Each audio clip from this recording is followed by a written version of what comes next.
The works of Edgar Allan Poe. In 5 volumes. Volume 4. The Raven Edition. The Devil in the Belfry. What o'clock is it? Old saying. Everybody knows, in a general way, that the finest place in the world is, or, alas, was, the Dutch borough of Vondervotteimittis. Yet as it lies some distance from any of the main roads, being in a somewhat out-of-the-way situation, there are perhaps very few of my readers who have ever paid it a visit. For the benefit of those who have not, therefore, it will be only proper that I should enter into some account of it. And this is indeed the more necessary, as with the hope of enlisting public sympathy in behalf of the inhabitants, I design here to give a history of the calamitous events which have so lately occurred within its limits. No one who knows me will doubt that the duty thus self-imposed will be executed to the best of my ability, with all that rigid impartiality, all that cautious examination into facts, and diligent collation of authorities, which should ever distinguish him who aspires to the title of historian. By the united aid of medals, manuscripts, and inscriptions, I am enabled to say, positively, that the borough of Vondervotteimittis has existed, from its origin, in precisely the same condition which it at present preserves. Of the date of this origin, however, I grieve that I can only speak with that species of indefinite definiteness which mathematicians are, at times, forced to put up with in certain algebraic formulae. The date, I may thus say, in regard to the remoteness of its antiquity, cannot be less than any assignable quantity whatsoever. Touching the derivation of the name Vondervotteimittis, I confess myself with sorrow, equally at fault. Among a multitude of opinions upon this delicate point, some acute, some learned, some sufficiently the reverse, I am able to select nothing which ought to be considered satisfactory. Perhaps the idea of Grogswig, nearly coincident with that of Cruteponti, is to be cautiously preferred. It runs, Vondervotteimittis, Vonder, Liege Donder, Votteimittis, Quasi und Blitzes, Blitzes Obsal, pro Blitzen.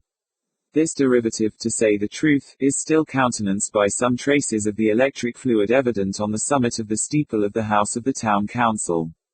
I do not choose, however, to commit myself on a theme of such importance, and must refer the reader desirous of information to the Oratiunculae de Rebus Praetor Veteris, of Dunderguts. See, also, Blunderbuzzard de Derivationibus pp. 27 to 5010, folio, Gothic edit, red and black character, catchword and no cipher, wherein consult, also, marginal notes in the autograph of Stuffunpuff, with the sub-commentaries of Gruntenguzzle. Notwithstanding the obscurity which thus envelops the date of the foundation of Vondervotteimittis, and the derivation of its name, there can be no doubt, as I said before, that it has always existed as we find it at this epoch.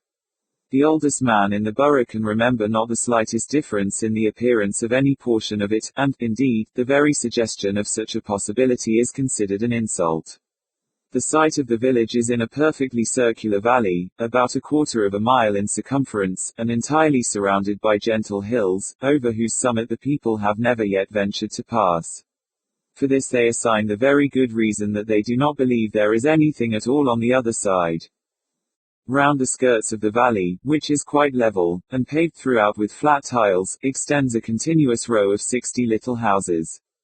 These, having the backs on the hills, must look, of course, to the center of the plain, which is just 60 yards from the front door of each dwelling. Every house has a small garden before it, with a circular path, a sundial, and 24 cabbages. The buildings themselves are so precisely alike, that one can in no manner be distinguished from the other.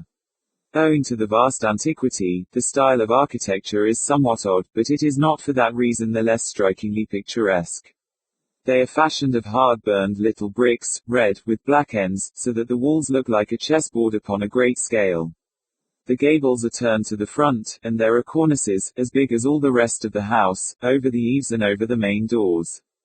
The windows are narrow and deep, with very tiny panes and a great deal of sash. On the roof is a vast quantity of tiles with long curly ears. The woodwork, throughout, is of a dark hue and there is much carving about it, with but a trifling variety of pattern for, time out of mind, the carvers of Vondervotteimittis have never been able to carve more than 2 objects, a timepiece and a cabbage. But these they do exceedingly well, and intersperse them, with singular ingenuity, wherever they find room for the chisel. The dwellings are as much alike inside as out, and the furniture is all upon one plan. The floors are of square tiles, the chairs and tables of black-looking wood with thin crooked legs and puppy feet. The mantelpieces are wide and high, and have not only timepieces and cabbages sculptured over the front, but a real timepiece, which makes a prodigious ticking, on the top in the middle, with a flower pot containing a cabbage standing on each extremity by way of outrider. Between each cabbage and the timepiece, again, is a little China man having a large stomach with a great round hole in it, through which is seen the dial plate of a watch. The fireplaces are large and deep, with fierce crooked-looking fire dogs. There is constantly a rousing fire, and a huge pot over it full of sauerkraut and pork, to which the good woman of the house is always busy in attending. She is a little fat old lady, with blue eyes and a red face, and wears a huge cap like a sugar loaf, ornamented with purple and yellow ribbons. Her dress is of orange-colored linsey woolsey, made very full behind and very short in the waist, and indeed very short in other respects, not reaching below the middle of her leg. This is somewhat thick, and so are her ankles, but she has a fine pair of green stockings to cover them. Her shoes, of pink leather, are fastened each with a bunch of yellow ribbons puckered up in the shape of a cabbage. In her left hand she has a little heavy Dutch watch, in her right she wields a ladle for the sauerkraut and pork. By her side there stands a fat tabby cat, with a gilt toy repeater tied to its tail, which the boys have there fastened by way of a quiz. The boys themselves are, all three of them, in the garden attending the pig. They are each 2 feet in height.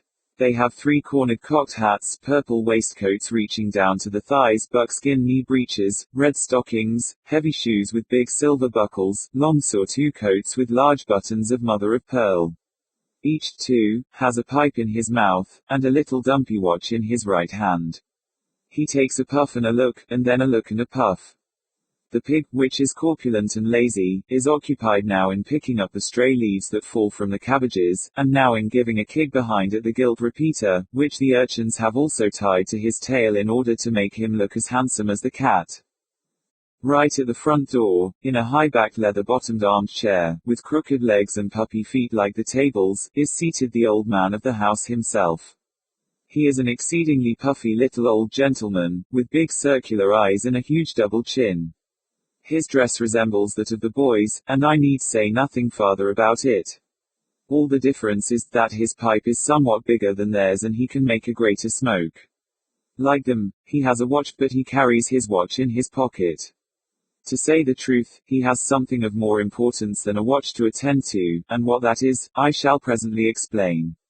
He sits with his right leg upon his left knee, wears a grave countenance, and always keeps one of his eyes, at least, resolutely bent upon a certain remarkable object in the center of the plain.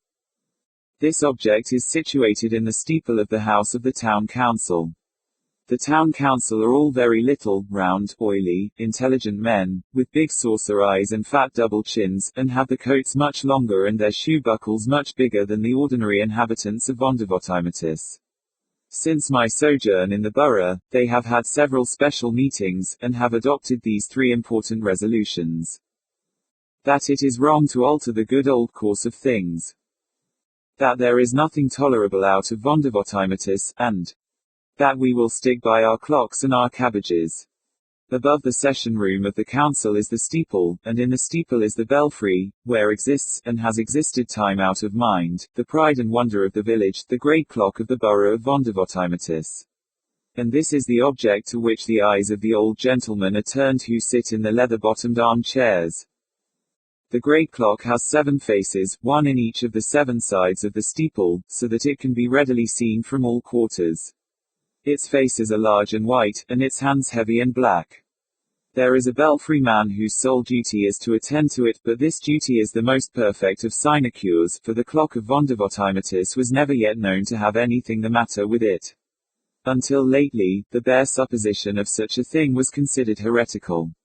From the remotest period of antiquity to which the archives have reference, the hours have been regularly struck by the big bell. And, indeed, the case was just the same with all the other clocks and watches in the borough. Never was such a place for keeping the true time.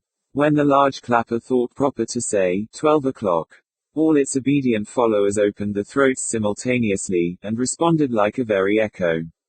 In short, the good burghers were fond of the sauerkraut, but then they were proud of the clocks.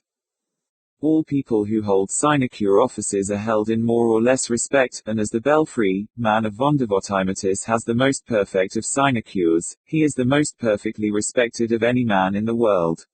He is the chief dignitary of the borough, and the very pigs look up to him with a sentiment of reverence. His coat tail is very far longer, his pipe, his shoe, buckles, his eyes, and his stomach, very far bigger, than those of any other old gentleman in the village, and as to his chin, it is not only double, but triple. I have thus painted the happy estate of Vondervottimitis. Alas, that so fair a picture should ever experience a reverse.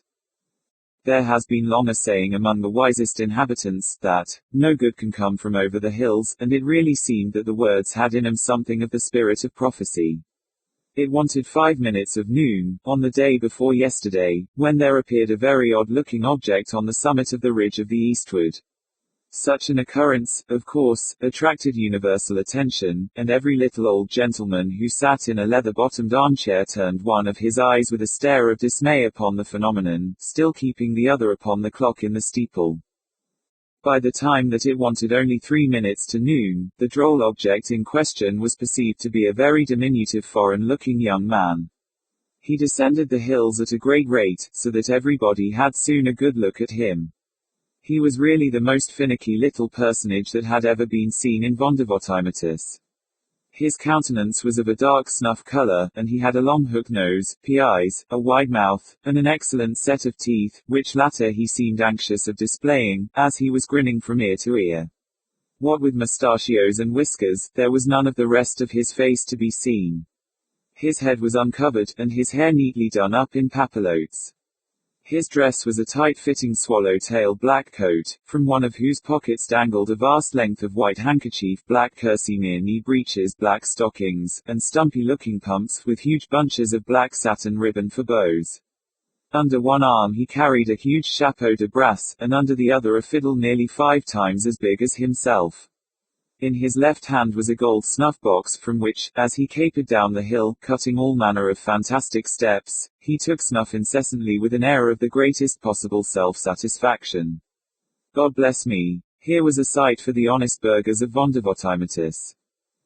To speak plainly, the fellow had, in spite of his grinning, an audacious and sinister kind of face, and as he curveted right into the village, the old stumpy appearance of his pumps excited no little suspicion, and many a burgher who beheld him that day would have given a trifle for a peep beneath the white cambric handkerchief which hung so obtrusively from the pocket of his swallow-tailed coat. But what mainly occasioned a righteous indignation was, that the scoundrelly popinjay, while he cut a fandango here, and a whirligig there, did not seem to have the remotest idea in the world of such a thing as keeping time in his steps. The good people of the borough had scarcely a chance, however, to get their eyes thoroughly open, when, just as it wanted half a minute of noon, the rascal bounced, as I say, right into the midst of them, gave a chassis here, and a balances there, and then, after a pirouette and a pas de zephyr, pigeon-winged himself right up into the belfry of the house of the town council, where the wonder-stricken belfry man sat smoking in a state of dignity and dismay. But the little chap seized him at once by the nose, gave it a swing and a pull, clapped the big chapeau de brass upon his head, knocked it down over his eyes and mouth, and then, lifting up the big fiddle, beat him with it so long and so soundly, that what with the belfry man being so fat, and the fiddle being so hollow, you would have sworn that there was a regiment of double bass drummers all beating the devil's tattoo up in the belfry of the steeple of Vondervottimitis. There is no knowing to what desperate act of vengeance this unprincipled attack might have aroused the inhabitants, but for the important fact that it now wanted only half a second of noon. The bell was about to strike, and it was a matter of absolute and preeminent necessity that everybody should look well at his watch. It was evident, however, that just at this moment the fellow in the steeple was doing something that he had no business to do with the clock. But as it now began to strike, nobody had any time to attend to his maneuvers, for they had all to count the strokes of the bell as it sounded. 1. Said the clock. Von. Echoed every little old gentleman in every leather-bottomed armchair in Vondervottimitis. Von. Said his watch also, Von. Said the watch of his vrouw, and Von. Said the watches of the boys, and the little gilt repeaters on the tails of the cat and pig. 2. continued the big bell, and do, repeated all the repeaters. 3, 4, 5, 6, 7, 8, 9, 10, said the bell. 3, 4, 5, 6, 7, 8, 9, 10, answered the others. 11, said the big one. 11, assented the little ones. 12, said the bell. 12, they replied perfectly satisfied, and dropping their voices. And 12 it is, said all the little old gentlemen, putting up their watches. But the big bell had not done with them yet. 13, said he. Der Teufel, gasped the little old gentleman, turning pale, dropping the pipes, and putting down all their right legs from over their left knees. Der Teufel, groaned they. 13, mein Gott, it is 13 o'clock. Why attempt to describe the terrible scene which ensued? All Wunderwörtermaters flew at once into a lamentable state of uproar. What is come to mein Pelly? Roared all the boys, I been hungry for this hour. What is come to mein Kraut? Screamed all the vros, it has been done to rags for this hour. What is come to mein Pipe? Swore all the little old gentlemen, Donder and Blitzen, it has been smoked out for this hour, and they filled them up again in a great rage, and sinking back in their armchairs, puffed away so fast and so fiercely that the whole valley was immediately filled with impenetrable smoke. Meantime the cabbages all turned very red in the face, and it seemed as if old Nick himself had taken possession of everything in the shape of a timepiece. The clocks carved upon the furniture took to dancing as if bewitched, while those upon the mantelpieces could scarcely contain themselves for fury, and kept such a continual striking of 13, and such a frisking and wriggling of the pendulums as was really horrible to see. But, worse than all, neither the cats nor the pigs could put up any longer with the behavior of the little repeaters tied to the tails, and resented it by scampering all over the place, scratching and poking, and squeaking and screeching, and caterwauling and squalling, and flying into the faces, and running under the petticoats of the people, and creating altogether the most abominable din and confusion which it is possible for a reasonable person to conceive. And to make matters still more distressing, the rascally little scapegrace in the steeple was evidently exerting himself to the utmost. Every now and then one might catch a glimpse of the scoundrel through the smoke. There he sat in the belfry upon the belfry man, who was lying flat upon his back. In his teeth the villain held the bell rope, which he kept jerking about with his head, raising such a clatter that my ears ring again even to think of it. On his lap lay the big fiddle, at which he was scraping, out of all time and tune, with both hands, making a great show, the nincompoop of playing, Judy O'Flanagan and Paddy O'Rafferty.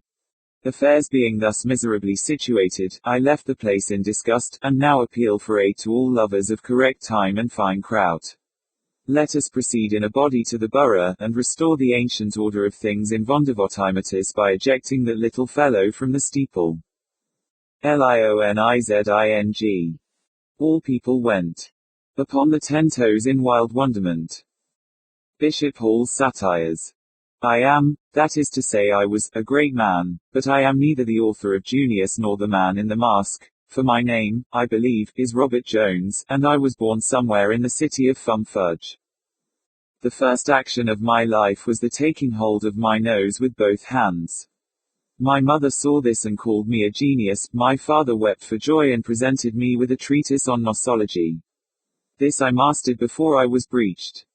I now began to feel my way in the science, and soon came to understand that, provided a man had a nose sufficiently conspicuous he might, by merely following it, arrive at a leonship. But my attention was not confined to theories alone. Every morning I gave my proboscis a couple of pulls and swallowed a half-dozen of drams.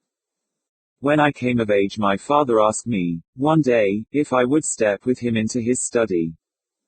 My son, said he, when we were seated, what is the chief end of your existence? My father, I answered, it is the study of nosology. And what, Robert, he inquired, is nosology? Sir, I said, it is the science of noses. And can you tell me, he demanded, what is the meaning of a nose? A nose, my father, I replied, greatly softened, has been variously defined by about 1,000 different authors. Here I pulled out my watch. It is now noon or thereabouts, we shall have time enough to get through with them all before midnight. To commence then, the nose, according to Bartholinus, is that protuberance, that bump, that excrescence, that will do, Robert, interrupted the good old gentleman. I am thunderstruck at the extent of your information, I am positively, upon my soul. Here he closed his eyes and placed his hand upon his heart. Come here. Here he took me by the arm. Your education may now be considered as finished, it is high time you should scuffle for yourself, and you cannot do a better thing than merely follow your nose, so. Here he kicked me downstairs and out of the door, so get out of my house, and God bless you. As I felt within me the divine afflatus, I considered this accident rather fortunate than otherwise. I resolved to be guided by the paternal advice. I determined to follow my nose. I gave it a pull or two upon the spot, and wrote a pamphlet on nosology forthwith. All Fum Fudge was in an uproar. Wonderful genius, said the Quarterly. Superb physiologist, said the Westminster. Clever fellow, said the Foreign. Fine writer, said the Edinburgh.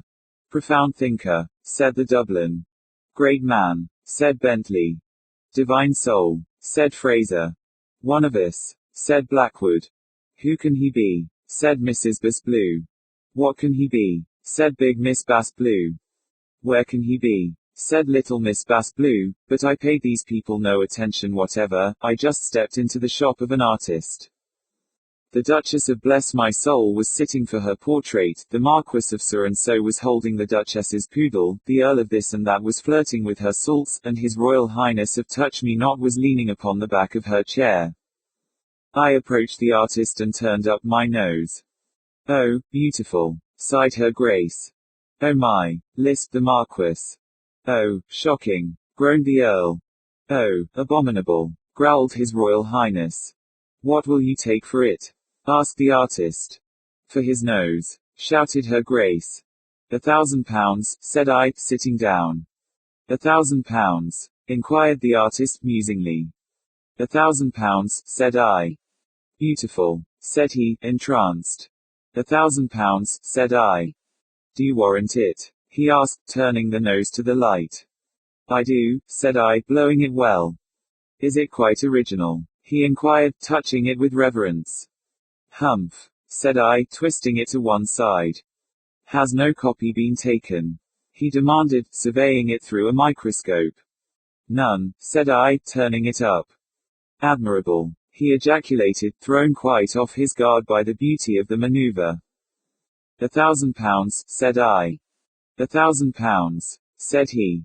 Precisely, said I. £1,000, said he. Just so, said I. You shall have them, said he. What a piece of virtue. So he drew me a cheque upon the spot, and took a sketch of my nose. I engaged rooms in Jermyn Street, and sent Her Majesty the 99th edition of the Nosology, with a portrait of the proboscis, that sad little rake, the Prince of Wales, invited me to dinner.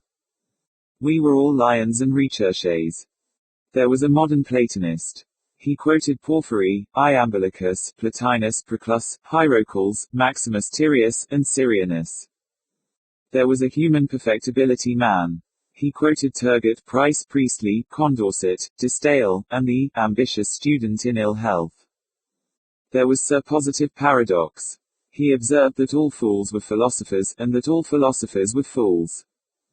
There was Aestheticus Ethics. He spoke of fire, unity, and atoms, bipart and pre-existent soul, affinity and discord, primitive intelligence and homomeria. There was Theologos Theology. He talked of Eusebius and Arianus, heresy and the Council of Nice, Puseyism and consubstantialism, homousios and homoousios. There was fricassee from the Rocha de Cancale. He mentioned Muriton of red tongue, cauliflowers with veloute sauce, veal à la st. Meneholt, marinade à la st. Florentin, and orange jellies en mosaïques. There was Bibulus Obumper. He touched upon Latour and Mark Brunnan, upon Mouser and Chamberton, upon Richborg and St.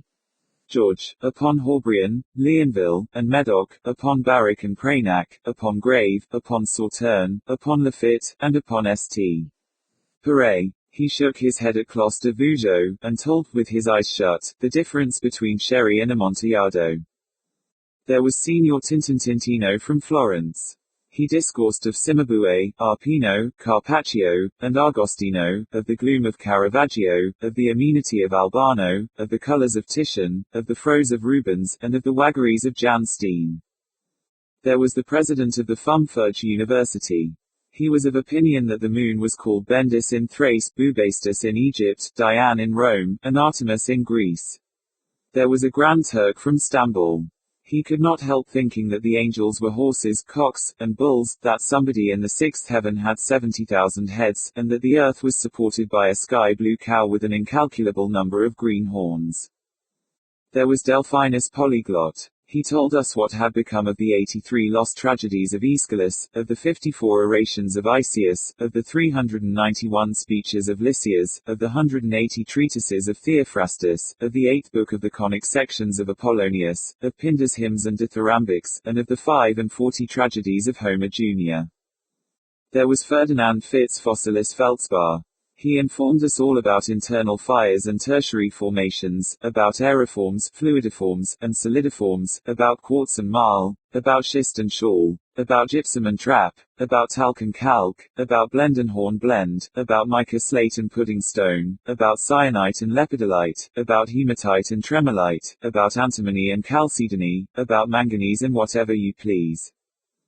There was myself. I spoke of myself, of myself, of myself, of myself, of nosology, of my pamphlet, and of myself.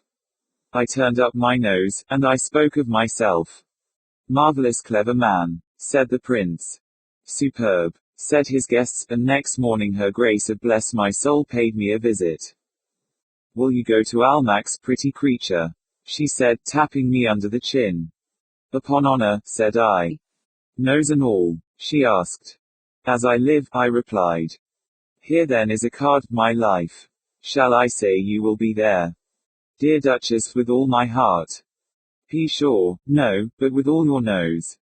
Every bit of it, my love, said I, so I gave it a twist or two, and found myself at Almack's. The rooms were crowded to suffocation. He is coming, said somebody on the staircase. He is coming, said somebody farther up. He is coming, said somebody farther still. He is come, exclaimed the Duchess. He is come, the little love, and, seizing me firmly by both hands, she kissed me thrice upon the nose. A marked sensation immediately ensued.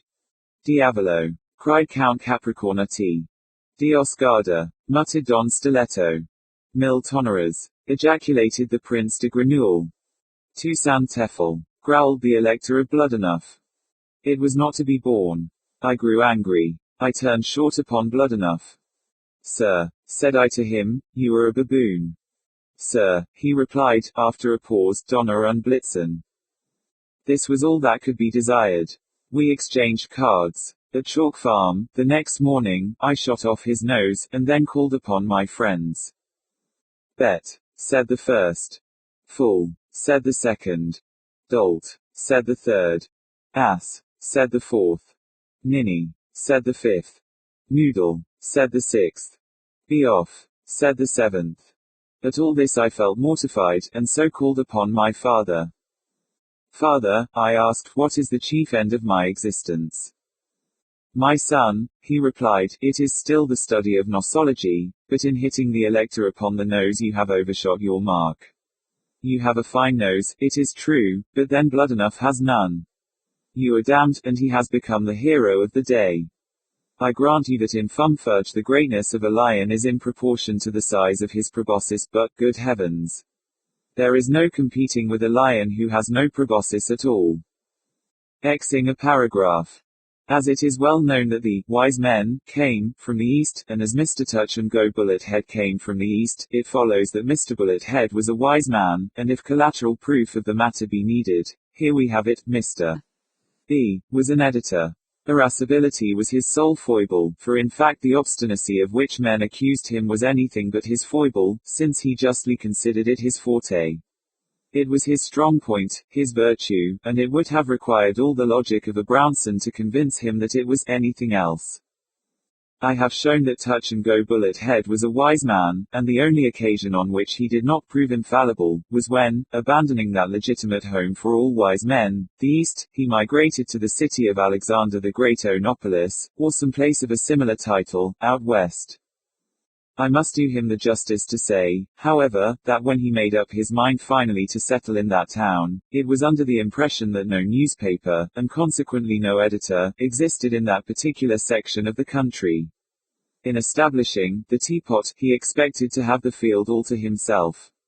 I feel confident he never would have dreamed of taking up his residence in Alexander the Great Onopolis had he been aware that, in Alexander the Great Onopolis, there lived a gentleman named John Smith, if I rightly remember, who for many years had there quietly grown fat in editing and publishing the Alexander the Great Onopolis Gazette. It was solely, therefore, on account of having been misinformed, that Mr. Bullet Head found himself in Alex, suppose we call it Nopolis, for short, but, as he did find himself there, he determined to keep up his character for firmness, and remain. So remain he did, and he did more. He unpacked his press, type, etc., rented an office exactly opposite to that of the Gazette, and, on the third morning after his arrival, issued the first number of the Alexan, that is to say, of the Nopolis Teapot, as nearly as I can recollect. This was the name of the new paper. The leading article, I must admit, was brilliant, not to say severe. It was especially bitter about things in general, and as for the editor of the Gazette, he was torn all to pieces in particular.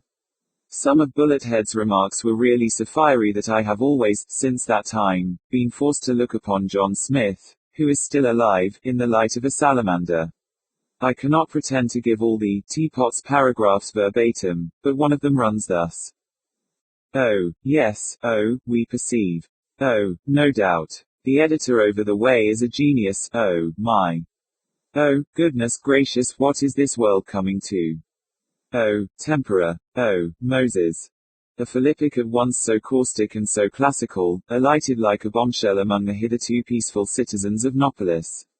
Groups of excited individuals gathered at the corners of the streets. Everyone awaited, with heartfelt anxiety, the reply of the dignified Smith. Next morning it appeared as follows. We quote from The Teapot of yesterday the subjoined paragraph. Oh, yes. Oh, we perceive. Oh, no doubt. Oh, my. Oh, goodness. Oh, tempera. Oh, Moses. Why, the fellow is all oh. That accounts for his reasoning in a circle, and explains why there is neither beginning nor end to him, nor to anything he says. We really do not believe the vagabond can write a word that hasn't an O in it. Wonder if this owing is a habit of his. By the by, he came away from down east in a great hurry. Wonder if he owes as much there as he does here. Oh, it is pitiful. The indignation of Mr. Bullet Head at these scandalous insinuations, I shall not attempt to describe. On the eel-skinning principle, however, he did not seem to be so much incensed at the attack upon his integrity as one might have imagined. It was the sneer at his style that drove him to desperation. What, he Touch and Go Bullet Head, not able to write a word without an O in it. He would soon let the jackanapes see that he was mistaken. Yes, he would let him see how much he was mistaken, the puppy. He, Touch and Go Bullet Head, of Frogpondium, would let Mr. John Smith perceive that he, Bullet Head, could indict, if it so pleased him, a whole paragraph, a whole article, in which that contemptible vowel should not once, not even once, make its appearance. But no, that would be yielding a point to the said John Smith. He, Bullet Head, would make no alteration in his style, to suit the caprices of any Mr. Smith in Christendom. Perish so vile a thought. The O forever, he would persist in the O. He would be as O-way could be. Burning with the chivalry of this determination, the great Touch and Go, in the next teapot came out merely with this simple but resolute paragraph, in reference to this unhappy affair. the editor of the Teapot, has the honor of advising the editor of the Gazette that he, the Teapot, will take an opportunity in tomorrow morning's paper, of convincing him, the Gazette, that he, the Teapot, both can and will be his own master, as regards style. He, the Teapot, intending to show him, the Gazette, the supreme, and indeed the withering contempt with which the criticism of him, the Gazette, inspires the independent bosom of him, the Teapot, by composing for the especial gratification of him, the Gazette, a leading article, of some extent, in which the beautiful vowel, the emblem of eternity, yet so offensive to the hyper-exquisite delicacy of him, the Gazette, shall most certainly not be avoided by his the Gazette's most obedient, humble servant, the Teapot. So much for Buckingham. In fulfillment of the awful threat thus darkly intimated rather than decidedly enunciated, the great bullet head, turning a deaf ear to all entreaties for copy, and simply requesting his foreman to go to the D.L., when he, the foreman, assured him, the Teapot, that it was high time to go to presses, turning a deaf ear to everything, I say, the great bullet head sat up until daybreak, consuming the midnight oil, and absorbed in the composition of the really unparalleled paragraph which follows. So, John. How now? Told you so, you know.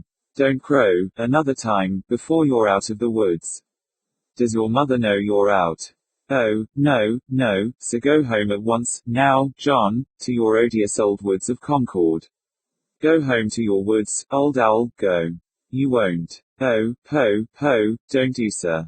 You've got to go, you know. So go at once, and don't go slow, for nobody owns you here, you know. Oh, John, if you don't go you're no homo, no. You're only a fowl, an owl, a cow, a sow, a doll, a pole, a poor, old, good-for-nothing to nobody, log dog, hog, or frog, come out of a Concord bog. Cool, now, cool. Do be cool, you fool. None of your crowing, old cock. Don't frown so don't. Don't hollow, nor howl nor growl, nor bow wow wow. Good Lord John, how you do look. Told you so, you know, but stop rolling your goose of an old pole about so, and go and drown your sorrows in a bowl. Exhausted, very naturally, by so stupendous an effort, the great Touch and Go could attend to nothing farther that night. Firmly, composedly, yet with an air of conscious power, he handed his mus to the devil in waiting, and then, walking leisurely home, retired, with ineffable dignity to bed. Meantime the devil, to whom the copy was entrusted, ran upstairs to his case, in an unutterable hurry, and forthwith made a commencement at setting the mus up. In the first place, of course, as the opening word was so, he made a plunge into the capital S hole and came out in triumph with a capital S. Elated by this success, he immediately threw himself upon the little O box with a blindfold impetuosity, but who shall describe his horror when his fingers came up without the anticipated letter in the clutch? Who shall paint his astonishment and rage at perceiving, as he rubbed his knuckles, that he had been only thumping them to no purpose, against the bottom of an empty box? Not a single little O was in the little O hole, and, glancing fearfully at the capital O partition, he found that to his extreme terror, in a precisely similar predicament. Stricken, his first impulse was to rush to the foreman. Sir, said he, gasping for breath, I can't never set up nothing without no O's. What do you mean by that? Growled the foreman, who was in a very ill humor at being kept so late. Why, sir, there bean't an O in the office, neither a big un nor a little un. What the DL has become of all that were in the case? I don't know, sir, said the boy, but one of them devils is been prowling bout here all night, and I spect he's gone and cabbaged 'em every one. Dod rot him. I haven't a doubt of it, replied the foreman, getting purple with rage, but I tell you what you do, Bob, that's a good boy, you go over the first chance you get and hook every one of their eyes and D.N. 'em. Their izzards. Just so, replied Bob, with a wink and a frown, I'll be into 'em, I'll let 'em know a thing or two, but in the meantime, that air paragraph. Moose go in tonight, you know, else there'll be the DL to pay, and not a bit of pitch hot, interrupted the foreman, with a deep sigh, and an emphasis on the bit. Is it a long paragraph, Bob? Shouldn't call it a wery long paragraph, said Bob. Ah, well, then. Do the best you can with it. We must get to press, said the foreman, who was over head and ears in work. Just stick in some other letter for O, nobody's going to read the fellow's trash anyhow. Worry well, replied Bob, here goes it. And off he hurried to his case, muttering as he went, considerable vel, the mere expressions, particular for a man as doesn't swar. So eyes to gouge out all their eyes, A. And DN all the gizzards. Vel. This here's the chap as is just able for to do it. The fact is that although Bob was but 12 years old and 4 feet high, he was equal to any amount of fight, in a small way. The exigency here described is by no means of rare occurrence in printing offices, and I cannot tell how to account for it, but the fact is indisputable, that when the exigency does occur, it almost always happens that X is adopted as a substitute for the letter deficient. The true reason, perhaps, is that X is rather the most superabundant letter in the cases, or at least was so in the old times, long enough to render the substitution in question an habitual thing with printers. As for Bob, he would have considered it heretical to employ any other character, in a case of this kind, than the X to which he had been accustomed.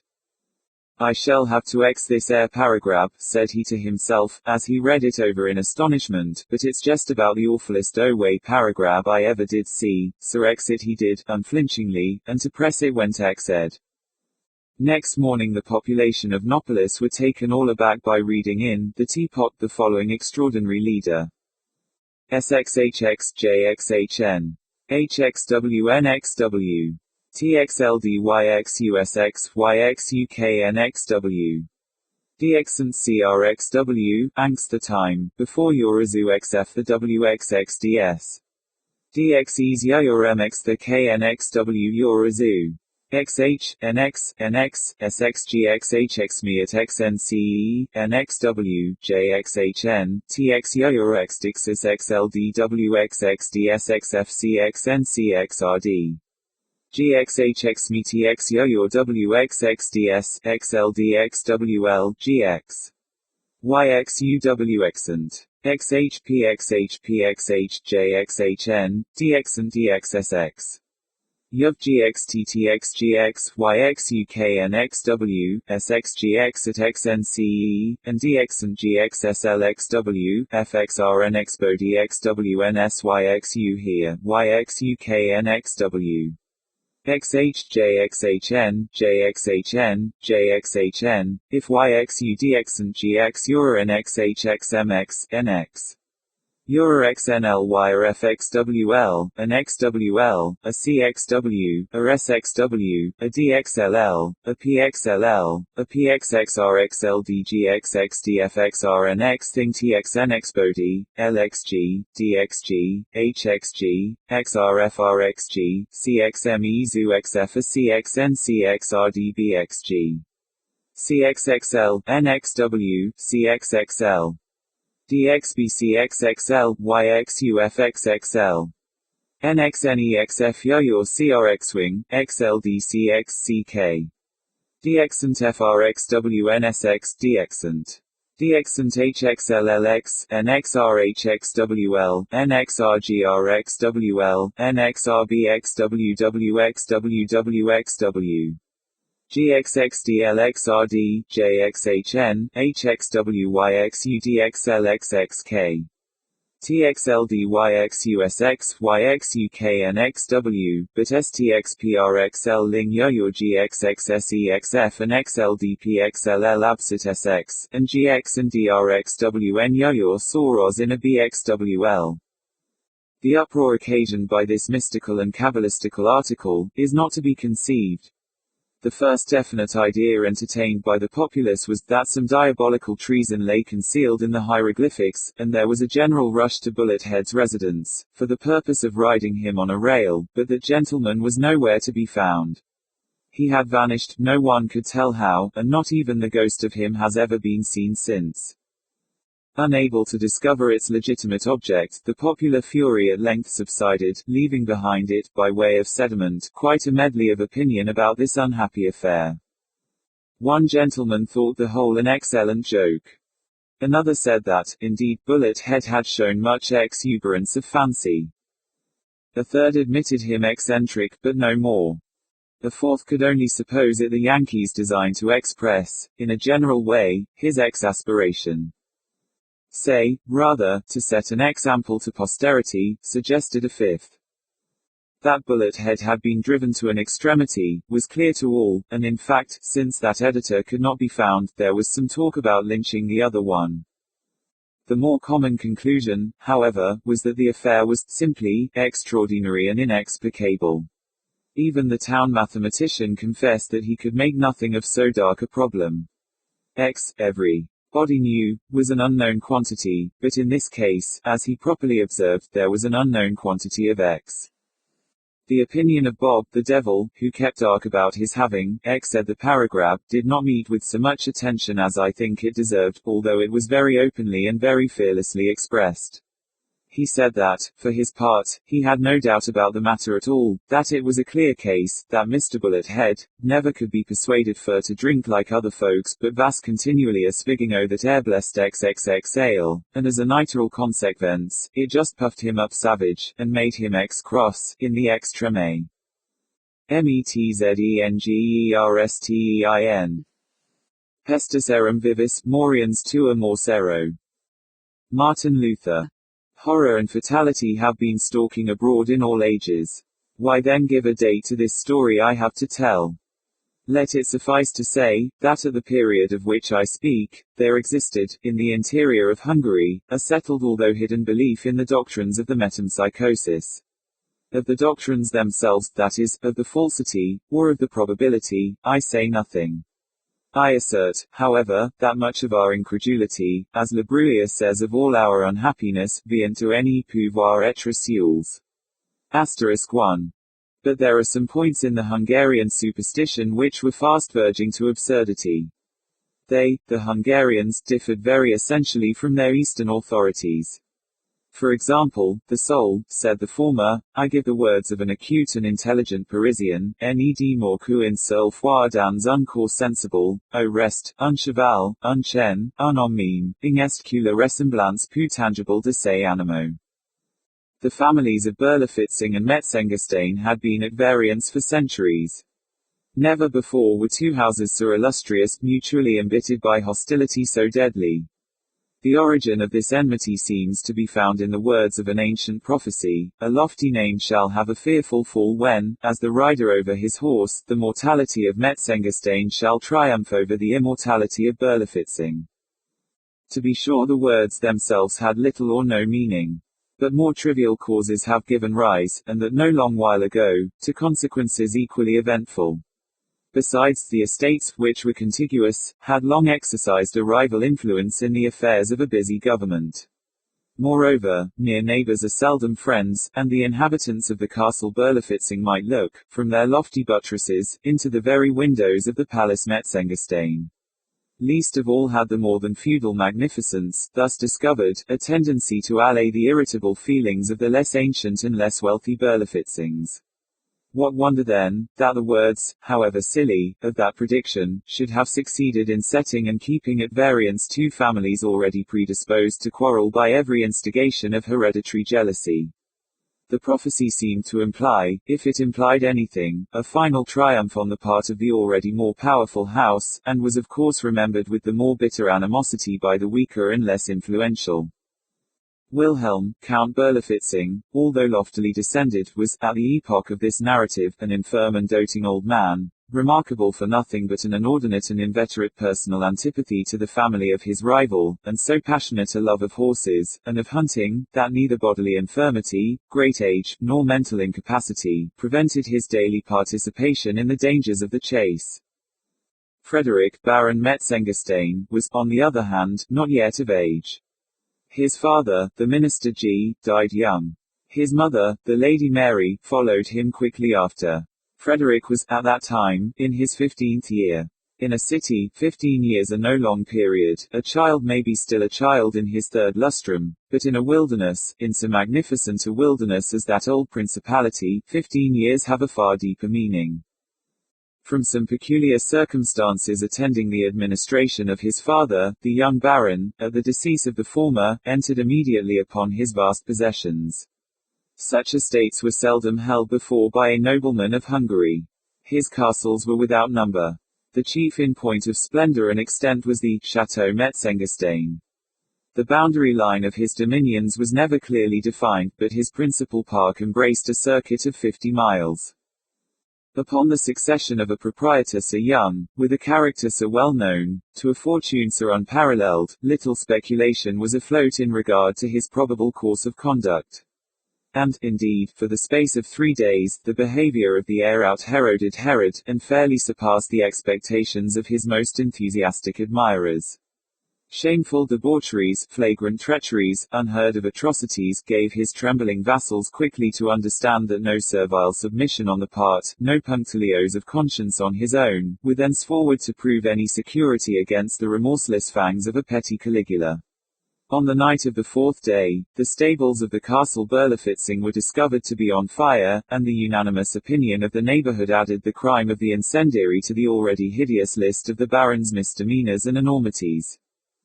But during the tumult occasioned by this occurrence, the young nobleman himself sat apparently buried in meditation, in a vast and desolate upper apartment of the family palace of Metzengerstein. The rich although faded tapestry hangings which swung gloomily upon the walls, represented the shadowy and majestic forms of 1,000 illustrious ancestors.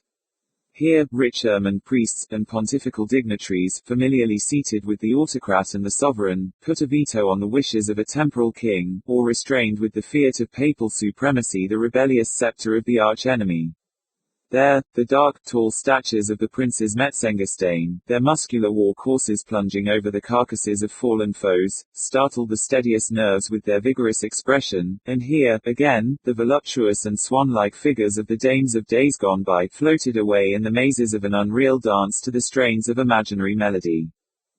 But as the baron listened, or affected to listen, to the gradually increasing uproar in the stables of Berlifitzing, or perhaps pondered upon some more novel, some more decided act of audacity, his eyes became unwittingly riveted to the figure of an enormous, and unnaturally colored horse, represented in the tapestry as belonging to a Saracen ancestor of the family of his rival.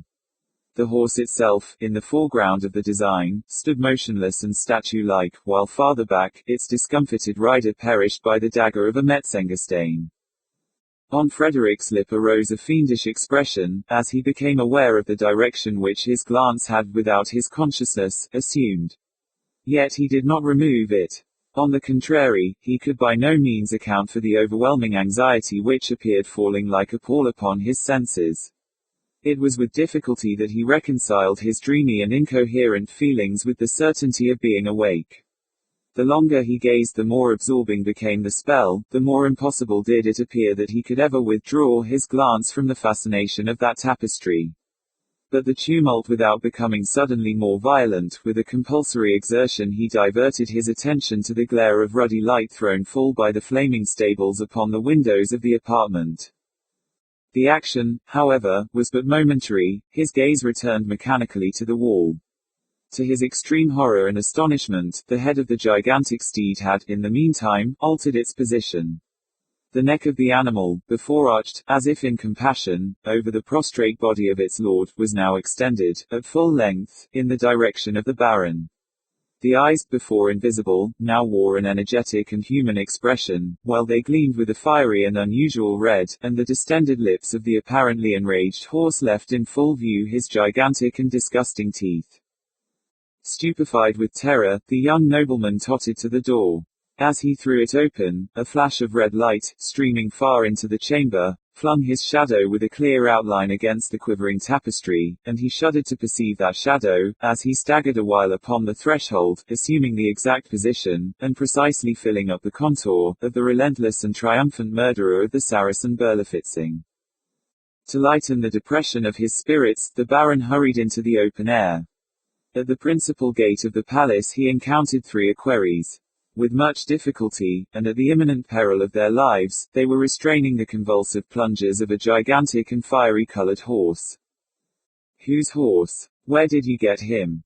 demanded the youth, in a querulous and husky tone of voice, as he became instantly aware that the mysterious steed in the tapestried chamber was the very counterpart of the furious animal before his eyes. "He is your own property, sire," replied one of the equerries, "at least he is claimed by no other owner." We caught him flying, all smoking and foaming with rage, from the burning stables of the castle Berlifitzing. Supposing him to have belonged to the old count's stud of foreign horses, we led him back as an estray. But the grooms there disclaim any title to the creature, which is strange, since he bears evident marks of having made a narrow escape from the flames.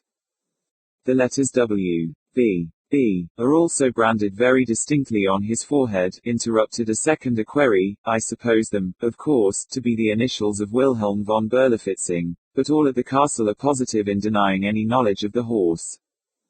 Extremely singular, said the young baron, with a musing air, and apparently unconscious of the meaning of his words. He is, as you say, a remarkable horse, a prodigious horse. Although, as you very justly observe, of a suspicious and untractable character, let him be mine. However, he added, after a pause, perhaps a rider like Frederick of Metzengerstein may tame even the devil from the stables of Berlifitzing. You are mistaken, my lord. The horse, as I think we mentioned, is not from the stables of the count. If such had been the case, we know our duty better than to bring him into the presence of a noble of your family. True, observed the baron, dryly, and at that instant a page of the bedchamber came from the palace with a heightened color, and a precipitate step.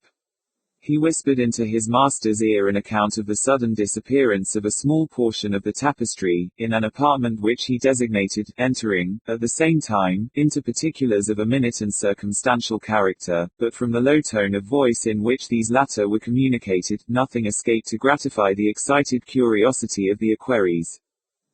The young Frederick, during the conference, seemed agitated by a variety of emotions. He soon, however, recovered his composure, and an expression of determined malignancy settled upon his countenance, as he gave peremptory orders that a certain chamber should be immediately locked up, and the key placed in his own possession. Have you heard of the unhappy death of the old hunter Berlifitzing? Said one of his vassals to the baron, as, after the departure of the page, the huge steed which that nobleman had adopted as his own, plunged and curvetted, with redoubled fury, down the long avenue which extended from the chateau to the stables of Metzengerstein.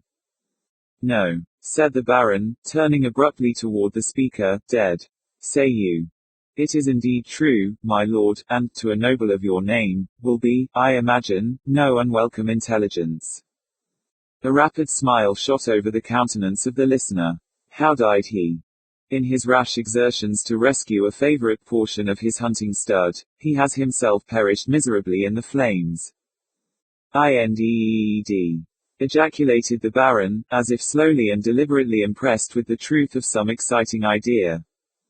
Indeed, repeated the vassal. Shocking, said the youth calmly, and turned quietly into the chateau. From this date a marked alteration took place in the outward demeanor of the dissolute young Baron Frederick von Metzengerstein. Indeed, his behavior disappointed every expectation, and proved little in accordance with the views of many a maneuvering mamma, while his habits and manner, still less than formerly, offered anything congenial with those of the neighboring aristocracy. He was never to be seen beyond the limits of his own domain, and, in this wide and social world, was utterly companionless, unless, indeed, that unnatural, impetuous, and fiery-colored horse, which he henceforward continually bestrode, had any mysterious right to the title of his friend. Numerous invitations on the part of the neighborhood for a long time, however, periodically came in. Will the baron honor our festivals with his presence? Will the baron join us in a hunting of the boar? Metzengerstein does not hunt, Metzengerstein will not attend, with the haughty and laconic answers. These repeated insults were not to be endured by an imperious nobility. Such invitations became less cordial, less frequent, in time they ceased altogether.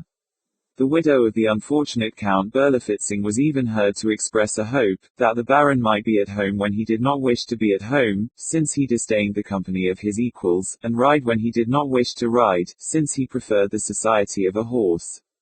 This, to be sure, was a very silly explosion of hereditary piquet, and merely proved how singularly unmeaning our sayings are apt to become, when we desire to be unusually energetic. The charitable, nevertheless, attributed the alteration in the conduct of the young nobleman to the natural sorrow of a son for the untimely loss of his parents, forgetting, however, his atrocious and reckless behavior during the short period immediately succeeding that bereavement. Some there were, indeed, who suggested a too haughty idea of self-consequence and dignity. Others again, among them may be mentioned the family physician, did not hesitate in speaking of morbid melancholy, and hereditary ill health, while dark hints, of a more equivocal nature, were current among the multitude. Indeed, the Baron's perverse attachment to his lately acquired charger, an attachment which seemed to attain new strength from every fresh example of the animal's ferocious and demon-like propensities, at length became, in the eyes of all reasonable men, a hideous and unnatural fervor. In the glare of noon, at the dead hour of night, in sickness or in health, in calm or in tempest, the young Metzengerstein seemed riveted to the saddle of that colossal horse, whose intractable audacities so well accorded with his own spirit. There were circumstances, moreover, which, coupled with late events, gave an unearthly and portentous character to the mania of the rider, and to the capabilities of the steed. The space passed over in a single leap had been accurately measured, and was found to exceed, by an astounding difference, the wildest expectations of the most imaginative. The Baron, besides, had no particular name for the animal, although all the rest in his collection were distinguished by characteristic appellations. His stable, too, was appointed at a distance from the rest, and with regard to grooming and other necessary offices, none but the owner in person had ventured to officiate, or even to enter the enclosure of that particular stall. It was also to be observed that although the 3 grooms, who had caught the steed as he fled from the conflagration at Berlifitzing, had succeeded in arresting his course by means of a chain bridle and noose, yet no one of the 3 could with any certainty affirm that he had during that dangerous struggle, or at any period thereafter, actually placed his hand upon the body of the beast. Instances of peculiar intelligence in the demeanor of a noble and high-spirited horse are not to be supposed capable of exciting unreasonable attention, especially among men who, daily trained to the labors of the chase, might appear well acquainted with the sagacity of a horse, but there were certain circumstances which intruded themselves perforce upon the most skeptical and phlegmatic, and it is said there were times when the animal caused the gaping crowd who stood around to recoil in horror from the deep and impressive meaning of his terrible stamp, times when the young Metzengerstein turned pale and shrunk away from the rapid and searching expression of his earnest and human-looking eye. Among all the retinue of the Baron, however, none were found to doubt the ardor of that extraordinary affection which existed on the part of the young nobleman for the fiery qualities of his horse, at least, none but an insignificant and misshapen little page, whose deformities were in everybody's way, and whose opinions were of the least possible importance. He, if his ideas are worth mentioning at all, had the effrontery to assert that his master never vaulted into the saddle without an unaccountable and almost imperceptible shudder, and that, upon his return from every long-continued and habitual ride, an expression of triumphant malignity distorted every muscle in his countenance. One tempestuous night, Metzengerstein, awaking from a heavy slumber, descended like a maniac from his chamber, and, mounting in hot haste, bounded away into the mazes of the forest. An occurrence so common attracted no particular attention, but his return was looked for with intense anxiety on the part of his domestics, when, after some hours' absence, the stupendous and magnificent battlements of the Chateau Metzengerstein were discovered crackling and rocking to their very foundation, under the influence of a dense and livid mass of ungovernable fire. As the flames, when first seen, had already made so terrible a progress that all efforts to save any portion of the building were evidently futile, the astonished neighborhood stood idly around in silent and pathetic wonder. But a new and fearful object soon riveted the attention of the multitude, and proved how much more intense is the excitement wrought in the feelings of a crowd by the contemplation of human agony, than that brought about by the most appalling spectacles of inanimate matter. Up the long avenue of aged oaks which led from the forest to the main entrance of the Chateau Metzengerstein, a steed, bearing an unbonneted and disordered rider, was seen leaping with an impetuosity which outstripped the very demon of the tempest. The career of the horseman was indisputably, on his own part, uncontrollable. The agony of his countenance, the convulsive struggle of his frame, gave evidence of superhuman exertion, but no sound, save a solitary shriek, escaped from his lacerated lips, which were bitten through and through in the intensity of terror. One instant, and the clattering of hoofs resounded sharply and shrilly above the roaring of the flames and the shrieking of the winds. Another, and clearing at a single plunge the gateway and the moat, the steed bounded far up the tottering staircases of the palace, and, with its rider, disappeared amid the whirlwind of chaotic fire. The fury of the tempest immediately died away, and a dead calm sullenly succeeded. A white flame still enveloped the building like a shroud, and, streaming far away into the quiet atmosphere, shot forth a glare of preternatural light, while a cloud of smoke settled heavily over the battlements in the distinct colossal figure of a horse. The system of Dr. Tar and Professor Fether. During the autumn of 18, while on a tour through the extreme southern provinces of France, my route led me within a few miles of a certain maison de santé or private madhouse, about which I had heard much in Paris from my medical friends. As I had never visited a place of the kind, I thought the opportunity too good to be lost, and so proposed to my traveling companion, a gentleman with whom I had made casual acquaintance a few days before, that we should turn aside, for an hour or so, and look through the establishment. To this he objected, pleading haste in the first place, and, in the second, a very usual horror at the sight of a lunatic. He begged me, however, not to let any mere courtesy towards himself interfere with the gratification of my curiosity, and said that he would ride on leisurely, so that I might overtake him during the day, or, at all events, during the next. As he bade me good-bye, I bethought me that there might be some difficulty in obtaining access to the premises, and mentioned my fears on this point. He replied that, in fact, unless I had personal knowledge of the superintendent, Monsieur Maillard, or some credential in the way of a letter, a difficulty might be found to exist, as the regulations of these private madhouses were more rigid than the public hospital laws. For himself, he added, he had, some years since, made the acquaintance of Maillard, and would so far assist me as to ride up to the door and introduce me, although his feelings on the subject of lunacy would not permit of his entering the house. I thanked him, and, turning from the main road, we entered a grass-grown bypath, which, in half an hour, nearly lost itself in a dense forest clothing the base of a mountain. Through this dank and gloomy wood we rode some 2 miles, when the Maison de Santé came in view. It was a fantastic chateau, much dilapidated, and indeed scarcely tenantable through age and neglect. Its aspect inspired me with absolute dread, and, checking my horse, I half resolved to turn back. I soon, however, grew ashamed of my weakness, and proceeded. As we rode up to the gateway, I perceived it slightly open, and the visage of a man peering through. In an instant afterward, this man came forth, accosted my companion by name, shook him cordially by the hand, and begged him to alight. It was Monsieur Maillard himself.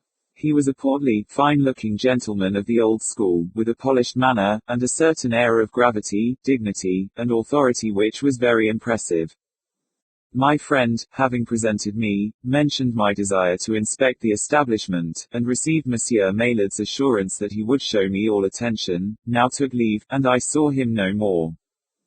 When he had gone, the superintendent ushered me into a small and exceedingly neat parlor, containing, among other indications of refined taste, many books, drawings, pots of flowers, and musical instruments. A cheerful fire blazed upon the hearth. At a piano, singing an aria from Bellini, sat a young and very beautiful woman, who, at my entrance, paused in her song, and received me with graceful courtesy. Her voice was low, and her whole manner subdued. I thought, too, that I perceived the traces of sorrow in her countenance, which was excessively, although to my taste, not unpleasingly, pale. She was attired in deep mourning, and excited in my bosom a feeling of mingled respect, interest, and admiration. I had heard, at Paris, that the institution of Monsieur Maillard was managed upon what is vulgarly termed the system of soothing, that all punishments were avoided, that even confinement was seldom resorted to, that the patients, while secretly watched, were left much apparent liberty, and that most of them were permitted to roam about the house and grounds in the ordinary apparel of persons in right mind. Keeping these impressions in view, I was cautious in what I said before the young lady, for I could not be sure that she was sane, and, in fact, there was a certain restless brilliancy about her eyes which half led me to imagine she was not. I confined my remarks, therefore, to general topics, and to such as I thought would not be displeasing or exciting even to a lunatic. She replied in a perfectly rational manner to all that I said, and even her original observations were marked with the soundest good sense, but a long acquaintance with the metaphysics of mania had taught me to put no faith in such evidence of sanity, and I continued to practice, throughout the interview, the caution with which I commenced it. Presently a smart footman in livery brought in a tray with fruit, wine, and other refreshments, of which I partook, the lady soon afterward leaving the room. As she departed I turned my eyes in an inquiring manner toward my host. No, he said, oh, no, a member of my family, my niece, and a most accomplished woman. I beg 1,000 pardons for the suspicion, I replied, but of course you will know how to excuse me. The excellent administration of your affairs here is well understood in Paris, and I thought it just possible, you know. Yes, yes, say no more, or rather it is myself who should thank you for the commendable prudence you have displayed.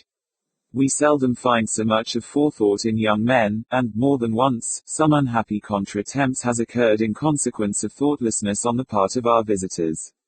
While my former system was in operation, and my patients were permitted the privilege of roaming to and fro at will, they were often aroused to a dangerous frenzy by injudicious persons who called to inspect the house. Hence I was obliged to enforce a rigid system of exclusion, and none obtained access to the premises upon whose discretion I could not rely. While your former system was in operation, I said, repeating his words, do I understand you, then, to say that the soothing system, of which I have heard so much, is no longer in force? It is now, he replied, several weeks since we have concluded to renounce it forever. Indeed, you astonish me. We found it, sir, he said with a sigh, absolutely necessary to return to the old usages. The danger of the soothing system was, at all times, appalling, and its advantages have been much overrated. I believe, sir, that in this house it has been given a fair trial, if ever in any. We did everything that rational humanity could suggest. I am sorry that you could not have paid us a visit at an earlier period, that you might have judged for yourself. But I presume you are conversant with the soothing practice, with its details. Not altogether. What I have heard has been at third or fourth hand. I may state the system, then, in general terms, as one in which the patients were managers humored. We contradicted no fancies which entered the brains of the mad. On the contrary, we not only indulged but encouraged them, and many of our most permanent cures have been thus effected. There is no argument which so touches the feeble reason of the madman as the argumentum ad absurdum. We have had men, for example, who fancied themselves chickens. The cure was to insist upon the thing as a fact, to accuse the patient of stupidity in not sufficiently perceiving it to be a fact, and thus to refuse him any other diet for a week than that which properly appertains to a chicken. In this manner a little corn and gravel were made to perform wonders. But was this species of acquiescence all? By no means. We put much faith in amusements of a simple kind, such as music, dancing, gymnastic exercises generally, cards, certain classes of books, and so forth. We affected to treat each individual as if for some ordinary physical disorder, and the word lunacy was never employed. A great point was to set each lunatic to guard the actions of all the others. To repose confidence in the understanding or discretion of a madman, is to gain him body and soul. In this way we were enabled to dispense with an expensive body of keepers. And you had no punishments of any kind. None. And you never confined your patients.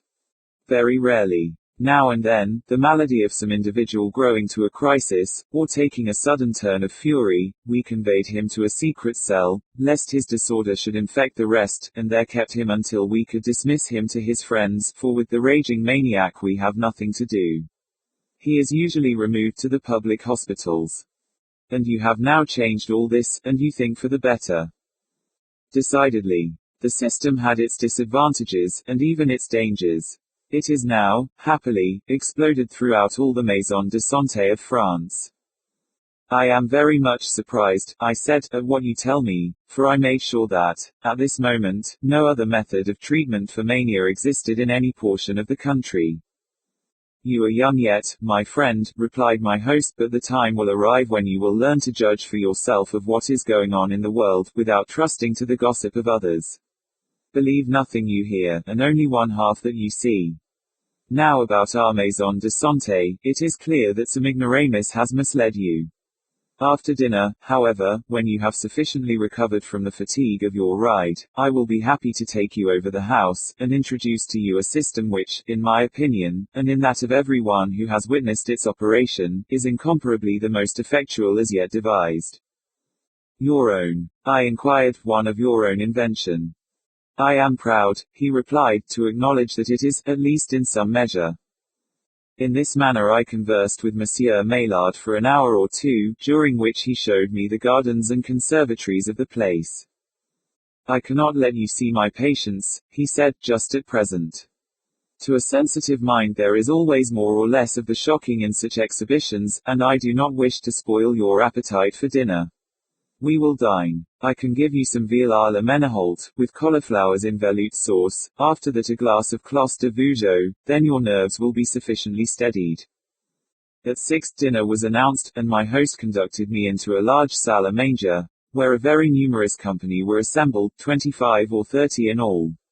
They were, apparently, people of rank, certainly of high breeding, although their habiliments, I thought, were extravagantly rich, partaking somewhat too much of the ostentatious finery of the Vielle Cour. I noticed that at least 2/3 of these guests were ladies, and some of the latter were by no means accoutred in what a Parisian would consider good taste at the present day. Many females, for example, whose age could not have been less than 70 were bedecked with a profusion of jewelry, such as rings, bracelets, and earrings, and wore the bosoms and arms shamefully bare. I observed, too, that very few of the dresses were well made, or, at least, that very few of them fitted the wearers. In looking about, I discovered the interesting girl to whom Monsieur Maillard had presented me in the little parlor, but my surprise was great to see her wearing a hoop and farthingale, with high-heeled shoes, and a dirty cap of Brussels lace, so much too large for her that it gave her face a ridiculously diminutive expression. When I had first seen her, she was attired, most becomingly, in deep mourning. There was an air of oddity, in short, about the dress of the whole party, which, at first, caused me to recur to my original idea of the soothing system, and to fancy that Monsieur Maillard had been willing to deceive me until after dinner, that I might experience no uncomfortable feelings during the repast, at finding myself dining with lunatics. But I remembered having been informed, in Paris, that the southern provincialists were a peculiarly eccentric people, with a vast number of antiquated notions. And then, too, upon conversing with several members of the company, my apprehensions were immediately and fully dispelled. The dining room itself, although perhaps sufficiently comfortable and of good dimensions, had nothing too much of elegance about it. For example, the floor was uncarpeted. In France, however, a carpet is frequently dispensed with.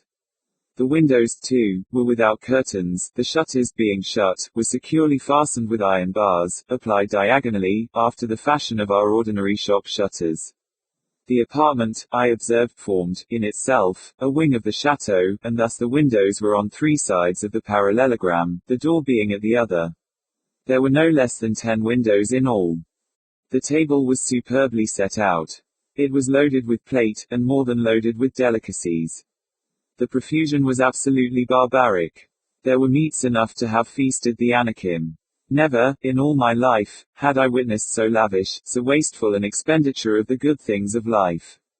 There seemed very little taste, however, in the arrangements, and my eyes, accustomed to quiet lights, were sadly offended by the prodigious glare of a multitude of wax candles, which, in silver candelabra, were deposited upon the table, and all about the room, wherever it was possible to find a place. There were several active servants in attendance, and, upon a large table, at the farther end of the apartment, were seated 7 or 8 people with fiddles, fifes, trombones, and a drum. These fellows annoyed me very much, at intervals, during the repast, by an infinite variety of noises, which were intended for music, and which appeared to afford much entertainment to all present, with the exception of myself. Upon the whole, I could not help thinking that there was much of the bizarre about everything I saw, but then the world is made up of all kinds of persons, with all modes of thought, and all sorts of conventional customs. I had travelled, too, so much, as to be quite an adept at the nil admirari, so I took my seat very coolly at the right hand of my host, and, having an excellent appetite, did justice to the good cheer set before me. The conversation, in the meantime, was spirited and general. The ladies, as usual, talked a great deal. I soon found that nearly all the company were well educated, and my host was a world of good-humored anecdote in himself. He seemed quite willing to speak of his position as superintendent of a maison de santé, and, indeed, the topic of lunacy was, much to my surprise, a favorite one with all present. A great many amusing stories were told, having reference to the whims of the patients. "We had a fellow here once," said a fat little gentleman, who sat at my right, "a fellow that fancied himself a teapot, and by the way, is it not especially singular how often this particular crotchet has entered the brain of the lunatic? There is scarcely an insane asylum in France which cannot supply a human teapot. Our gentleman was a Britannia, ware teapot, and was careful to polish himself every morning with buckskin and whiting." "And then," said a tall man just opposite, "we had here, not long ago, a person who had taken it into his head that he was a donkey, which, allegorically speaking, you will say, was quite true. He was a troublesome patient, and we had much ado to keep him within bounds. For a long time he would eat nothing but thistles, but of this idea we soon cured him by insisting upon his eating nothing else. Then he was perpetually kicking out his heels so. Mr. Cock, I will thank you to behave yourself."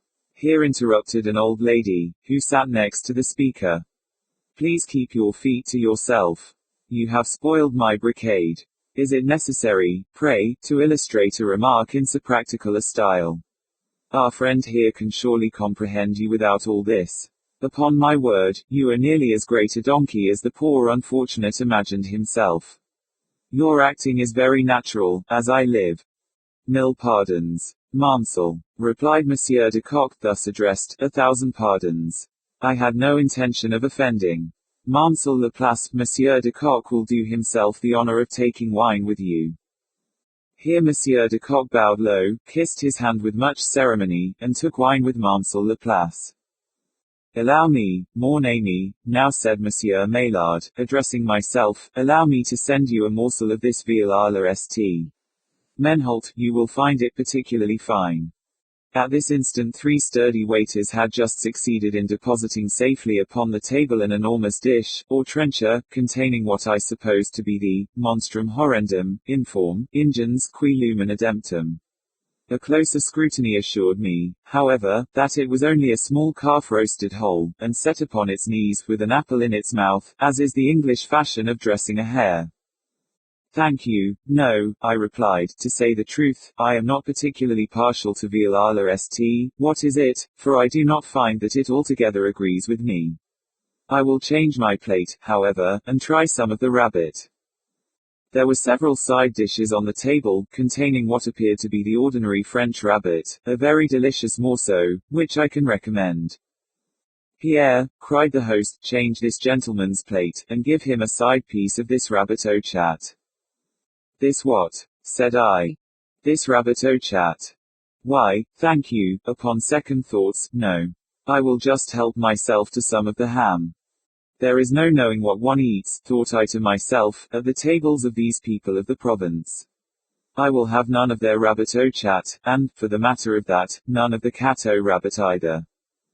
"And then," said a cadaverous-looking personage, near the foot of the table, taking up the thread of the conversation where it had been broken off, "and then, among other oddities, we had a patient, once upon a time, who very pertinaciously maintained himself to be a Cordova cheese, and went about, with a knife in his hand, soliciting his friends to try a small slice from the middle of his leg." "He was a great fool, beyond doubt," interposed someone, "but not to be compared with a certain individual whom we all know, with the exception of this strange gentleman. I mean the man who took himself for a bottle of champagne, and always went off with a pop and a fizz, in this fashion." Here the speaker, very rudely, as I thought, put his right thumb in his left cheek, withdrew it with a sound resembling the popping of a cork, and then, by a dexterous movement of the tongue upon the teeth, created a sharp hissing and fizzing, which lasted for several minutes, in imitation of the frothing of champagne.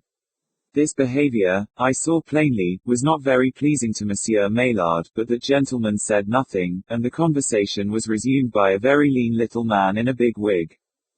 "And then there was an ignoramus," said he, "who mistook himself for a frog, which, by the way, he resembled in no little degree. I wish you could have seen him, sir. Here the speaker addressed myself. It would have done your heart good to see the natural airs that he put on. Sir, if that man was not a frog, I can only observe that it is a pity he was not. His croak thus, o-o-o-o-g-h, o-o-o-o-g-h, was the finest note in the world, B flat, and when he put his elbows upon the table thus, after taking a glass or two of wine, and distended his mouth thus, and rolled up his eyes thus, and winked them with excessive rapidity thus, why then, sir, I take it upon myself to say, positively, that you would have been lost in admiration of the genius of the man. I have no doubt of it, I said. And then, said somebody else, then there was Petit Gaillard, who thought himself a pinch of snuff, and was truly distressed because he could not take himself between his own finger and thumb. And then there was Jules Dessolleras, who was a very singular genius, indeed, and went mad with the idea that he was a pumpkin. He persecuted the cook to make him up into pies, a thing which the cook indignantly refused to do. For my part, I am by no means sure that a pumpkin pie à la Dessolleras would not have been very capital eating indeed. You astonish me, said I, and I looked inquisitively at Monsieur Maillard. Ha, said that gentleman, hi, ho, who, very good indeed. You must not be astonished, mon ami, our friend here is a wit, a droll, you must not understand him to the letter. And then, said some other one of the party, then there was Buffon Legrand, another extraordinary personage in his way. He grew deranged through love, and fancied himself possessed of two heads. One of these he maintained to be the head of Cicero, the other he imagined a composite one, being Demosthenes from the top of the forehead to the mouth, and Lord Broughams from the mouth to the chin. It is not impossible that he was wrong, but he would have convinced you of his being in the right, for he was a man of great eloquence. He had an absolute passion for oratory, and could not refrain from display. For example, he used to leap upon the dinner table thus, and here a friend, at the side of the speaker, put a hand upon his shoulder and whispered a few words in his ear, upon which he ceased talking with great suddenness, and sank back within his chair. And then, said the friend who had whispered, there was Bullard, the teetotum. I call him the teetotum because, in fact, he was seized with the droll but not altogether irrational crotchet, that he had been converted into a teetotum. You would have roared with laughter to see him spin. He would turn round upon one heel by the hour, in this manner, so. Here the friend whom he had just interrupted by a whisper, performed an exactly similar office for himself. But then, cried the old lady, at the top of her voice, your Monsieur Bullard was a madman, and a very silly madman at best, for who, allow me to ask you, ever heard of a human teetotum? The thing is absurd. Madame Joyeuse was a more sensible person, as you know.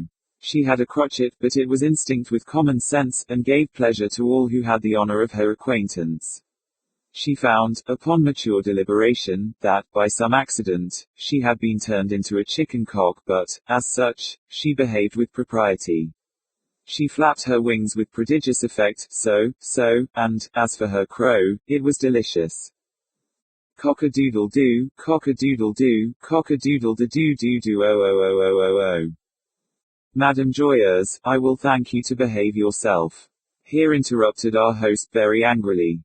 You can either conduct yourself as a lady should do, or you can quit the table forthwith, take your choice.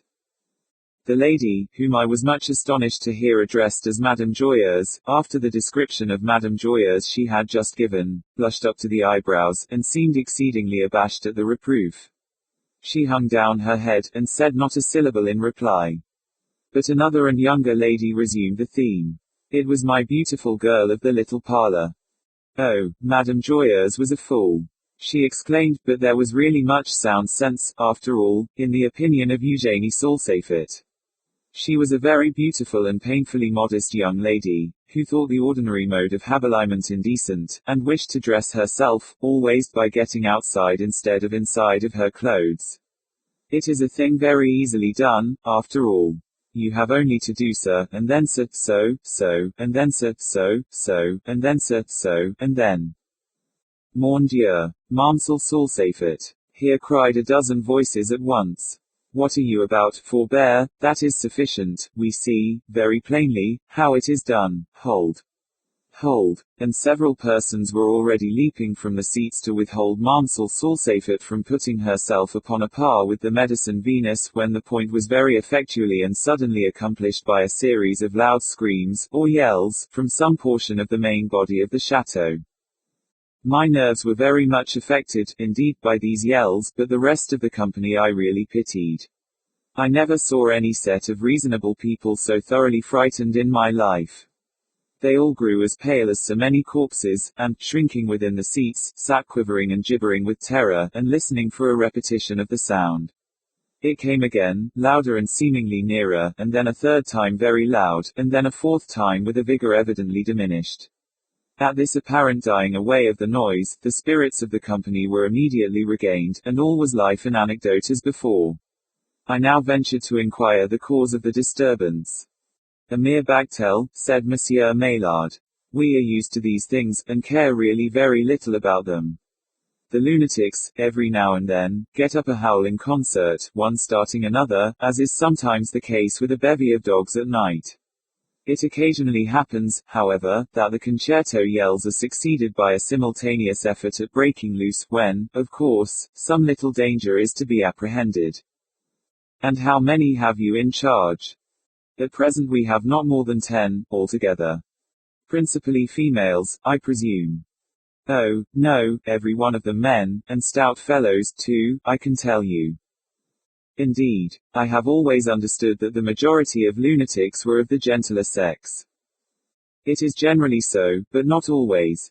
Some time ago, there were about 27 patients here, and, of that number, no less than 18 were women, but, lately, matters have changed very much, as you see. Yes, have changed very much, as you see, here interrupted the gentleman who had broken the shins of Mamselle Laplace. Yes, have changed very much, as you see. Chimed in the whole company at once. Hold your tongues, every one of you, said my host, in a great rage. Whereupon the whole company maintained a dead silence for nearly a minute. As for one lady, she obeyed Monsieur Maillard to the letter, and thrusting out her tongue, which was an excessively long one, held it very resignedly, with both hands, until the end of the entertainment.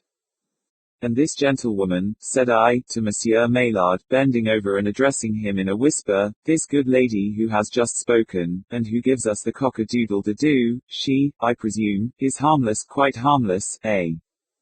Harmless, ejaculated he, in unfeigned surprise. Why, what can you mean? Only slightly touched, said I, touching my head.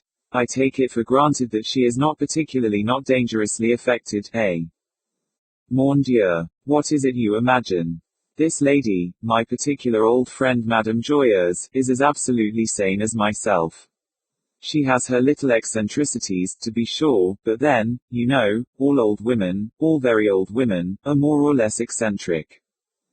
To be sure, said I, to be sure, and then the rest of these ladies and gentlemen are my friends and keepers, interrupted Monsieur Maillard, drawing himself up with hauteur, my very good friends and assistants.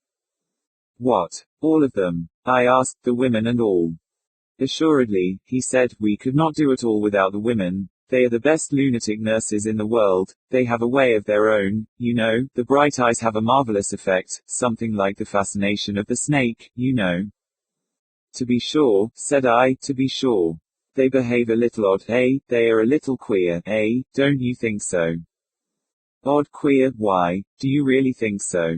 We are not very prudish, to be sure, here in the South, do pretty much as we please, enjoy life, and all that sort of thing, you know. To be sure, said I, to be sure. And then, perhaps, this Clos de Vougeot is a little heady, you know, a little strong, you understand, eh? To be sure, said I, to be sure. By the by, monsieur, did I understand you to say that the system you have adopted, in place of the celebrated soothing system, was one of very rigorous severity? By no means. Our confinement is necessarily close, but the treatment, the medical treatment, I mean, is rather agreeable to the patients than otherwise. And the new system is one of your own invention. Not altogether. Some portions of it are referable to Professor Tarr, of whom you have necessarily heard, and, again, there are modifications in my plan which I am happy to acknowledge as belonging of right to the celebrated Feather, with whom, if I mistake not, you have the honor of an intimate acquaintance. I am quite ashamed to confess, I replied, that I have never even heard the names of either gentleman before. Good heavens! Ejaculated my host, drawing back his chair abruptly, and uplifting his hands. I surely do not hear you aright. You did not intend to say, that you had never heard either of the learned Dr. Tarr, or of the celebrated Professor Feather. I am forced to acknowledge my ignorance, I replied, but the truth should be held inviolate above all things. Nevertheless, I feel humbled to the dust, not to be acquainted with the works of these, no doubt, extraordinary men. I will seek out their writings forthwith, and peruse them with deliberate care. Monsieur Maillard, you have really, I must confess it, you have really, made me ashamed of myself. And this was the fact. Say no more, my good young friend, he said kindly, pressing my hand. Join me now in a glass of sauterne. We drank. The company followed our example without stint. They chatted, they jested, they laughed, they perpetrated 1,000 absurdities, the fiddles shrieked, the drum rhododowed, the trombones bellowed like so many brazen bulls of Phalaris, and the whole scene, growing gradually worse and worse, as the wines gained the ascendancy, became at length a sort of pandemonium in petto. In the meantime, Monsieur Maillard and myself, with some bottles of sauterne and Bougeot between us, continued our conversation at the top of the voice. A word spoken in an ordinary key stood no more chance of being heard than the voice of a fish from the bottom of Niagara Falls. And, sir, said I, screaming in his ear, you mentioned something before dinner about the danger incurred in the old system of soothing. How is that? Yes, he replied, there was, occasionally, very great danger indeed. There is no accounting for the caprices of madmen, and, in my opinion as well as in that of Dr. Tarr and Professor Feather, it is never safe to permit them to run at large unattended. A lunatic may be soothed, as it is called, for a time, but, in the end, he is very apt to become obstreperous. His cunning, too, is proverbial and great. If he has a project in view, he conceals his design with a marvelous wisdom, and the dexterity with which he counterfeits sanity, presents, to the metaphysician, one of the most singular problems in the study of mind. When a madman appears thoroughly sane, indeed, it is high time to put him in a straitjacket. But the danger, my dear sir, of which you were speaking, in your own experience, during your control of this house, have you had practical reason to think liberty hazardous in the case of a lunatic? Here, in my own experience, why, I may say, yes. For example, no very long while ago, a singular circumstance occurred in this very house. The soothing system, you know, was then in operation, and the patients were at large. They behaved remarkably well, especially so, any one of sense might have known that some devilish scheme was brewing from that particular fact that the fellows behaved so remarkably well. And, sure enough, one fine morning the keepers found themselves pinioned hand and foot, and thrown into the cells, where they were attended, as if they were the lunatics, by the lunatics themselves, who had usurped the offices of the keepers. You don't tell me so. I never heard of anything so absurd in my life. Fact, it all came to pass by means of a stupid fellow, a lunatic, who, by some means, had taken it into his head that he had invented a better system of government than any ever heard of before, of lunatic government, I mean. He wished to give his invention a trial, I suppose, and so he persuaded the rest of the patients to join him in a conspiracy for the overthrow of the reigning powers. And he really succeeded. No doubt of it. The keepers and kept were soon made to exchange places. Not that exactly either, for the madmen had been free, but the keepers were shut up in cells forthwith, and treated, I am sorry to say, in a very cavalier manner. But I presume a counter-revolution was soon effected. This condition of things could not have long existed. The country people in the neighborhood, visitors coming to see the establishment, would have given the alarm. There you are out. The head rebel was too cunning for that. He admitted no visitors at all, with the exception, one day, of a very stupid-looking young gentleman of whom he had no reason to be afraid. He let him in to see the place, just by way of variety, to have a little fun with him. As soon as he had gammoned him sufficiently, he let him out, and sent him about his business. And how long, then, did the madmen reign? Oh, a very long time, indeed, a month certainly, how much longer I can't precisely say. In the meantime, the lunatics had a jolly season of it, that you may swear. They doffed their own shabby clothes, and made free with the family wardrobe and jewels. The cellars of the chateau were well stocked with wine, and these madmen are just the devils that know how to drink it. They lived well, I can tell you. And the treatment, what was the particular species of treatment which the leader of the rebels put into operation? Why, as for that, a madman is not necessarily a fool, as I have already observed, and it is my honest opinion that his treatment was a much better treatment than that which it superseded. It was a very capital system indeed, simple, neat, no trouble at all, in fact it was delicious it was. Here my host's observations were cut short by another series of yells, of the same character as those which had previously disconcerted us. This time, however, they seemed to proceed from persons rapidly approaching. Gracious heavens! I ejaculated, the lunatics have most undoubtedly broken loose. I very much fear it is so, replied Monsieur Maillard, now becoming excessively pale. He had scarcely finished the sentence, before loud shouts and imprecations were heard beneath the windows, and, immediately afterward, it became evident that some persons outside were endeavoring to gain entrance into the room.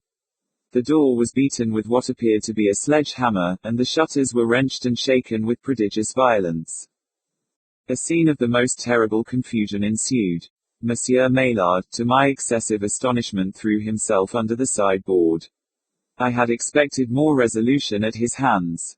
The members of the orchestra, who, for the last 15 minutes, had been seemingly too much intoxicated to do duty, now sprang all at once to their feet and to their instruments, and, scrambling upon the table, broke out, with one accord, into Yankee Doodle, which they performed, if not exactly in tune, at least with an energy superhuman, during the whole of the uproar. Meantime, upon the main dining table, among the bottles and glasses, leaped the gentleman who, with such difficulty, had been restrained from leaping there before. As soon as he fairly settled himself, he commenced an oration, which, no doubt, was a very capital one, if it could only have been heard. At the same moment, the man with the teetotum predilection, set himself to spinning around the apartment, with immense energy, and with arms outstretched at right angles with his body, so that he had all the air of a teetotum in fact, and knocked everybody down that happened to get in his way. And now, too, hearing an incredible popping and fizzing of champagne, I discovered at length, that it proceeded from the person who performed the bottle of that delicate drink during dinner. And then, again, the frog-man croaked away as if the salvation of his soul depended upon every note that he uttered. And, in the midst of all this, the continuous braying of a donkey arose over all. As for my old friend, Madame Joyeuse, I really could have wept for the poor lady, she appeared so terribly perplexed. All she did, however, was to stand up in a corner, by the fireplace, and sing out incessantly at the top of her voice, cock-a-doodle-de-doo. And now came the climax, the catastrophe of the drama. As no resistance, beyond whooping and yelling and cock-a-doodling, was offered to the encroachments of the party without, the 10 windows were very speedily, and almost simultaneously, broken in. But I shall never forget the emotions of wonder and horror with which I gazed, when, leaping through these windows, and down among us pele-mele, fighting, stamping, scratching, and howling, there rushed a perfect army of what I took to be chimpanzees, orang-outans, or big black baboons of the Cape of Good Hope. I received a terrible beating, after which I rolled under a sofa and lay still. After lying there some 15 minutes, during which time I listened with all my ears to what was going on in the room, I came to same satisfactory denouement of this tragedy. Monsieur Maillard, it appeared, in giving me the account of the lunatic who had excited his fellows to rebellion, had been merely relating his own exploits. This gentleman had, indeed, some 2 or 3 years before, been the superintendent of the establishment, but grew crazy himself, and so became a patient. This fact was unknown to the traveling companion who introduced me. The keepers, 10 in number, having been suddenly overpowered, were first well tarred, then, carefully feathered, and then shut up in underground cells. They had been so imprisoned for more than a month, during which period Monsieur Maillard had generously allowed them not only the tar and feathers, which constituted his system, but some bread and abundance of water. The latter was pumped on them daily. At length, one escaping through a sewer, gave freedom to all the rest. The soothing system, with important modifications, has been resumed at the chateau, yet I cannot help agreeing with Monsieur Maillard, that his own treatment was a very capital one of its kind. As he justly observed, it was simple, neat, and gave no trouble at all, not the least. I have only to add that, although I have searched every library in Europe for the works of Dr. Tar and Professor Feather, I have, up to the present day, utterly failed in my endeavors at procuring an edition. The Literary Life of Thingum Bob Esq. Late editor of the Goosetherumfoodle. By himself. I am now growing in years, and, since I understand that Shakespeare and Mr. Emmons are deceased, it is not impossible that I may even die. It has occurred to me, therefore, that I may as well retire from the field of letters and repose upon my laurels. But I am ambitious of signalizing my abdication of the literary scepter by some important bequest to posterity, and, perhaps, I cannot do a better thing than just pen for it an account of my earlier career. My name, indeed, has been so long and so constantly before the public eye, that I am not only willing to admit the naturalness of the interest which it has everywhere excited, but ready to satisfy the extreme curiosity which it has inspired. In fact, it is no more than the duty of him who achieves greatness to leave behind him, in his ascent, such landmarks as may guide others to be great. I proposed, therefore, in the present paper, which I had some idea of calling, Memoranda to serve for the literary history of America, to give a detail of those important, yet feeble and tottering first steps, by which, at length, I attained the high road to the pinnacle of human renown. Of one's very remote ancestors it is superfluous to say much. My father, Thomas Bob Esq., stood for many years at the summit of his profession, which was that of a merchant barber, in the city of Smug. His warehouse was the resort of all the principal people of the place, and especially of the editorial corps, a body which inspires all about it with profound veneration and awe. For my own part, I regarded them as gods, and drank in with avidity the rich wit and wisdom which continuously flowed from their august mouths during the process of what is styled lather. My first moment of positive inspiration must be dated from that ever-memorable epoch, when the brilliant conductor of the gadfly, in the intervals of the important process just mentioned, recited aloud, before a conclave of our apprentices, an inimitable poem in honor of the only genuine oil of Bob, so called from its talented inventor, my father, and for which effusion the editor of the Fly was remunerated with a regal liberality by the firm of Thomas Bob and Company, merchant barbers. The genius of the stanzas to the Oil of Bob first breathed into me, I say, the divine afflatus. I resolved at once to become a great man and to commence by becoming a great poet. That very evening I fell upon my knees at the feet of my father. Father, I said, pardon me, but I have a soul above lather. It is my firm intention to cut the shop. I would be an editor, I would be a poet, I would pen stanzas to the Oil of Bob. Pardon me and aid me to be great. My dear Thingum, replied my father, I had been christened Thingum after a wealthy relative so surnamed, my dear Thingum, he said, raising me from my knees by the ears, Thingum, my boy, you're a trump, and take after your father in having a soul. You have an immense head too, and it must hold a great many brains. This I have long seen, and therefore had thoughts of making you a lawyer. The business, however, has grown ungenteel, and that of a politician don't pay. Upon the whole you judge wisely, the trade of editor is best, and if you can be a poet at the same time, as most of the editors are, by the by, why you will kill two birds with one stone. To encourage you in the beginning of things, I will allow you a garret pen, ink and paper, a rhyming dictionary, and a copy of the gadfly. I suppose you would scarcely demand any more. I would be an ungrateful villain if I did, I replied with enthusiasm. Your generosity is boundless. I will repay it by making you the father of a genius. Thus ended my conference with the best of men, and immediately upon its termination, I betook myself with zeal to my poetical labors, as upon these, chiefly, I founded my hopes of ultimate elevation to the editorial chair. In my first attempts at composition I found the stanzas to The Oil of Bob rather a drawback than otherwise. The splendor more dazzled than enlightened me. The contemplation of their excellence tended, naturally, to discourage me by comparison with my own abortions, so that for a long time I labored in vain. At length there came into my head one of those exquisitely original ideas which now and then will permeate the brain of a man of genius. It was this, or rather, thus was it carried into execution. From the rubbish of an old bookstall, in a very remote corner of the town, I got together several antique and altogether unknown or forgotten volumes. The bookseller sold them to me for a song. From one of these, which purported to be a translation of one Dante's Inferno, I copied with remarkable neatness a long passage about a man named Ugolino, who had a parcel of brats. From another which contained a good many old plays by some person whose name I forget, I extracted in the same manner, and with the same care, a great number of lines about angels, and ministers saying grace, and goblins damned, and more besides of that sort. From a third, which was the composition of some blind man or other, either a Greek or a Choctaw, I cannot be at the pains of remembering every trifle exactly, I took about 50 verses beginning with Achilles' wrath, and Greece, and something else. From a fourth, which I recollect was also the work of a blind man, I selected a page or two all about hail, and holy light, and although a blind man has no business to write about light, still the verses were sufficiently good in their way.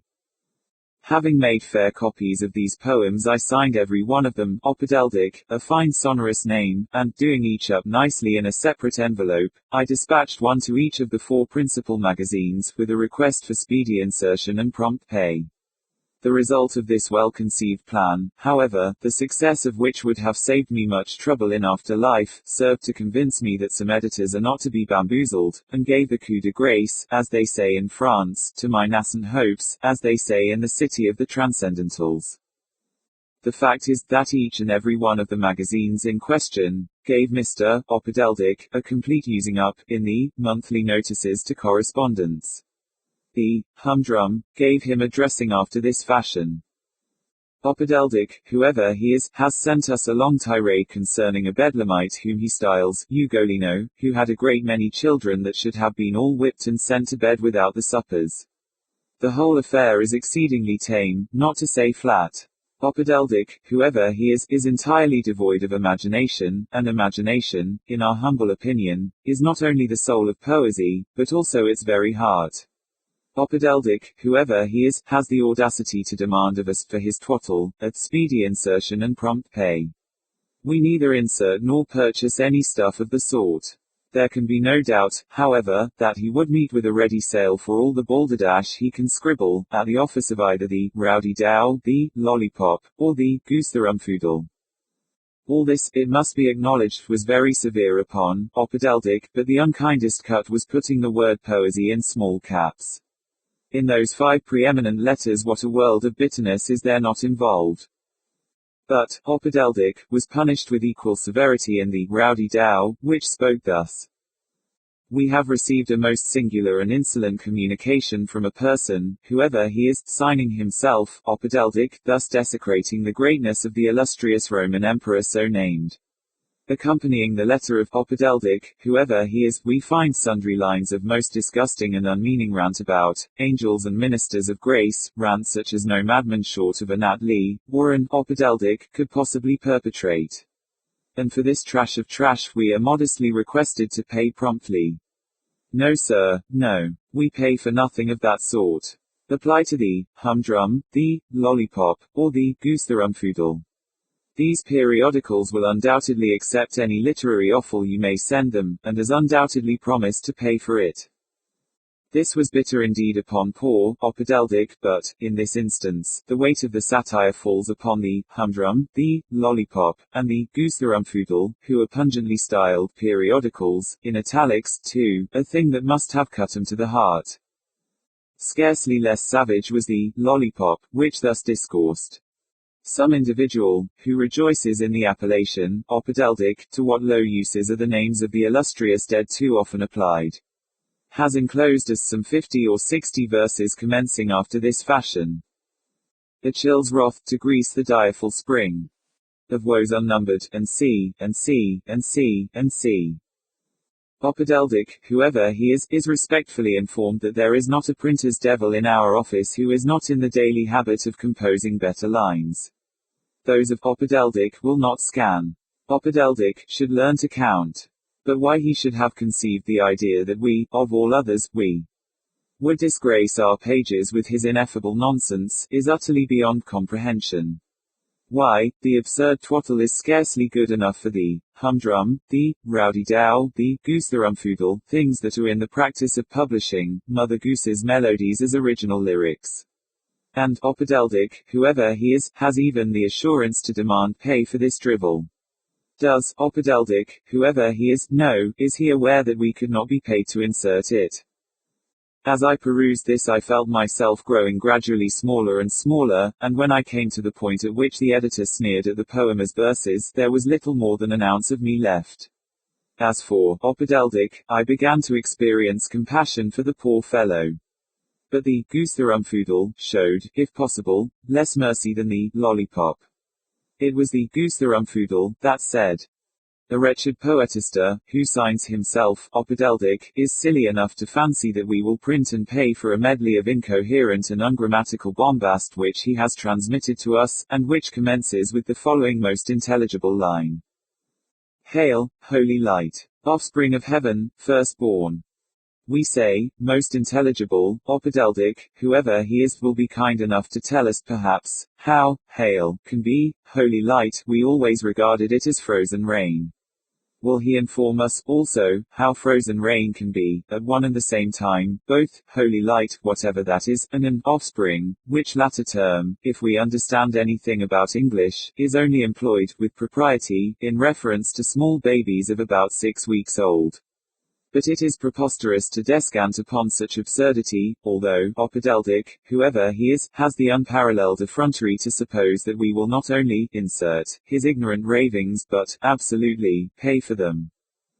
Now this is fine, it is rich, and we have half a mind to punish this young scribbler for his egotism, by really publishing his effusion, verbatim a literatum, as he has written it.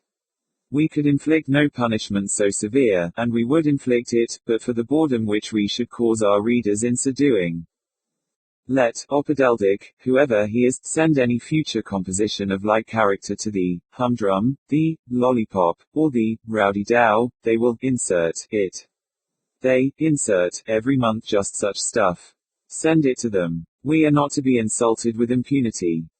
This made an end of me, and as for the humdrum, the rowdy-dow, and the lollipop, I never could comprehend how they survived it. The putting 'em in the smallest possible minion, that was the rub, thereby insinuating their lowness, the baseness, while we stood looking down upon 'em in gigantic capitals. Oh, it was too bitter, it was wormwood, it was gall. Had I been either of these periodicals I would have spared no pains to have the goose-the-rumfoodle prosecuted. It might have been done under the Act for the Prevention of Cruelty to Animals. As for Opodeldic, whoever he was, I had by this time lost all patience with the fellow, and sympathized with him no longer. He was a fool, beyond doubt, whoever he was, and got not a kick more than he deserved. The result of my experiment with the old books convinced me, in the first place, that honesty is the best policy, and, in the second, that if I could not write better than Mr. Dant, and the two blind men, and the rest of the old set, it would, at least, be a difficult matter to write worse. I took heart, therefore, and determined to prosecute the entirely original, as they say on the covers of the magazines, at whatever cost of study and pains. I again placed before my eyes, as a model, the brilliant stanzas on The Oil of Bob by the editor of the Gadfly, and resolved to construct an ode on the same sublime theme, in rivalry of what had already been done. With my first verse I had no material difficulty. It ran thus: to pen an ode upon the oil of Bob. Having carefully looked out, however, all the legitimate rhymes to Bob, I found it impossible to proceed. In this dilemma I had recourse to paternal aid, and, after some hours of mature thought, my father and myself thus constructed the poem. To pen an ode upon the oil of Bob is all sorts of a job. Signed, Snob. To be sure, this composition was of no very great length, but I have yet to learn, as they say in the Edinburgh Review, that the mere extent of a literary work has anything to do with its merit. As for the quarterly counterbout, sustained effort, it is impossible to see the sense of it. Upon the whole, therefore, I was satisfied with the success of my maiden attempt, and now the only question regarded the disposal I should make of it. My father suggested that I should send it to the gadfly, but there were two reasons which operated to prevent me from so doing. I dreaded the jealousy of the editor, and I had ascertained that he did not pay for original contributions. I therefore, after due deliberation, consigned the article to the more dignified pages of the Lollipop, and awaited the event in anxiety, but with resignation. In the very next published number I had the proud satisfaction of seeing my poem printed at length, as the leading article, with the following significant words prefixed in italics and between brackets. We call the attention of our readers to the subjoined admirable stanza on the oil of Bob. We need say nothing of the sublimity, or the pathos, it is impossible to peruse them without tears. Those who have been nauseated with a sad dose on the same august topic from the goose quill of the editor of the Gadfly will do well to compare the two compositions. P.S. We are consumed with anxiety to probe the mystery which envelops the evident pseudonym, Snob. May we hope for a personal interview? All this was scarcely more than justice, but it was, I confess, rather more than I had expected. I acknowledge this, be it observed, to the everlasting disgrace of my country and of mankind. I lost no time, however, in calling upon the editor of the Lollipop, and had the good fortune to find this gentleman at home. He saluted me with an air of profound respect, slightly blended with a fatherly and patronizing admiration, wrought in him, no doubt, by my appearance of extreme youth and inexperience. Begging me to be seated, he entered at once upon the subject of my poem, but modesty will ever forbid me to repeat the 1,000 compliments which he lavished upon me. The eulogies of Mr. Crabbe, such was the editor's name, were, however, by no means fulsomely indiscriminate. He analyzed my composition with much freedom and great ability, not hesitating to point out a few trivial defects, a circumstance which elevated him highly in my esteem. The Gadfly was, of course, brought upon the tapis, and I hope never to be subjected to a criticism so searching, or to rebukes so withering, as were bestowed by Mr. Crabbe upon that unhappy effusion. I had been accustomed to regard the editor of the Gadfly as something superhuman, but Mr. Crabbe soon disabused me of that idea. He set the literary as well as the personal character of the fly, Somistic, satirically designated the rival editor, in its true light. He, the fly, was very little better than he should be. He had written infamous things. He was a penny-a-liner, and a buffoon. He was a villain. He had composed a tragedy which set the whole country in a guffaw, and a farce which deluged the universe in tears. Besides all this, he had the impudence to pen what he meant for a lampoon upon himself, Mr. Crabbe, and the temerity to style him an ass. Should I at any time wish to express my opinion of Mr. Free, the pages of the Lollipop, Mr. Crabbe assured me, were at my unlimited disposal. In the meantime, as it was very certain that I would be attacked in the fly for my attempt at composing a rival poem on the oil of Bob, he, Mr. Crabbe, would take it upon himself to attend, pointedly, to my private and personal interests. If I were not made a man of at once, it should not be the fault of himself, Mr. Crabbe. Mr. Crabbe having now paused in his discourse, the latter portion of which I found it impossible to comprehend, I ventured to suggest something about the remuneration which I had been taught to expect for my poem, by an announcement on the cover of the Lollipop, declaring that the Lollipop, insisted upon being permitted to pay exorbitant prices for all accepted contributions, frequently expending more money for a single brief poem than the whole annual cost of the Humdrum, the Rowdy Dow, and the Goose the Rumfoodle combined. As I mentioned the word remuneration, Mr. Crab first opened his eyes, and then his mouth, to quite a remarkable extent, causing his personal appearance to resemble that of a highly agitated elderly duck in the act of quacking, and in this condition he remained, ever and anon pressing his hands tightly to his forehead, as if in a state of desperate bewilderment, until I had nearly made an end of what I had to say. Upon my conclusion, he sank back into his seat, as if much overcome, letting his arms fall lifelessly by his side, but keeping his mouth still rigorously open, after the fashion of the duck. While I remained in speechless astonishment at behavior so alarming, he suddenly leaped to his feet and made a rush at the bell rope, but just as he reached this, he appeared to have altered his intention, whatever it was, for he dived under a table and immediately reappeared with a cudgel. This he was in the act of uplifting, for what purpose I am at a loss to imagine, when, all at once, there came a benign smile over his features, and he sank placidly back in his chair. "Mr. Bob," he said, for I had sent up my card before ascending myself, "Mr. Bob, you are a young man, I presume, very." I assented, adding that I had not yet concluded my third lustrum. "Ah," he replied, "very good. I see how it is, say no more. Touching this matter of compensation, what you observe is very just, in fact it is excessively so. But the first contribution, the first, I say, it is never the magazine custom to pay for, you comprehend, eh? The truth is, we are usually the recipients in such case." Mr. Crab smiled blandly as he emphasized the word recipients. "For the most part, we are paid for the insertion of a maiden attempt, especially in verse. In the second place, Mr. Bob, the magazine rule is never to disburse what we term in France the argent comptant, I have no doubt you understand. In a quarter or two after publication of the article, or in a year or two, we make no objection to giving our note at 9 months, provided always that we can so arrange our affairs as to be quite certain of a burst up, in 6. I really do hope, Mr. Bob, that you will look upon this explanation as satisfactory." Here Mr. Crab concluded, and the tears stood in his eyes. Grieved to the soul at having been, however innocently, the cause of pain to so eminent and so sensitive a man, I hastened to apologize, and to reassure him, by expressing my perfect coincidence with his views, as well as my entire appreciation of the delicacy of his position. Having done all this in a neat speech, I took leave. One fine morning, very shortly afterwards, I awoke and found myself famous. The extent of my renown will be best estimated by reference to the editorial opinions of the day.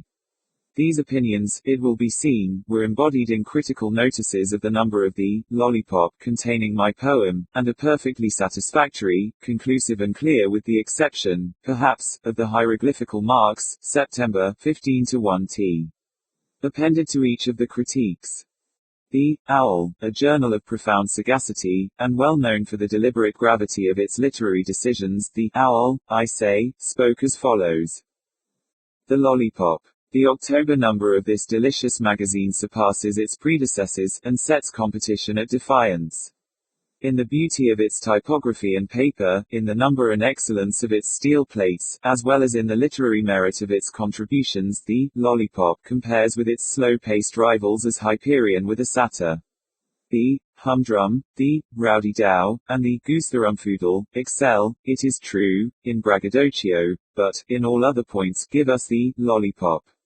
How this celebrated journal can sustain its evidently tremendous expenses, is more than we can understand. To be sure, it has a circulation of 100,000, and its subscription list has increased 1/4 during the last month, but, on the other hand, the sums it disburses constantly for contributions are inconceivable. It is reported that Mr. Slias received no less than 37.5 cents for his inimitable paper on pigs. With Mr. Crab, as editor, and with such names upon the list of contributors as Snob and Slias, there can be no such word as fail, for the Lollipop. Go and subscribe. September 15 to 1t. I must say that I was gratified with this high-toned notice from a paper so respectable as the Owl. The placing my name, that is to say, my nom de guerre, in priority of station to that of the great Slias was a compliment as happy as I felt it to be deserved. My attention was next arrested by these paragraphs in the Toad, a print highly distinguished for its uprightness and independence, for its entire freedom from sycophancy and subservience to the givers of dinners. The Lollipop, for October, is out in advance of all its contemporaries, and infinitely surpasses them, of course, in the splendor of its embellishments, as well as in the richness of its literary contents. The Humdrum, the Rowdy-Dow, and the Goosetherumfoodle excel, we admit, in braggadocio, but, in all other points, give us the Lollipop. How this celebrated magazine can sustain its evidently tremendous expenses, is more than we can understand. To be sure, it has a circulation of 200,000, and its subscription list has increased 1/3 during the last fortnight, but on the other hand, the sums it disburses, monthly, for contributions, are fearfully great. We learn that Mr. Mumblethumb received no less than 50 cents for his late monody in a mug puddle. Among the original contributors to the present number we notice, besides the eminent editor, Mr. Crabbe, such men as Snob, Sleass, and Mumblethumb. Apart from the editorial matter, the most valuable paper, nevertheless, is, we think, a poetical gem by Snob, on the Oil of Bob, but our readers must not suppose from the title of this incomparable bijou, that it bears any similitude to some balderdash on the same subject by a certain contemptible individual whose name is unmentionable to ears polite. The present poem, On the Oil of Bob, has excited universal anxiety and curiosity in respect to the owner of the evident pseudonym, Snob, a curiosity which, happily, we have it in our power to satisfy. Snob is the nom de plume of Mr. Thingumbob, of this city, a relative of the great Mr. Thingham, after whom he is named, and otherwise connected with the most illustrious families of the state. His father, Thomas Bob, Esq., is an opulent merchant in Smug. September 15, 1t. This generous approbation touched me to the heart, the more especially as it emanated from a source so avowedly, so proverbially pure as the Toad. The word balderdash, as applied to the oil of Bob, of the fly, I considered singularly pungent and appropriate. The words gem, and bijou, however, used in reference to my composition, struck me as being, in some degree, feeble, and seemed to me to be deficient in force. They were not sufficiently prononcés, as we have it in France. I had hardly finished reading the Toad when a friend placed in my hands a copy of the Mole, a daily, enjoying high reputation for the keenness of its perception about matters in general, and for the open, honest, above-ground style of its editorials. The Mole spoke of the Lollipop as follows. We have just received the Lollipop for October, and must say that never before have we perused any single number of any periodical which afforded us a felicity so supreme. We speak advisedly. The Humdrum, the Rowdy-Dow, and the Goosetherumfoodle must look well to their laurels. These prints, no doubt, surpass everything in loudness of pretension, but, in all other points, give us the Lollipop. How this celebrated magazine can sustain its evidently tremendous expenses, is more than we can comprehend. To be sure, it has a circulation of 300,000 and its subscription list has increased 1/2 within the last week, but then the sum it disburses, monthly, for contributions, is astoundingly enormous. We have it upon good authority, that Mr. Fatquack received no less than 62 cents and a half for his late domestic nouvelette, the Dish Clout. The contributors to the number before us are Mr. Crabbe, the eminent editor, Snob, Mumblethumb, Fatquack, and others, but, after the inimitable compositions of the editor himself, we prefer a diamond-like effusion from the pen of a rising poet who writes over the signature, Snob, a nom de guerre which we predict will one day extinguish the radiance of Boz. Snob, we learn, is a Mr. Thingumbob, Esq., sole heir of a wealthy merchant of this city, Thomas Bob, Esq., and a near relative of the distinguished Mr. Thingham. The title of Mr.'s admirable poem is The Oil of Bob, a somewhat unfortunate name, by the by, as some contemptible vagabond connected with the penny press has already disgusted the town with a great deal of drivel upon the same topic. There will be no danger, however, of confounding the compositions. September 15 ZT. The generous approbation of so clear-sighted a journal as the Mole penetrated my soul with delight. The only objection which occurred to me was that the terms contemptible vagabond might have been better written, odious and contemptible, wretch, villain and vagabond. This would have sounded more gracefully, I think. Diamond-like, also, was scarcely, it will be admitted, of sufficient intensity to express what the mole evidently thought of the brilliancy of the oil of Bob. On the same afternoon in which I saw these notices in the Owl, the Toad, and the Mole, I happened to meet with a copy of the Daddy Long Legs, a periodical proverbial for the extreme extent of its understanding. And it was the Daddy Long Legs which spoke thus. The Lollipop. This gorgeous magazine is already before the public for October. The question of preeminence is forever put to rest, and hereafter it will be excessively preposterous in the humdrum, the rowdy-dow, or the goose-the-rumfoodle, to make any farther spasmodic attempts at competition. These journals may excel the lollipop in outcry, but, in all other points, give us the lollipop. How this celebrated magazine can sustain its evidently tremendous expenses, is past comprehension. To be sure, it has a circulation of precisely 500,000, and its subscription list has increased 75% within the last couple of days, but then the sums it disburses, monthly, for contributions, are scarcely credible. We are cognizant of the fact that Mademoiselle Cribelittle received no less than 87 cents and a half for her late valuable revolutionary tale, entitled The Yorktown Katy Did, and The Bunker Hill Katy Didn't. The most able papers in the present number are, of course, those furnished by the editor, the eminent Mr. Crabbe, but there are numerous magnificent contributions from such names as Snob, Mademoiselle Cribelittle, Sleass, Mrs. Fiberlittle, Mumblethumb, Missitskeeberlittle, and last though not least, Fat Quack. The world may well be challenged to produce so rich a galaxy of genius. The poem over the signature, Snob, is, we find, attracting universal commendation, and, we are constrained to say, deserves, if possible, even more applause than it has received. The Oil of Bob is the title of this masterpiece of eloquence and art. One or two of our readers may have a very faint, although sufficiently disgusting recollection of a poem similarly entitled, The Perpetration of a Miserable Penny-a-Liner, Mendicant, and Cutthroat, connected in the capacity of scullion, we believe, with one of the indecent prints about the purlieu of the city. We beg them, for God's sake, not to confound the compositions. The author of The Oil of Bob is, we hear, Thingumbob, Esq., a gentleman of high genius, and a scholar. Snob is merely a nom de guerre. Sept 15 to 1t.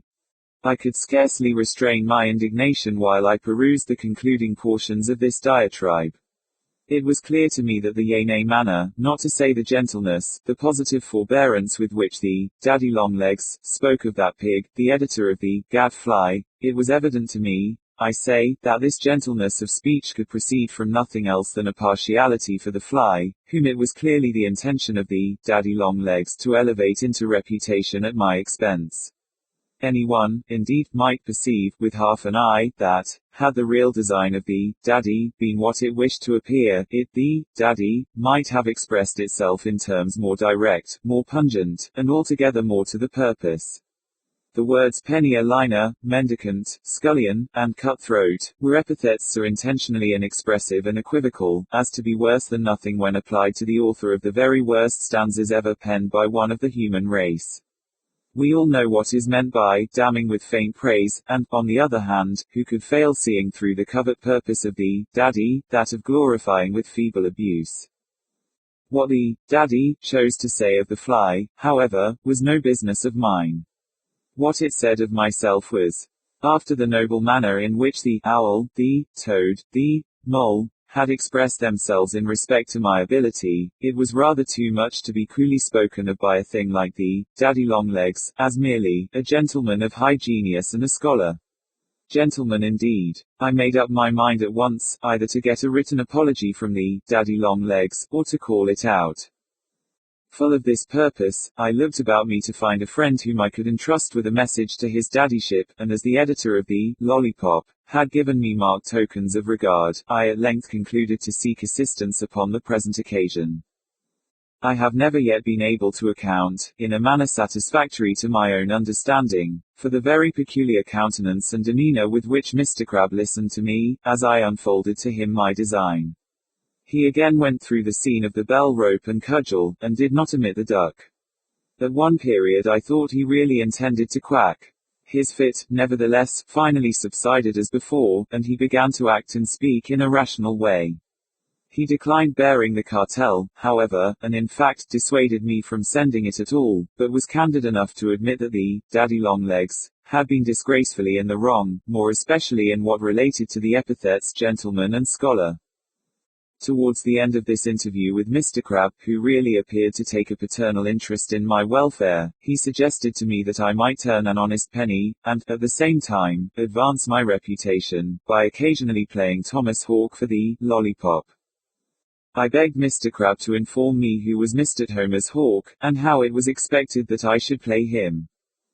Here Mr. Crab again made great eyes, as we say in Germany, but at length, recovering himself from a profound attack of astonishment, he assured me that he employed the words Thomas Hawk to avoid the colloquialism, Tommy, which was low, but that the true idea was Tommy Hawk, or Tomahawk, and that by playing Tomahawk, he referred to scalping, browbeating and otherwise using up the herd of poor devil authors. I assured my patron that, if this was all, I was perfectly resigned to the task of playing Thomas Hawk. Hereupon Mr. Crab desired me to use up the editor of the Gadfly forthwith, in the fiercest style within the scope of my ability, and as a specimen of my powers. This I did, upon the spot, in a review of the original, Oil of Bob, occupying 36 pages of the Lollipop. I found playing Thomas Hawk, indeed, a far less onerous occupation than poetizing, for I went upon system altogether, and thus it was easy to do the thing thoroughly and well. My practice was this. I bought auction copies cheap, of Lord Brougham's speeches, Cobbett's complete works, the New Slang Syllabus, the Whole Art of Snubbing, Prentice's Billingsgate, folio edition, and Lewis G. Clark on tongue. These works I cut up thoroughly with a currycomb, and then, throwing the shreds into a sieve, sifted out carefully all that might be thought decent, a mere trifle, reserving the hard phrases, which I threw into a large tin pepper caster with longitudinal holes, so that an entire sentence could get through without material injury. The mixture was then ready for use. When called upon to play Thomas Hawk, I anointed a sheet of fool's cap with the white of a gander's egg, then, shredding the thing to be reviewed as I had previously shredded the books, only with more care, so as to get every word separate, I threw the latter shreds in with the former, screwed on the lid of the caster, gave it a shake, and so dusted out the mixture upon the egged foolscap, where it stuck. The effect was beautiful to behold. It was captivating. Indeed, the reviews I brought to pass by this simple expedient have never been approached, and were the wonder of the world. At first, through bashfulness, the result of inexperience, I was a little put out by a certain inconsistency, a certain air of the bizarre, as we say in France, worn by the composition as a whole. All the phrases did not fit, as we say in the Anglo-Saxon. Many were quite awry. Some, even, were upside down, and there were none of them which were not, in some measure, injured in regard to effect by this latter species of accident, when it occurred, with the exception of Mr. Lewis Clark's paragraphs, which were so vigorous, and altogether stout, that they seemed not particularly disconcerted by any extreme of position, but looked equally happy and satisfactory, whether on their heads, or on their heels. What became of the editor of the Gadfly, after the publication of my criticism on his Oil of Bob, it is somewhat difficult to determine. The most reasonable conclusion is that he wept himself to death. At all events he disappeared instantaneously from the face of the earth, and no man has seen even the ghost of him since. This matter having been properly accomplished, and the Furies appeased, I grew at once into high favor with Mr. Crab. He took me into his confidence, gave me a permanent situation as Thomas Hawk of the Lollipop, and, as for the present, he could afford me no salary, allowed me to profit, at discretion, by his advice. "My dear Thingham," said he to me one day after dinner, "I respect your abilities and love you as a son. You shall be my heir. When I die I will bequeath you the Lollipop. In the meantime I will make a man of you, I will, provided always that you follow my counsel. The first thing to do is to get rid of the old bore." "Bore?" said I inquiringly. "Pig, aper. As we say in Latin, who, where?" "Your father," said he. "Precisely," I replied, "pig. You have your fortune to make, Thingham," resumed Mr. Crab, "and that governor of yours is a millstone about your neck. We must cut him at once." Here I took out my knife. We must cut him, continued Mr. Crab, decidedly and forever. He won't do, he won't. Upon second thoughts, you had better kick him, or cane him, or something of that kind. What do you say? I suggested modestly, to my kicking him in the first instance, caning him afterwards, and winding up by tweaking his nose. Mr. Crab looked at me musingly for some moments, and then answered.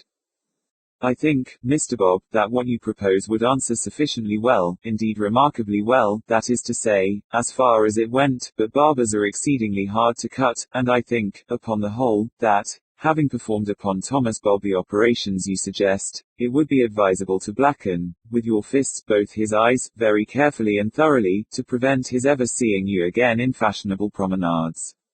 After doing this, I really do not perceive that you can do any more. However, it might be just as well to roll him once or twice in the gutter, and then put him in charge of the police. Any time the next morning you can call at the watch house and swear an assault. I was much affected by the kindness of feeling towards me personally, which was evinced in this excellent advice of Mr. Crab, and I did not fail to profit by it forthwith. The result was that I got rid of the old bore, and began to feel a little independent and gentlemanlike. The want of money, however, was for a few weeks a source of some discomfort, but at length, by carefully putting to use my two eyes, and observing how matters went just in front of my nose, I perceived how the thing was to be brought about. I say, thing, be it observed, for they tell me the Latin for it is rem. By the way, talking of Latin, can anyone tell me the meaning of quocunque, or what is the meaning of modo? My plan was exceedingly simple. I bought, for a song, a 16th of the snapping turtle, that was all. The thing was done, and I put money in my purse. There were some trivial arrangements afterwards, to be sure, but these formed no portion of the plan. They were a consequence, a result. For example, I bought pen, ink and paper, and put them into furious activity. Having thus completed a magazine article, I gave it, for appellation, Fol Lol, by the author of The Oil of Bob, and enveloped it to the Goosterumfoodle. That journal, however, having pronounced it twaddle, in the monthly notices to correspondence, I reheaded the paper, Hey Diddle Diddle, by Thingambob, Esq., author of the Ode on The Oil of Bob, and editor of the Snapping Turtle. With this amendment, I re-enclosed it to the Goosterumfoodle, and, while I awaited a reply, published daily, in the Turtle, 6 columns of what may be termed philosophical and analytical investigation of the literary merits of the Goosterumfoodle, as well as of the personal character of the editor of the Goosterumfoodle. At the end of a week the Goosterumfoodle discovered that it had by some odd mistake confounded a stupid article, headed, Hey Diddle Diddle, and composed by some unknown ignoramus, with a gem of resplendent lustre similarly entitled, The Work of Thingambob, Esq., the celebrated author of The Oil of Bob. The Goosterumfoodle deeply regretted this very natural accident, and promised, moreover, an insertion of the genuine, Hey Diddle Diddle, in the very next number of the magazine. The fact is, I thought at the time, I thought then, and have no reason for thinking otherwise now, that the Goosterumfoodle did make a mistake. With the best intentions in the world, I never knew anything that made as many singular mistakes as the Goosterumfoodle. From that day I took a liking to the Goosterumfoodle, and the result was I soon saw into the very depths of its literary merits, and did not fail to expatiate upon them, in the Turtle, whenever a fitting opportunity occurred. And it is to be regarded as a very peculiar coincidence, as one of those positively remarkable coincidences which set a man to serious thinking, that just such a total revolution of opinion, just such entire bouleversement, as we say in French, just such thorough topsy-turviness, if I may be permitted to employ a rather forcible term of the Choctaws, as happened, pro and con, between myself on the one part, and the Goosterumfoodle, on the other, did actually again happen, in a brief period afterwards, and with precisely similar circumstances. In the case of myself and the Rowdy Dow, and in the case of myself and the Humdrum. Thus it was that, by a master stroke of genius, I at length consummated my triumphs by putting money in my purse, and thus may be said really and fairly to have commenced that brilliant and eventful career which rendered me illustrious, and which now enables me to say, with Chateaubriand, I have made history, or I fait l'histoire. I have indeed made history. From the bright epoch which I now record, my actions, my works, are the property of mankind. They are familiar to the world. It is, then, needless for me to detail how, soaring rapidly, I fell heir to the lollipop, how I merged this journal in the humdrum, how again I made purchase of the rowdy dow, thus combining the three periodicals, how, lastly, I effected a bargain for the sole remaining rival, and united all the literature of the country in one magnificent magazine, known everywhere as the Rowdy Dow, Lollipop, Humdrum, and Gooserumfoodle. Yes, I have made history. My fame is universal. It extends to the uttermost ends of the earth.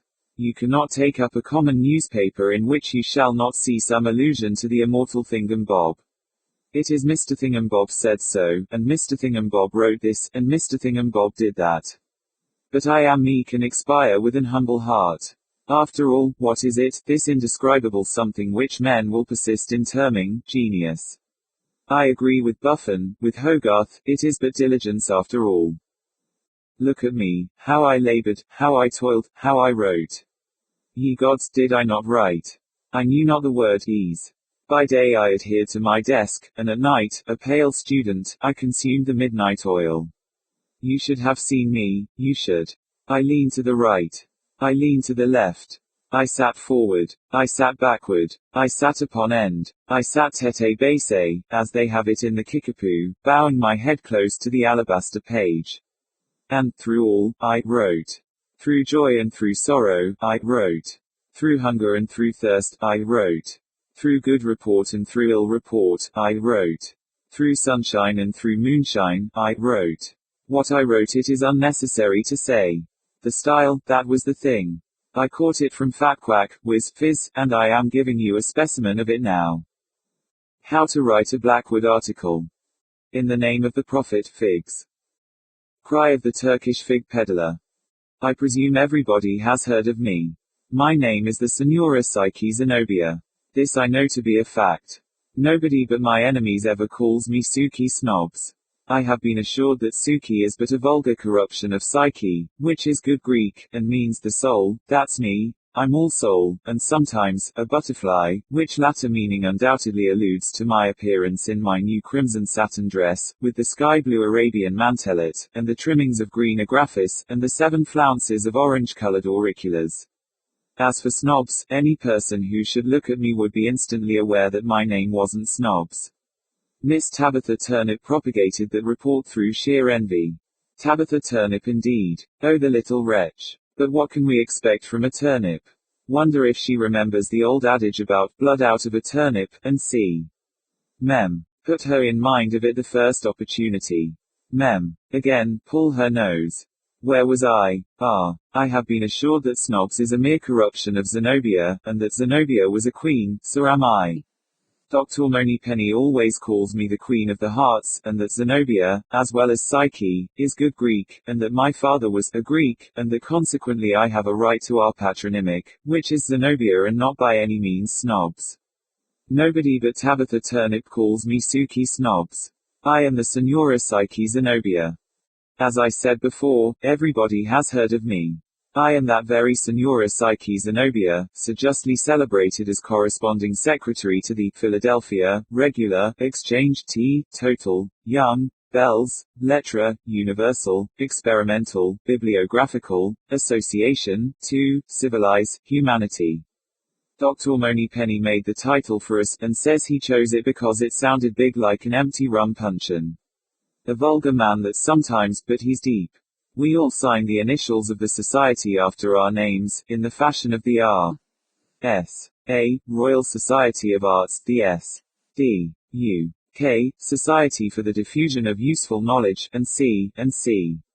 Dr. Moneypenny says that S stands for stale, and that D.U.K. spells duck, but it don't, that S.D.U. K stands for stale duck and not for Lord Brougham's society, but then Dr. Moneypenny is such a queer man that I am never sure when he is telling me the truth. At any rate, we always add to our names the initials P.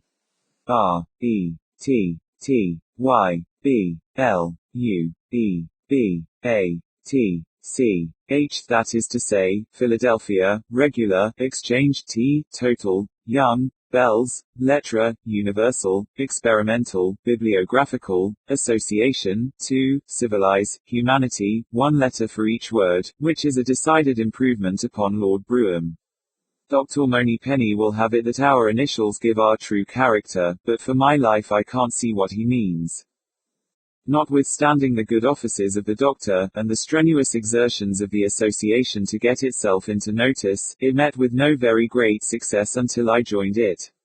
The truth is, the members indulged in too flippant a tone of discussion.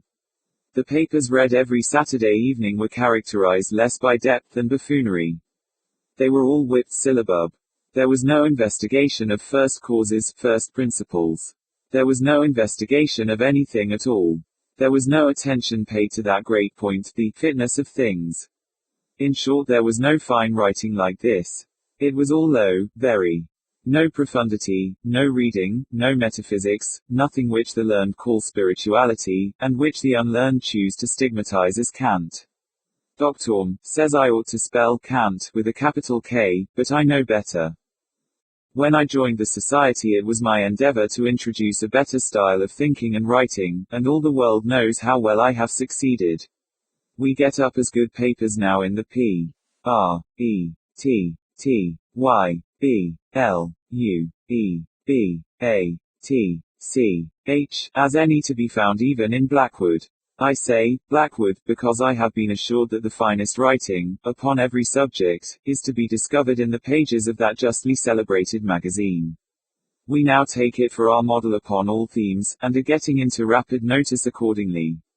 And, after all, it's not so very difficult a matter to compose an article of the genuine Blackwood stamp, if one only goes properly about it. Of course I don't speak of the political articles. Everybody knows how they are managed, since Dr. Moneypenny explained it. Mr. Blackwood has a pair of tailor's shears, and 3 apprentices who stand by him for orders. One hands him the Times, another the Examiner, and a third a Cully's new compendium of slang fun. Mr. merely cuts out and intersperses. It is soon done, nothing but Examiner, slang fun, and Times, then, Times, slang fun, and Examiner, and then Times, Examiner, and slang fun. But the chief merit of the magazine lies in its miscellaneous articles, and the best of these come under the head of what Dr. Moneypenny calls the bizarreries, whatever that may mean, and what everybody else calls the intensities. This is a species of writing which I have long known how to appreciate, although it is only since my late visit to Mr. Blackwood, deputed by the Society, that I have been made aware of the exact method of composition. This method is very simple, but not so much so as the politics. Upon my calling at Mr.'s, and making known to him the wishes of the Society, he received me with great civility, took me into his study, and gave me a clear explanation of the whole process. "My dear madam," said he, evidently struck with my majestic appearance, for I had on the crimson satin, with the green agraffis, and orange-colored auriclas. "My dear madam," said he, "sit down. The matter stands thus: in the first place, your writer of intensities must have very black ink, and a very big pen, with a very blunt nib. And, mark me, Miss Psyche Zenobia," he continued, after a pause, with the most expressive energy and solemnity of manner, "mark me, that pen must never be mended. Herein, madam, lies the secret, the soul, of intensity. I assume upon myself to say, that no individual, of however great genius ever wrote with a good pen, understand me, a good article. You may take it for granted, that when manuscript can be read it is never worth reading. This is a leading principle in our faith, to which if you cannot readily assent, our conference is at an end." He paused. But, of course, as I had no wish to put an end to the conference, I assented to a proposition so very obvious, and one, too, of whose truth I had all along been sufficiently aware. He seemed pleased, and went on with his instructions. "It may appear invidious in me, Miss Psyche Zenobia, to refer you to any article, or set of articles, in the way of model or study, yet perhaps I may as well call your attention to a few cases. Let me see. There was the Dead Alive, a capital thing, the record of a gentleman's sensations when entombed before the breath was out of his body, full of tastes, terror, sentiment, metaphysics, and erudition. You would have sworn that the writer had been born and brought up in a coffin.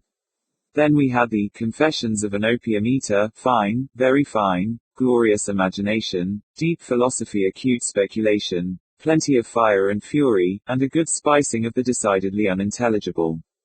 That was a nice bit of flummery, and went down the throats of the people delightfully. They would have it that Coleridge wrote the paper, but not Sir.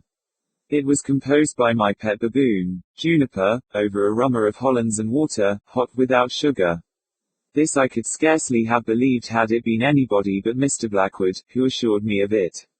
Then there was the Involuntary Experimentalist, all about a gentleman who got baked in an oven, and came out alive and well, although certainly done to a turn. And then there was the Diary of a Late Physician, where the merit lay in good rant, and indifferent Greek, both of them taking things with the public. And then there was The Man in the Bell, a paper by the by, Miss Zenobia, which I cannot sufficiently recommend to your attention. It is the history of a young person who goes to sleep under the clapper of a church bell, and is awakened by its tolling for a funeral. The sound drives him mad, and, accordingly, pulling out his tablets, he gives a record of his sensations. Sensations are the great things after all. Should you ever be drowned or hung, be sure and make a note of your sensations, they will be worth to you 10 guineas a sheet. If you wish to write forcibly, Miss Zenobia, pay minute attention to the sensations. That I certainly will, Mr. Blackwood, said I. Good, he replied. I see you are a pupil after my own heart. But I must put you au fait to the details necessary in composing what may be denominated a genuine Blackwood article of the sensation stamp, the kind which you will understand me to say I consider the best for all purposes. The first thing requisite is to get yourself into such a scrape as no one ever got into before. The oven, for instance, that was a good hit. But if you have no oven or big bell at hand, and if you cannot conveniently tumble out of a balloon, or be swallowed up in an earthquake, or get stuck fast in a chimney, you will have to be contented with simply imagining some similar misadventure. I should prefer, however, that you have the actual fact to bear you out. Nothing so well assists the fancy, as an experimental knowledge of the matter in hand. Truth is strange, you know, stranger than fiction, besides being more to the purpose. Here I assured him I had an excellent pair of garters, and would go and hang myself forthwith. Good, he replied, do sir, although hanging is somewhat hackneyed. Perhaps you might do better. Take a dose of Brandreth's pills, and then give us your sensations. However, my instructions will apply equally well to any variety of misadventure, and in your way home you may easily get knocked in the head, or run over by an omnibus, or bitten by a mad dog, or drowned in a gutter. But to proceed. Having determined upon your subject, you must next consider the tone, or manner, of your narration. There is the tone didactic, the tone enthusiastic, the tone natural, all common, place enough. But then there is the tone laconic, or curt, which has lately come much into use. It consists in short sentences. Somehow thus, can't be too brief. Can't be too snappish. Always a full stop. And never a paragraph. Then there is the tone elevated, diffusive, and interjectional. Some of our best novelists patronize this tone. The words must be all in a whirl, like a humming top, and make a noise very similar, which answers remarkably well instead of meaning. This is the best of all possible styles where the writer is in too great a hurry to think. The tone metaphysical is also a good one. If you know any big words, this is your chance for them. Talk of the Ionic and Eleatic schools, of Archytas, Gorgias, and Alcmaeon. Say something about objectivity and subjectivity. Be sure and abuse a man named Locke. Turn up your nose at things in general, and when you let slip anything a little too absurd, you need not be at the trouble of scratching it out, but just add a footnote and say that you are indebted for the above profound observation to the Kritik der Reinem Vernant, or to the Metaphysik Anfangsgrund der Naturwissenschaft. This would look erudite and frank. There are various other tones of equal celebrity, but I shall mention only two more, the tone transcendental and the tone heterogeneous. In the former the merit consists in seeing into the nature of affairs a very great deal farther than anybody else. This second sight is very efficient when properly managed. A little reading of the dial will carry you a great way. Eschew, in this case big words, get 'em as small as possible, and write 'em upside down. Look over Channing's poems and quote what he says about a fat little man with a delusive show of can. Put in something about the supernal oneness. Don't say a syllable about the infernal two-ness.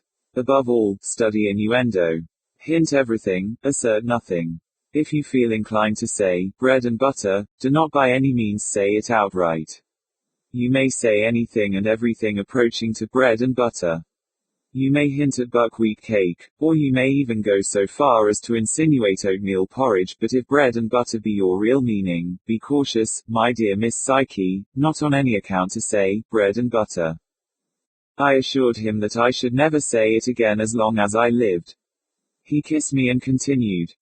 As for the tone heterogeneous, it is merely a judicious mixture, in equal proportions, of all the other tones in the world, and is consequently made up of everything deep, great, odd, piquant, pertinent, and pretty.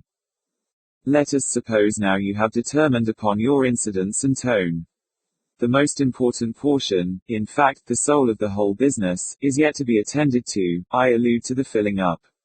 It is not to be supposed that a lady, or gentleman either, has been leading the life of a bookworm. And yet above all things it is necessary that your article have an air of erudition, or at least afford evidence of extensive general reading. Now I'll put you in the way of accomplishing this point. See here. Pulling down some 3 or 4 ordinary-looking volumes, and opening them at random. By casting your eye down almost any page of any book in the world, you will be able to perceive at once a host of little scraps of either learning or bel esprit-ism, which are the very thing for the spicing of a Blackwood article. You might as well note down a few while I read them to you. I shall make 2 divisions, first piquant facts for the manufacture of similes, and, second, piquant expressions to be introduced as occasion may require. Right now, and I wrote as he dictated. Piquant facts for similes. There were originally but 3 muses, melet, neem, aroede, meditation, memory, and singing. You may make a good deal of that little fact if properly worked. You see it is not generally known, and looks recherché. You must be careful and give the thing with a downright improviso air. Again, the river Alpheus passed beneath the sea, and emerged without injury to the purity of its waters. Rather stale that, to be sure, but, if properly dressed and dished up, will look quite as fresh as ever. Here is something better. The Persian iris appears to some persons to possess a sweet and very powerful perfume, while to others it is perfectly scentless. Find that, and very delicate. Turn it about a little, and it will do wonders. We'll have something else in the botanical line. There's nothing goes down so well, especially with the help of a little Latin. Right. The Epidendrum flossaris, of Java, bears a very beautiful flower, and will live when pulled up by the roots. The natives suspend it by a cord from the ceiling, and enjoy its fragrance for years. That's capital. That will do for the similes. Now for the piquant expressions. Piquant expressions. The venerable Chinese novel Zhu Qiao Li. Good. By introducing these few words with dexterity you will evince your intimate acquaintance with the language and literature of the Chinese. With the aid of this you may either get along without either Arabic, or Sanskrit, or Chickasaw. There is no passing muster, however, without Spanish, Italian, German, Latin, and Greek. I must look you out a little specimen of each. Any scrap will answer, because you must depend upon your own ingenuity to make it fit into your article. Now write. Aussi tendre que Zaire, as tender as Zaire French. Alludes to the frequent repetition of the phrase, Le tendre Zaire, in the French tragedy of that name. Properly introduced will show not only your knowledge of the language but your general reading and wit. You can say, for instance, that the chicken you were eating, write an article about being choked to death by a chicken bone, was not altogether aussi tendre que Zaire. Right. Van Merte tan escondida. Que no te sienta venir. Porque el placer del morir. No mestorna da la vida. That's Spanish from Miguel de Cervantes. Come quickly, O death. But be sure and don't let me see you coming, lest the pleasure I shall feel at your appearance should unfortunately bring me back again to life. This you may slip in quite apropos when you are struggling in the last agonies with the chicken bone. Right. Il pover, huomo che non sia nera a corto, andava combattendo, e era morto. That's Italian, you perceive primariosto. It means that a great hero, in the heat of combat, not perceiving that he had been fairly killed, continued to fight valiantly, dead as he was. The application of this to your own case is obvious, for I trust, Miss Psyche, that you will not neglect to kick for at least an hour and a half after you have been choked to death by that chicken bone. Please to write. Unster Beach Doc, Noster Beach Den. Dork Sie. That's German, from Schiller. And if I die, at least I die, for thee, for thee. Here it is clear that you are apostrophizing the cause of your disaster, the chicken. Indeed, what gentleman, or lady either, of sense, wouldn't die, I should like to know, for a well-fattened capon of the right Molucca breed, stuffed with capers and mushrooms, and served up in a salad bowl, with orange jellies and mosaics. Right. You can get 'em that way at Tortoni's, right, if you please. Here is a nice little Latin phrase, and rare too. One can't be too recherché or brief in one's Latin, it's getting so common, ignoratio elenchi. He has committed an ignoratio elenchi, that is to say, he has understood the words of your proposition, but not the idea. The man was a fool, you see.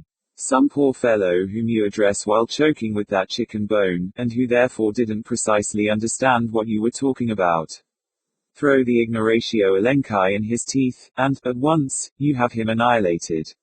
If he dares to reply, you can tell him from Lucan, here it is that speech is a mere anemone verbatim, anemone words. The anemone, with great brilliancy, has no smell. Or, if he begins to bluster, you may be down upon him with insomnia Jovis, reveries of Jupiter, a phrase which Silius Italicus, see here, applies to thoughts pompous and inflated. This will be sure and cut him to the heart. He can do nothing but roll over and die. Will you be kind enough to write? In Greek we must have something pretty, from Demosthenes, for example. Greek phrase. Anaro fugo in kai palin makeseti, there is a tolerably good translation of it in Hudibras. For he that flies may fight again. Which he can never do that's slain. In a Blackwood article nothing makes so fine a show as your Greek.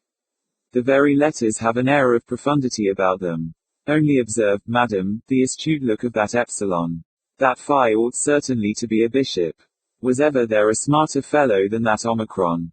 Just twig that tau. In short, there is nothing like Greek for a genuine sensation paper. In the present case your application is the most obvious thing in the world. Rap out the sentence with a huge oath, and by way of ultimatum at the good-for-nothing dunder-headed villain who couldn't understand your plain English in relation to the chicken bone. He'll take the hint and be off, you may depend upon it. These were all the instructions Mr. could afford me upon the topic in question, but I felt they would be entirely sufficient. I was, at length, able to write a genuine Blackwood article, and determined to do it forthwith. In taking leave of me, Mr. made a proposition for the purchase of the paper when written, but as he could offer me only 50 guineas a sheet, I thought it better to let our society have it than sacrifice it for so paltry a sum. Notwithstanding this niggardly spirit, however, the gentleman showed his consideration for me in all other respects, and indeed treated me with the greatest civility. His parting words made a deep impression upon my heart, and I hope I shall always remember them with gratitude. My dear Miss Zenobia, he said, while the tears stood in his eyes, is there anything else I can do to promote the success of your laudable undertaking? Let me reflect. It is just possible that you may not be able, so soon as convenient, to get yourself drowned, or choked with a chicken bone, or hung, or bitten by a, but stay. Now I think me of it, there are a couple of very excellent bulldogs in the yard, fine fellows, I assure you, savage, and all that, indeed just the thing for your money, they'll have you eaten up, auricular and all, in less than 5 minutes, here's my watch, and then only think of the sensations.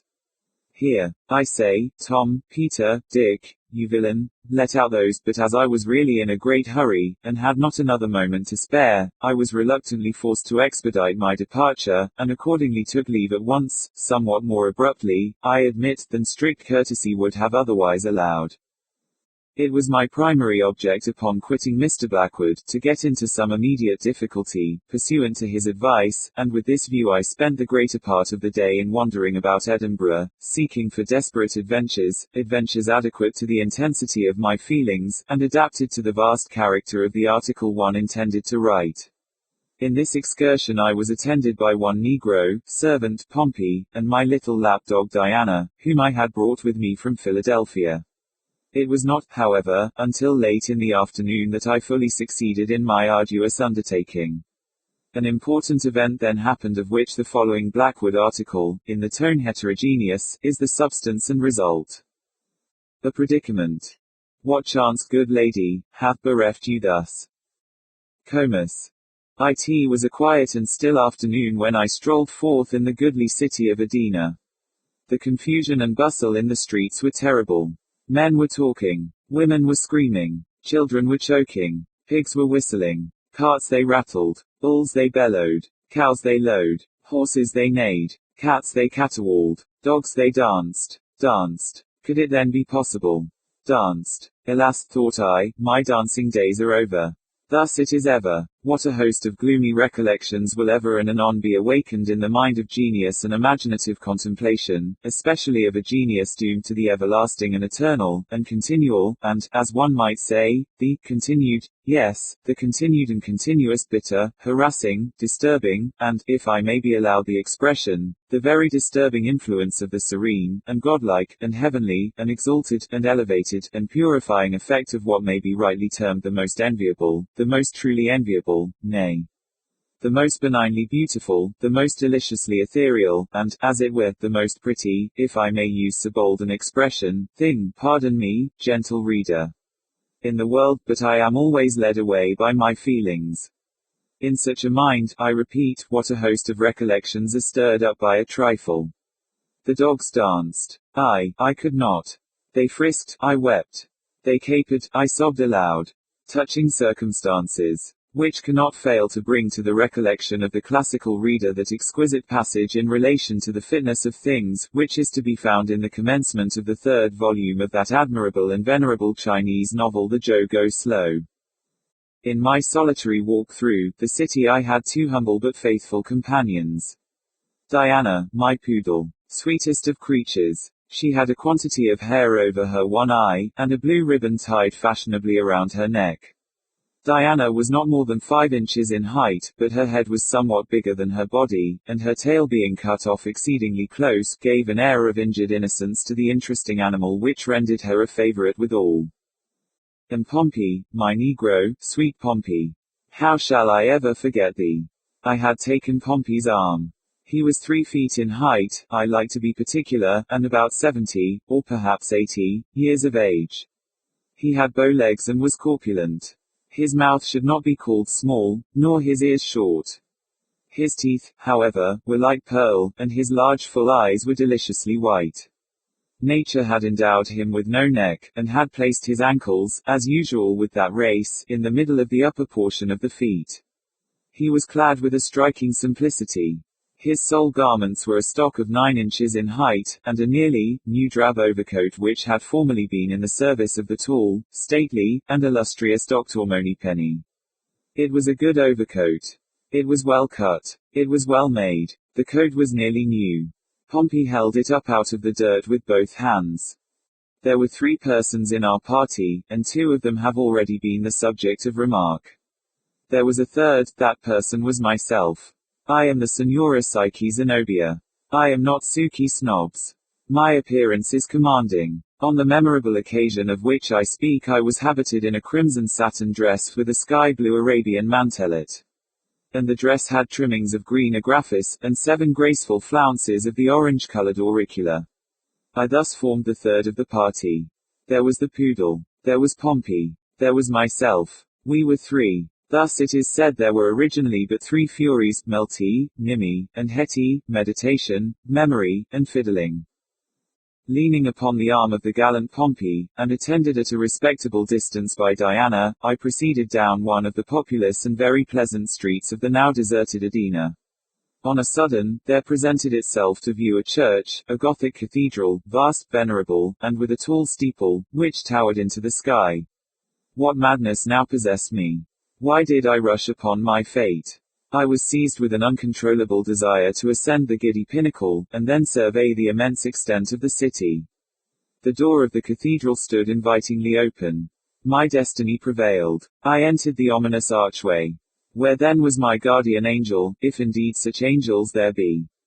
If. Distressing monosyllable. What world of mystery, and meaning, and doubt, and uncertainty is there involved in thy two letters? I entered the ominous archway. I entered, and, without injury to my orange-colored auriculars, I passed beneath the portal, and emerged within the vestibule.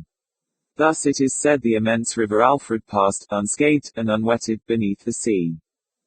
I thought the staircase would never have an end. Round. Yes, they went round and up, and round and up and round and up, until I could not help surmising, with the sagacious Pompey, upon whose supporting arm I leaned in all the confidence of early affection, I could not help surmising that the upper end of the continuous spiral ladder had been accidentally, or perhaps designedly, removed.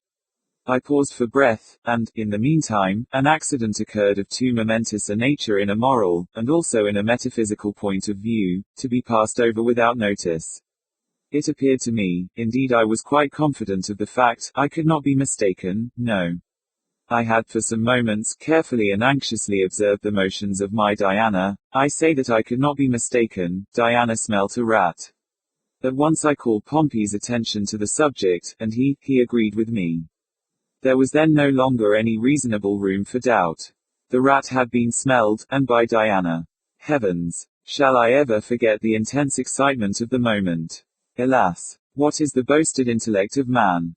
The rat, it was there, that is to say, it was somewhere. Diana smelled the rat. I could not. Thus it is said the Prussian Isis has, for some persons, a sweet and very powerful perfume, while to others it is perfectly scentless. The staircase had been surmounted, and there were now only 3 or 4 more upward steps intervening between us and the summit. We still ascended, and now only one step remained. One step. One little step. Upon one such little step in the great staircase of human life how vast a sum of human happiness or misery depends. I thought of myself, then of Pompey, and then of the mysterious and inexplicable destiny which surrounded us. I thought of Pompey, alas, I thought of love. I thought of my many false steps which have been taken, and may be taken again. I resolved to be more cautious, more reserved. I abandoned the arm of Pompey, and, without his assistance, surmounted the one remaining step, and gained the chamber of the belfry. I was followed immediately afterward by my poodle. Pompey alone remained behind. I stood at the head of the staircase, and encouraged him to ascend. He stretched forth to me his hand, and unfortunately in so doing was forced to abandon his firm hold upon the overcoat. Will the gods never cease the persecution? The overcoat is dropped, and, with one of his feet, Pompey stepped upon the long and trailing skirt of the overcoat. He stumbled and fell. This consequence was inevitable. He fell forward, and, with his accursed head, striking me full in the breast, precipitated me headlong, together with himself, upon the hard, filthy, and detestable floor of the belfry. But my revenge was sure, sudden, and complete. Seizing him furiously by the wall with both hands, I tore out a vast quantity of black, and crisp, and curling material, and tossed it from me with every manifestation of disdain. It fell among the ropes of the belfry and remained. Pompey arose, and said no word. But he regarded me piteously with his large eyes and sighed. Ye gods, that sigh! It sunk into my heart. And the hair, the wool. Could I have reached that wool I would have bathed it with my tears, in testimony of regret. But alas! It was now far beyond my grasp. As it dangled among the cordage of the bell, I fancied it alive. I fancied that it stood on end with indignation. Thus the happy dandy floss heiress of Java bears, it is said, a beautiful flower, which will live when pulled up by the roots. The natives suspend it by a cord from the ceiling and enjoy its fragrance for years. Our quarrel was now made up, and we looked about the room for an aperture through which to survey the city of Edina. Windows there were none. The sole light admitted into the gloomy chamber proceeded from a square opening, about a foot in diameter, at a height of about 7 feet from the floor. Yet what will the energy of true genius not effect? I resolved to clamber up to this hole. A vast quantity of wheels, pinions, and other cabalistic-looking machinery stood opposite the hole, close to it, and through the hole there passed an iron rod from the machinery. Between the wheels and the wall where the hole lay there was barely room for my body, yet I was desperate, and determined to persevere. I called Pompey to my side. You perceive that aperture, Pompey. I wish to look through it. You will stand here just beneath the hole, so. Now, hold out one of your hands, Pompey, and let me step upon it thus. Now, the other hand, Pompey, and with its aid I will get upon your shoulders.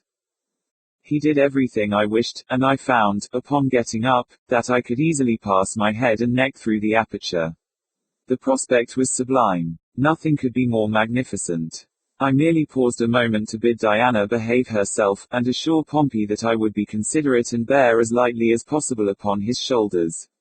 I told him I would be tender of his feelings, ossi tender que beefsteak. Having done this justice to my faithful friend, I gave myself up with great zest and enthusiasm to the enjoyment of the scene which so obligingly spread itself out before my eyes. Upon this subject, however, I shall forbear to dilate. I will not describe the city of Edinburgh. Everyone has been to the city of Edinburgh. Everyone has been to Edinburgh, the classic Edina. I will confine myself to the momentous details of my own lamentable adventure. Having, in some measure, satisfied my curiosity in regard to the extent, situation, and general appearance of the city, I had leisure to survey the church in which I was, and the delicate architecture of the steeple. I observed that the aperture through which I had thrust my head was an opening in the dial plate of a gigantic clock, and must have appeared from the street, as a large keyhole, such as we see in the face of the French watches. No doubt the true object was to admit the arm of an attendant, to adjust, when necessary, the hands of the clock from within. I observed also, with surprise, the immense size of these hands, the longest of which could not have been less than 10 feet in length, and, where broadest, 8 or 9 inches in breadth. They were of solid steel apparently, and their edges appeared to be sharp. Having noticed these particulars, and some others, I again turned my eyes upon the glorious prospect below, and soon became absorbed in contemplation.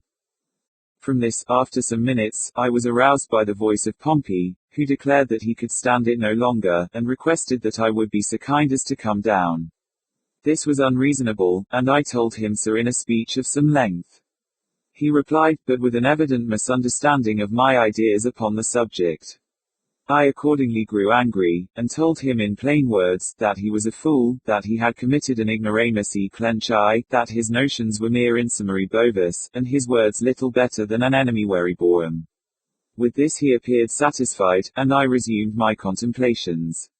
It might have been half an hour after this altercation when, as I was deeply absorbed in the heavenly scenery beneath me, I was startled by something very cold which pressed with a gentle pressure on the back of my neck. It is needless to say that I felt inexpressibly alarmed. I knew that Pompey was beneath my feet, and that Diana was sitting, according to my explicit directions, upon her hind legs, in the farthest corner of the room. What could it be? Alas! I but too soon discovered. Turning my head gently to one side, I perceived, to my extreme horror, that the huge, glittering, scimitar-like minute hand of the clock had, in the course of its hourly revolution, descended upon my neck. There was, I knew, not a second to be lost. I pulled back at once, but it was too late. There was no chance of forcing my head through the mouth of that terrible trap in which it was so fairly caught, and which grew narrower and narrower with a rapidity too horrible to be conceived. The agony of that moment is not to be imagined. I threw up my hands and endeavored, with all my strength, to force upward the ponderous iron bar. I might as well have tried to lift the cathedral itself. Down, down, down it came, closer and yet closer. I screamed to Pompey for aid, but he said that I had hurt his feelings by calling him an ignorant old squint-eye. I yelled to Diana, but she only said bow wow wow, and that I had told her, on no account to stir from the corner. Thus I had no relief to expect from my associates. Meantime the ponderous and terrific side of time, for I now discovered the literal import of that classical phrase, had not stopped, nor was it likely to stop, in its career. Down and still down, it came. It had already buried its sharp edge a full inch in my flesh, and my sensations grew indistinct and confused. At one time I fancied myself in Philadelphia with the stately Dr. Moneypenny, at another in the back parlor of Mr. Blackwood receiving his invaluable instructions.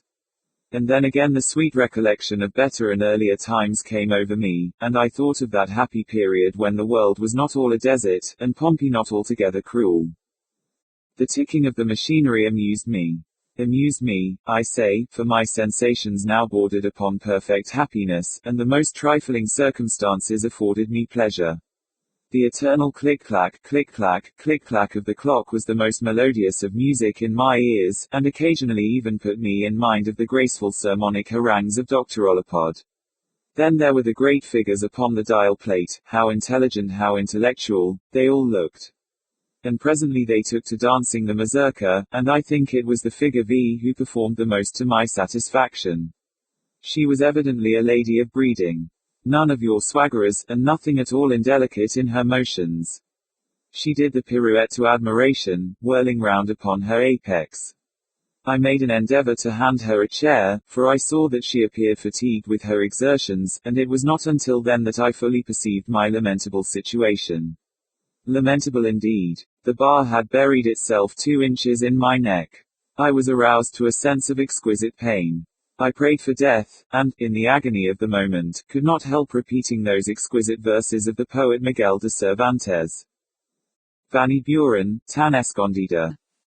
Query no ti senti veni. Pork and pleasure, deli mori. Nomi, tawny, dari, witty. But now a new horror presented itself, and one indeed sufficient to startle the strongest nerves. My eyes, from the cruel pressure of the machine, were absolutely starting from the sockets. While I was thinking how I should possibly manage without 'em, one actually tumbled out of my head, and, rolling down the steep side of the steeple, lodged in the rain gutter which ran along the eaves of the main building. The loss of the eye was not so much as the insolent air of independence and contempt with which it regarded me after it was out. There it lay in the gutter just under my nose, and the airs it gave itself would have been ridiculous had they not been disgusting. Such a winking and blinking were never before seen. This behavior on the part of my eye in the gutter was not only irritating on account of its manifest insolence and shameful ingratitude, but was also exceedingly inconvenient on account of the sympathy which always exists between 2 eyes of the same head, however far apart. I was forced, in a manner, to wink and to blink, whether I would or not, in exact concert with the scoundrelly thing that lay just under my nose. I was presently relieved, however, by the dropping out of the other eye. In falling it took the same direction, possibly a concerted plot, as its fellow. Both rolled out of the gutter together, and in truth I was very glad to get rid of them. The bar was now 4 inches and a half deep in my neck, and there was only a little bit of skin to cut through. My sensations were those of entire happiness, for I felt that in a few minutes, at farthest, I should be relieved from my disagreeable situation. And in this expectation I was not at all deceived. At 25 minutes past 5 in the afternoon, precisely, the huge minute hand had proceeded sufficiently far on its terrible revolution to sever the small remainder of my neck. I was not sorry to see the head which had occasioned me so much embarrassment at length make a final separation from my body. It first rolled down the side of the steeple, then lodged for a few seconds, in the gutter, and then made its way, with a plunge, into the middle of the street. I will candidly confess that my feelings were now of the most singular, nay, of the most mysterious, the most perplexing and incomprehensible character. My senses were here and there at one and the same moment. With my head I imagined, at one time, that I, the head, was the real Signora Psyche Zenobia, at another I felt convinced that myself, the body, was the proper identity. To clear my ideas on this topic I felt in my pocket for my snuff-box, but, upon getting it, and endeavoring to apply a pinch of its grateful contents in the ordinary manner, I became immediately aware of my peculiar deficiency, and threw the box at once down to my head. It took a pinch with great satisfaction, and smiled me an acknowledgment in return. Shortly afterward it made me a speech which I could hear but indistinctly without ears. I gathered enough, however, to know that it was astonished at my wishing to remain alive under such circumstances. In the concluding sentences it quoted the noble words of Ariosto. Il pover homi che non sarà corti. And have a combat tentieri morti, thus comparing me to the hero who, in the heat of the combat, not perceiving that he was dead, continued to contest the battle with inextinguishable valor. There was nothing now to prevent my getting down from my elevation, and I did so. What it was that Pompey saw so very peculiar in my appearance I have never yet been able to find out. The fellow opened his mouth from ear to ear, and shut his 2 eyes as if he were endeavoring to crack nuts between the lids. Finally, throwing off his overcoat, he made one spring for the staircase and disappeared. I hurled after the scoundrel these vehement words of Demosthenes. Andrew O'Phlegethon, you really make haste to fly, and then turned to the darling of my heart, to the one-eyed, the shaggy-haired Diana. Alas, what a horrible vision affronted my eyes. Was that a rat I saw skulking into his hole? Are these the pig bones of the little angel who has been cruelly devoured by the monster? Ye gods! And what do I behold, is that the departed spirit, the shade, the ghost, of my beloved puppy, which I perceive sitting with a grace a melancholy, in the corner. Hearken! For she speaks, and, heavens! It is in the German of Schiller. And stubby duck, so stubby done. Duck she.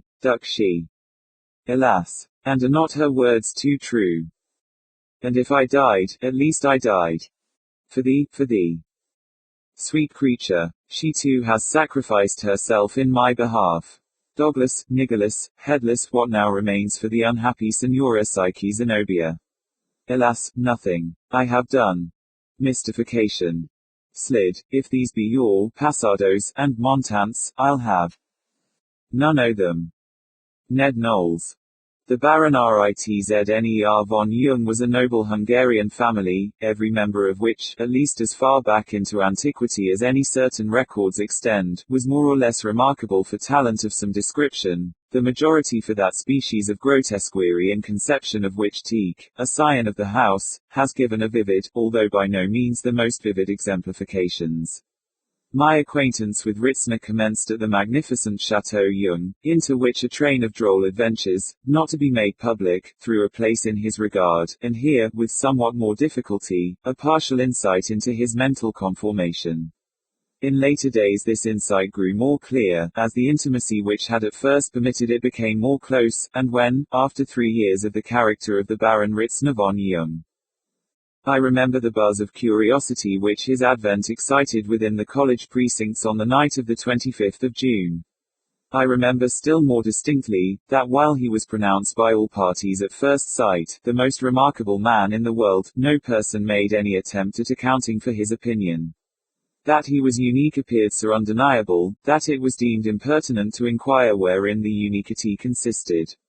But, letting this matter pass for the present, I will merely observe that, from the first moment of his setting foot within the limits of the university, he began to exercise over the habits, manners, persons, purses, and propensities of the whole community which surrounded him, an influence the most extensive and despotic, yet at the same time the most indefinite and altogether unaccountable. Thus the brief period of his residence at the university forms an era in its annals, and is characterized by all classes of people appertaining to it or its dependencies as that very extraordinary epoch forming the domination of the Baron Ritzner von Jung.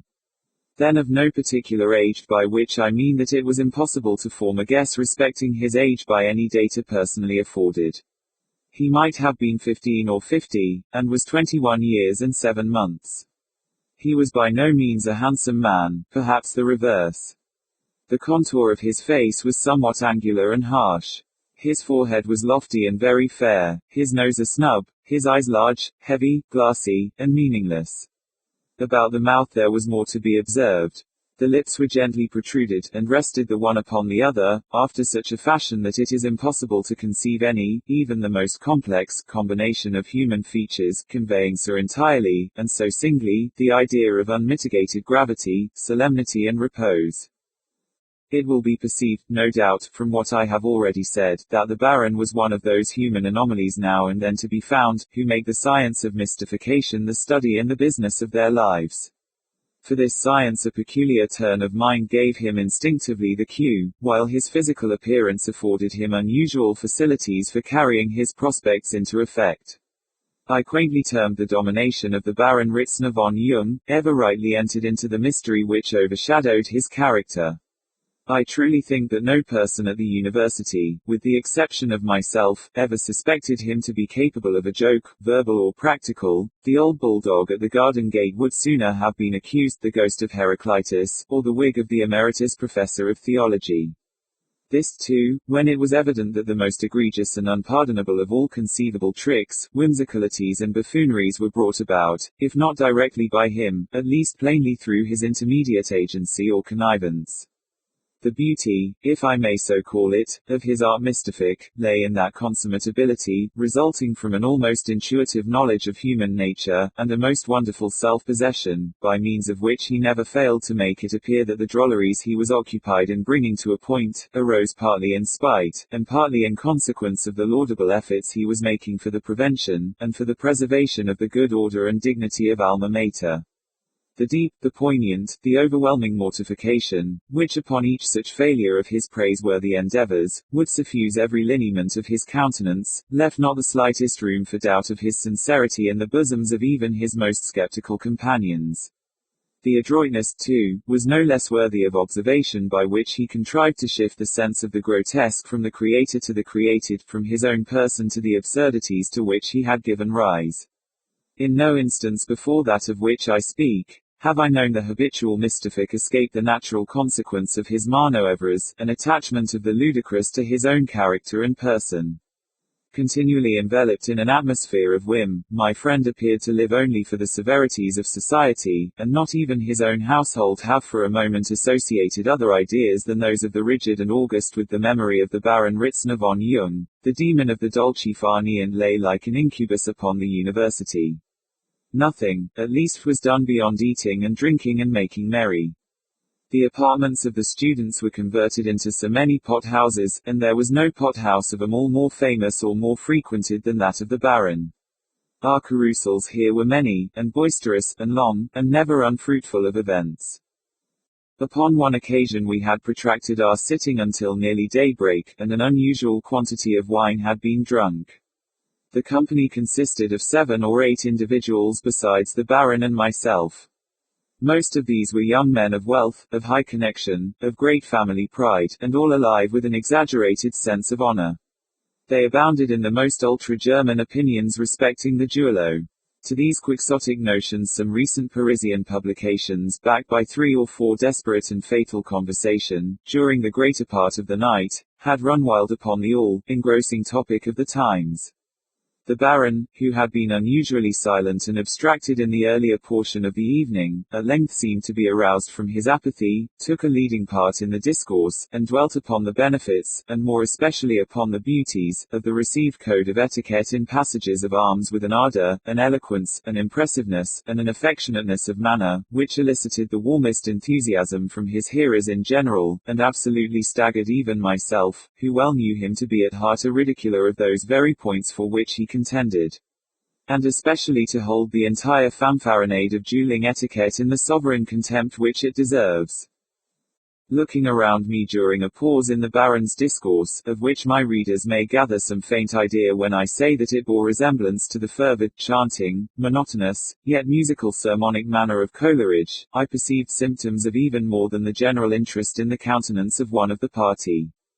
This gentleman, whom I shall call Hermann, was an original in every respect, except, perhaps, in the single particular that he was a very great fool. He contrived to bear, however, among a particular set at the university, a reputation for deep metaphysical thinking, and, I believe, for some logical talent. As a duelist he had acquired who had fallen at his hands, but they were many. He was a man of courage undoubtedly. But it was upon his minute acquaintance with the etiquette of the duello, and the nicety of his sense of honor, that he most especially prided himself. These things were a hobby which he rode to the death. To Ritzner, ever upon the lookout for the grotesque, his peculiarities had for a long time past afforded food for mystification. Of this, however, I was not aware, although, in the present instance, I saw clearly that something of a whimsical nature was upon the tapis with my friend, and that Hermann was its especial object. As the former proceeded in his discourse, or rather monologue, I perceived the excitement of the latter momently increasing. At length he spoke, offering some objection to a point insisted upon by R, and giving his reasons in detail. To these the Baron replied at length, still maintaining his exaggerated tone of sentiment, and concluding, in what I thought very bad taste, with a sarcasm and a sneer. The hobby of Hermann now took the bit in his teeth. This I could discern by the studied hair-splitting farrago of his rejoinder. His last words I distinctly remember. Your opinions, allow me to say, Baron von Jung, although in the main correct, are, in many nice points, discreditable to yourself and to the university of which you are a member. In a few respects they are even unworthy of serious refutation. I would say more than this, sir, were it not for the fear of giving you offense. Here the speaker smiled blandly. I would say, sir, that your opinions are not the opinions to be expected from a gentleman. As Hermann completed this equivocal sentence, all eyes were turned upon the Baron. He became pale, then excessively red, then, dropping his pocket handkerchief, stooped to recover it, when I caught a glimpse of his countenance, while it could be seen by no one else at the table. It was radiant with the quizzical expression which was its natural character, but which I had never seen it assume except when we were alone together, and when he unbent himself freely. In an instant afterward he stood erect, confronting Hermann, and so total an alteration of countenance in so short a period I certainly never saw before. For a moment I even fancied that I had misconceived him, and that he was in sober earnest. He appeared to be stifling with passion, and his face was cadaverously white. For a short time he remained silent, apparently striving to master his emotion. Having at length seemingly succeeded, he reached a decanter which stood near him, saying as he held it firmly clenched, "The language you have thought proper to employ, Mynheer Hermann, in addressing yourself to me, is objectionable in so many particulars, that I have neither temper nor time for specification. That my opinions, however, are not the opinions to be expected from a gentleman, is an observation so directly offensive as to allow me but one line of conduct. Some courtesy, nevertheless, is due to the presence of this company, and to yourself, at this moment, as my guest. You will pardon me, therefore, if, upon this consideration, I deviate slightly from the general usage among gentlemen in similar cases of personal affront.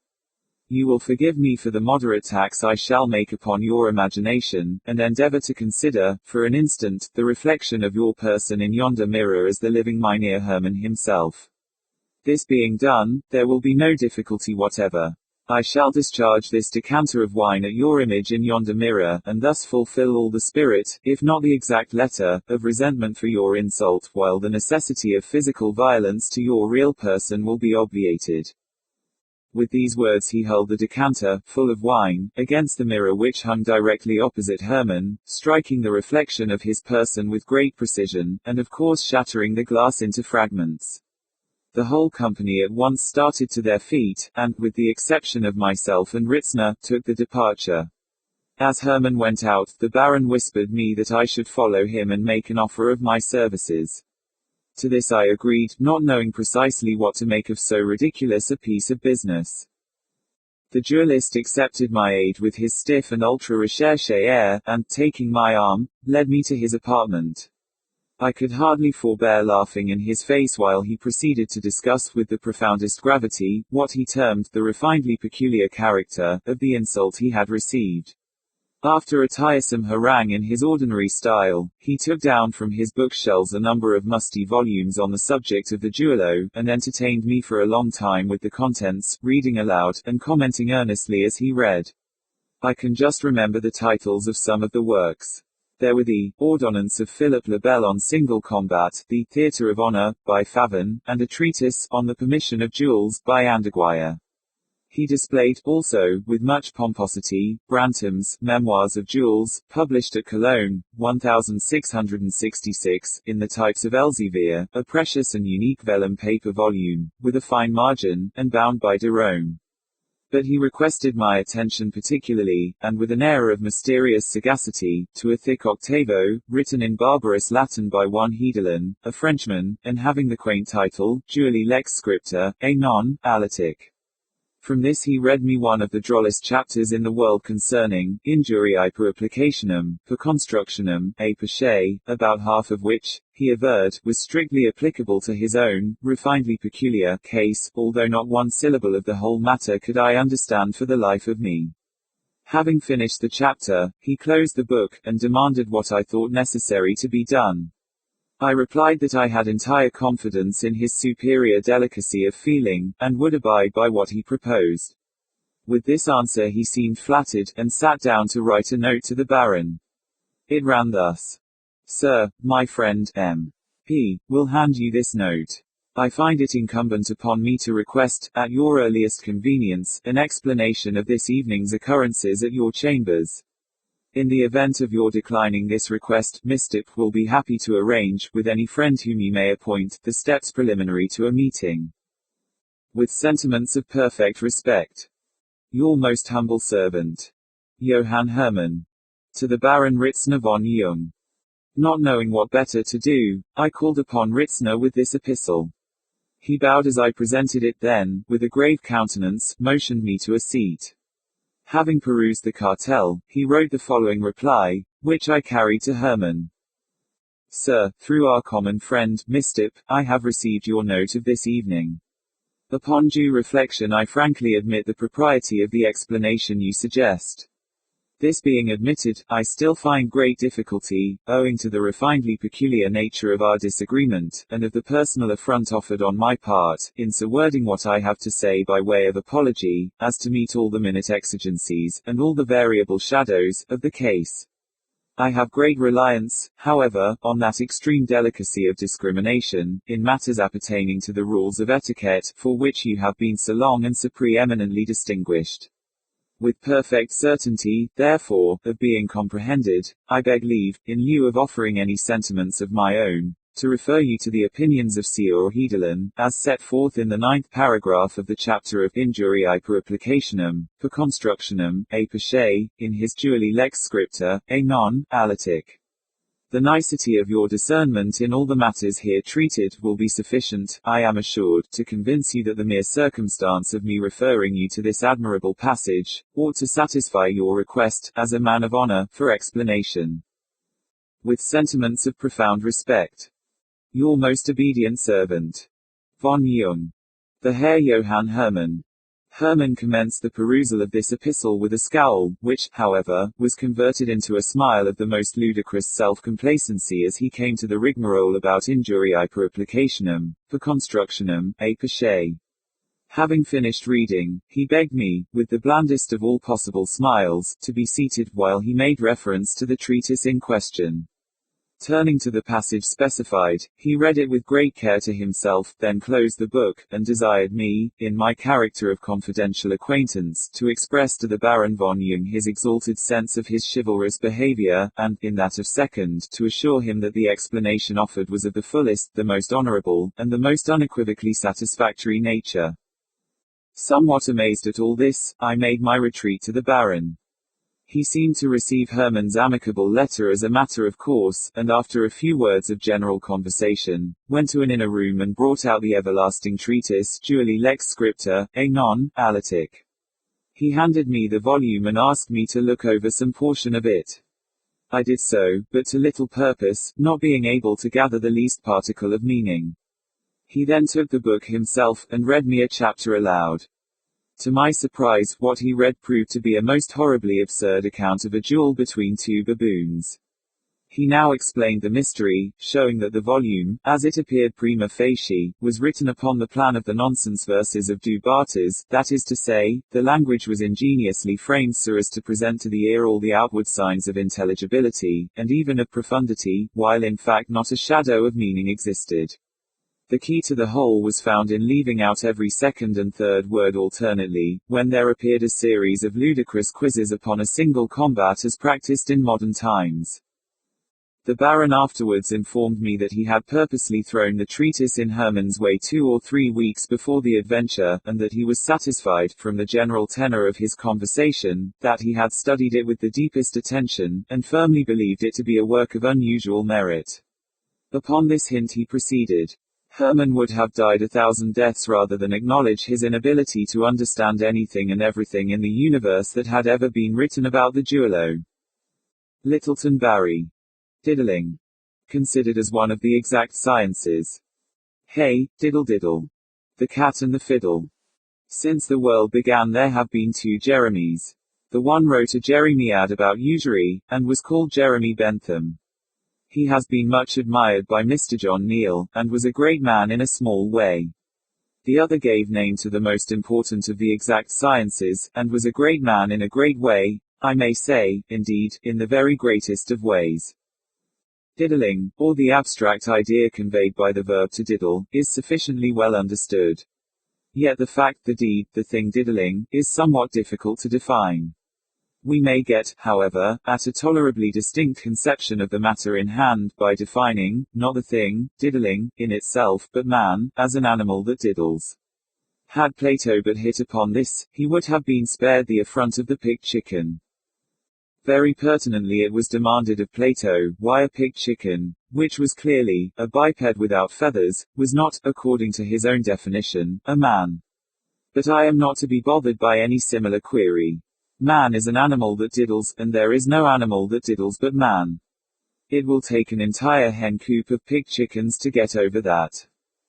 What constitutes the essence, the nerve, the principle of diddling is, in fact, peculiar to the class of creatures that wear coats and pantaloons. A crow thieves, a fox cheats, a weasel outwits, a man diddles. To diddle is his destiny. Man was made to mourn, says the poet. But not sir, he was made to diddle. This is his aim, his object, his end. And for this reason when a man's diddled we say he's done. Diddling, rightly considered, is a compound, of which the ingredients are minuteness, interest, perseverance, ingenuity, audacity, nonchalance, originality, impertinence, and grin. Minuteness, your diddler is minute. His operations are upon a small scale. His business is retail, for cash, or approved paper at sight. Should he ever be tempted into magnificent speculation, he then, at once, loses his distinctive features, and becomes what we term, financier. This latter word conveys the diddling idea in every respect except that of magnitude. A diddler may thus be regarded as a banker in petto, a financial operation, as a diddle at Brobdingnag. The one is to the other, as Homer to Flaccus, as a mastodon to a mouse, as the tail of a comet to that of a pig. Interest, your diddler is guided by self-interest. He scorns to diddle for the mere sake of the diddle. He has an object in view, his pocket, and yours. He regards always the main chance. He looks to number 1. You are number 2, and must look to yourself. Perseverance, your diddler perseveres. He is not readily discouraged. Should even the banks break, he cares nothing about it. He steadily pursues his end, and ut canis acquario nunquam absterabitur uncto, so he never lets go of his game. Ingenuity, your diddler is ingenious. He has constructiveness large. He understands plot. He invents and circumvents. Were he not Alexander he would be Diogenes. Were he not a diddler, he would be a maker of patent rat traps or an angler for trout. Audacity, your diddler is audacious, he is a bold man. He carries the war into Africa. He conquers all by assault. He would not fear the daggers of Frey Heron. With a little more prudence Dick Turpin would have made a good diddler, with a trifle less Blarney, Daniel O'Connell, with a pound or 2 more brains Charles XII. Nonchalance, your diddler is nonchalant. He is not at all nervous.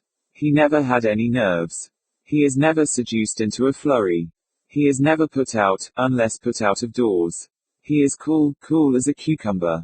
He is calm, calm as a smile from Lady Berry. He is easy, easy as an old glove, or the damsels of ancient Bai. Originality, your diddler is original, conscientiously so. His thoughts are his own. He would scorn to employ those of another. A stale trick is his aversion. He would return a purse, I am sure, upon discovering that he had obtained it by an unoriginal diddle. Impertinence, your diddler is impertinent. He swaggers. He sets his arms akimbo. He thrusts his hands in his trousers pockets. He sneers in your face. He treads on your corns. He eats your dinner, he drinks your wine, he borrows your money, he pulls your nose, he kicks your poodle, and he kisses your wife. Grin, your true diddler winds up all with a grin. But this nobody sees but himself. He grins when his daily work is done, when his allotted labors are accomplished, at night in his own closet, and altogether for his own private entertainment. He goes home. He locks his door. He divests himself of his clothes. He puts out his candle. He gets into bed. He places his head upon the pillow. All this done, and your diddler grins. This is no hypothesis. It is a matter of course. I reason a priori, and a diddle would be no diddle without a grin. The origin of the diddle is referable to the infancy of the human race. Perhaps the first diddler was Adam. At all events, we can trace the science back to a very remote period of antiquity. The moderns, however, have brought it to a perfection never dreamed of by our thick-headed progenitors. Without pausing to speak of the old source, therefore, I shall content myself with a compendious account of some of the more modern instances. A very good diddle is this. A housekeeper in want of a sofa, for instance, is seen to go in and out of several cabinet warehouses. At length she arrives at one offering an excellent variety. She is accosted, and invited to enter, by a polite and voluble individual at the door. She finds a sofa well adapted to her views, and upon inquiring the price, is surprised and delighted to hear a sum named at least 20% lower than her expectations. She hastens to make the purchase, gets a bill and receipt, leaves her address with a request that the article be sent home as speedily as possible, and retires amid a profusion of bows from the shopkeeper. The night arrives and no sofa. A servant is sent to make inquiry about the delay. The whole transaction is denied. No sofa has been sold, no money received, except by the diddler, who played shopkeeper for the nonce. Our cabinet warehouses are left entirely unattended, and thus afford every facility for a trick of this kind. Visitors enter, look at furniture, and depart unheeded and unseen. Should anyone wish to purchase, or to inquire the price of an article, a bell is at hand, and this is considered amply sufficient. Again, quite a respectable diddle is this. A well-dressed individual enters a shop, makes a purchase to the value of $1, finds, much to his vexation, that he has left his pocketbook in another coat pocket, and so says to the shopkeeper, "My dear sir, never mind, just oblige me, will you, by sending the bundle home? But stay, I really believe that I have nothing less than a $5 bill, even there. However, you can send $4 in change with the bundle, you know." "Very good, sir," replies the shopkeeper, who entertains, at once, a lofty opinion of the high-mindedness of his customer. "I know fellows," he says to himself, "who would just have put the goods under their arm, and walked off with a promise to call and pay the $1 as they came by in the afternoon." A boy is sent with the parcel and change. On the route, quite accidentally, he is met by the purchaser, who exclaims, "Ah, this is my bundle, I see, I thought you had been home with it, long ago. Well, go on. My wife, Miss Strotter, will give you the $5, I left instructions with her to that effect. The change you might as well give to me, I shall want some silver for the post office." "Very good. 1, 2, is this a good quarter? 3, 4, quite right. Say to Miss Strotter that you met me, and be sure now and do not loiter on the way." The boy doesn't loiter at all, but he is a very long time in getting back from his errand, for no lady of the precise name of Miss Strotter is to be discovered. He consoles himself, however, that he has not been such a fool as to leave the goods without the money, and re-entering his shop with a self-satisfied air, feels sensibly hurt and indignant when his master asks him what has become of the change. A very simple diddle, indeed, is this. The captain of a ship, which is about to sail, is presented by an official-looking person with an unusually moderate bill of city charges. Glad to get off so easily, and confused by 100 duties pressing upon him all at once, he discharges the claim forthwith. In about 15 minutes, another and less reasonable bill is handed him by one who soon makes it evident that the first collector was a diddler, and the original collection a diddle. And here, too, is a somewhat similar thing. A steamboat is casting loose from the wharf. A traveler, portmanteau in hand, is discovered running toward the wharf, at full speed. Suddenly, he makes a dead halt, stoops, and picks up something from the ground in a very agitated manner. It is a pocketbook, and, has any gentleman lost a pocketbook?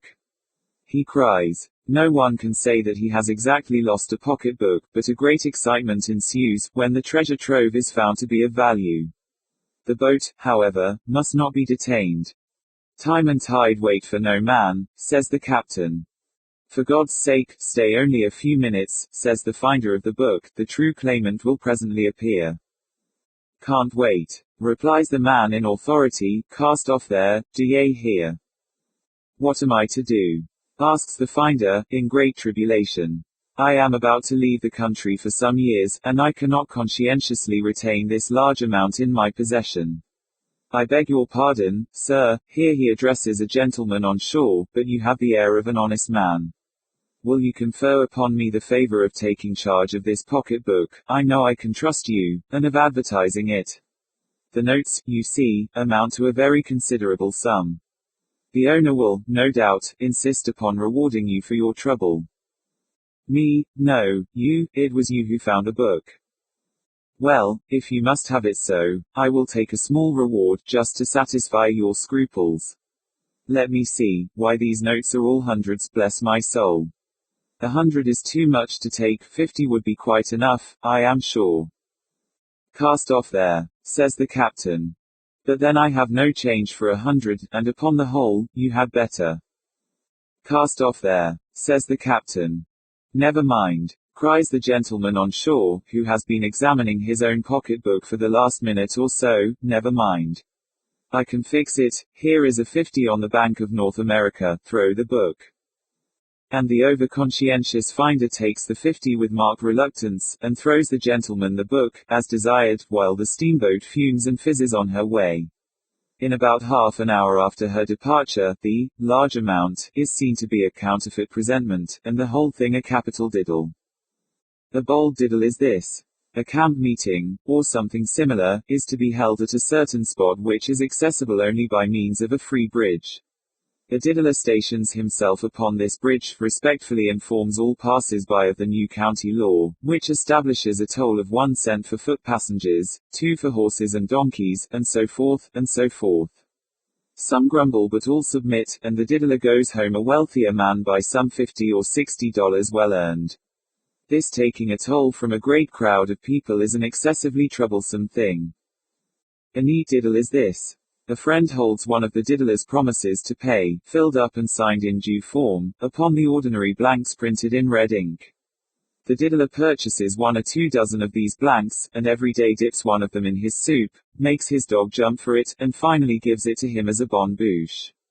The note arriving at maturity, the diddler, with the diddler's dog, calls upon the friend, and the promise to pay is made the topic of discussion. The friend produces it from his escritoire, and is in the act of reaching it to the diddler, when up jumps the diddler's dog and devours it forthwith.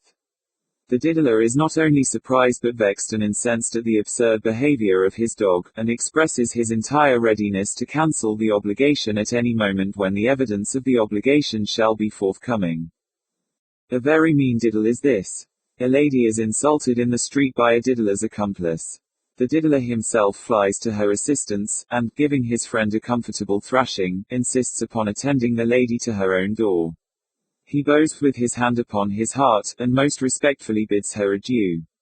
She entreats him, as her deliverer, to walk in and be introduced to her big brother and her papa. With a sigh, he declines to do so. Is there no way, then, sir, she murmurs, in which I may be permitted to testify my gratitude? Why, yes, madam, there is. Will you be kind enough to lend me a couple of shillings? In the first excitement of the moment the lady decides upon fainting outright. Upon second thought, however, she opens her purse strings and delivers the specie. Now this, I say, is a diddle minute, for 1 entire moiety of the sum borrowed has to be paid to the gentleman who had the trouble of performing the insult, and who had then to stand still and be thrashed for performing it. Rather a small but still a scientific diddle is this. The diddler approaches the bar of a tavern, and demands a couple of twists of tobacco. These are handed to him, when, having slightly examined them, he says, "I don't much like this tobacco. Here, take it back, and give me a glass of brandy and water in its place." The brandy and water is furnished and imbibed, and the diddler makes his way to the door. But the voice of the tavern keeper arrests him. "I believe, sir, you have forgotten to pay for your brandy and water." "Pay for my brandy and water? Didn't I give you the tobacco for the brandy and water? What more would you have?" "But, sir, if you please, I don't remember that you paid me for the tobacco." "What do you mean by that, you scoundrel? Didn't I give you back your tobacco? Isn't that your tobacco lying there? Do you expect me to pay for what I did not take?" "But, sir," says the publican, now rather at a loss what to say, "but sir." "But me no buts, sir," interrupts the diddler, apparently in very high dudgeon, and slamming the door after him, as he makes his escape, "but me no buts, sir, and none of your tricks upon travellers." Here again is a very clever diddle, of which the simplicity is not its least recommendation. The purse, or pocketbook, being really lost, the loser inserts in one of the daily papers of a large city a fully descriptive advertisement. Whereupon our diddler copies the facts of this advertisement, with a change of heading, of general phraseology and address. The original, for instance, is long, and verbose, is headed, "A Pocketbook Lost," and requires the treasure, when found, to be left at number 1 Tom Street. The copy is brief, and being headed with "Lost" only, indicates number 2 Dick, or number 3 Harry Street, as the locality at which the owner may be seen. Moreover, it is inserted in at least 5 or 6 of the daily papers of the day, while in point of time, it makes its appearance only a few hours after the original. Should it be read by the loser of the purse, he would hardly suspect it to have any reference to his own misfortune.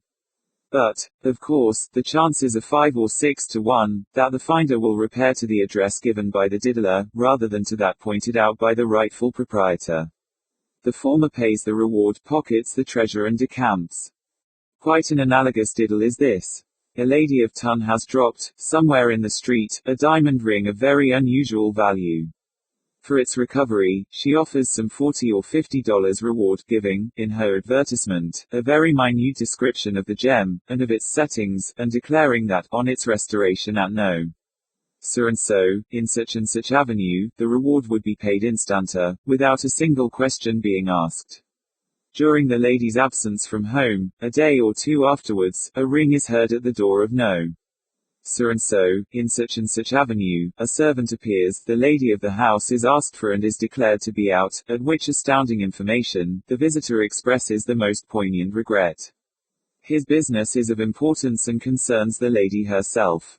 In fact, he had the good fortune to find her diamond ring. But perhaps it would be as well that he should call again.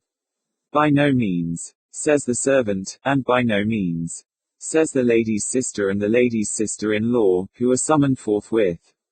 The ring is clamorously identified, the reward is paid, and the finder nearly thrust out of doors. The lady returns and expresses some little dissatisfaction with her sister and sister-in-law, because they happen to have paid $40 or $50 for a facsimile of her diamond ring, a facsimile made out of real pinchbeck and unquestionable paste. But as there is really no end to diddling, so there would be none to this essay, were I even to hint at half the variations, or inflections, of which this science is susceptible. I must bring this paper, perforce, to a conclusion, and this I cannot do better than by a summary notice of a very decent, but rather elaborate diddle, of which our own city was made the theatre, not very long ago, and which was subsequently repeated with success, in other still more verdant localities of the Union.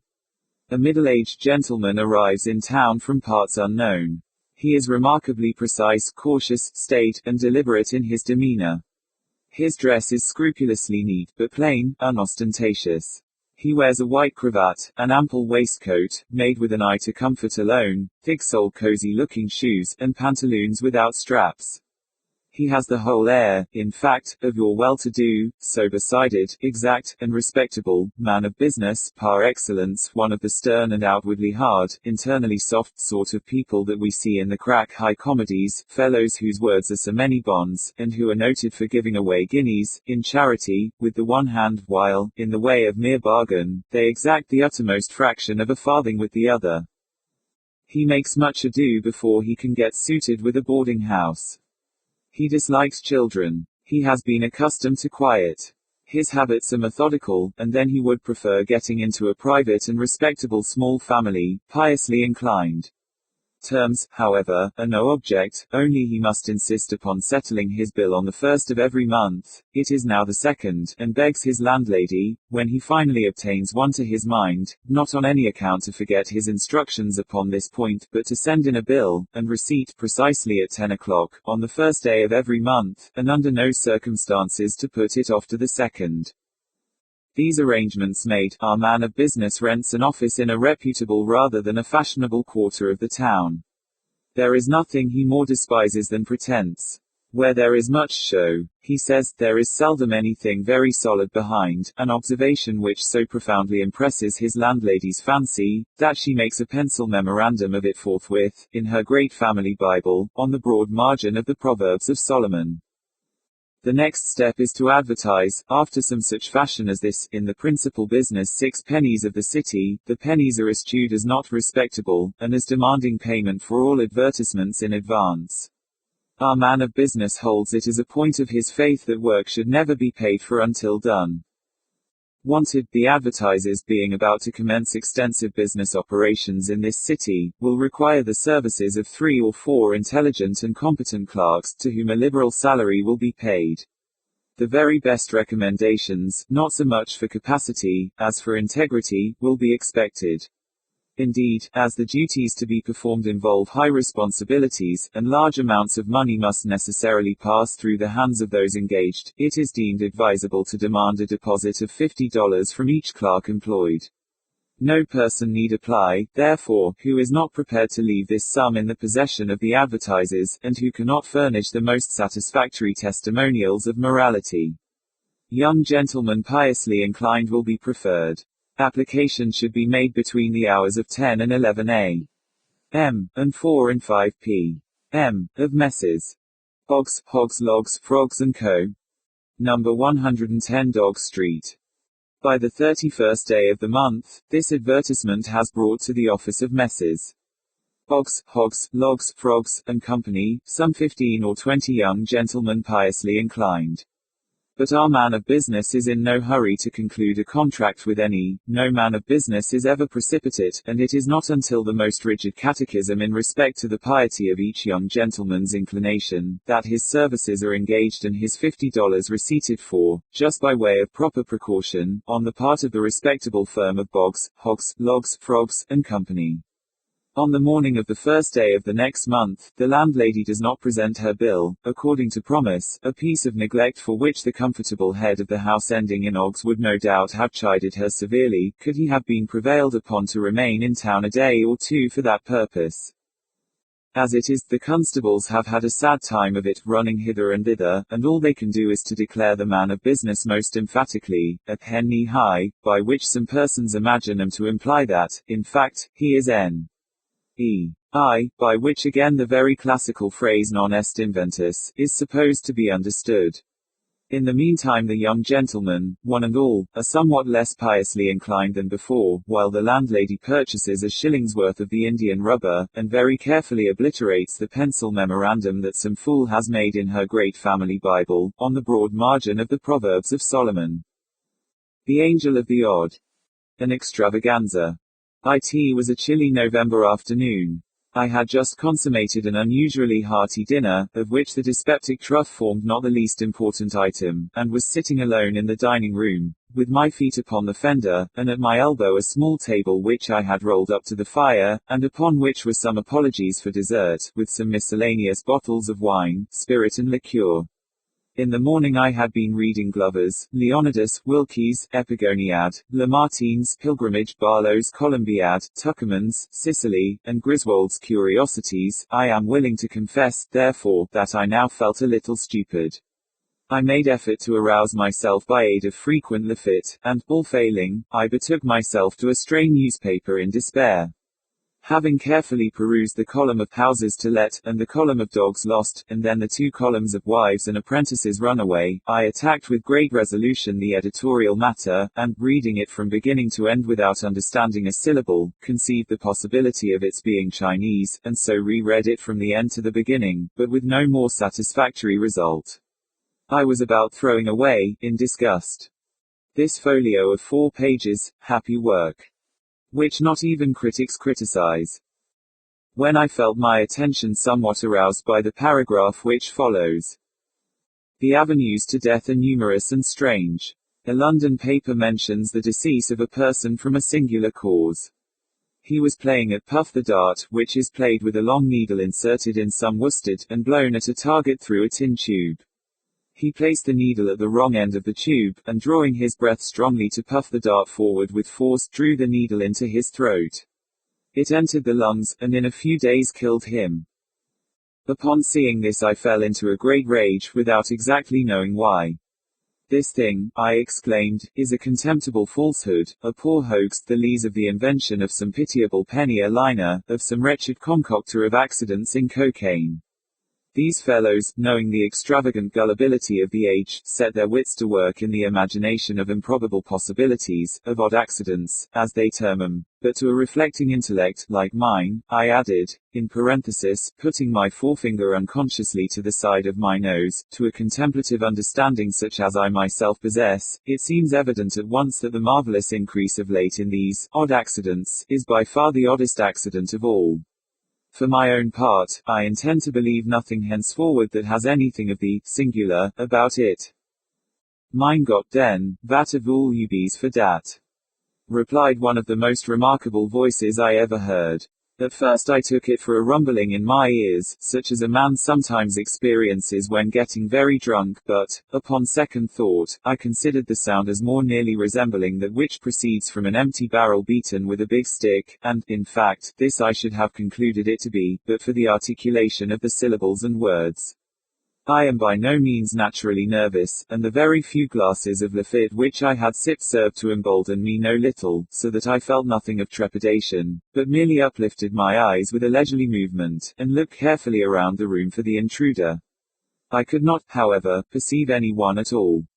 Humph, resumed the voice, as I continued my survey, you moose be so dronk as de pig den, for not see me as I sit here at your side. Hereupon I bethought me of looking immediately before my nose, and there, sure enough, confronting me at the table sat a personage nondescript, although not altogether indescribable. His body was a wine pipe, or a rum puncheon, or something of that character, and had a truly Falstaffian air. In its nether extremity were inserted 2 kegs, which seemed to answer all the purposes of legs. For arms there dangled from the upper portion of the carcass 2 tolerably long bottles, with the necks outward for hands. All the head that I saw the monster possessed of was one of those Hessian canteens which resemble a large snuff box with a hole in the middle of the lid. This canteen, with a funnel on its top, like a cavalier cap slouched over the eyes, was set on edge upon the puncheon, with the hole toward myself, and through this hole, which seemed puckered up like the mouth of a very precise old maid, the creature was emitting certain rumbling and grumbling noises which he evidently intended for intelligible talk. I say, said he, you must be drunk as de pig, vor zit dare and not see me zit air, and I say, do, you must be pigavol as de goose, vor to disbelief vat is print in de print. 'Tis de truth, dat it is, a berry vord of it. Who are you, pray? Said I, with much dignity, although somewhat puzzled, how did you get here? And what is it you are talking about? Az vor I com dare, replied the figure, dat is none of your business, and as vor vat I be talking about, I be talk about vat I ting proper, and as vor who I be, vy dat is de very ting I commed here for to let you see for yourself. You are a drunken vagabond, said I, and I shall ring the bell and order my footman to kick you into the street. He, said the fellow, who, that you can't do. Can't do, said I, what do you mean, I can't do what? Ring de Pell, he replied, attempting a grin with his little villainous mouth. Upon this I made an effort to get up, in order to put my threat into execution, but the ruffian just reached across the table very deliberately, and hitting me a tap on the forehead with the neck of one of the long bottles, knocked me back into the armchair from which I had half arisen. I was utterly astounded, and, for a moment, was quite at a loss what to do. In the meantime, he continued his talk. You see, said he, it is t best vor it still, and now you shall know who I be. Look at me. See, I am t angel ov t odd. And odd enough, too, I ventured to reply, but I was always under the impression that an angel had wings. T wing, he cried, highly incensed, bat I p do mitt wing. Mein Gott, do you take me vor a chicken? No, oh no, I replied, much alarmed, you are no chicken, certainly not.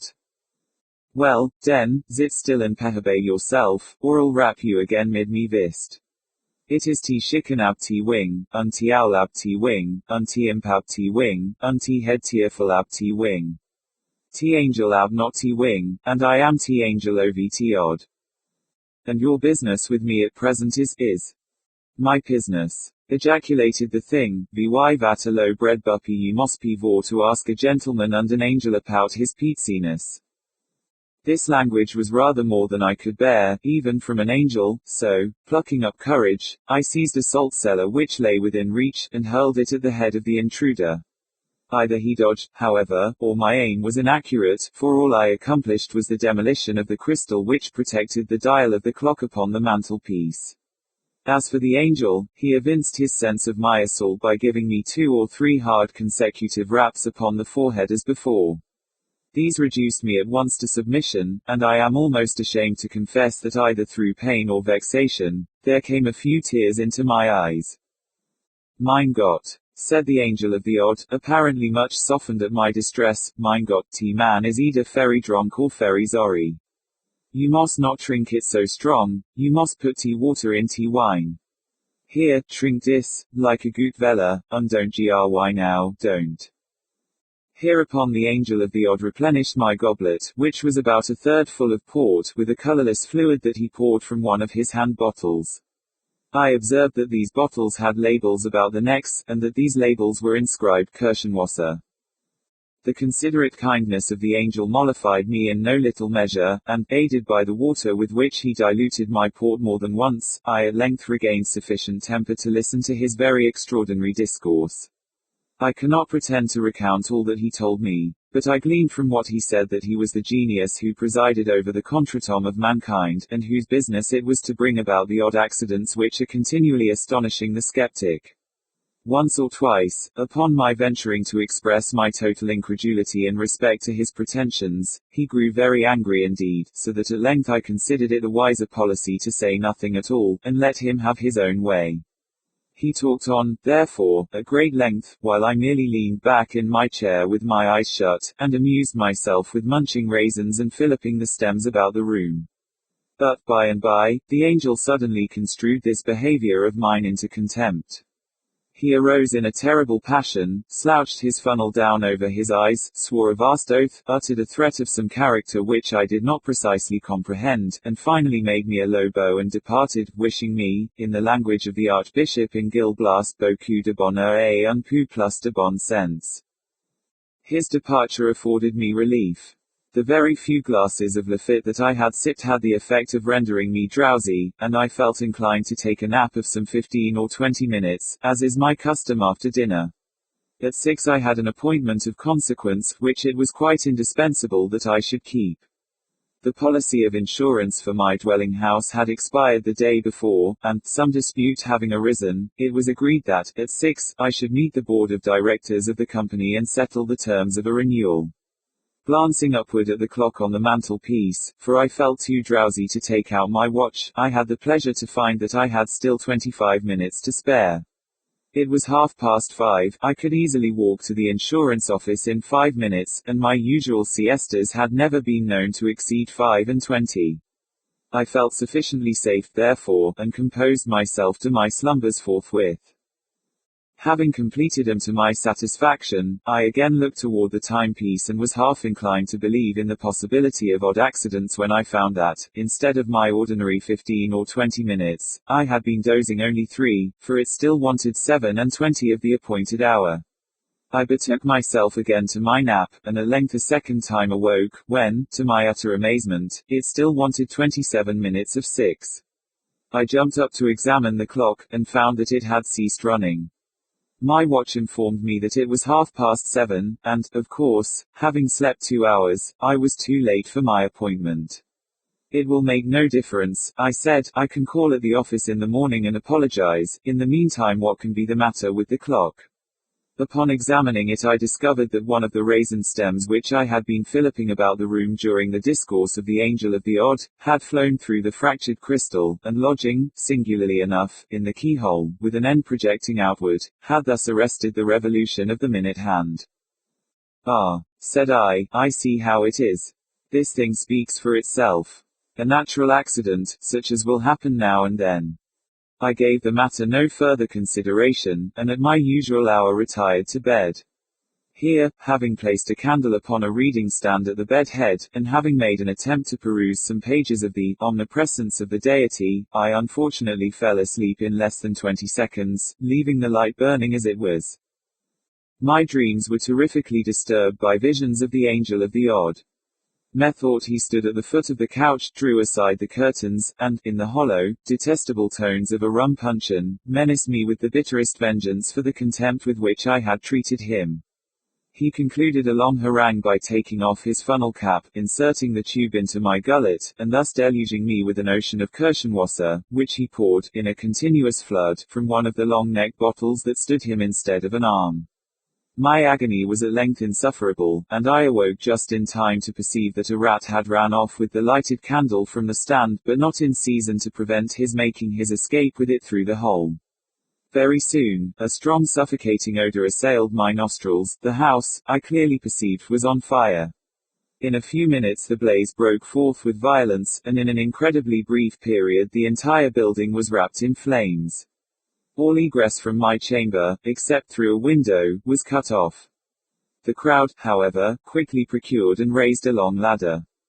By means of this I was descending rapidly, and in apparent safety, when a huge hog, about whose rotund stomach, and indeed about whose whole air and physiognomy, there was something which reminded me of the Angel of the Odd, when this hog, I say, which hitherto had been quietly slumbering in the mud, took it suddenly into his head that his left shoulder needed scratching, and could find no more convenient rubbing post than that afforded by the foot of the ladder. In an instant I was precipitated and had the misfortune to fracture my arm. This accident, with the loss of my insurance, and with the more serious loss of my hair, the whole of which had been singed off by the fire, predisposed me to serious impressions, so that, finally, I made up my mind to take a wife. There was a rich widow disconsolate for the loss of her 7th husband, and to her wounded spirit I offered the balm of my vows. She yielded a reluctant consent to my prayers. I knelt at her feet in gratitude and adoration. She blushed and bowed her luxuriant tresses into close contact with those supplied me, temporarily, by Grandjean. I know not how the entanglement took place, but so it was. I arose with a shining pate, wigless, she in disdain and wrath, half buried in alien hair. Thus ended my hopes of the widow by an accident which could not have been anticipated, to be sure, but which the natural sequence of events had brought about. Without despairing, however, I undertook the siege of a less implacable heart. The fates were again propitious for a brief period, but again a trivial incident interfered. Meeting my betrothed in an avenue thronged with the elite of the city, I was hastening to greet her with one of my best considered bows, when a small particle of some foreign matter, lodging in the corner of my eye, rendered me, for the moment, completely blind. Before I could recover my sight, the lady of my love had disappeared, irreparably affronted at what she chose to consider my premeditated rudeness in passing her by ungreeted. While I stood bewildered at the suddenness of this accident, which might have happened, nevertheless, to anyone under the sun, and while I still continued incapable of sight, I was accosted by the Angel of the Odd, who proffered me his aid with a civility which I had no reason to expect. He examined my disordered eye with much gentleness and skill, informed me that I had a drop in it, and whatever a drop was took it out, and afforded me relief. I now considered it high time to die, since fortune had so determined to persecute me, and accordingly made my way to the nearest river. Here, divesting myself of my clothes, for there is no reason why we cannot die as we were born, I threw myself headlong into the current, the sole witness of my fate being a solitary crow that had been seduced into the eating of brandy-saturated corn, and so had staggered away from his fellows. No sooner had I entered the water than this bird took it into its head to fly away with the most indispensable portion of my apparel. Postponing, therefore, for the present, my suicidal design, I just slipped my nether extremities into the sleeves of my coat, and betook myself to a pursuit of the felon with all the nimbleness which the case required and its circumstances would admit. But my evil destiny attended me still. As I ran at full speed, with my nose up in the atmosphere, and intent only upon the purloiner of my property, I suddenly perceived that my feet rested no longer upon terra firma. The fact is, I had thrown myself over a precipice, and should inevitably have been dashed to pieces but for my good fortune in grasping the end of a long guide rope, which depended from a passing balloon. As soon as I sufficiently recovered my senses to comprehend the terrific predicament in which I stood or rather hung, I exerted all the power of my lungs to make that predicament known to the aeronaut overhead. But for a long time I exerted myself in vain. Either the fool could not, or the villain would not perceive me. Meantime the machine rapidly soared, while my strength even more rapidly failed. I was soon upon the point of resigning myself to my fate, and dropping quietly into the sea, when my spirits were suddenly revived by hearing a hollow voice from above, which seemed to be lazily humming an opera air. Looking up, I perceived the angel of the odd. He was leaning with his arms folded, over the rim of the car, and with a pipe in his mouth, at which he puffed leisurely, seemed to be upon excellent terms with himself and the universe. I was too much exhausted to speak, so I merely regarded him with an imploring air. For several minutes, although he looked me full in the face, he said nothing. At length, removing carefully his meerschaum from the right to the left corner of his mouth, he condescended to speak. "Who be you?" he asked, "and what dare tearful you be do dare?" To this piece of impudence, cruelty and affectation, I could reply only by ejaculating the monosyllable, "Help!" "Help!" echoed the ruffian, "not I. Dare is teapottle, help yourself, unpe tammed." With these words he let fall a heavy bottle of Kirschenwasser which, dropping precisely upon the crown of my head, caused me to imagine that my brains were entirely knocked out. Impressed with this idea, I was about to relinquish my hold and give up the ghost with a good grace, when I was arrested by the cry of the angel, who bade me hold on. "Hold on," he said, "don't be in hurry, don't. Will you be take der odder pottle, or ave you be got sober yet and come to your senses?" I made haste, hereupon, to nod my head twice, once in the negative, meaning thereby that I would prefer not taking the other bottle at present, and once in the affirmative, intending thus to imply that I was sober and had positively come to my senses. By these means I somewhat softened the angel. "Und you believe 10, he inquired, at last. "You believe 10, in the possibility of the odd?" I again nodded my head in assent. "And you ave believe in me, the angel of the odd?" I nodded again. "And you acknowledge that you be the blind drunken the fool?" I nodded once more. "Put your right hand into your left hand breeches pocket, 10, in token of your vows of mission unto the angel of the odd." This thing, for very obvious reasons, I found it quite impossible to do. In the first place, my left arm had been broken in my fall from the ladder, and, therefore, had I let go my hold with the right hand, I must have let go altogether. In the second place, I could have no breeches until I came across the crow. I was therefore obliged, much to my regret, to shake my head in the negative, intending thus to give the angel to understand that I found it inconvenient, just at that moment, to comply with his very reasonable demand. No sooner, however, had I ceased shaking my head than, "Go to der tearful 10," roared the angel of the odd. In pronouncing these words, he drew a sharp knife across the guide rope by which I was suspended, and as we then happened to be precisely over my own house, which during my peregrinations, had been handsomely rebuilt, it so occurred that I tumbled headlong down the ample chimney and alit upon the dining room hearth. Upon coming to my senses, for the fall had very thoroughly stunned me, I found it about 4 o'clock in the morning.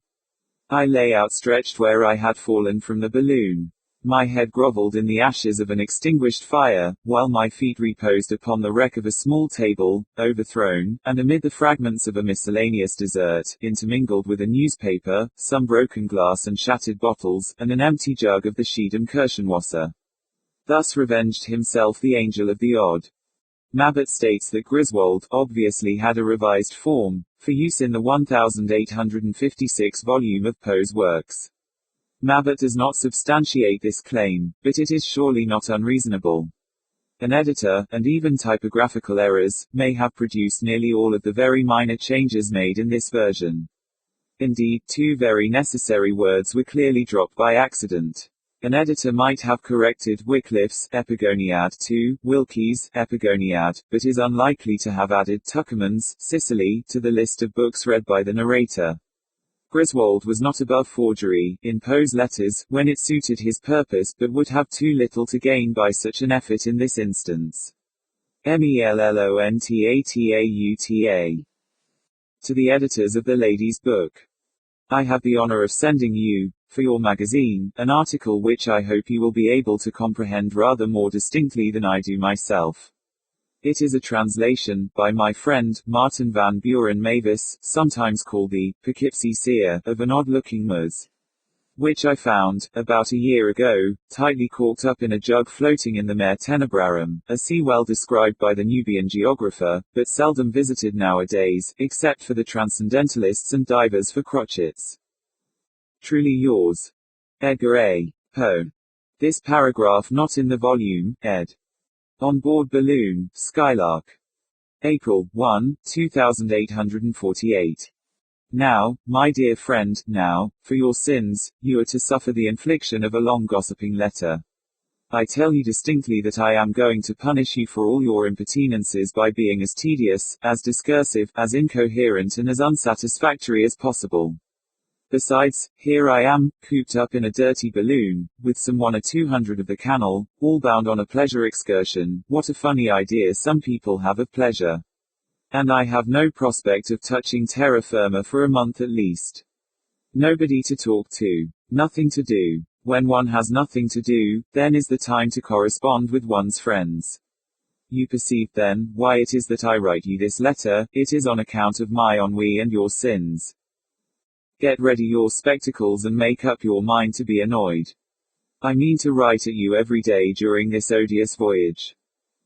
Hygo. When will any invention visit the human pericranium? Are we forever to be doomed to the 1,000 inconveniences of the balloon? Will nobody contrive a more expeditious mode of progress?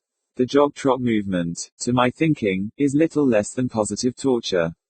Upon my word, we have not made more than 100 miles the hour since leaving home. The very birds beat us, at least some of them. I assure you that I do not exaggerate at all. Our motion, no doubt, seems slower than it actually is, this on account of our having no objects about us by which to estimate our velocity, and on account of our going with the wind. To be sure, whenever we meet a balloon we have a chance of perceiving our rate, and then, I admit, things do not appear so very bad. Accustomed as I am to this mode of traveling, I cannot get over a kind of giddiness whenever a balloon passes us in a current directly overhead. It always seems to me like an immense bird of prey about to pounce upon us and carry us off in its claws. One went over us this morning about sunrise, and so nearly overhead that its drag rope actually brushed the network suspending our car, and caused us very serious apprehension. Our captain said that if the material of the bag had been the trumpery varnished silk, of 500 or 1,000 years ago, we should inevitably have been damaged. This silk, as he explained it to me, was a fabric composed of the entrails of a species of earthworm. The worm was carefully fed on mulberries, kind of fruit resembling a watermelon, and, when sufficiently fat, was crushed in a mill. The paste thus arising was called papyrus in its primary state, and went through a variety of processes until it finally became silk. Singular to relate, it was once much admired as an article of female dress. Balloons were also very generally constructed from it. A better kind of material, it appears, was subsequently found in the down surrounding the seed vessels of a plant vulgarly called euphorbium, and at that time botanically termed milkweed. This latter kind of silk was designated as silk Buckingham, on account of its superior durability, and was usually prepared for use by being varnished with a solution of gum caoutchouc, a substance which in some respects must have resembled the gutta percha now in common use. This caoutchouc was occasionally called Indian rubber or rubber of twist, and was no doubt one of the numerous fungi. Never tell me again that I am not at heart an antiquarian.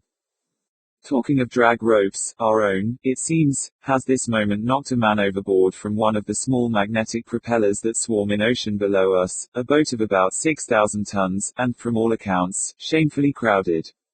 These diminutive barks should be prohibited from carrying more than a definite number of passengers.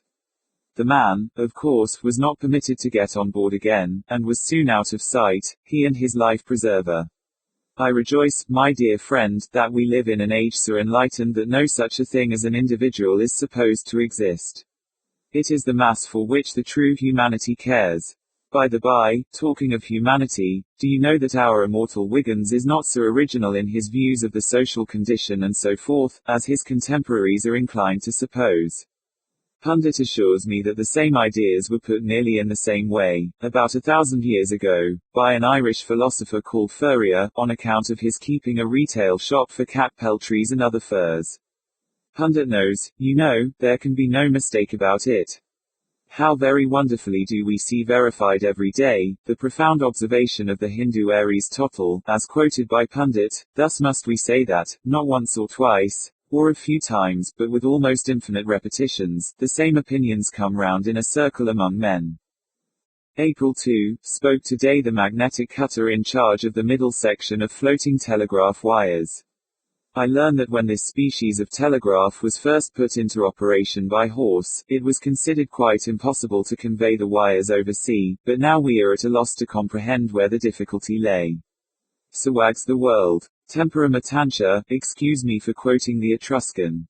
What would we do without the Atlantic telegraph? Pundit says Atlantic was the ancient adjective. We lay to a few minutes to ask the cutter some questions, and learned, among other glorious news, that civil war is raging in Africa, while the plague is doing its good work beautifully both in Europe and Asia.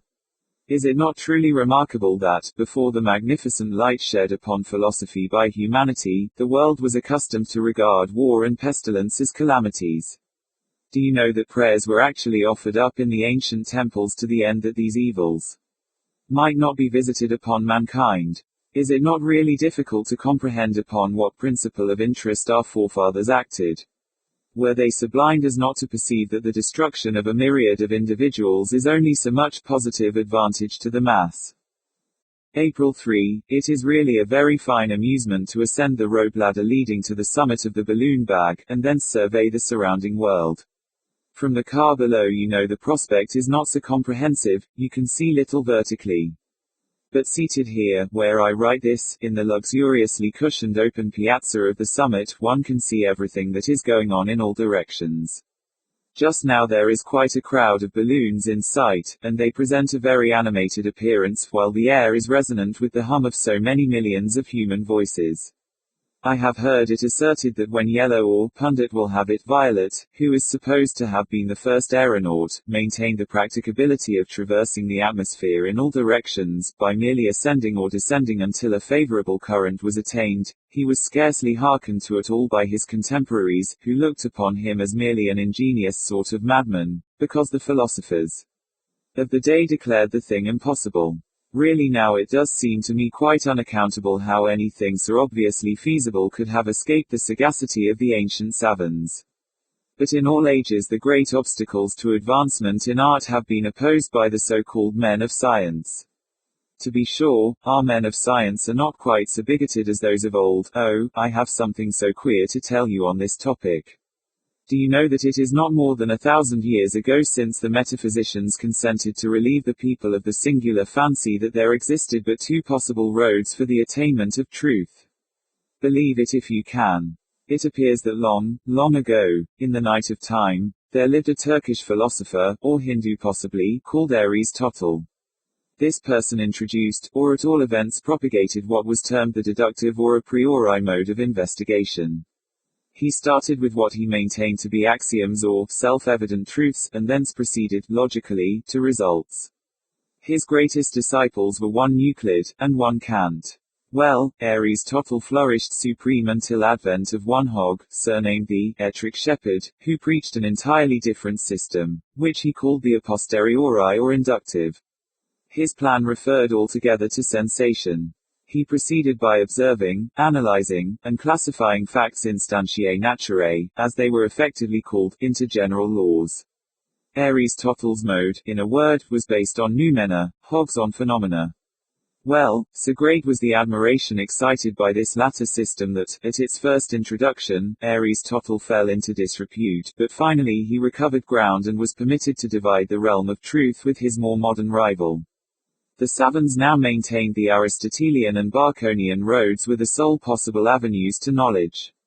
Baconian, you must know, was an adjective invented as equivalent to Hoggian and more euphonious and dignified. Now, my dear friend, I do assure you, most positively, that I represent this matter fairly, on the soundest authority, and you can easily understand how a notion so absurd on its very face must have operated to retard the progress of all true knowledge, which makes its advances almost invariably by intuitive bounds. The ancient idea confined investigations to crawling, and for hundreds of years so great was the infatuation about Hogg especially, that a virtual end was put to all thinking, properly so called. No man dared utter a truth to which he felt himself indebted to his soul alone. It mattered not whether the truth was even demonstrably a truth, for the bullet-headed savants of the time regarded only the road by which he had attained it. They would not even look at the end. Let us see the means, they cried, the means. If, upon investigation of the means, it was found to come under neither the category Aries, that is to say ram, nor under the category Hogg, why then the savants went no farther, but pronounced the theorist a fool, and would have nothing to do with him or his truth. Now, it cannot be maintained, even, that by the crawling system the greatest amount of truth would be attained in any long series of ages, for the repression of imagination was an evil not to be compensated for by any superior certainty in the ancient modes of investigation. The error of these Germains, these French, these English, and these Americans, the latter, by the way, were our own immediate progenitors, was an error quite analogous with that of the wiseacre who fancies that he must necessarily see an object the better the more closely he holds it to his eyes. These people blinded themselves by details. When they proceeded hoggishly, their facts were by no means always facts, a matter of little consequence had it not been for assuming that they were facts and must be facts because they appeared to be such. When they proceeded on the path of the ram, the course was scarcely as straight as a ram's horn, for they never had an axiom which was an axiom at all. They must have been very blind not to see this, even in their own day, for even in their own day many of the long, established, axioms had been rejected.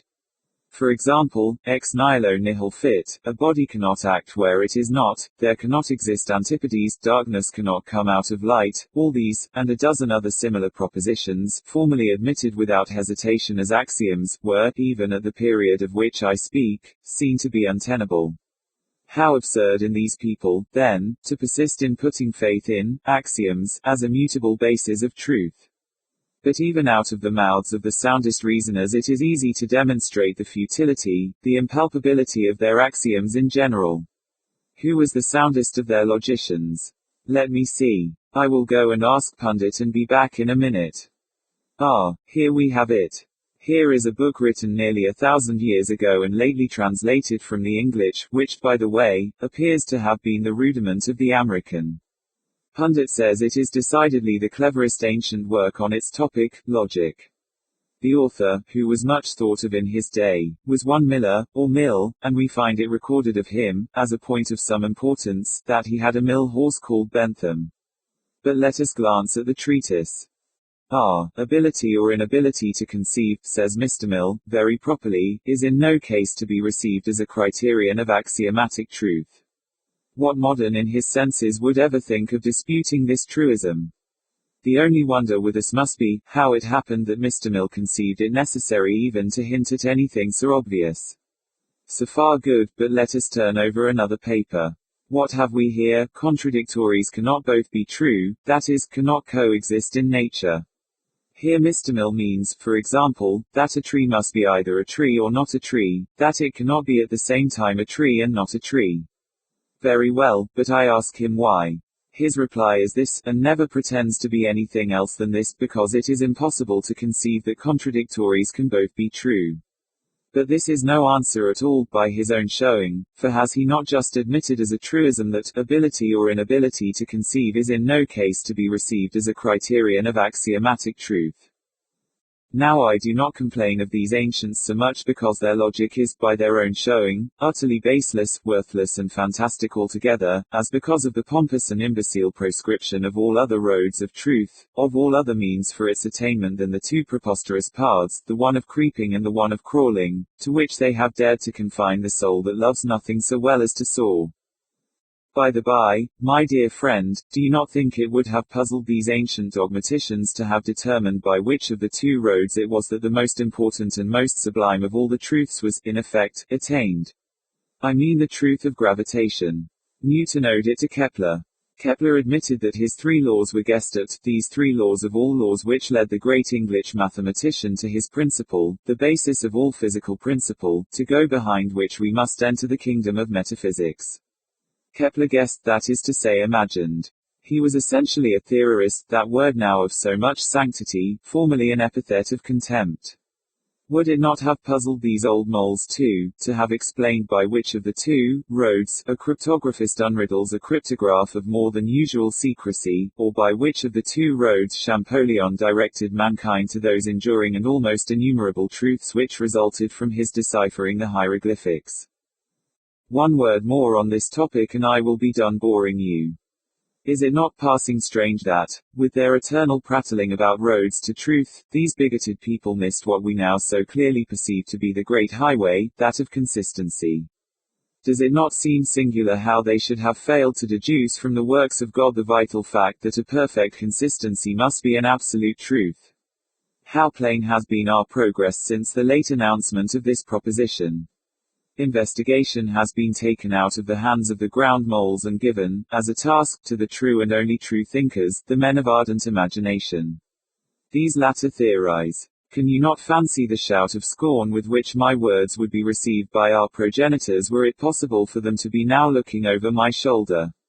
These men, I say, theorize, and the theories are simply corrected, reduced, systematized, cleared, little by little, of the dross of inconsistency, until, finally, a perfect consistency stands apparent which even the most stolid admit, because it is a consistency, to be an absolute and an unquestionable truth. April 4, the new gas is doing wonders, in conjunction with the new improvement with gutta percha. How very safe, commodious, manageable, and in every respect convenient are our modern balloons. Here is an immense one approaching us at the rate of at least 150 miles an hour. It seems to be crowded with people, perhaps there are 300 or 400 passengers, and yet it soars to an elevation of nearly a mile, looking down upon poor us with sovereign contempt. Still 100 or even 200 miles an hour is slow traveling after all. Do you remember our flight on the railroad across the Canada continent, fully 300 miles the hour, that was traveling? Nothing to be seen though, nothing to be done but flirt, feast and dance in the magnificent saloons. Do you remember what an odd sensation was experienced when, by chance, we caught a glimpse of external objects while the cars were in full flight? Everything seemed unique, in one mass. For my part, I cannot say but that I preferred the traveling by the slow train of 100 miles the hour. Here we were permitted to have glass windows, even to have them open, and something like a distinct view of the country was attainable.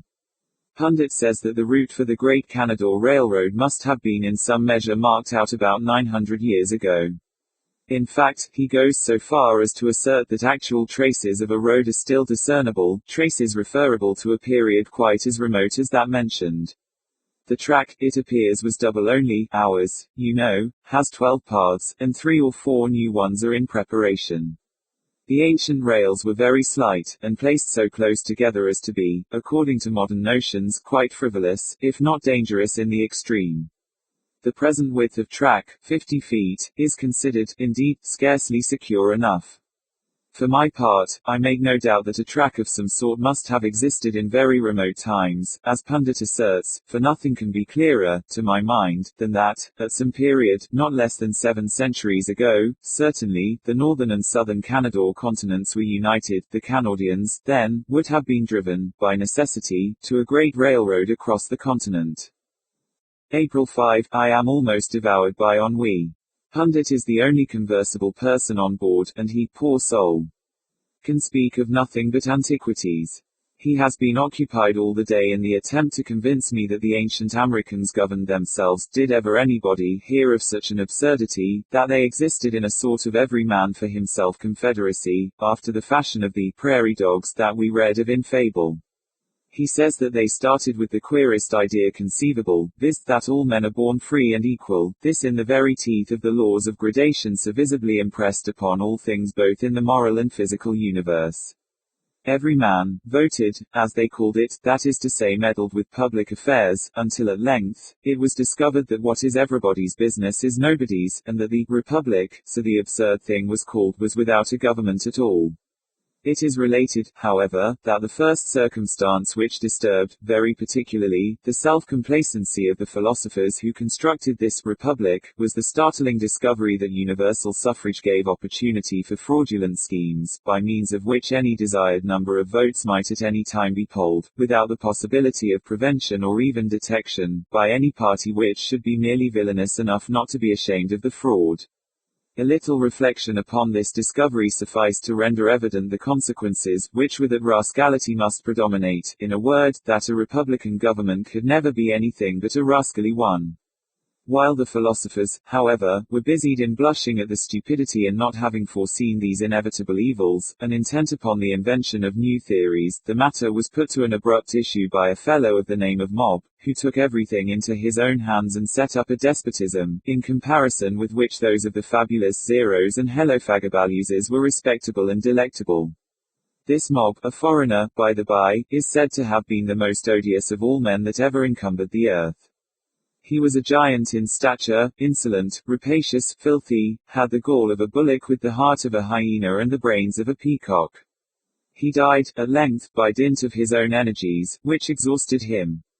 Nevertheless, he had his uses, as everything has, however vile, and taught mankind a lesson which to this day it is in no danger of forgetting, never to run directly contrary to the natural analogies. As for republicanism, no analogy could be found for it upon the face of the earth, unless we accept the case of the prairie dogs, an exception which seems to demonstrate, if anything, that democracy is a very admirable form of government, for dogs. April 6, last night had a fine view of Alpha Lyrae, whose disk, through our captain's spyglass, subtends an angle of half a degree, looking very much as our sun does to the naked eye on a misty day. Alpha Lyrae, although so very much larger than our Sun, by the by, resembles him closely as regards its spots, its atmosphere, and in many other particulars. It is only within the last century, pundit tells me, that the binary relation existing between these two orbs began even to be suspected. The evident motion of our system in the heavens was, strange to say, referred to an orbit about a prodigious star in the center of the galaxy. About this star, or at all events about a center of gravity common to all the globes of the Milky Way and supposed to be near Alcyone in the Pleiades, every one of these globes was declared to be revolving, our own performing the circuit in a period of 117 million of years. We, with our present lights, our vast telescopic improvements, and so forth, of course find it difficult to comprehend the ground of an idea such as this. Its first propagator was one Muddler. He was led, we must presume, to this wild hypothesis by mere analogy in the first instance, but, this being the case, he should have at least adhered to analogy in its development. A great central orb was, in fact, suggested, so far Muddler was consistent. This central orb, however, dynamically, should have been greater than all its surrounding orbs taken together. The question might then have been asked, why do we not see it, we, especially, who occupy the mid-region of the cluster, the very locality near which, at least, must be situated this inconceivable central sun? The astronomer, perhaps, at this point, took refuge in the suggestion of non-luminosity, and here analogy was suddenly let fall. But even admitting the central orb non-luminous, how did he manage to explain its failure to be rendered visible by the incalculable host of glorious suns glaring in all directions about it? No doubt what he finally maintained was merely a center of gravity common to all the revolving orbs, but here again analogy must have been let fall. Our system revolves, it is true, about a common center of gravity, but it does this in connection with and in consequence of a material sun whose mass more than counterbalances the rest of the system. The mathematical circle is a curve composed of an infinity of straight lines, but this idea of the circle, this idea of it which, in regard to all earthly geometry, we consider as merely the mathematical, in contradistinction from the practical, idea, is, in sober fact, the practical conception which alone we have any right to entertain in respect to those titanic circles with which we have to deal, at least in fancy, when we suppose our system, with its fellows, revolving about a point in the center of the galaxy. Let the most vigorous of human imaginations but attempt to take a single step toward the comprehension of a circuit so unutterable. I would scarcely be paradoxical to say that a flash of lightning itself traveling forever upon the circumference of this inconceivable circle, would still forever be traveling in a straight line. That the path of our sun along such a circumference, that the direction of our system in such an orbit, would, to any human perception, deviate in the slightest degree from a straight line even in a million of years, is a proposition not to be entertained, and yet these ancient astronomers were absolutely cajoled, it appears, into believing that a decisive curvature had become apparent during the brief period of their astronomical history, during the mere point, during the utter nothingness of 2,000 or 3,000 years. How incomprehensible, that considerations such as this did not at once indicate to them the true state of affairs, that of the binary revolution of our Sun and Alpha Lyrae around a common center of gravity. April 7, continued last night our astronomical amusements. Had a fine view of the 5 Neptunian asteroids, and watched with much interest the putting up of a huge impost on a couple of lintels in the new temple at Daphnis in the moon. It was amusing to think that creatures so diminutive as the Lunarians, and bearing so little resemblance to humanity, yet evinced a mechanical ingenuity so much superior to our own. One finds it difficult, too, to conceive the vast masses which these people handle so easily, to be as light as our own reason tells us they actually are. April 8, Eureka! Pundit is in his glory. A balloon from Canada spoke us today and threw on board several late papers. They contain some exceedingly curious information relative to Canadian or rather American antiquities. You know, I presume, that laborers have for some months been employed in preparing the ground for a new fountain at Paradise, the Emperor's principal pleasure garden. Paradise, it appears, has been, literally speaking, an island time out of mind, that is to say, its northern boundary was always, as far back as any record extends, a rivulet, or rather a very narrow arm of the sea. This arm was gradually widened until it attained its present breadth, a mile. The whole length of the island is 9 miles, the breadth varies materially. The entire area, Sir Pundit says, was, about 800 years ago, densely packed with houses, some of them 20 stories high, land, for some most unaccountable reason, being considered as especially precious just in this vicinity. The disastrous earthquake, however, of the year 2050, so totally uprooted and overwhelmed the town, for it was almost too large to be called a village, that the most indefatigable of our antiquarians have never yet been able to obtain from the site any sufficient data, in the shape of coins, medals or inscriptions, wherewith to build up even the ghost of a theory concerning the manners, customs, and sea, of the aboriginal inhabitants.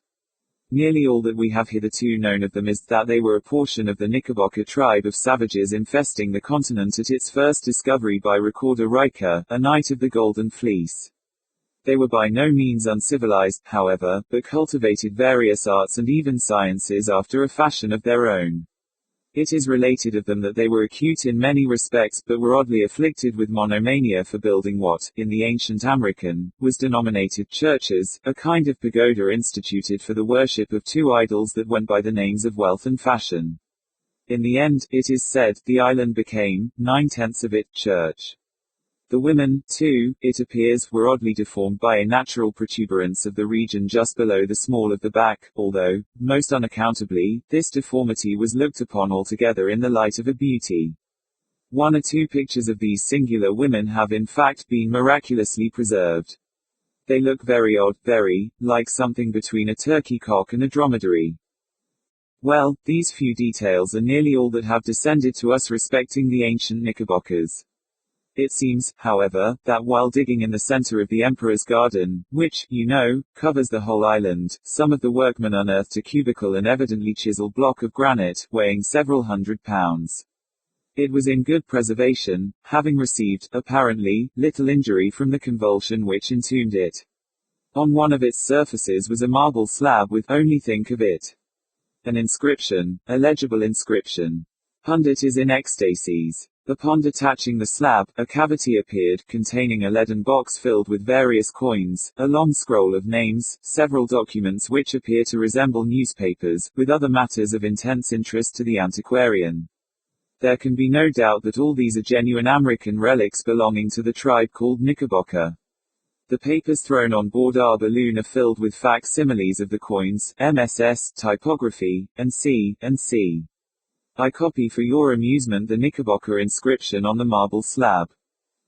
This cornerstone of a monument to the memory of George Washington was laid with appropriate ceremonies on the 19th day of October, 1847.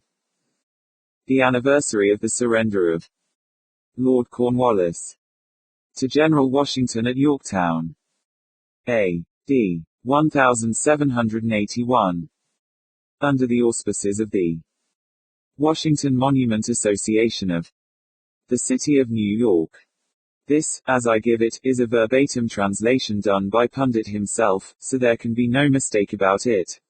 From the few words thus preserved we glean several important items of knowledge, not the least interesting of which is the fact that 1,000 years ago actual monuments had fallen into disuse, as was all very proper, the people contenting themselves, as we do now, with a mere indication of the design to erect a monument at some future time, a cornerstone being cautiously laid by itself, solitary and alone, excuse me for quoting the great American poet Benton, as a guarantee of the magnanimous intention. We ascertain, too, very distinctly, from this admirable inscription, the how as well as the where and the what, of the great surrender in question. As to the where, it was Yorktown, wherever that was, and as to the what, it was General Cornwallis, no doubt some wealthy dealer in corn. He was surrendered. The inscription commemorates the surrender of what? Why, of Lord Cornwallis. The only question is what could the savages wish him surrendered for? But when we remember that these savages were undoubtedly cannibals, we are led to the conclusion that they intended him for sausage. As to the how of the surrender, no language can be more explicit. Lord Cornwallis was surrendered for sausage, under the auspices of the Washington Monument Association, no doubt a charitable institution for the depositing of cornerstones, but, heaven bless me. What is the matter? Ah, I see, the balloon has collapsed, and we shall have a tumble into the sea. I have, therefore, only time enough to add that, from a hasty inspection of the facsimiles of newspapers, and see, I find that the great men in those days among the Americans, were one John, a smith, and one Zachary, a tailor. Goodbye, until I see you again. Whether you ever get this letter or not is point of little importance, as I write altogether for my own amusement. I shall cork the muzz up in a bottle, however, and throw it into the sea. Yours everlastingly. Pundita. The Duke de l'Omelette. And stepped at once into a cooler clime, Cooper. Keats fell by a criticism. Who was it died of the Andromache? *1, ignoble souls, de l'Omelette perished of an ortolan.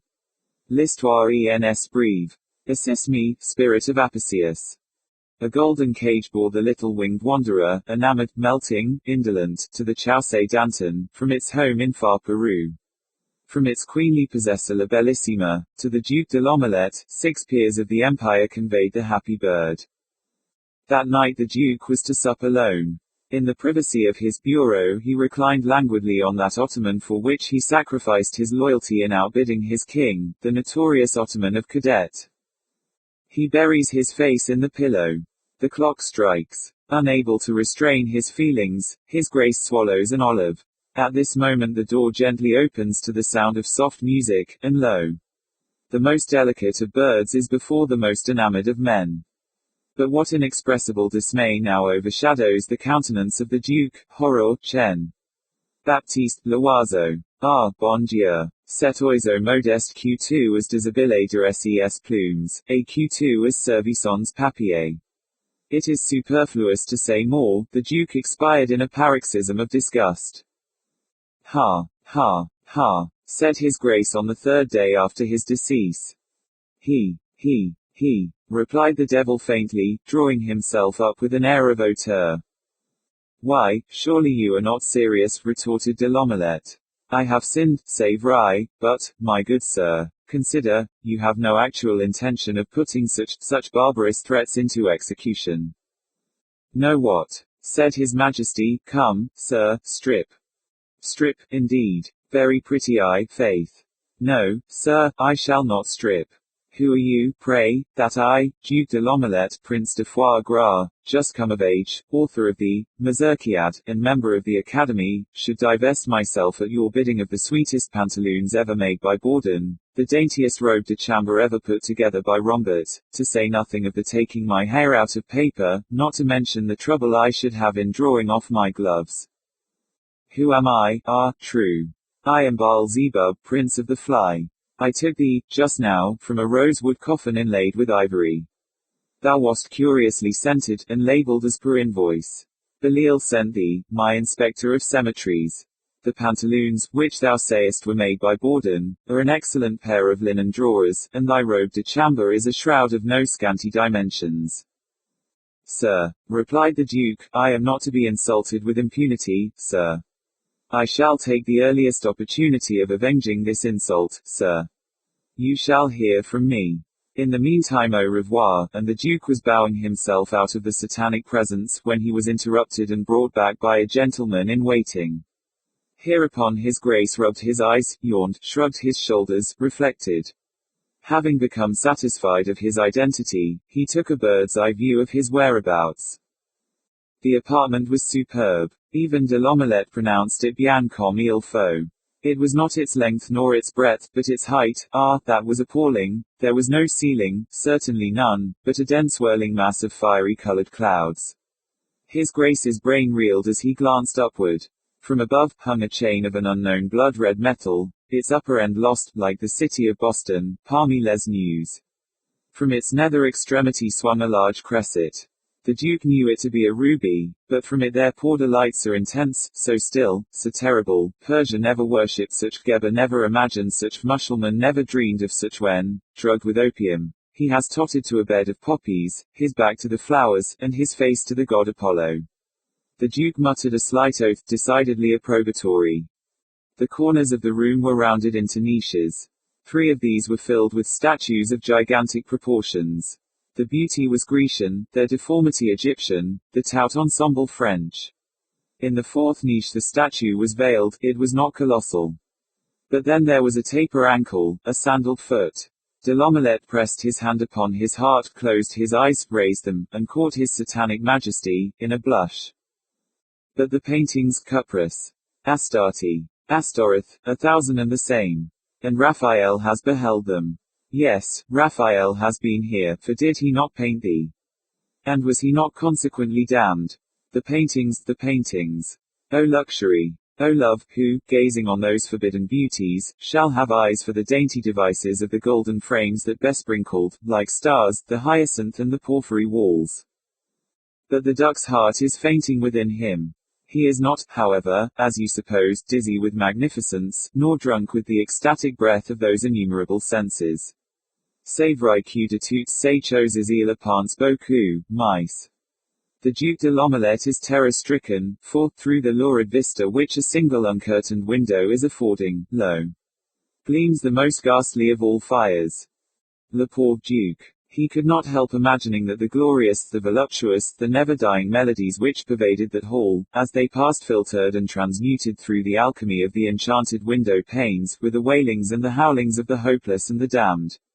And there, too, there, upon the ottoman, who could he be? He, the petit maître? No, the deity, who sat as if carved in marble, a qui surret, with his pale countenance, si aimament. Mais il faut agir, that is to say, a Frenchman never faints outright. Besides, his grace hated a scene, de l'omelette is himself again. There were some foils upon a table, some points also. The Duke Secapa. He measures 2 points, and, with a grace inimitable, offers His Majesty the choice. Horror! His Majesty does not fence. Mais il joue, how happy a thought, but His Grace had always an excellent memory. He had dipped in the diable of Abbé Guiltier. Therein it is said que le diable n'ose pas refuser un jeu d'écarté. But the chances. True, desperate, but scarcely more desperate than the Duke. Besides, was he not in the secret? Had he not skimmed over Perry le Brun? Was he not a member of the Club Vington? Si je perds, said he, je serai 2 fois perdu, I shall be doubly damned, voilà tout. Here his grace shrugged his shoulders. Si je gagne, je reviendrai à mes ortolans, que les cartes sont préparées. His grace was all care, all attention, His Majesty all confidence. A spectator would have thought of Francis and Charles. His Grace thought of his game. His Majesty did not think, he shuffled. The Duke cut. The cards were dealt. The trump is turned, it is the King. No, it was the Queen. His Majesty cursed her masculine habiliments. De l'Omelette placed his hand upon his heart. They play. The Duke counts. The hand is out. His Majesty counts heavily, smiles, and is taking wine. The Duke slips a card. Savez-vous faire, said His Majesty, cutting.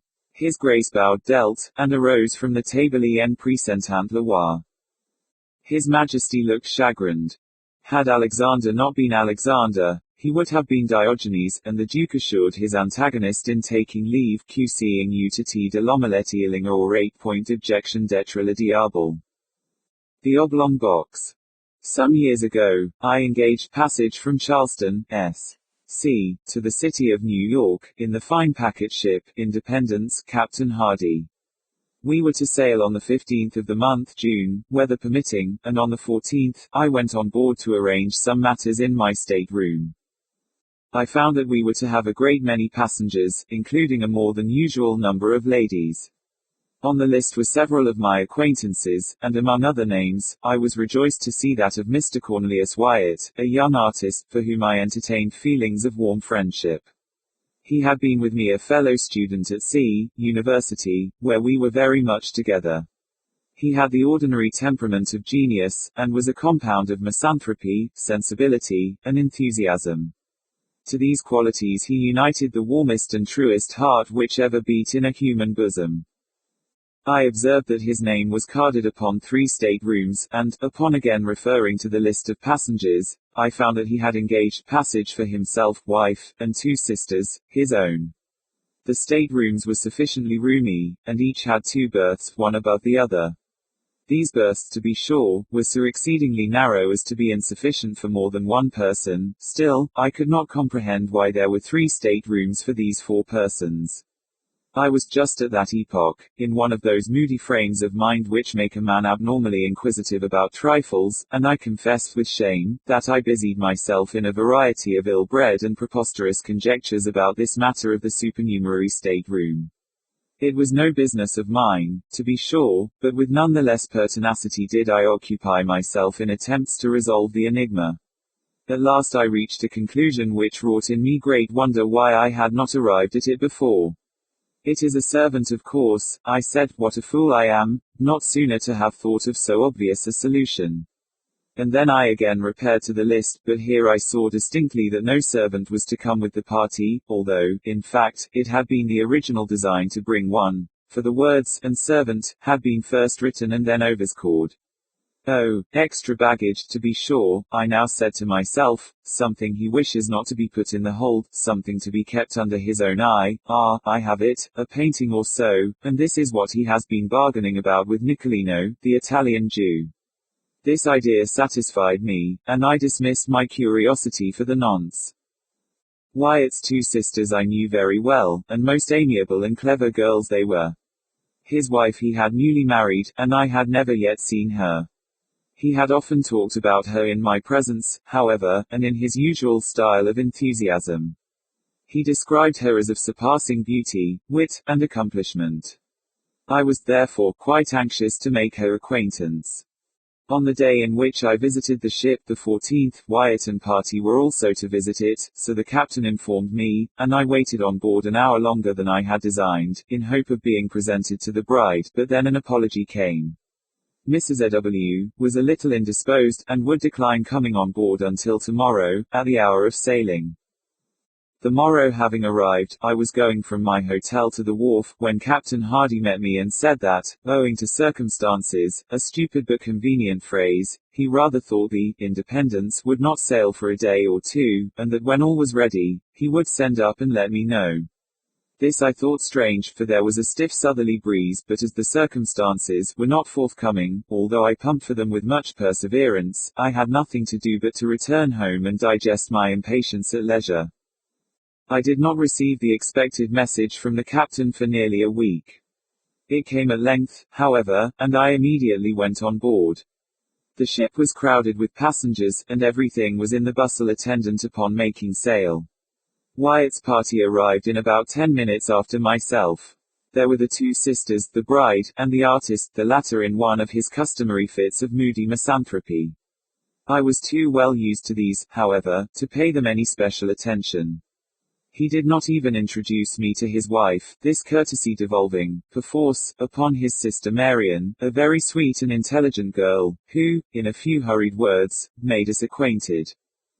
Mrs. Wyatt had been closely veiled, and when she raised her veil, in acknowledging my bow, I confess that I was very profoundly astonished.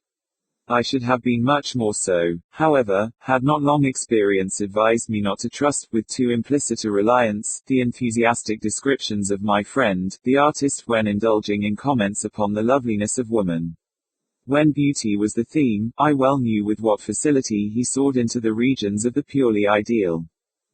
The truth is, I could not help regarding Mrs. Wyatt as a decidedly plain-looking woman. If not positively ugly, she was not, I think, very far from it. She was dressed, however, in exquisite taste, and then I had no doubt that she had captivated my friend's heart by the more enduring graces of the intellect and soul. She said very few words, and passed at once into her state-room with Miss Deru. My old inquisitiveness now returned. There was no servant, that was a settled point. I looked, therefore, for the extra baggage. After some delay, a cart arrived at the wharf, with an oblong pine box, which was everything that seemed to be expected. Immediately upon its arrival we made sail, and in a short time were safely over the bar and standing out to sea. The box in question was, as I say, oblong. It was about 6 feet in length by 2.5 in breadth. I observed it attentively, and liked to be precise. Now this shape was peculiar, and no sooner had I seen it, than I took credit to myself for the accuracy of my guessing. I had reached the conclusion, it will be remembered, that the extra baggage of my friend, the artist, would prove to be pictures, or at least a picture, for I knew he had been for several weeks in conference with Nicolino, and now here was a box, which, from its shape, could possibly contain nothing in the world but a copy of Leonardo's Last Supper, and a copy of this very Last Supper, done by Rubini the Younger, at Florence. I had known, for some time, to be in the possession of Nicolino. This point, therefore, I considered as sufficiently settled. I chuckled excessively when I thought of my acumen. It was the first time I had ever known Wyatt to keep from me any of his artistical secrets, but here he evidently intended to steal a march upon me, and smuggle a fine picture to New York, under my very nose, expecting me to know nothing of the matter. I resolved to quiz him well, now and hereafter. One thing, however, annoyed me not a little. The box did not go into the extra state room. It was deposited in Wyatt's own, and there, too, it remained, occupying very nearly the whole of the floor, no doubt to the exceeding discomfort of the artist and his wife, this the more especially as the tar or paint with which it was lettered in sprawling capitals, emitted a strong, disagreeable, and, to my fancy, a peculiarly disgusting odor. On the lid were painted the words, Mrs. Adelaide Curtis, Albany, New York. Charge of Cornelius Wyatt, Esq. This side up. To be handled with care. Now, I was aware that Miss Adelaide Curtis, of Albany, was the artist's wife's mother, but then I looked upon the whole address as a mystification, intended especially for myself. I made up my mind, of course, that the box and contents would never get farther north than the studio of my misanthropic friend, in Chambers Street, New York. For the first 3 or 4 days we had fine weather, although the wind was dead ahead, having chopped round to the northward, immediately upon our losing sight of the coast. The passengers were, consequently, in high spirits and disposed to be social. I must except, however, Wyatt and his sisters, who behaved stiffly, and, I could not help thinking, uncourteously to the rest of the party. Wyatt's conduct I did not so much regard. He was gloomy, even beyond his usual habit, in fact he was morose, but in him I was prepared for eccentricity. For the sisters, however, I could make no excuse. They secluded themselves in their staterooms during the greater part of the passage, and absolutely refused, although I repeatedly urged them, to hold communication with any person on board. Mrs. Wyatt herself was far more agreeable. That is to say, she was chatty, and to be chatty is no slight recommendation at sea. She became excessively intimate with most of the ladies, and, to my profound astonishment, evinced no equivocal disposition to coquette with the men. She amused us all very much. I say, amused, and scarcely know how to explain myself. The truth is, I soon found that Mrs. A.W. was far oftener laughed at than with. The gentlemen said little about her, but the ladies, in a little while, pronounced her a good-hearted thing, rather indifferent-looking, totally uneducated, and decidedly vulgar. The great wonder was, how Wyatt had been entrapped into such a match. Wealth was the general solution, but this I knew to be no solution at all, for Wyatt had told me that she neither brought him $1 nor had any expectations from any source whatever. He had married, he said, for love, and for love only, and his bride was far more than worthy of his love. When I thought of these expressions, on the part of my friend, I confess that I felt indescribably puzzled. Could it be possible that he was taking leave of his senses? What else could I think? He, so refined, so intellectual, so fastidious, with so exquisite a perception of the faulty, and so keen an appreciation of the beautiful. To be sure, the lady seemed especially fond of him, particularly so in his absence, when she made herself ridiculous by frequent quotations of what had been said by her beloved husband, Mr. Wyatt. The word, husband, seemed forever, to use one of her own delicate expressions, forever, on the tip of her tongue.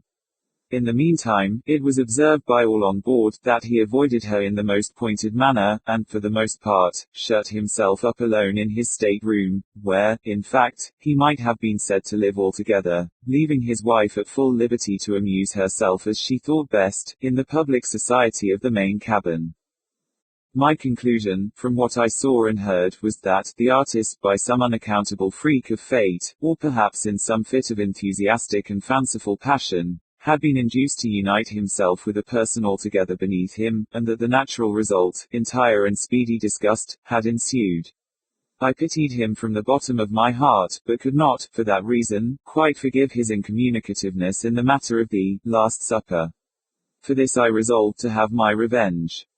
One day he came upon deck, and, taking his arm as had been my wont, I sauntered with him backward and forward.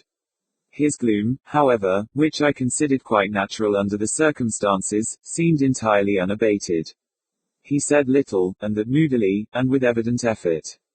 I ventured a jest or two, and he made a sickening attempt at a smile. Poor fellow, as I thought of his wife, I wondered that he could have heart to put on even the semblance of mirth. I determined to commence a series of covert insinuations, or innuendos, about the oblong box, just to let him perceive, gradually, that I was not altogether the butt, or victim, of his little bit of pleasant mystification. My first observation was by way of opening a masked battery. I said something about the peculiar shape of that box, and, as I spoke the words, I smiled knowingly, winked, and touched him gently with my forefinger in the ribs. The manner in which Wyatt received this harmless pleasantry convinced me, at once, that he was mad. At first he stared at me as if he found it impossible to comprehend the witticism of my remark, but as its point seemed slowly to make its way into his brain, his eyes, in the same proportion, seemed protruding from the sockets. Then he grew very red, then hideously pale, then, as if highly amused with what I had insinuated, he began a loud and boisterous laugh, which, to my astonishment, he kept up, with gradually increasing vigor, for 10 minutes or more. In conclusion, he fell flat and heavily upon the deck. When I ran to uplift him, to all appearance he was dead. I called assistance, and, with much difficulty, we brought him to himself. Upon reviving he spoke incoherently for some time. At length we bled him and put him to bed. The next morning he was quite recovered, so far as regarded his mere bodily health.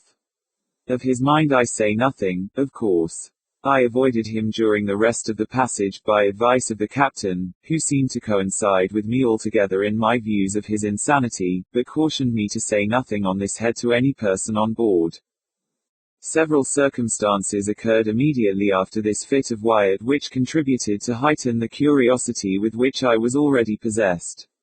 Among other things, I had been nervous, drank too much strong green tea, and slept ill at night. In fact, for 2 nights I could not be properly said to sleep at all. Now, my stateroom opened into the main cabin, or dining room, as did those of all the single men on board. Wyatt's 3 rooms were in the after cabin, which was separated from the main one by a slight sliding door, never locked even at night. As we were almost constantly on a wind, and the breeze was not a little stiff, the ship heeled to leeward very considerably, and whenever her starboard side was to leeward, the sliding door between the cabins slid open, and so remained, nobody taking the trouble to get up and shut it.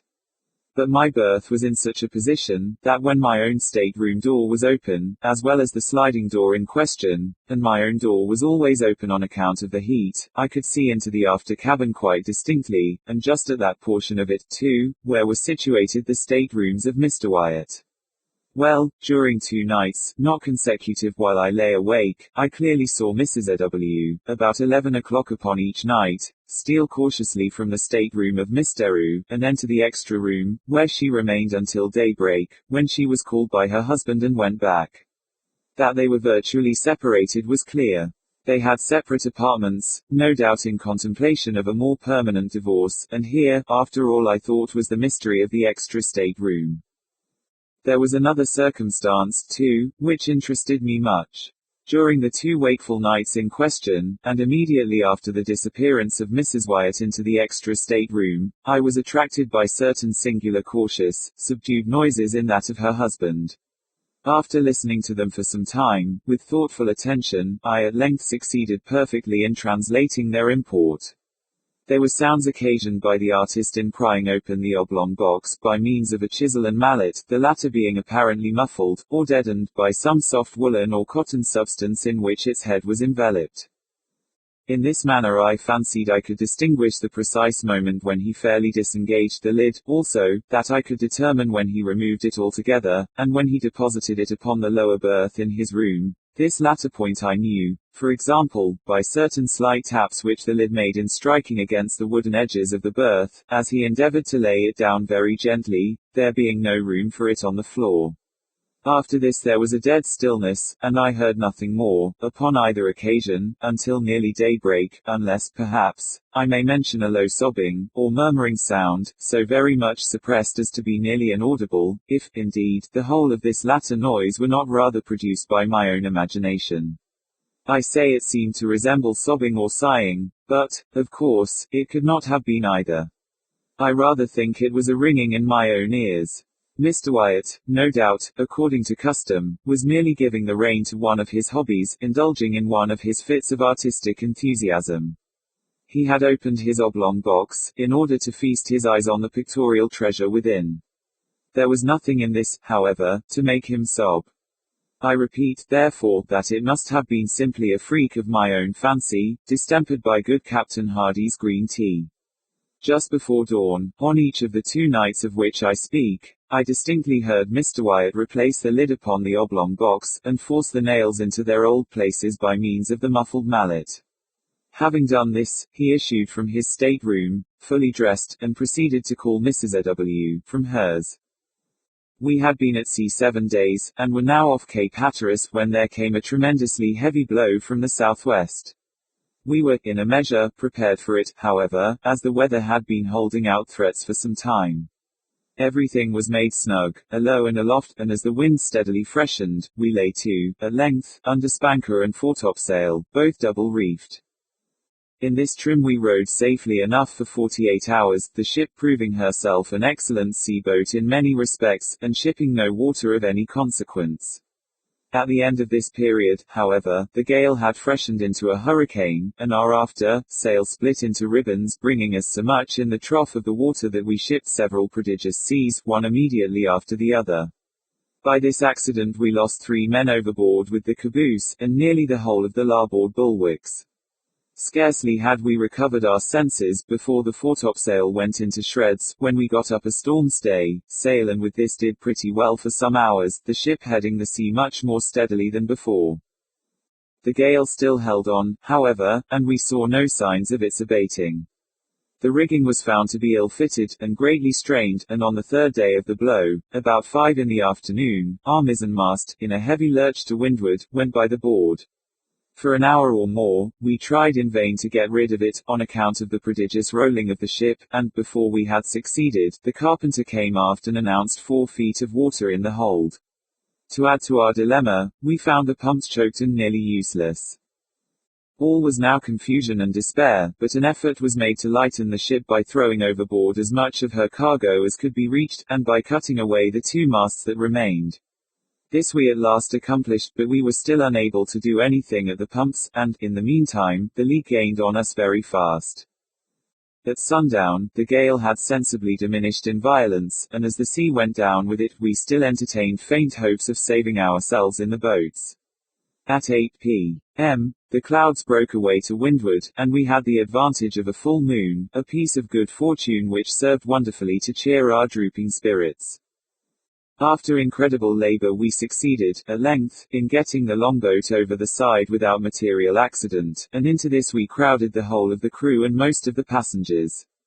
This party made off immediately, and, after undergoing much suffering, finally arrived, in safety, at Ocracoke Inlet, on the 3rd day after the wreck. 14 passengers, with the captain, remained on board, resolving to trust the fortunes to the jolly boat at the stern. We lowered it without difficulty, although it was only by a miracle that we prevented it from swamping as it touched the water. It contained, when afloat, the captain and his wife, Mr. Wyatt and party, a Mexican officer, wife, 4 children, and myself with a Negro valet. We had no room, of course, for anything except a few positively necessary instruments, some provisions, and the clothes upon our backs. No one had thought of even attempting to save anything more. What must have been the astonishment of all, then, when having proceeded a few fathoms from the ship, Mr. Wyatt stood up in the stern sheets, and coolly demanded of Captain Hardy that the boat should be put back for the purpose of taking in his oblong box. "Sit down, Mr. Wyatt," replied the captain, somewhat sternly, "you will capsize us if you do not sit quite still. Our gunwale is almost in the water now." "The box," vociferated Mr. Wyatt, still standing, "the box, I say. Captain Hardy, you will not refuse me. Its weight will be but a trifle, it is nothing, mere nothing. By the mother who bore you, for the love of heaven, by your hope of salvation, I implore you to put back for the box." The captain, for a moment, seemed touched by the earnest appeal of the artist, but he regained his stern composure, and merely said, "Mr. Wyatt, you are mad. I cannot listen to you. Sit down, I say, or you will swamp the boat.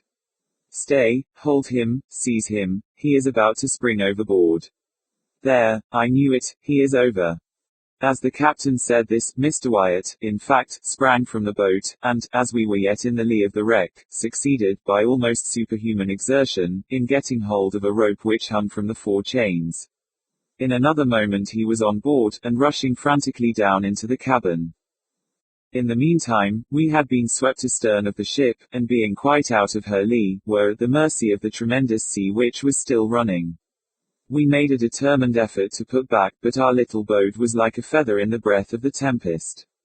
We saw at a glance that the doom of the unfortunate artist was sealed. As our distance from the wreck rapidly increased, the madman, for as such only could we regard him, was seen to emerge from the companion way, up which by dint of strength that appeared gigantic, he dragged bodily, the oblong box. While we gazed in the extremity of astonishment, he passed, rapidly, several turns of a 3-inch rope, first around the box and then around his body. In another instant both body and box were in the sea, disappearing suddenly, at once and forever. We lingered a while sadly upon our oars, with our eyes riveted upon the spot. At length we pulled away. The silence remained unbroken for an hour. Finally, I hazarded a remark. "Did you observe, Captain, how suddenly they sank? Was not that an exceedingly singular thing? I confess that I entertained some feeble hope of his final deliverance, when I saw him lash himself to the box, and commit himself to the sea." "They sank as a matter of course," replied the captain, "and that like a shot. They will soon rise again, however, but not till the salt melts." "The salt!" I ejaculated. "Hush!" said the captain, pointing to the wife and sisters of the deceased. "We must talk of these things at some more appropriate time. We suffered much, and made a narrow escape, but fortune befriended us, as well as our mates in the long-boat. We landed, in fine, more dead than alive, after 4 days of intense distress, upon the beach opposite Roanoke Island. We remained here a week, were not ill-treated by the wreckers, and at length obtained a passage to New York. About a month after the loss of the Independence, I happened to meet Captain Hardy in Broadway. Our conversation turned, naturally, upon the disaster, and especially upon the sad fate of poor Wyatt. I thus learned the following particulars. The artist had engaged passage for himself, wife, 2 sisters and a servant. His wife was, indeed, as she had been represented, a most lovely, and most accomplished woman. On the morning of the 14th of June, the day in which I first visited the ship, the lady suddenly sickened and died. The young husband was frantic with grief, but circumstances imperatively forbade the deferring his voyage to New York. It was necessary to take to her mother the corpse of his adored wife, and, on the other hand, the universal prejudice which would prevent his doing so openly was well known. 9/10 of the passengers would have abandoned the ship rather than take passage with a dead body. In this dilemma, Captain Hardy arranged that the corpse being first partially embalmed, and packed with a large quantity of salt, in a box of suitable dimensions, should be conveyed on board as merchandise. Nothing was to be said of the lady's decease, and, as it was well understood that Mr. Wyatt had engaged passage for his wife, it became necessary that some person should personate her during the voyage. This the deceased lady's maid was easily prevailed on to do. The extra state-room, originally engaged for this girl during her mistress's life, was now merely retained. In this state-room the pseudo-wife slept, of course, every night. In the daytime she performed, to the best of her ability, the part of her mistress, whose person, it had been carefully ascertained, was unknown to any of the passengers on board. My own mistake arose, naturally enough, through too careless, too inquisitive, and too impulsive a temperament. But of late, it is a rare thing that I sleep soundly at night. There is a countenance which haunts me, turn as I will. There is an hysterical laugh which will forever ring within my ears. Loss of breath. Oh, breathe not, etc. Moore's Melodies. The most notorious ill fortune must in the end yield to the untiring courage of philosophy, as the most stubborn city to the ceaseless vigilance of an enemy. Shalmaneser, as we have it in holy writings, lay 3 years before Samaria, yet it fell. Sardanapalus, see Diodorus, maintained himself 7 in Nineveh, but to no purpose. Troy expired at the close of the 2nd lustrum, and his oath, as Aristeus declares upon his honor as a gentleman, opened at last her gates to Sarmaticus, after having barred them for the 5th part of a century. Thou wretch, thou vixen, thou shrew! Said I to my wife on the morning after our wedding, thou witch, thou hag, thou whippersnapper, thou sink of iniquity, thou fiery-faced quintessence of all that is abominable, thou, here standing upon tiptoe, seizing her by the throat, and placing my mouth close to her ear, I was preparing to launch forth a new and more decided epithet of opprobrium, which should not fail, if ejaculated, to convince her of her insignificance, when to my extreme horror and astonishment I discovered that I had lost my breath. The phrases, "I am out of breath," "I have lost my breath," etc., are often enough repeated in common conversation, but it had never occurred to me that the terrible accident of which I speak could bona fide and actually happen. Imagine, that is, if you have a fanciful turn, imagine, I say, my wonder, my consternation, my despair. There is a good genius, however, which has never entirely deserted me. In my most ungovernable moods I still retain a sense of propriety, et le chemin des passions me conduit, as Lord Edouard in the Julie says it did him, à la philosophie véritable. Although I could not at first precisely ascertain to what degree the occurrence had affected me, I determined at all events to conceal the matter from my wife, until further experience should discover to me the extent of this my unheard of calamity. Altering my countenance, therefore, in a moment, from its bepuffed and distorted appearance, to an expression of arch and coquettish benignity, I gave my lady a pat on the one cheek, and a kiss on the other, and without saying one syllable, furies. I could not left her astonished at my drollery, as I pirouetted out of the room in a pas de zephyr. Behold me then safely ensconced in my private boudoir, a fearful instance of the ill consequences attending upon irascibility, alive with the qualifications of the dead, dead with the propensities of the living, an anomaly on the face of the earth, being very calm, yet breathless. Yes, breathless. I am serious in asserting that my breath was entirely gone. I could not have stirred with it a feather if my life had been at issue, or sullied even the delicacy of a mirror. Hard fate, yet there was some alleviation to the first overwhelming paroxysm of my sorrow. I found, upon trial, that the powers of utterance which, upon my inability to proceed in the conversation with my wife, I then concluded to be totally destroyed, were in fact only partially impeded, and I discovered that had I, at that interesting crisis, dropped my voice to a singularly deep guttural, I might still have continued to her the communication of my sentiments, this pitch of voice, the guttural, depending, I find, not upon the current of the breath, but upon a certain spasmodic action of the muscles of the throat. Throwing myself upon a chair, I remained for some time absorbed in meditation. My reflections, be sure, were of no consolatory kind. 1,000 vague and lachrymatory fancies took possession of my soul, and even the idea of suicide flitted across my brain, but it is a trait in the perversity of human nature to reject the obvious and the ready, for the far distant and equivocal. Thus I shuddered at self-murder as the most decided of atrocities, while the tabby cat purred strenuously upon the rug, and the very water dog wheezed assiduously under the table, each taking to itself much merit for the strength of its lungs, and all obviously done in derision of my own pulmonary incapacity. Oppressed with a tumult of vague hopes and fears, I at length heard the footsteps of my wife descending the staircase. Being now assured of her absence, I returned with a palpitating heart to the scene of my disaster. Carefully locking the door on the inside, I commenced a vigorous search. It was possible, I thought, that, concealed in some obscure corner, or lurking in some closet or drawer, might be found the lost object of my inquiry. It might have a vapoury, it might even have a tangible form. Most philosophers, upon many points of philosophy, are still very unphilosophical. William Godwin, however, says in his Mandeville, that, invisible things are the only realities, and this, all will allow, is a case in point. I would have the judicious reader pause before accusing such asseverations of an undue quantum of absurdity. Anaxagoras, it will be remembered, maintained that snow is black, and this I have since found to be the case. Long and earnestly did I continue the investigation, but the contemptible reward of my industry and perseverance proved to be only a set of false teeth, 2 pair of hips, an eye, and a bundle of billets due from Mr. Winderner to my wife. I might as well here observe that this confirmation of my lady's partiality for Miss Derues occasioned me little uneasiness. That Missy Slackerbreath should admire anything so dissimilar to myself was a natural and necessary evil. I am, it is well known, of a robust and corpulent appearance, and at the same time somewhat diminutive in stature. What wonder, then, that the lath-like tenuity of my acquaintance, and his altitude, which has grown into a proverb, should have met with all due estimation in the eyes of Missy Slackerbreath. But to return. My exertions, as I have before said, proved fruitless.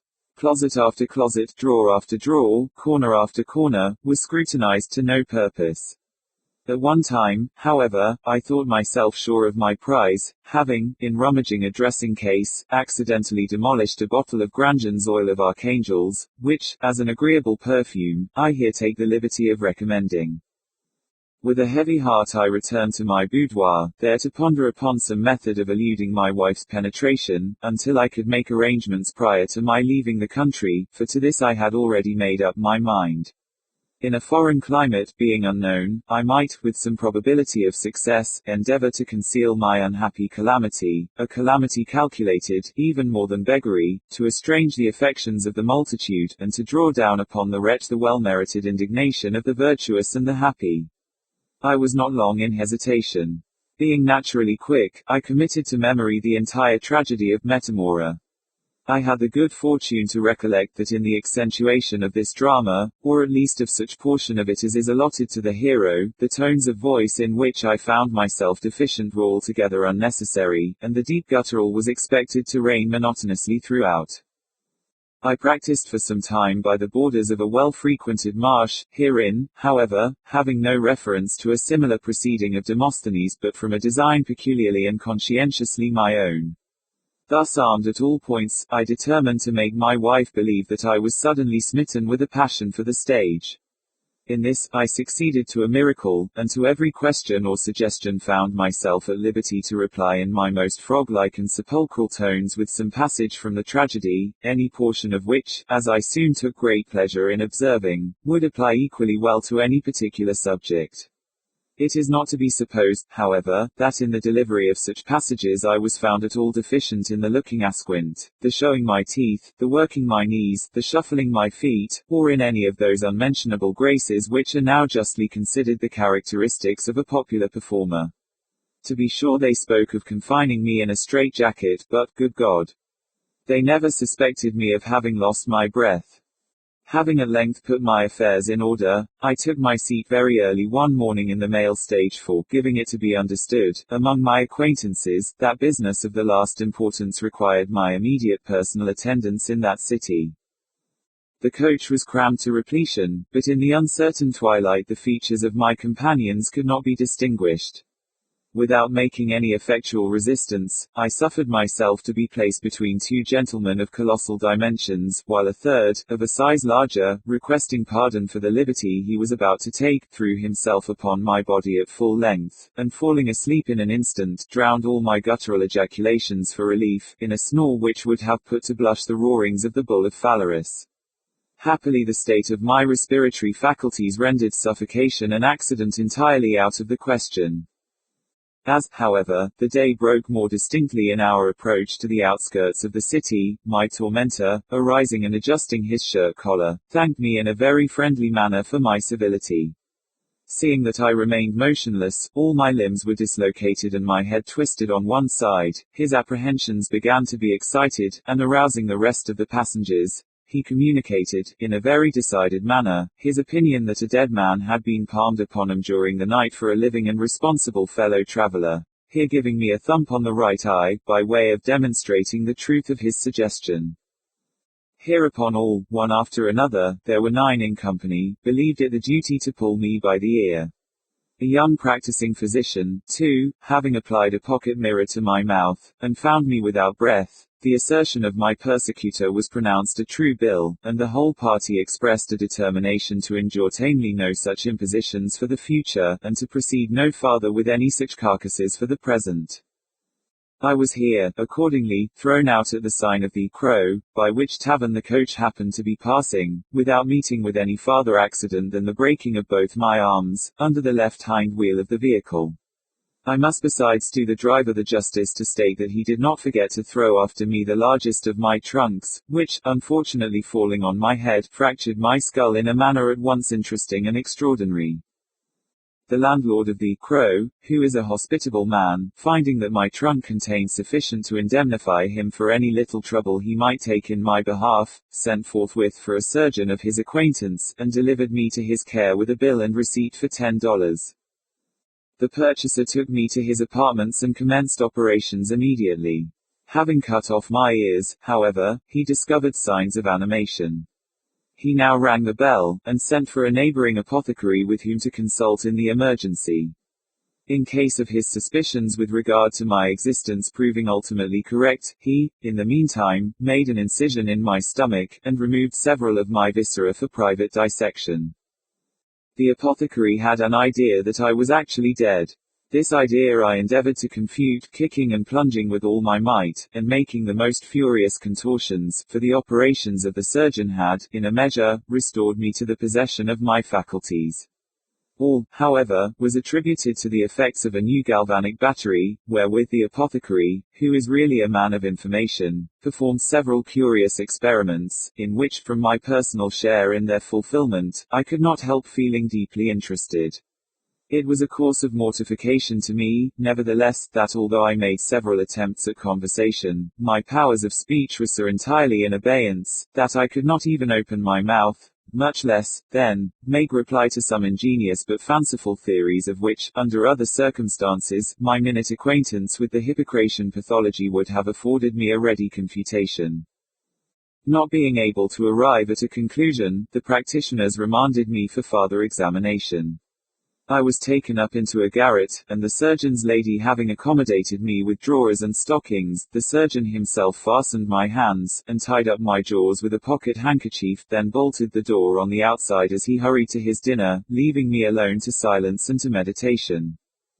I now discovered to my extreme delight that I could have spoken had not my mouth been tied up with the pocket handkerchief. Consoling myself with this reflection, I was mentally repeating some passages of the Omnipresence of the Deity, as is my custom before resigning myself to sleep, when two cats, of a greedy and vituperative turn, entering at a hole in the wall, leaped up with a flourish à la Catalani, and alighting opposite one another on my visage, betook themselves to indecorous contention for the paltry consideration of my nose. But, as the loss of his ears proved the means of elevating to the throne of Cyrus, the Magian or Mygagash of Persia, and as the cutting off his nose gave Zopyrus possession of Babylon, so the loss of a few ounces of my countenance proved the salvation of my body. Aroused by the pain, and burning with indignation, I burst, at a single effort, the fastenings and the bandage. Stalking across the room I cast a glance of contempt at the belligerents, and throwing open the sash to their extreme horror and disappointment, precipitated myself, very dexterously, from the window. The male robber W., to whom I bore a singular resemblance, was at this moment passing from the city jail to the scaffold erected for his execution in the suburbs. His extreme infirmity and long-continued ill health had obtained him the privilege of remaining unmanacled, and habited in his gallows costume, one very similar to my own. He lay at full length in the bottom of the hangman's cart, which happened to be under the windows of the surgeon at the moment of my precipitation, without any other guard than the driver, who was asleep, and two recruits of the 6th Infantry, who were drunk. As ill luck would have it, I alighted upon my feet within the vehicle. Immediately, he bolted out behind, and turning down an alley, was out of sight in the twinkling of an eye. The recruits, aroused by the bustle, could not exactly comprehend the merits of the transaction. Seeing, however, a man, the precise counterpart of the felon, standing upright in the cart before their eyes, they were, so they expressed themselves, and, having communicated this opinion to one another, they took each a dram, and then knocked me down with the butt ends of their muskets. It was not long ere we arrived at the place of destination. Of course nothing could be said in my defense. Hanging was my inevitable fate. I resigned myself thereto with a feeling half stupid, half acrimonious. Being little of a cynic, I had all the sentiments of a dog. The hangman, however, adjusted the noose about my neck. The drop fell. I forbear to depict my sensations upon the gallows, although here, undoubtedly, I could speak to the point, and it is a topic upon which nothing has been well said. In fact, to write upon such a theme it is necessary to have been hanged. Every author should confine himself to matters of experience. Thus Mark Antony composed a treatise upon getting drunk. I may just mention, however, that I did not. My body was, but I had no breath to be suspended, and but for the knot under my left ear, which had the feel of a military stock, I dare say that I should have experienced very little inconvenience. As for the jerk given to my neck upon the falling of the drop, it merely proved a corrective to the twist afforded me by the fat gentleman in the coach. For good reasons, however, I did my best to give the crowd the worth of the trouble. My convulsions were said to be extraordinary. My spasms it would have been difficult to beat. The populace encored. Several gentlemen swooned, and a multitude of ladies were carried home in hysterics. Pinxit availed himself of the opportunity to retouch from a sketch taken upon the spot, his admirable painting of the marshes flayed alive. When I had afforded sufficient amusement, it was thought proper to remove my body from the gallows, this the more especially as the real culprit had in the meantime been retaken and recognized, a fact which I was so unlucky as not to know. Much sympathy was, of course, exercised in my behalf, and as no one made claim to my corpse, it was ordered that I should be interred in a public vault. Here, after due interval, I was deposited. The sexton departed, and I was left alone. A line of Marston's malcontent. Death's a good fellow and keeps open house, struck me at that moment as a palpable lie. I knocked off, however, the lid of my coffin, and stepped out. The place was dreadfully dreary and damp, and I became troubled with ennui. By way of amusement, I felt my way among the numerous coffins ranged in order around. I lifted them down, one by one, and breaking open their lids, busied myself in speculations about the mortality within. This, I soliloquized, tumbling over a carcass, puffy, bloated, and rotund, this has been, no doubt, in every sense of the word, an unhappy, an unfortunate man. It has been his terrible lot not to walk but to waddle, to pass through life not like a human being, but like an elephant, not like a man, but like a rhinoceros. His attempts at getting on have been mere abortions, and his circumgyratory proceedings a palpable failure. Taking a step forward, it has been his misfortune to take 2 toward the right, and 3 toward the left. His studies have been confined to the poetry of Crabbe. He can have no idea of the wonder of a pirouette. To him a pas de papillon has been an abstract conception. He has never ascended the summit of a hill. He has never viewed from any steeple the glories of a metropolis. Heat has been his mortal enemy. In the dog days his days have been the days of a dog. Therein, he has dreamed of flames and suffocation, of mountains upon mountains, of Pelion upon Ossa. He was short of breath, to say all in a word, he was short of breath. He thought it extravagant to play upon wind instruments. He was the inventor of self-moving fans, wind sails, and ventilators. He patronized DuPont the bellows maker, and he died miserably in attempting to smoke a cigar.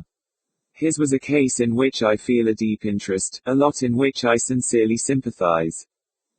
But here, said I, here, and I dragged spitefully from its receptacle a gaunt, tall and peculiar-looking form, whose remarkable appearance struck me with a sense of unwelcome familiarity, here is a wretch entitled to no earthly commiseration. Thus saying, in order to obtain a more distinct view of my subject, I applied my thumb and forefinger to its nose, and causing it to assume a sitting position upon the ground, held it thus, at the length of my arm, while I continued my soliloquy. Entitled, I repeated, to no earthly commiseration. Who indeed would think of compassioning a shadow? Besides, has he not had his full share of the blessings of mortality? He was the originator of tall monuments, shot towers, lightning rods, Lombardy poplars. His treatise upon shades and shadows has immortalized him. He edited with distinguished ability the last edition of South on the Bones. He went early to college and studied pneumatics. He then came home, talked eternally, and played upon the French horn. He patronized the bagpipes. Captain Barclay, who walked against time, would not walk against him. Wyndham and Albreth were his favorite writers, his favorite artist, Phiz. He died gloriously while inhaling gas, levic flatu coripicia, like the farmer Pudicite in Hieronymus. *1, he was indubitably a. How can, You, interrupted the object of my animadversions, gasping for breath, and tearing off with a desperate exertion, the bandage around its jaws. How can you, Mr. Lacabreath, be so infernally cruel as to pinch me in that manner by the nose? Did you not see how they had fastened up my mouth? And you must know, if you know anything, how vast a superfluity of breath I have to dispose of. If you do not know, however, sit down and you shall see. In my situation it is really a great relief to be able to open one's mouth, to be able to expatiate, to be able to communicate with a person like yourself, who do not think yourself called upon at every period to interrupt the thread of a gentleman's discourse.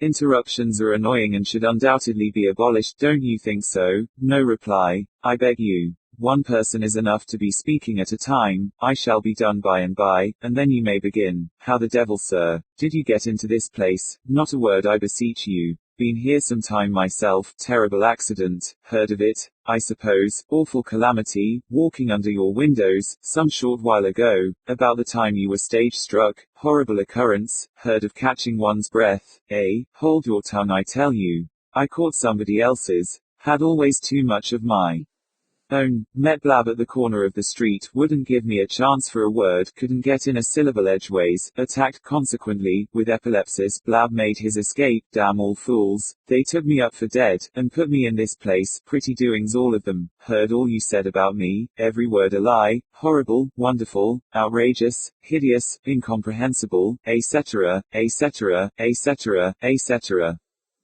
It is impossible to conceive my astonishment at so unexpected a discourse, or the joy with which I became gradually convinced that the breath so fortunately caught by the gentleman, whom I soon recognized as my neighbor Winderner, was, in fact, the identical expiration mislaid by myself in the conversation with my wife.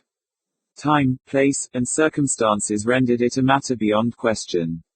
I did not, at least during the long period in which the inventor of Lombardy poplars continued to favor me with his explanations. In this respect I was actuated by that habitual prudence which has ever been my predominating trait. I reflected that many difficulties might still lie in the path of my preservation which only extreme exertion on my part would be able to surmount. Many persons, I considered, are prone to estimate commodities in their possession, however valueless to the then proprietor, however troublesome, or distressing, in direct ratio with the advantages to be derived by others from their attainment, or by themselves from their abandonment. Might not this be the case with Mr. Winderner? In displaying anxiety for the breath of which he was at present so willing to get rid, might I not lay myself open to the exactions of his avarice? There are scoundrels in this world, I remembered with a sigh, who will not scruple to take unfair opportunities with even a next-door neighbor, and this remark is from Epictetus. It is precisely at that time when men are most anxious to throw off the burden of their own calamities that they feel the least desirous of relieving them in others. Upon considerations similar to these, and still retaining my grasp upon the nose of Misteru, I accordingly thought proper to model my reply. Monster, I began in a tone of the deepest indignation, monster and double-winded idiot, dost thou, whom for thine iniquities it has pleased heaven to accurse with a twofold respinsion, dost thou, I say, presume to address me in the familiar language of an old acquaintance? I lie, forsooth.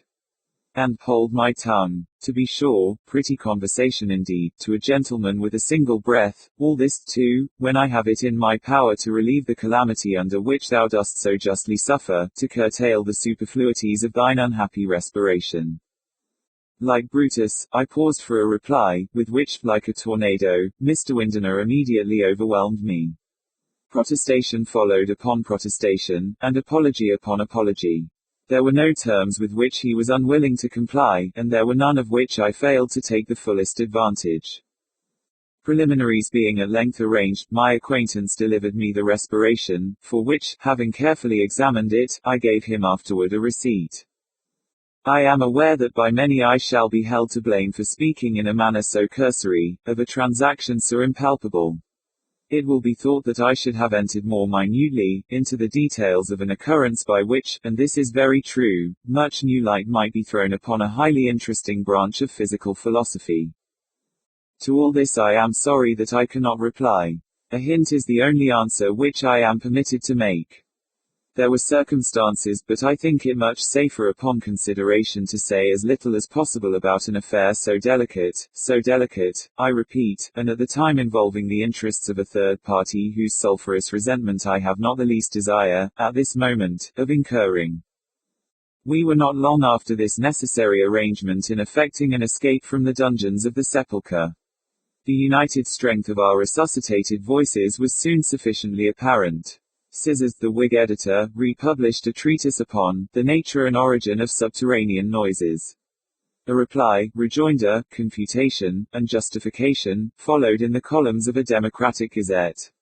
It was not until the opening of the vault to decide the controversy that the appearance of Mr. Winderner and myself proved both parties to have been decidedly in the wrong.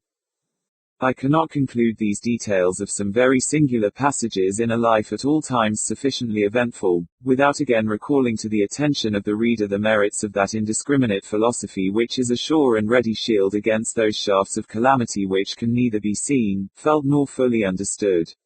It was in the spirit of this wisdom that, among the ancient Hebrews, it was believed the gates of heaven would be inevitably opened to that sinner, or saint, who, with good lungs and implicit confidence, should vociferate the word, Amen. It was in the spirit of this wisdom that, when a great plague raged at Athens, and every means had been in vain attempted for its removal, Epimenides, as Latius relates, in his second book, of that philosopher, advised the erection of a shrine and temple, to the proper God. Littleton Barry. The Man That Was Used Up. A Tale of the Late Bugaboo and Kickapoo Campaign. Pleure, Misia, et fondes vous no. Le Moitié, de ma vie miselle, autre au tombeau. Corneille.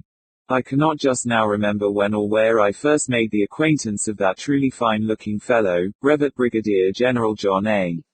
B. C. Smith. Someone did introduce me to the gentleman, I am sure, at some public meeting, I know very well, held about something of great importance, no doubt, at some place or other, I feel convinced, whose name I have unaccountably forgotten. The truth is that the introduction was attended, upon my part, with a degree of anxious embarrassment which operated to prevent any definite impressions of either time or place. I am constitutionally nervous, this with me, is a family failing, and I can't help it. In especial, the slightest appearance of mystery, of any point I cannot exactly comprehend, puts me at once into a pitiable state of agitation. There was something, as it were, remarkable, yes, remarkable, although this is but a feeble term to express my full meaning, about the entire individuality of the personage in question. He was perhaps 6 feet in height, and of a presence singularly commanding. There was an air distingué pervading the whole man, which spoke of high breeding, and hinted at high birth. Upon this topic, the topic of Smith's personal appearance, I have a kind of melancholy satisfaction in being minute. His head of hair would have done honor to a Brutus, nothing could be more richly flowing, or possess a brighter gloss. It was of a jetty black, which was also the color, or more properly the no color of his unimaginable whiskers. You perceive I cannot speak of these latter without enthusiasm. It is not too much to say that they were the handsomest pair of whiskers under the sun. At all events, they encircled, and at times partially overshadowed, a mouth utterly unequaled. Here were the most entirely even, and the most brilliantly white of all conceivable teeth. From between them, upon every proper occasion, issued a voice of surpassing clearness, melody, and strength. In the matter of eyes, also, my acquaintance was preeminently endowed. Either one of such a pair was worth a couple of the ordinary ocular organs. They were of a deep hazel, exceedingly large and lustrous, and there was perceptible about them, ever and anon, just that amount of interesting obliquity which gives pregnancy to expression. The bust of the general was unquestionably the finest bust I ever saw. For your life you could not have found a fault with its wonderful proportion. This rare peculiarity set off to great advantage a pair of shoulders which would have called up a blush of conscious inferiority into the countenance of the marble Apollo. I have a passion for fine shoulders, and may say that I never beheld them in perfection before. The arms altogether were admirably modelled. Nor were the lower limbs less superb. These were, indeed, the ne plus ultra of good legs. Every connoisseur in such matters admitted the legs to be good. There was neither too much flesh, nor too little, neither rudeness nor fragility. I could not imagine a more graceful curve than that of the os femoris, and there was just that due gentle prominence in the rear of the fibula which goes to the conformation of a properly proportioned calf.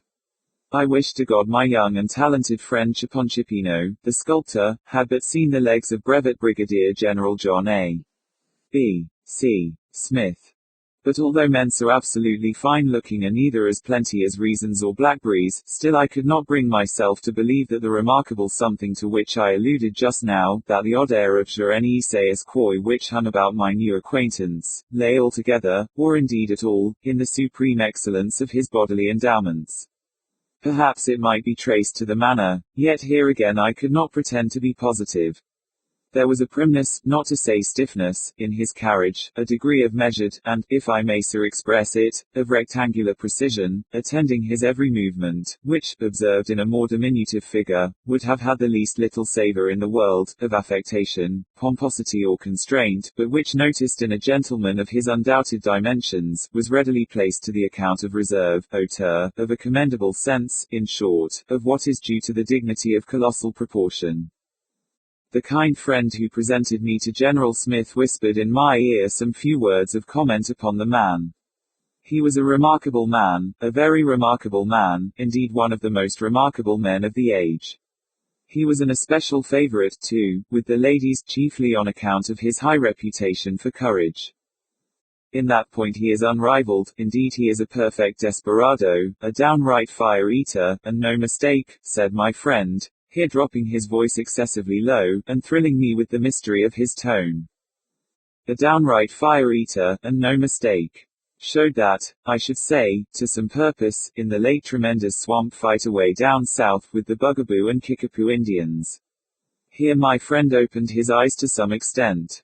Bless my soul, blood and thunder, and all that prodigies of valor, heard of him of course, you know he's the man. Man alive, how do you do? Why, how are ye? Very glad to see ye, indeed. Here interrupted the general himself, seizing my companion by the hand as he drew near, and bowing stiffly, but profoundly, as I was presented. I then thought, and I think so still, that I never heard a clearer nor a stronger voice, nor beheld a finer set of teeth, but I must say that I was sorry for the interruption just at that moment, as, owing to the whispers and insinuations aforesaid, my interest had been greatly excited in the hero of the Bugaboo and Kickapoo campaign. However, the delightfully luminous conversation of Brevet Brigadier General John A. B. C. Smith soon completely dissipated this chagrin.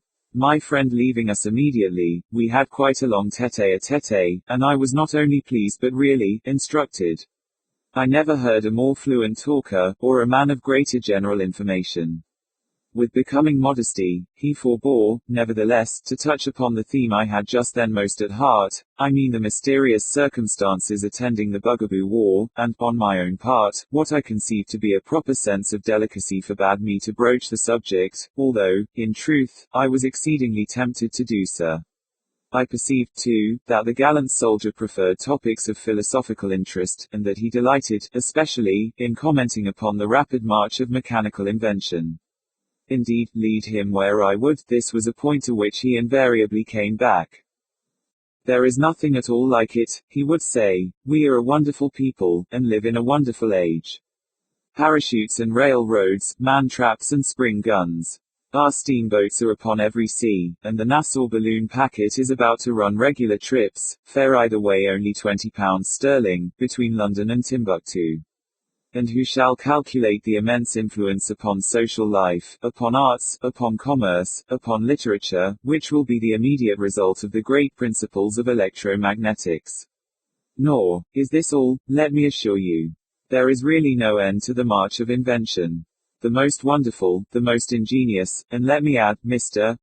Thompson, I believe, is your name, let me add, I say, the most useful, the most truly useful mechanical contrivances, are daily springing up like mushrooms, if I may so express myself, or, more figuratively, like, grasshoppers, like grasshoppers, Mr. Thompson, about us and around us.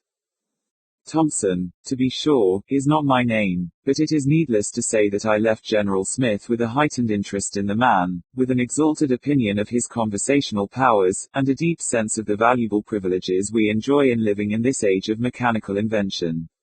My curiosity, however, had not been altogether satisfied, and I resolved to prosecute immediate inquiry among my acquaintances touching the Brevet Brigadier General himself, and particularly respecting the tremendous events quorum pars magna fut, during the Bugaboo and Kickapoo campaign. The first opportunity which presented itself, and which, horresco referens, I did not in the least scruple to seize, occurred at the church of the Reverend Dr. Drummumip, where I found myself established, one Sunday, just at sermon time, not only in the pew, but by the side, of that worthy and communicative little friend of mine, Miss Tabitha T. Thus seated, I congratulated myself, and with much reason, upon the very flattering state of affairs. If any person knew anything about Brevet Brigadier General John A. B. C. Smith, that person, it was clear to me, was Miss Tabitha T. We telegraphed a few signals, and then commenced, sotto voce, a brisk tete-a-tete. Smith, said she, in reply to my very earnest inquiry, Smith, why, not General John A. B. C. Bless me, I thought you knew all about him. This is a wonderfully inventive age. Horrid affair that, a bloody set of wretches, those Kickapoos, fought like a hero, prodigies of valor, immortal renown. Smith, Brevet Brigadier General John A. B. C. Why, you know he's the man. Man, here broke in Dr. Drummumip, at the top of his voice, and with a thump that came near knocking the pulpit about our ears, man that is born of a woman hath but a short time to live, he cometh up and is cut down like a flower. I started to the extremity of the pew, and perceived by the animated looks of the divine, that the wrath which had nearly proved fatal to the pulpit had been excited by the whispers of the lady and myself. There was no help for it, so I submitted with a good grace, and listened, in all the martyrdom of dignified silence, to the balance of that very capital discourse. Next evening found me a somewhat late visitor at the Rantipole Theatre, where I felt sure of satisfying my curiosity at once by merely stepping into the box of those exquisite specimens of affability and omniscience, the Misses Arabella and Miranda Cognoscenti. That fine tragedian, Climax, was doing Iago to a very crowded house, and I experienced some little difficulty in making my wishes understood, especially, as our box was next the slips, and completely overlooked the stage. Smith, said Miss Arabella, as she at length comprehended the purport of my query, Smith, why, not General John A. B. C. Smith, inquired Miranda, musingly. God bless me, did you ever behold a finer figure? Never, madam, but do tell me. Or sir inimitable grace? Never, upon my word, but pray inform me. Also just an appreciation of stage effect? Madam. Or a more delicate sense of the true beauties of Shakespeare? Be so good as to look at that leg. The devil. And I turned again to her sister. Smith, said she, why, not General John A. B. C. Horrid affair that, wasn't it, great wretches, those bugaboos, savage and so on, but we live in a wonderfully inventive age, Smith, oh yes. Great man, perfect desperado, immortal renown, prodigies of valor. Never heard. This was given in a scream. Bless my soul. Why, he's the man. Mandragora.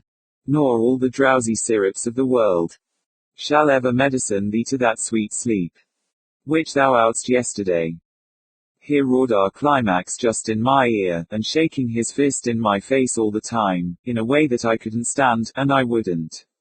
I left the Mrs. Cognoscenti immediately, went behind the scenes forthwith, and gave the beggarly scoundrel such a thrashing as I trust he will remember to the day of his death. At the soirée of the lovely widow, Mrs. Kathleen O'Trump, I was confident that I should meet with no similar disappointment. Accordingly, I was no sooner seated at the card table, with my pretty hostess for a vis-a-vis, than I propounded those questions the solution of which had become a matter so essential to my peace. Smith, said my partner, why, not General John A. B. C. Horrid affair that, wasn't it? Diamonds, did you say? Terrible wretches those kickapoos. We are playing whist, if you please, Mr. Tattle. However, this is the age of invention, most certainly the age, one may say, the age par excellence. Speak French? Oh, quite a hero, perfect desperado, no hearts, Mr. Tattle. I don't believe it, immortal renown and all that, prodigies of valor. Never heard. Why, bless me, he's the man. Man, Captain Man. Here screamed some little feminine interloper from the farthest corner of the room. Are you talking about Captain Man and the duel? Oh, I must hear. Do tell. Go on, Mrs. Overrump. Do now go on. And go on Mrs. Overrump did, all about a certain Captain Man, who was either shot or hung, or should have been both shot and hung. Yes, Mrs. Overrump, she went on, and I went off. There was no chance of hearing anything farther that evening in regard to Brevet Brigadier General John A. B. C. Smith. Still I consoled myself with the reflection that the tide of ill luck would not run against me forever, and so determined to make a bold push for information at the rout of that bewitching little angel, the graceful Mrs. Pirouette. Smith, said Mrs. P., as we twirled about together in a pas de zephyr. Smith, why, not General John A. B. C. Dreadful business that of the bugaboos, wasn't it? Dreadful creatures, those Indians, to turn out your toes. I really am ashamed of you, man of great courage, poor fellow, but this is a wonderful age for invention. Oh dear me, I'm out of breath, quite a desperado, prodigies of valor, never heard, can't believe it, I shall have to sit down and enlighten you, Smith. Why, he's the man. Manfred, I tell you. Here bawled out Miss Bass Blue, as I led Mrs. Pirouette to a seat. Did ever anybody hear the like? It's Manfred, I say, and not at all by any means Manfriday. Here Miss Bass Blue beckoned to me in a very peremptory manner, and I was obliged, will I nil I, to leave Mrs. for the purpose of deciding a dispute touching the title of a certain poetical drama of Lord Byron's. Although I pronounced with great promptness that the true title was Manfriday, and not by any means Manfred, yet when I returned to seek Mrs. Pirouette she was not to be discovered, and I made my retreat from the house in a very bitter spirit of animosity against the whole race of the Bass Blurs. Matters had now assumed a really serious aspect, and I resolved to call at once upon my particular friend, Mr. Theodore Sinovate, for I knew that here at least I should get something like definite information.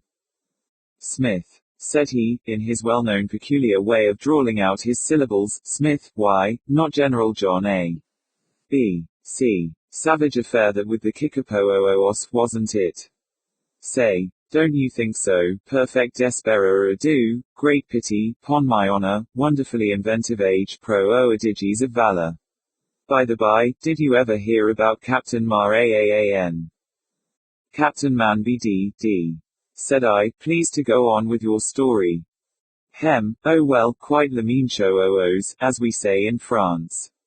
Smith, A. Brigadier General John A. B. C. I say, here Misters thought proper to put his finger to the side of his nose. I say, you don't mean to insinuate now, really and truly, and conscientiously, that you don't know all about that affair of Smith's, as well as I do, A. Smith. John A. B. C. Why, bless me, he's the Maran. Mr. Sinovate, said I, imploringly, is he the man in the mask? No, said he, looking wise, nor the man in the Moo-on. This reply I considered a pointed and positive insult, and so left the house at once in high dudgeon, with a firm resolve to call my friend, Mr. Sinovate, to a speedy account for his ungentlemanly conduct and ill-breeding. In the meantime, however, I had no notion of being thwarted touching the information I desired. There was one resource left me yet. I would go to the fountain head.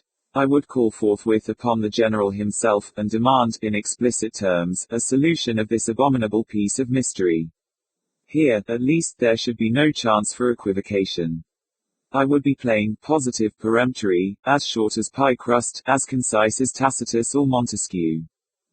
It was early when I called, and the general was dressing, but I pleaded urgent business, and was shown at once into his bedroom by an old Negro valet, who remained in attendance during my visit.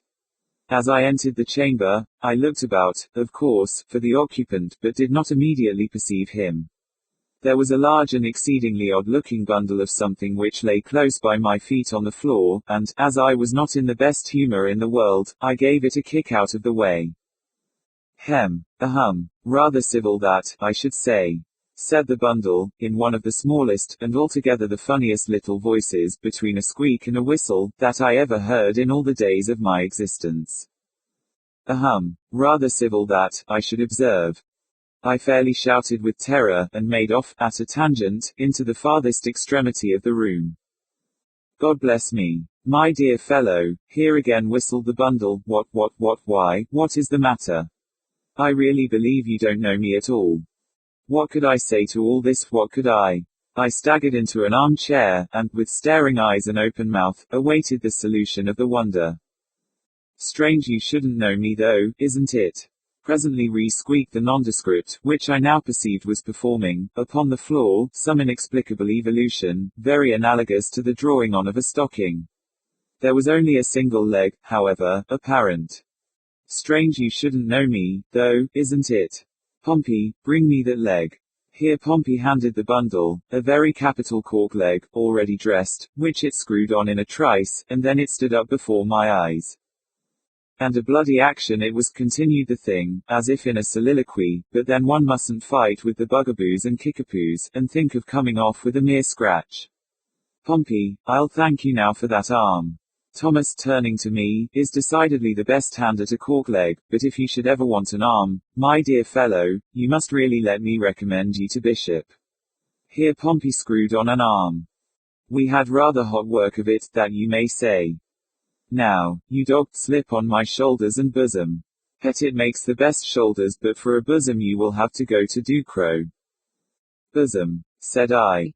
Pompey, will you never be ready with that wig? Scalping is a rough process after all, but then you can procure such a capital scratch at Delorme's. Scratch. Now, you nigger, my teeth.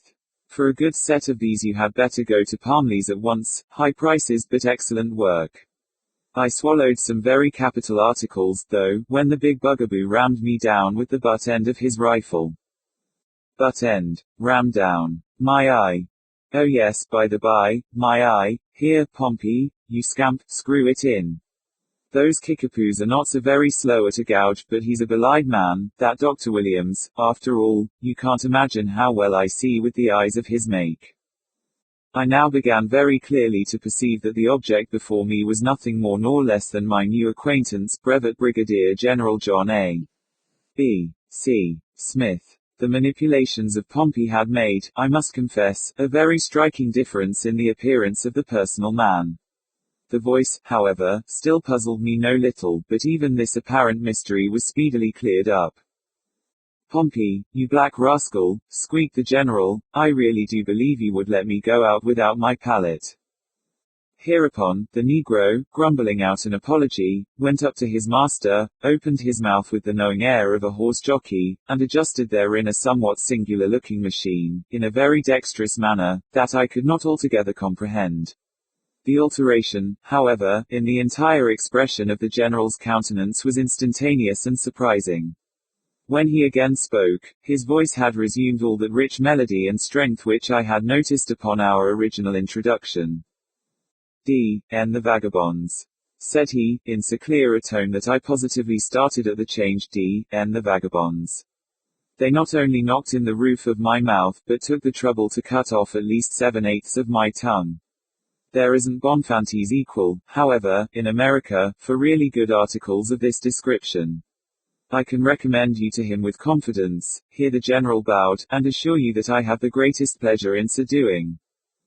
I acknowledged his kindness in my best manner, and took leave of him at once, with a perfect understanding of the true state of affairs, with a full comprehension of the mystery which had troubled me so long. It was evident. It was a clear case. Brevet Brigadier General John A. B. C. Smith was the man that was used up. The business man. Method is the soul of business, old saying.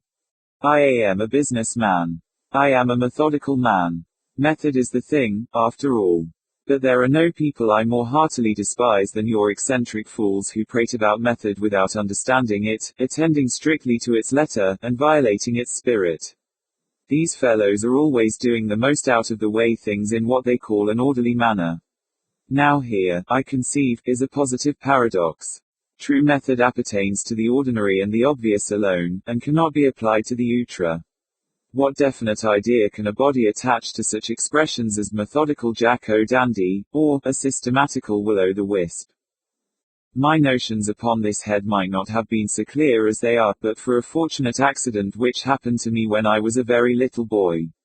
A good-hearted old Irish nurse, whom I shall not forget in my will, took me up one day by the heels, when I was making more noise than was necessary, and swinging me round or knocked my head into a cocked hat against the bedpost. This, I say, decided my fate, and made my fortune. The bump arose at once on my sinciput, and turned out to be as pretty an organ of order as one shall see on a summer's day. Hence that positive appetite for system and regularity which has made me the distinguished man of business that I am. If there is anything on earth I hate, it is a genius. Your geniuses are all arrant asses, the greater the genius the greater the ass, and to this rule there is no exception whatever. Especially, you cannot make a man of business out of a genius, any more than money out of a Jew, or the best nutmegs out of pine knots. The creatures are always going off at a tangent into some fantastic employment, or ridiculous speculation, entirely at variance with the fitness of things, and having no business whatever to be considered as a business at all.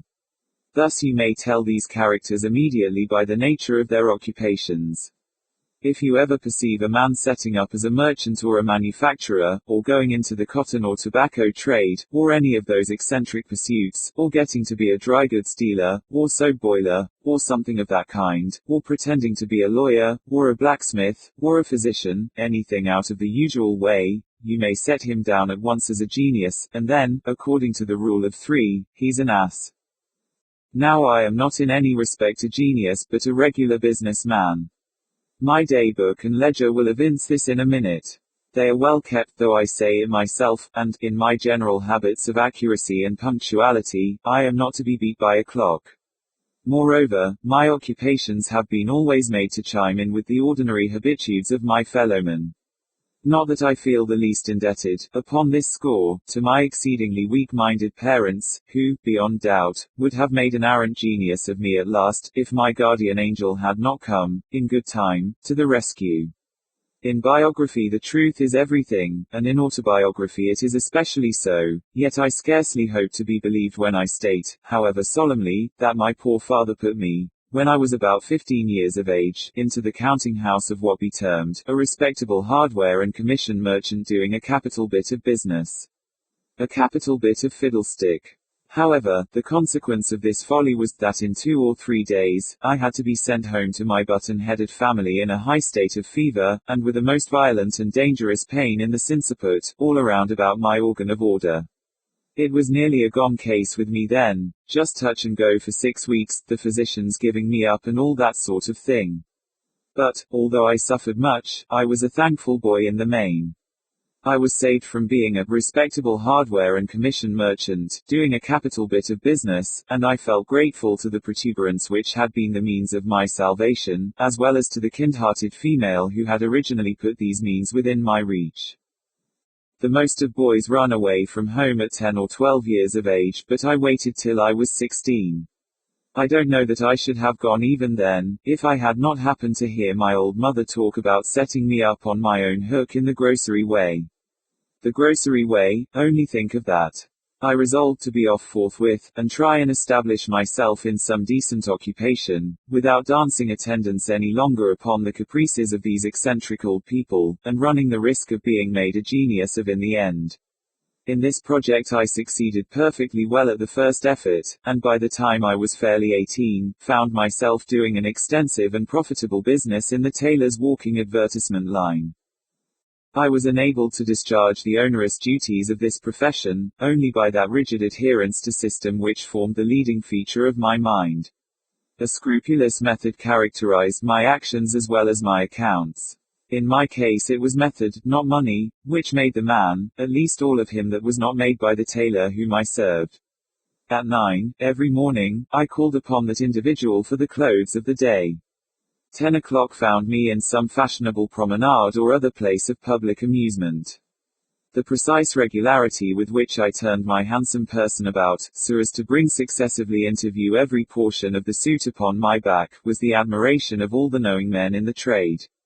Noon never passed without my bringing home a customer to the house of my employers, Messrs. Cut and Comedian. I say this proudly, but with tears in my eyes, for the firm proved themselves the basest of ingrates. The little account, about which we quarreled and finally parted, cannot, in any item, be thought overcharged, by gentlemen really conversant with the nature of the business. Upon this point, however, I feel a degree of proud satisfaction in permitting the reader to judge for himself. My bill ran thus. Messrs. Cut and Comedian, Merchant Tailors. To Peter Prophet, Walking Advertiser, Drs.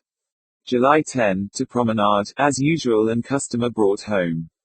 $00. 25. July 11, to do 25. July 12 to 1 lie, second class, damaged black cloth sold for. Invisible green. 25. July 13, to 1 lie, first class, extra quality and size. Recommended milled satinet as broadcloth. 75. July 20, to purchasing brand new paper shirt collar or dicky, 2. Set off grey Petersham. 02. August 15, to wearing double padded bobtail frock, thermometer 106. In the shade. 25. August 16, standing on one leg 3 hours, to show off new style. Strapped pants at 12.5 cents per leg per hour. 37.5. August 17, to Promenade, as usual, and large customer brought fat man. 50. August 18, to do, medium size. 25. August 19, to do, small man and bad pay. 06. Total, sick $2.95.5. The item chiefly disputed in this bill was the very moderate charge of 2 pennies for the dicky. Upon my word of honor, this was not an unreasonable price for that dicky. It was one of the cleanest and prettiest little dickies I ever saw, and I have good reason to believe that it effected the sale of 3 Petershams. The elder partner of the firm, however, would allow me only 1 penny of the charge, and took it upon himself to show in what manner 4 of the same size conveniences could be got out of a sheet of foolscap. But it is needless to say that I stood upon the principle of the thing. Business is business, and should be done in a business way. There was no system whatever in swindling me out of a penny, a clear fraud of 50%, no method in any respect. I left at once the employment of Messrs.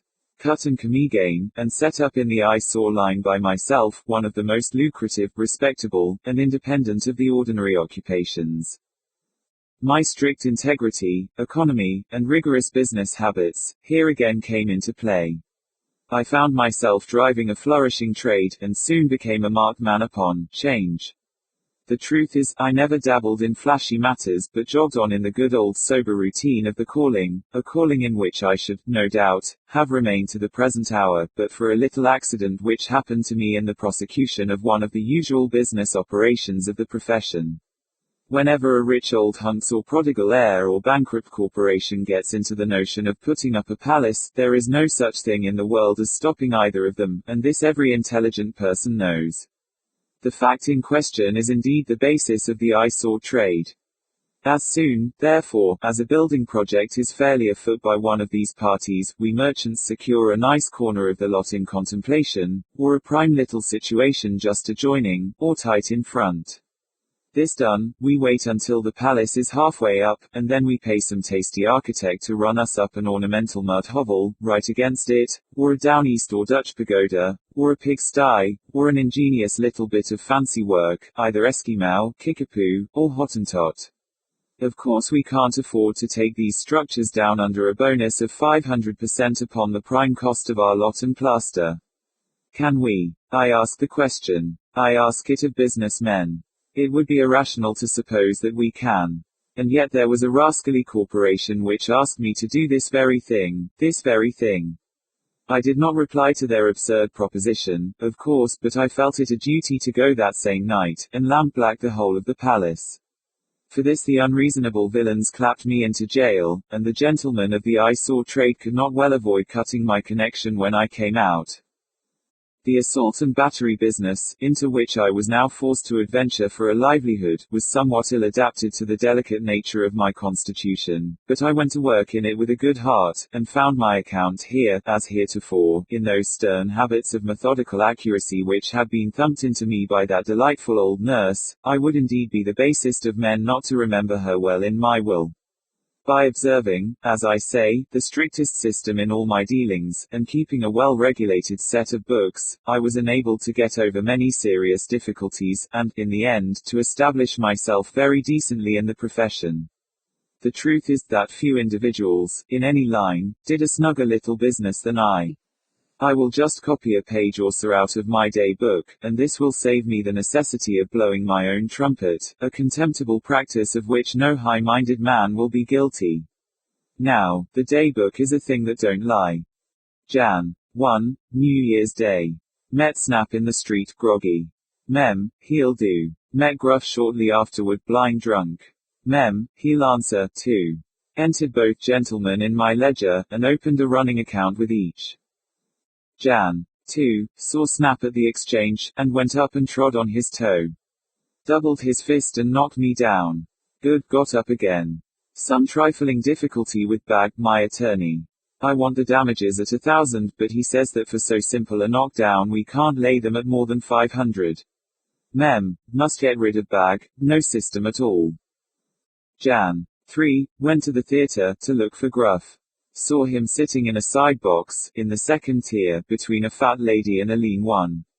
Quizzed the whole party through an opera glass, till I saw the fat lady blush and whisper to G. Went round, then, into the box, and put my nose within reach of his hand. Wouldn't pull it, no go. Blew it, and tried again, no go. Sat down then, and winked at the lean lady, when I had the high satisfaction of finding him lift me up by the nape of the neck, and fling me over into the pit. Neck dislocated, and right leg capitally splintered. Went home in high glee, drank a bottle of champagne, and booked the young man for 5,000. Bag says it'll do. Feb. 15, compromised the case of Mr. Snap. Amount entered in journal, 50 cents, which see. Feb. 16, cast by that ruffian, Gruff, who made me a present of $5. Costs of suit, $4.25. Net profit, see journal, 75 cents. Now, here is a clear gain, in a very brief period, of no less than $1.25. This is in the mere cases of Snap and Gruff, and I solemnly assure the reader that these extracts are taken at random from my day book. It's an old saying, and a true one, however, that money is nothing in comparison with health. I found the exactions of the profession somewhat too much for my delicate state of body, and, discovering, at last, that I was knocked all out of shape, so that I didn't know very well what to make of the matter, and so that my friends, when they met me in the street, couldn't tell that I was Peter Prophet at all, it occurred to me that the best expedient I could adopt was to alter my line of business. I turned my attention, therefore, to mud dabbling, and continued it for some years. The worst of this occupation is that too many people take a fancy to it, and the competition is in consequence excessive. Every ignoramus of a fellow who finds that he hasn't brains in sufficient quantity to make his way as a walking advertiser, or an eyesore prig, or a salt and batter man, thinks, of course, that he'll answer very well as a dabbler of mud. But there never was entertained a more erroneous idea than that it requires no brains to mud dabble. Especially, there is nothing to be made in this way without method. I did only a retail business myself, but my old habits of system carried me swimmingly along. I selected my street crossing, in the first place, with great deliberation, and I never put down a broom in any part of the town but that.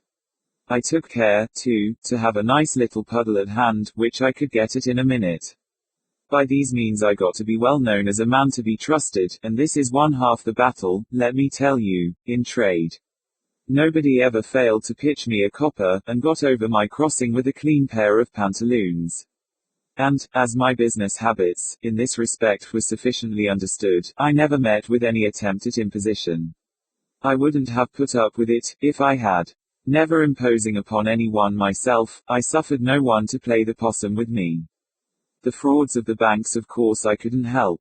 Their suspension put me to ruinous inconvenience. These, however, are not individuals, but corporations, and corporations, it is very well known, have neither bodies to be kicked nor souls to be damned. I was making money at this business when, in an evil moment, I was induced to merge it in the curse battering, a somewhat analogous but, by no means, so respectable a profession. My location, to be sure, was an excellent one, being central, and I had capital blacking and brushes. My little dog, too, was quite fat and up to all varieties of snuff. He had been in the trade a long time, and, I may say, understood it. Our general routine was this: Pompey, having rolled himself well in the mud, sat upon end at the shop door, until he observed a dandy approaching in bright boots. He then proceeded to meet him, and gave the Wellingtons a rub or two with his wool.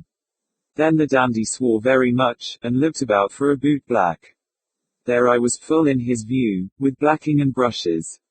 It was only a minute's work, and then came a sixpence. This did moderately well for a time. In fact, I was not avaricious, but my dog was. I allowed him a third of the profit, but he was advised to insist upon half.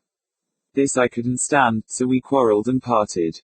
I next tried my hand at the organ grinding for a while, and may say that I made out pretty well. It is a plain, straightforward business, and requires no particular abilities.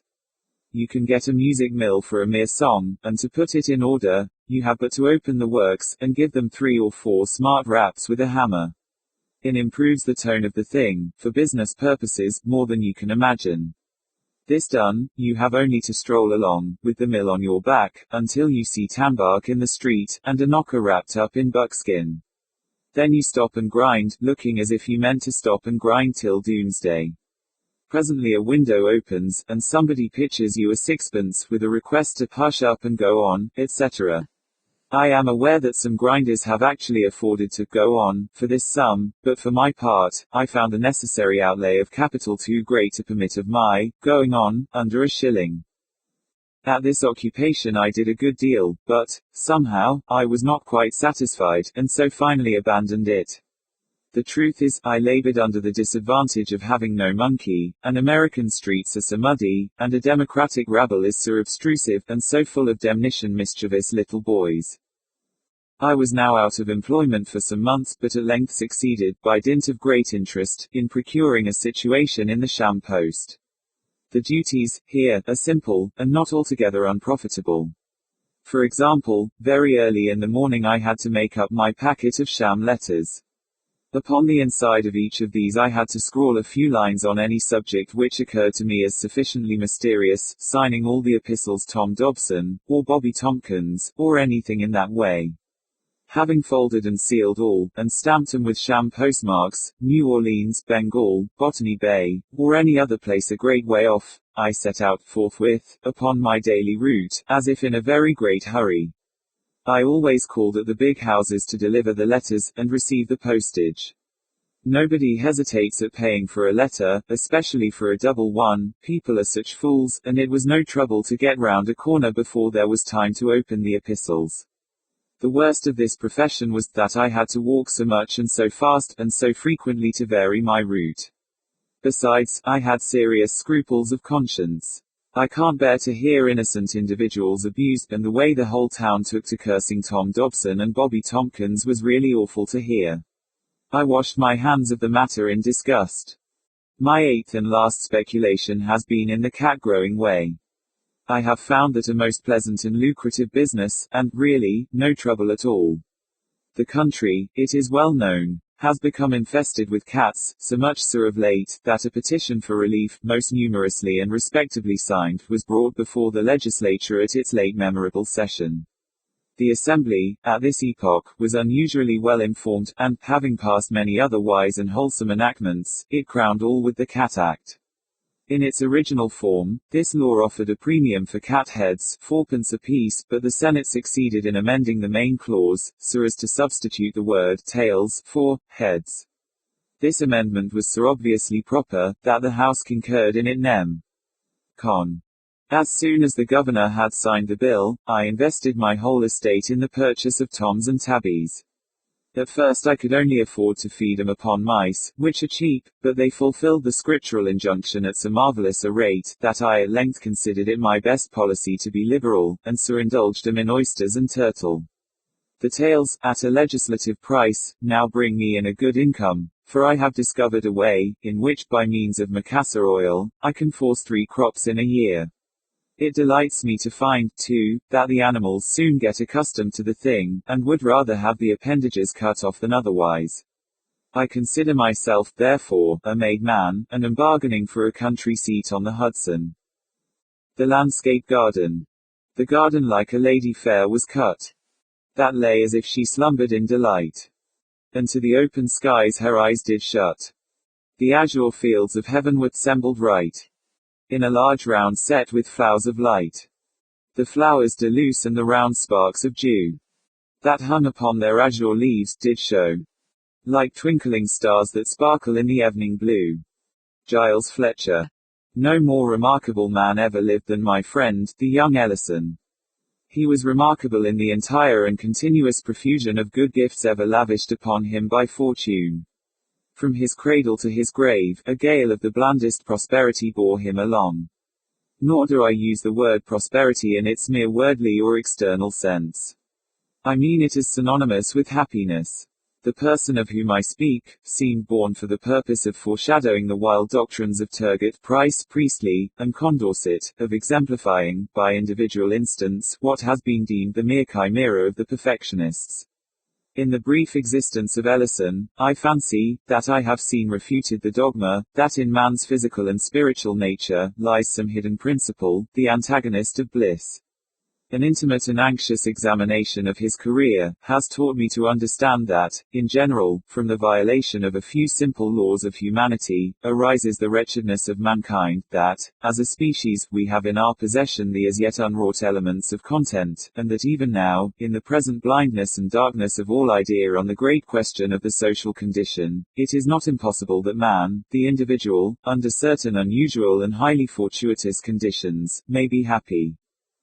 With opinions such as these was my young friend fully imbued, and thus is it especially worthy of observation that the uninterrupted enjoyment which distinguished his life was in great part the result of preconcert.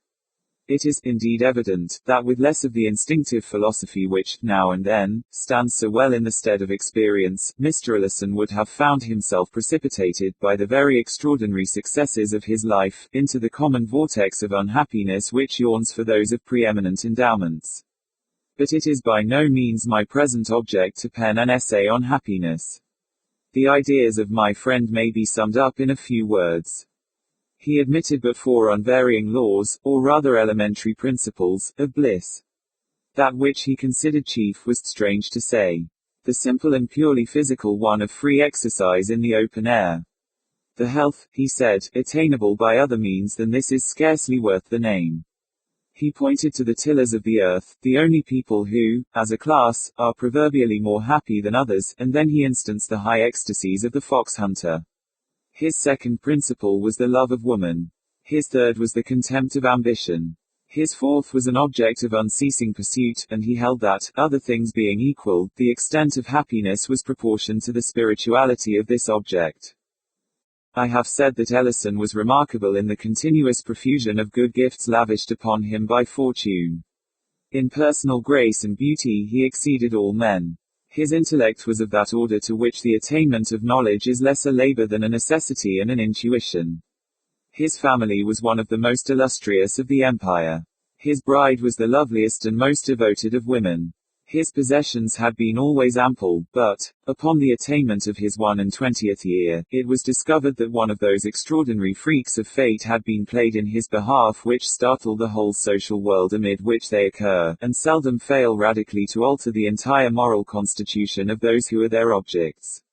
It appears that about 100 years prior to Mr. Ellison's attainment of his majority, there had died, in a remote province, one Mr. Seabright Ellison. This gentleman had amassed a princely fortune, and, having no very immediate connections, conceived the whim of suffering his wealth to accumulate for a century after his decease. Minutely and sagaciously directing the various modes of investment, he bequeathed the aggregate amount to the nearest of blood, bearing the name Ellison, who should be alive at the end of the 100 years. Many futile attempts had been made to set aside this singular bequest, their ex post facto character rendered them abortive, but the attention of a jealous government was aroused, and a decree finally obtained, forbidding all similar accumulations. This act did not prevent young Ellison, upon his 21st birthday, from entering into possession, as the heir of his ancestor, Seabright, of a fortune of $450 million. Asterisk 1. When it had become definitely known that such was the enormous wealth inherited, there were, of course, many speculations as to the mode of its disposal. The gigantic magnitude and the immediately available nature of the sum dazzled and bewildered all who thought upon the topic. The possessor of any appreciable amount of money might have been imagined to perform any one of 1,000 things.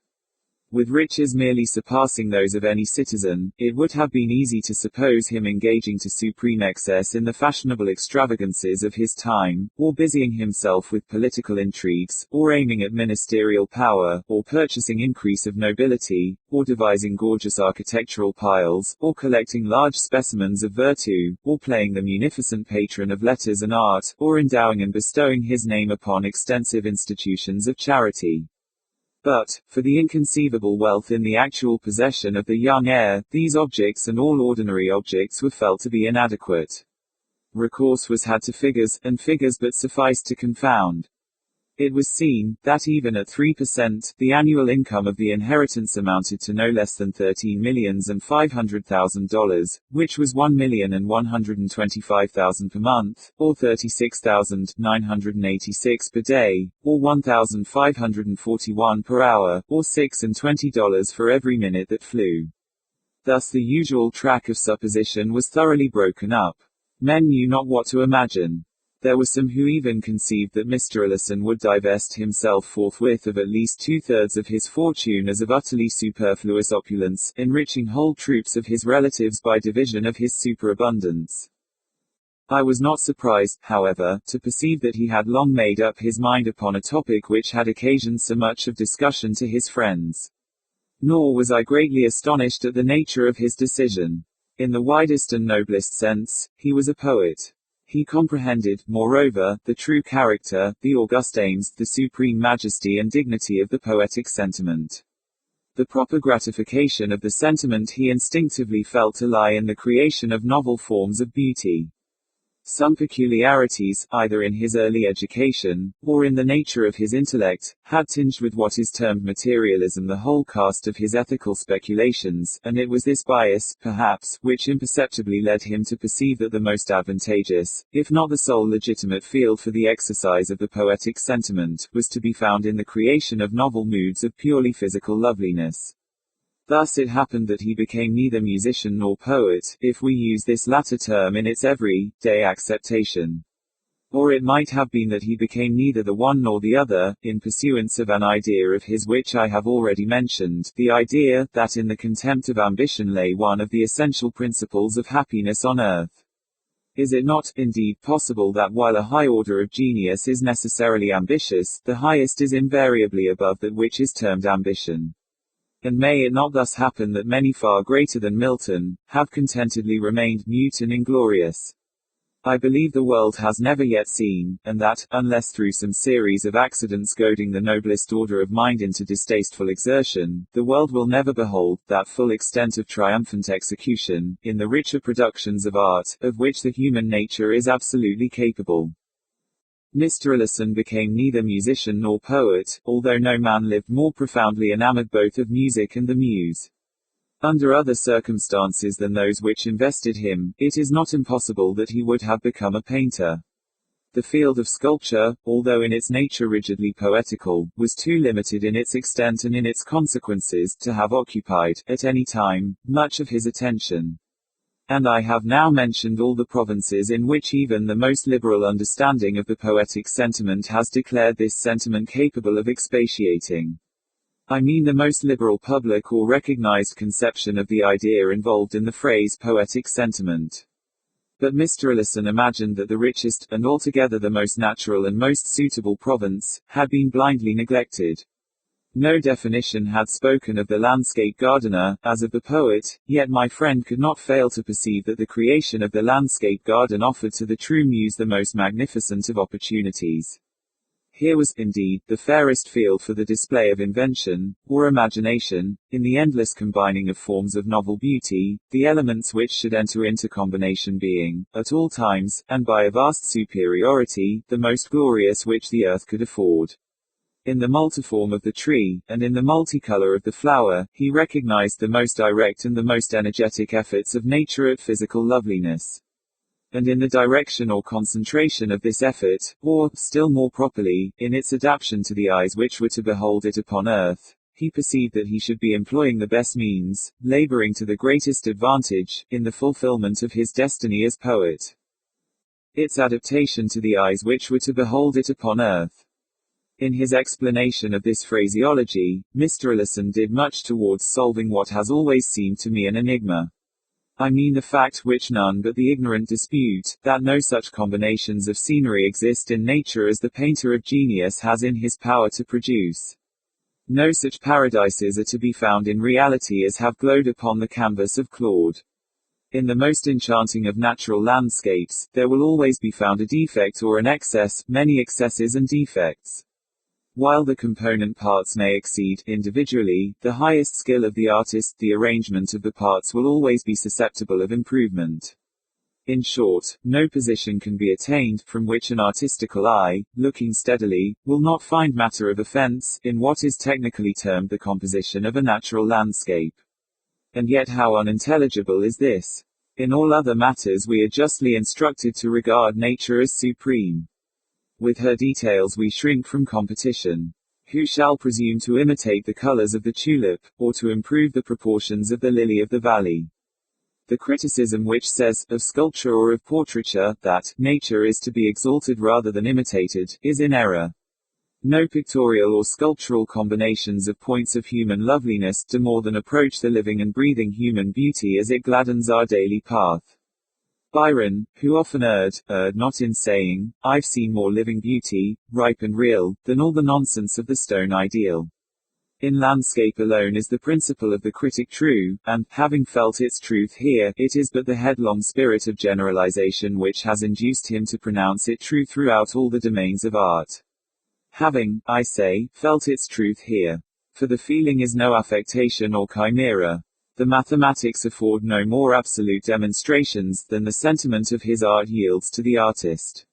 He not only believes but positively knows that such and such apparently arbitrary arrangements of matter, or form, constitute, and alone constitute, the true beauty. Yet his reasons have not yet been matured into expression. It remains for a more profound analysis than the world has yet seen, fully to investigate and express them. Nevertheless is he confirmed in his instinctive opinions by the concurrence of all his compeers.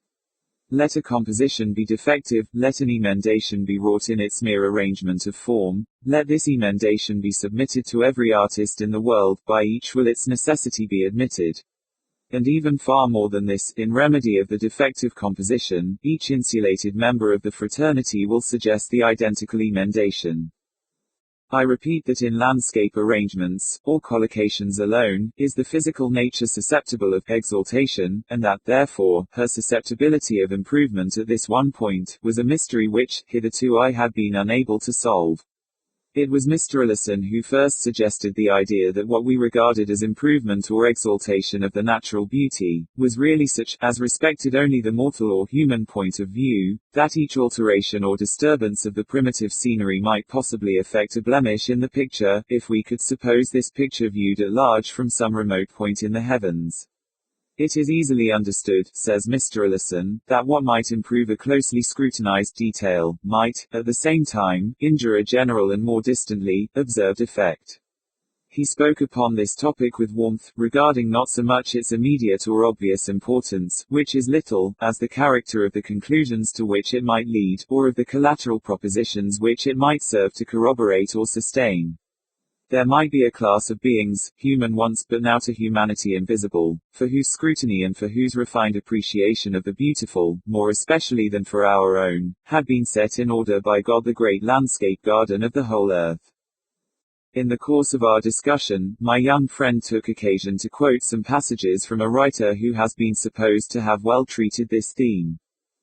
There are properly, he writes, but two styles of landscape gardening, the natural and the artificial.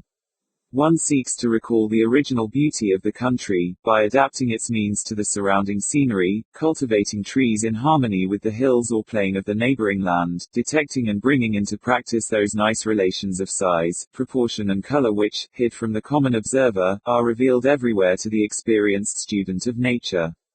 The result of the natural style of gardening is seen rather in the absence of all defects and incongruities, in the prevalence of a beautiful harmony and order, than in the creation of any special wonders or miracles.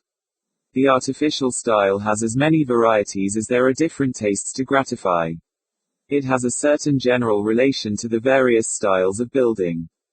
There are the stately avenues and retirements of Versailles, Italian terraces, and a various mixed Old English style, which bears some relation to the domestic Gothic or English Elizabethan architecture. Whatever may be said against the abuses of the artificial landscape gardening, a mixture of pure art in a garden scene adds to it a great beauty. This is partly pleasing to the eye, by the show of order and design, and partly moral.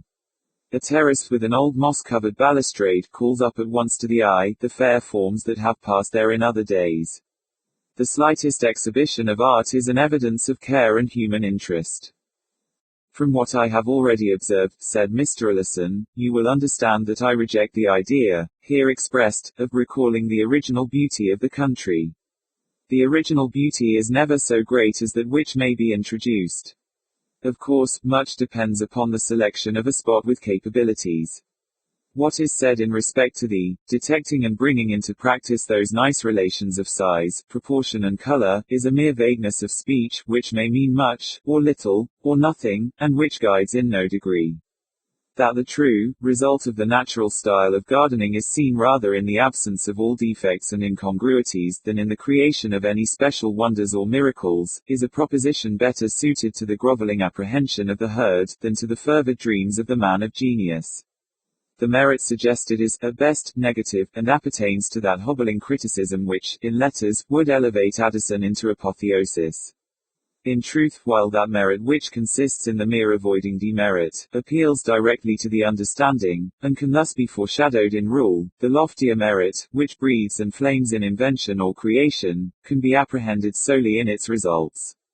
Rule applies but to the excellences of avoidance, to the virtues which deny or refrain. Beyond these the critical art can but suggest.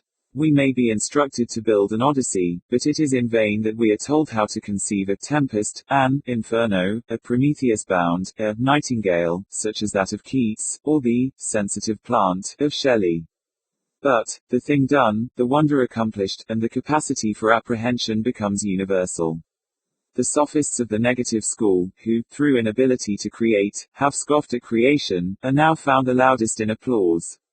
What, in its chrysalis condition of principle, affronted the demure reason, never fails, in its maturity of accomplishment, to extort admiration from their instinct of the beautiful or of the sublime. Our author's observations on the artificial style of gardening, continued Mr. Ellison, are less objectionable. A mixture of pure art in a garden scene, adds to it a great beauty. This is just, and the reference to the sense of human interest is equally so. I repeat that the principle here expressed is incontrovertible, but there may be something even beyond it.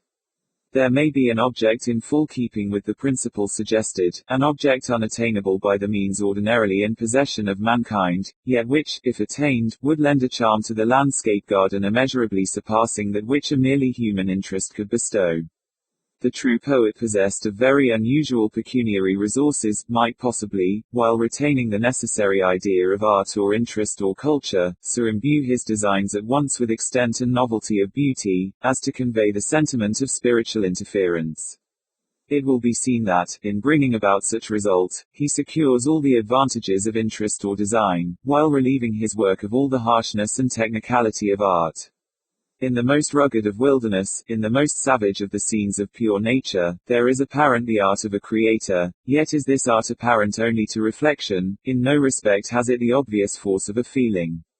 Now, if we imagine this sense of the almighty design to be harmonized in a measurable degree, if we suppose a landscape whose combined strangeness, vastness, definitiveness, and magnificence, shall inspire the idea of culture, or care, or superintendence, on the part of intelligences superior yet akin to humanity, then the sentiment of interest is preserved while the art is made to assume the air of an intermediate or secondary nature, a nature which is not God, nor an emanation of God, but which still is nature.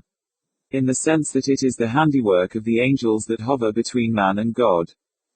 It was in devoting his gigantic wealth to the practical embodiment of a vision such as this, in the free exercise in the open air, which resulted from personal direction of his plans, in the continuous and unceasing object which these plans afford, in the contempt of ambition which it enabled him more to feel than to affect, and, lastly, it was in the companionship and sympathy of a devoted wife, that Ellison thought to find, and found, an exemption from the ordinary cares of humanity, with a far greater amount of positive happiness than ever glowed in the rapt daydreams of Disdale. Miles's chess player. Perhaps no exhibition of the kind has ever elicited so general attention as the chess player of Milesl. Wherever seen it has been an object of intense curiosity, to all persons who think. Yet the question of its modus operandi is still undetermined. Nothing has been written on this topic which can be considered as decisive, and accordingly we find everywhere men of mechanical genius, of great general acuteness, and discriminative understanding, who make no scruple in pronouncing the automaton a pure machine, unconnected with human agency in its movements, and consequently, beyond all comparison, the most astonishing of the inventions of mankind. And such it would undoubtedly be, were they right in the supposition. Assuming this hypothesis, it would be grossly absurd to compare with the chess player any similar thing of either modern or ancient days. Yet there have been many and wonderful automata. In Brewster's Letters on Natural Magic, we have an account of the most remarkable. Among these may be mentioned, as having beyond doubt existed, firstly, the coach invented by M. Camus for the amusement of Louis XIV when a child. A table, about 4 feet square, was introduced into the room appropriated for the exhibition. Upon this table was placed a carriage, 6 inches in length, made of wood, and drawn by 2 horses of the same material. One window being down, a lady was seen on the back seat. A coachman held the reins on the box, and a footman and page were in their places behind. M. Camus now touched a spring, whereupon the coachman smacked his whip, and the horses proceeded in a natural manner, along the edge of the table, drawing after them the carriage. Having gone as far as possible in this direction, a sudden turn was made to the left, and the vehicle was driven at right angles to its former course, and still closely along the edge of the table. In this way the coach proceeded until it arrived opposite the chair of the young prince. It then stopped, the page descended and opened the door, the lady alighted, and presented a petition to her sovereign.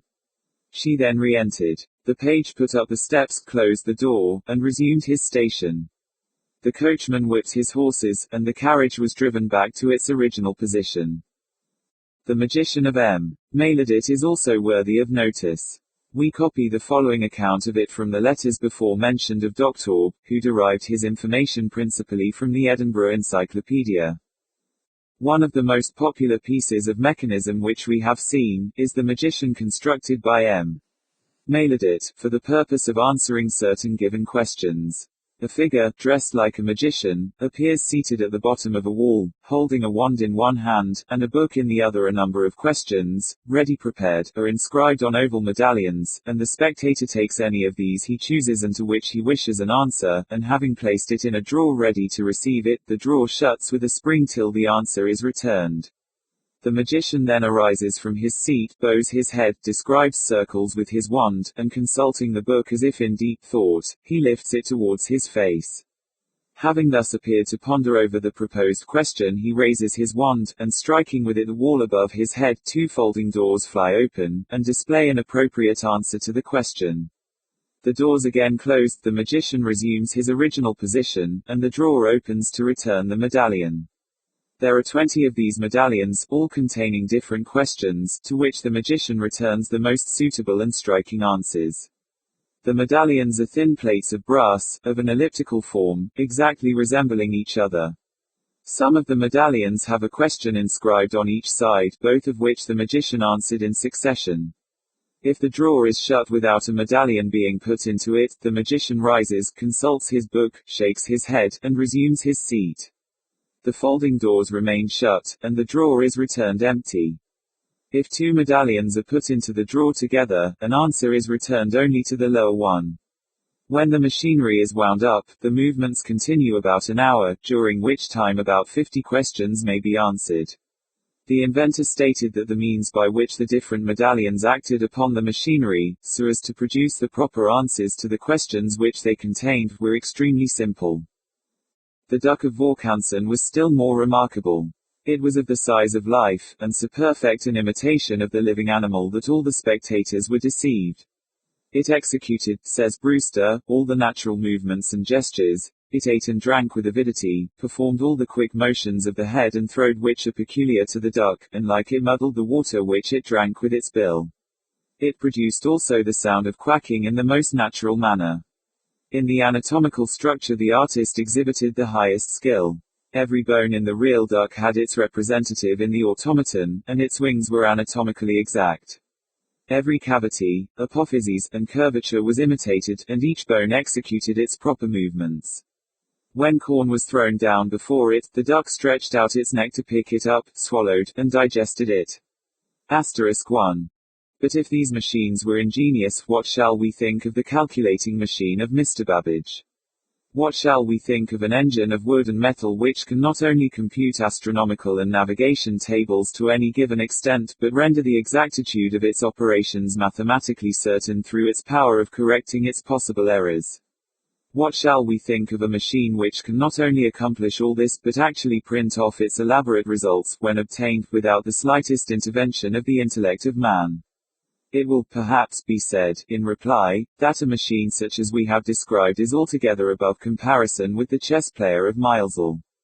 By no means, it is altogether beneath it, that is to say, provided we assume, what should never for a moment be assumed, that the chess player is a pure machine, and performs its operations without any immediate human agency. Arithmetical or algebraical calculations are, from their very nature, fixed and determinate. Certain data being given, certain results necessarily and inevitably follow. These results have dependence upon nothing, and are influenced by nothing but the data originally given. And the question to be solved proceeds, or should proceed, to its final determination, by a succession of unerring steps liable to no change, and subject to no modification. This being the case, we can without difficulty conceive the possibility of so arranging a piece of mechanism, that upon starting in accordance with the data of the question to be solved, it should continue its movements regularly, progressively, and undeviatingly towards the required solution, since these movements, however complex, are never imagined to be otherwise than finite and determinate. But the case is widely different with the chess player. With him there is no determinate progression. No one move in chess necessarily follows upon any one other. From no particular disposition of the men at one period of a game can we predicate the disposition at a different period. Let us place the first move in a game of chess, in juxtaposition with the data of an algebraical question, and the great difference will be immediately perceived. From the latter, from the data, the second step of the question, dependent thereupon, inevitably follows. It is modeled by the data. It must be thus and not otherwise. But from the first move in the game of chess no especial second move follows of necessity. In the algebraical question, as it proceeds towards solution, the certainty of its operations remains altogether unimpaired. The second step having been a consequence of the data, the third step is equally a consequence of the second, the fourth of the third, the fifth of the fourth, and so on, and not possibly otherwise, to the end. But in proportion to the progress made in a game of chess, is the uncertainty of each ensuing move. A few moves having been made, no step is certain. Different spectators of the game would advise different moves. All is then dependent upon the variable judgment of the players. Now even granting, what should not be granted, that the movements of the automaton chess player were in themselves determinate, they would be necessarily interrupted and disarranged by the indeterminate will of his antagonist. There is then no analogy whatever between the operations of the chess player, and those of the calculating machine of Mr. Babbage, and if we choose to call the former a pure machine we must be prepared to admit that it is, beyond all comparison, the most wonderful of the inventions of mankind. Its original projector, however, Baron Kempelen, had no scruple in declaring it to be a very ordinary piece of mechanism, a bagatelle whose effects appeared so marvelous only from the boldness of the conception, and the fortunate choice of the methods adopted for promoting the illusion. But it is needless to dwell upon this point. It is quite certain that the operations of the automaton are regulated by mind, and by nothing else. Indeed, this matter is susceptible of a mathematical demonstration, a priori. The only question then is of the manner in which human agency is brought to bear. Before entering upon this subject it would be as well to give a brief history and description of the chess player for the benefit of such of our readers as may never have had an opportunity of witnessing Mr. Maelzel's exhibition. The automaton chess player was invented in 1769, by Baron Kempelen, a nobleman of Presburg, in Hungary, who afterwards disposed of it, together with the secret of its operations, to its present possessor. Soon after its completion it was exhibited in Presburg, Paris, Vienna, and other continental cities. In 1783 and 1784, it was taken to London by Mr. Maelzel. Of late years it has visited the principal towns in the United States. Wherever seen, the most intense curiosity was excited by its appearance, and numerous have been the attempts, by men of all classes, to fathom the mystery of its evolutions. The cut on this page gives a tolerable representation of the figure as seen by the citizens of Richmond a few weeks ago. The right arm, however, should lie more at length upon the box, a chessboard should appear upon it, and the cushion should not be seen while the pipe is held. Some immaterial alterations have been made in the costume of the player since it came into the possession of Maelzel. The plume, for example, was not originally worn.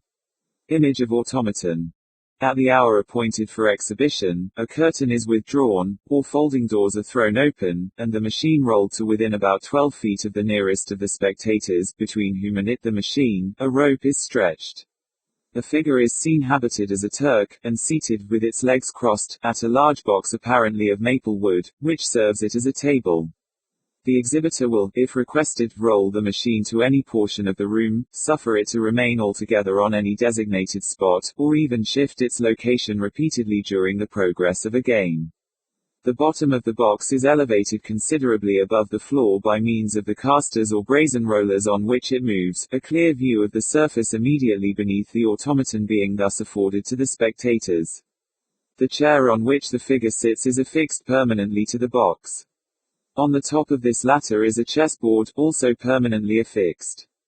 The right arm of the chess player is extended at full length before him, at right angles with his body, and lying, in an apparently careless position, by the side of the board.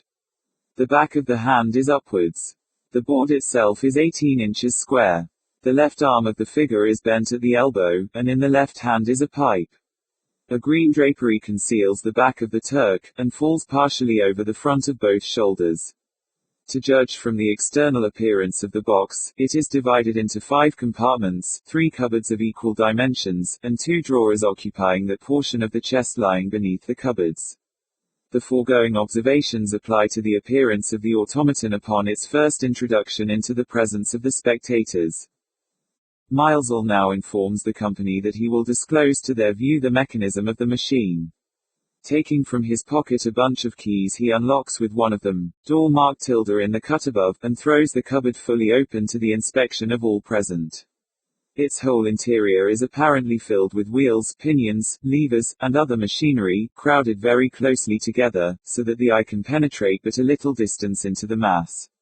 Leaving this door open to its full extent, he goes now round to the back of the box, and raising the drapery of the figure, opens another door situated precisely in the rear of the one first opened. Holding a lighted candle at this door, and shifting the position of the whole machine repeatedly at the same time, a bright light is thrown entirely through the cupboard, which is now clearly seen to be full, completely full, of machinery. The spectators being satisfied of this fact, Maelzel closes the back door, locks it, takes the key from the lock, lets fall the drapery of the figure, and comes round to the front. The door marked I, it will be remembered, is still open. The exhibitor now proceeds to open the drawer which lies beneath the cupboards at the bottom of the box, for although there are apparently two drawers, there is really only one, the two handles and two keyholes being intended merely for ornament.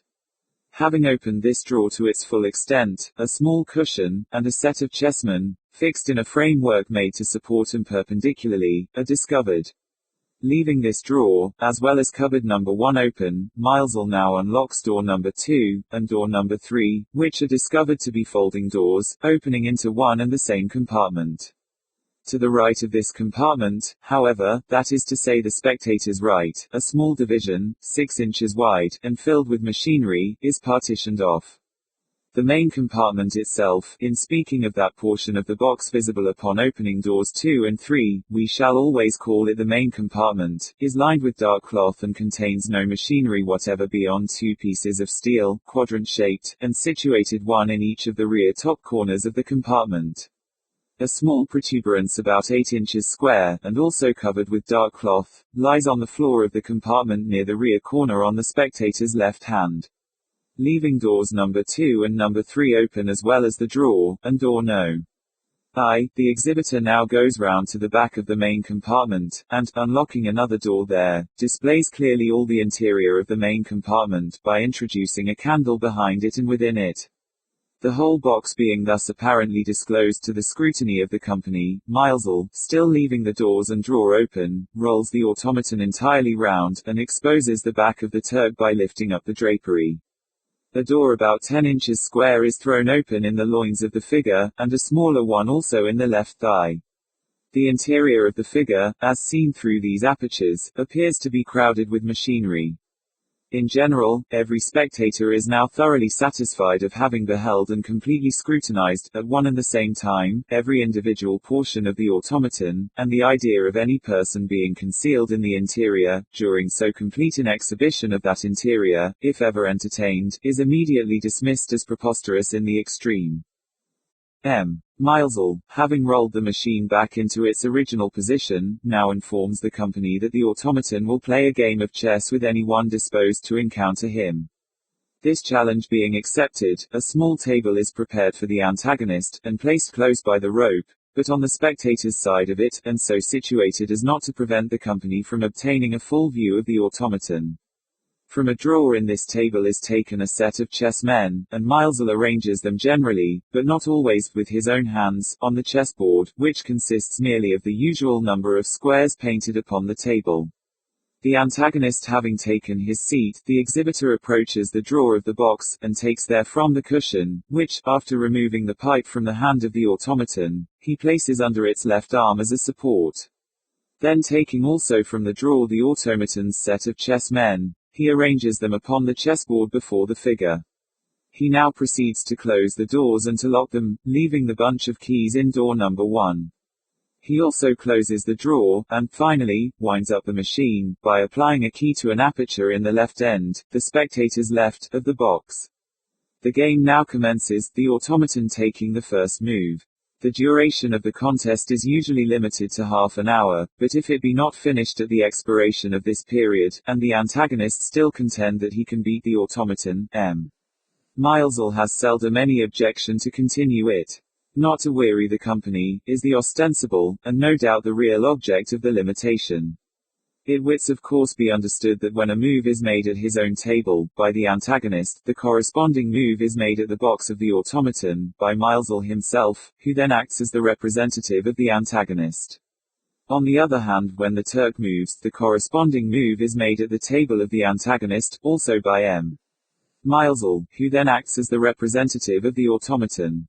In this manner it is necessary that the exhibitor should often pass from one table to the other. He also frequently goes in rear of the figure to remove the chessmen which it has taken, and which it deposits, when taken, on the box to the left, to its own left, of the board. When the automaton hesitates in relation to its move, the exhibitor is occasionally seen to place himself very near its right side, and to lay his hand, now and then, in a careless manner upon the box. He has also a peculiar shuffle with his feet, calculated to induce suspicion of collusion with the machine in minds which are more cunning than sagacious. These peculiarities are, no doubt, mere mannerisms of M. Milesall, or, if he is aware of them at all, he puts them in practice with a view of exciting in the spectators a false idea of the pure mechanism in the automaton. The Turk plays with his left hand. All the movements of the arm are at right angles. In this manner, the hand, which is gloved and bent in a natural way, being brought directly above the piece to be moved, descends finally upon it, the fingers receiving it, in most cases, without difficulty. Occasionally, however, when the piece is not precisely in its proper situation, the automaton fails in his attempt at seizing it. When this occurs, no second effort is made, but the arm continues its movement in the direction originally intended, precisely as if the piece were in the fingers. Having thus designated the spot whither the move should have been made, the arm returns to its cushion, and Milesall performs the evolution which the automaton pointed out. At every movement of the figure, machinery is heard in motion. During the progress of the game, the figure now and then rolls its eyes, as if surveying the board, moves its head, and pronounces the word ek, check, when necessary. Asterisk 3, if a false move be made by his antagonist, he raps briskly on the box with the fingers of his right hand, shakes his head roughly, and replacing the piece falsely moved, in its former situation, assumes the next move himself. Upon beating the game, he waves his head with an air of triumph, looks round complacently upon the spectators, and drawing his left arm farther back than usual, suffers his fingers alone to rest upon the cushion. In general, the Turk is victorious. Once or twice he has been beaten. The game being ended, Milesall will again, if desired, exhibit the mechanism of the box, in the same manner as before. The machine is then rolled back, and a curtain hides it from the view of the company. There have been many attempts at solving the mystery of the automaton. The most general opinion in relation to it, an opinion too not unfrequently adopted by men who should have known better, was, as we have before said, that no immediate human agency was employed, in other words, that the machine was purely a machine and nothing else. Many, however, maintained that the exhibitor himself regulated the movements of the figure by mechanical means operating through the feet of the box. Others again, spoke confidently of a magnet. Of the first of these opinions we shall say nothing at present more than we have already said. In relation to the second, it is only necessary to repeat what we have before stated, that the machine is rolled about on casters, and will, at the request of a spectator, be moved to and fro to any portion of the room, even during the progress of a game. The supposition of the magnet is also untenable, for if a magnet were the agent, any other magnet in the pocket of a spectator would disarrange the entire mechanism. The exhibitor, however, will suffer the most powerful lodestone to remain even upon the box during the whole of the exhibition. The first attempt at a written explanation of the secret, at least the first attempt of which we ourselves have any knowledge, was made in a large pamphlet printed at Paris in 1785. The author's hypothesis amounted to this, that a dwarf actuated the machine. This dwarf he supposed to conceal himself during the opening of the box by thrusting his legs into two hollow cylinders, which were represented to be, but which are not, among the machinery in the cupboard while his body was out of the box entirely, and covered by the drapery of the Turk. When the doors were shut, the dwarf was unable to bring his body within the box, the noise produced by some portion of the machinery allowing him to do so unheard, and also to close the door by which he entered. The interior of the automaton being then exhibited, and no person discovered, the spectators, says the author of this pamphlet, are satisfied that no one is within any portion of the machine. This whole hypothesis was too obviously absurd to require comment, or refutation, and accordingly we find that it attracted very little attention. In 1789 a book was published at Dresden by M.I.F. Freiherr, in which another endeavor was made to unravel the mystery. Mr. Freiherr's book was a pretty large one, and copiously illustrated by colored engravings. His supposition was that, a well-taught boy very thin and tall of his age, sufficiently so that he could be concealed in a drawer almost immediately under the chessboard, played the game of chess and effected all the evolutions of the automaton. This idea, although even more silly than that of the Parisian author, met with a better reception, and was in some measure believed to be the true solution of the wonder, until the inventor put an end to the discussion by suffering a close examination of the top of the box.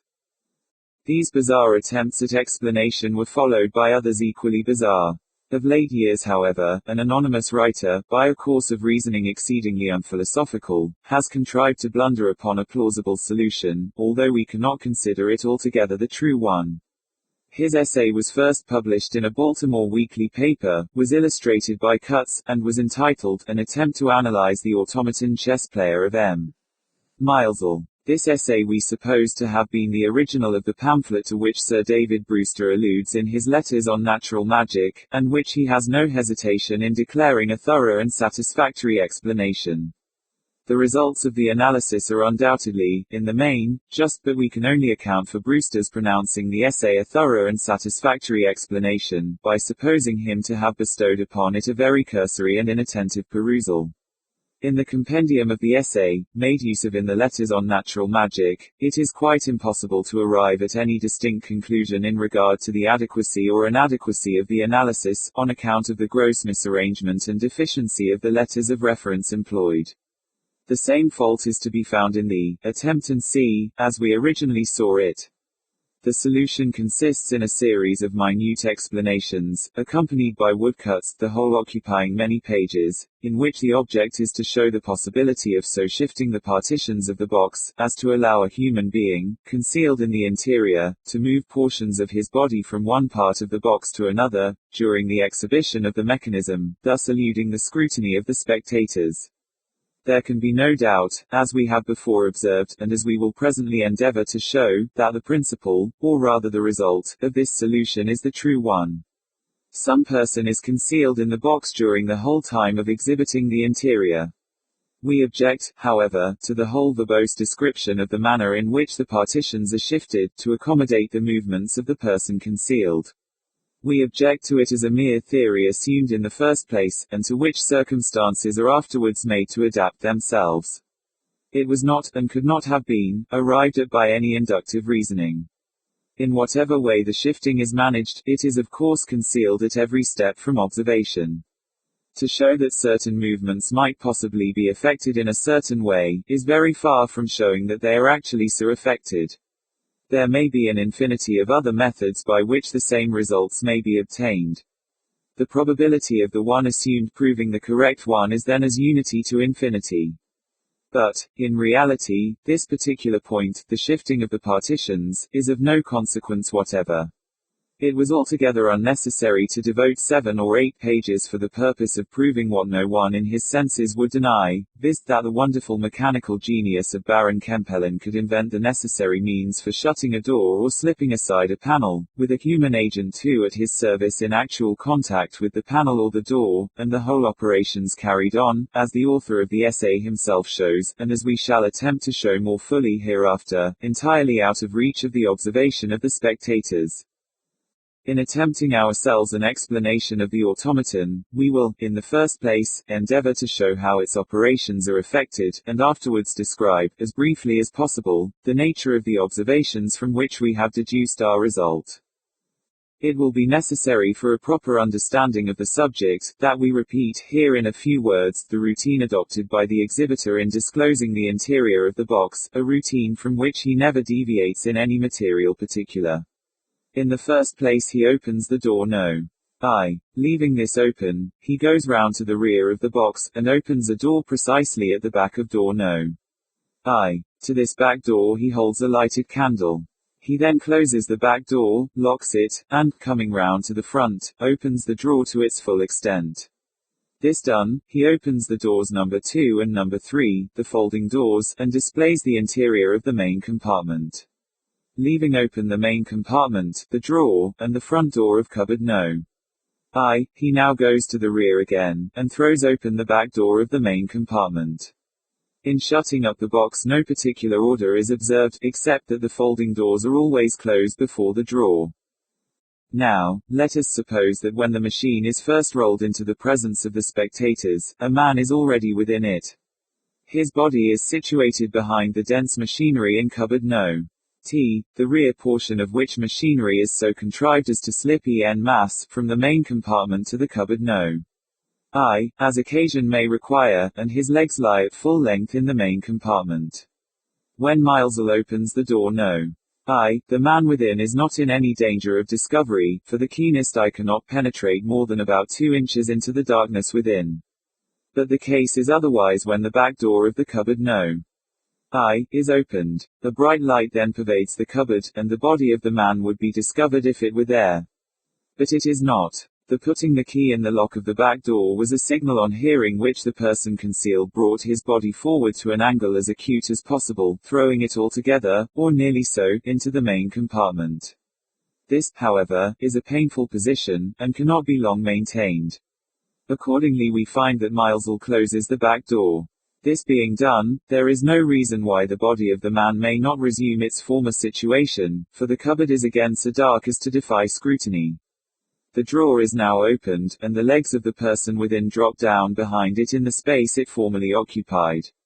*4. There is, consequently, now no longer any part of the man in the main compartment, his body being behind the machinery in cupboard number 1, and his legs in the space occupied by the drawer. The exhibitor, therefore, finds himself at liberty to display the main compartment. This he does, opening both its back and front doors, and no person is discovered. The spectators are now satisfied that the whole of the box is exposed to view, and exposed to all portions of it at one and the same time. But of course this is not the case. They neither see the space behind the drawer, nor the interior of cupboard number 1, the front door of which latter the exhibitor virtually shuts in shutting its back door.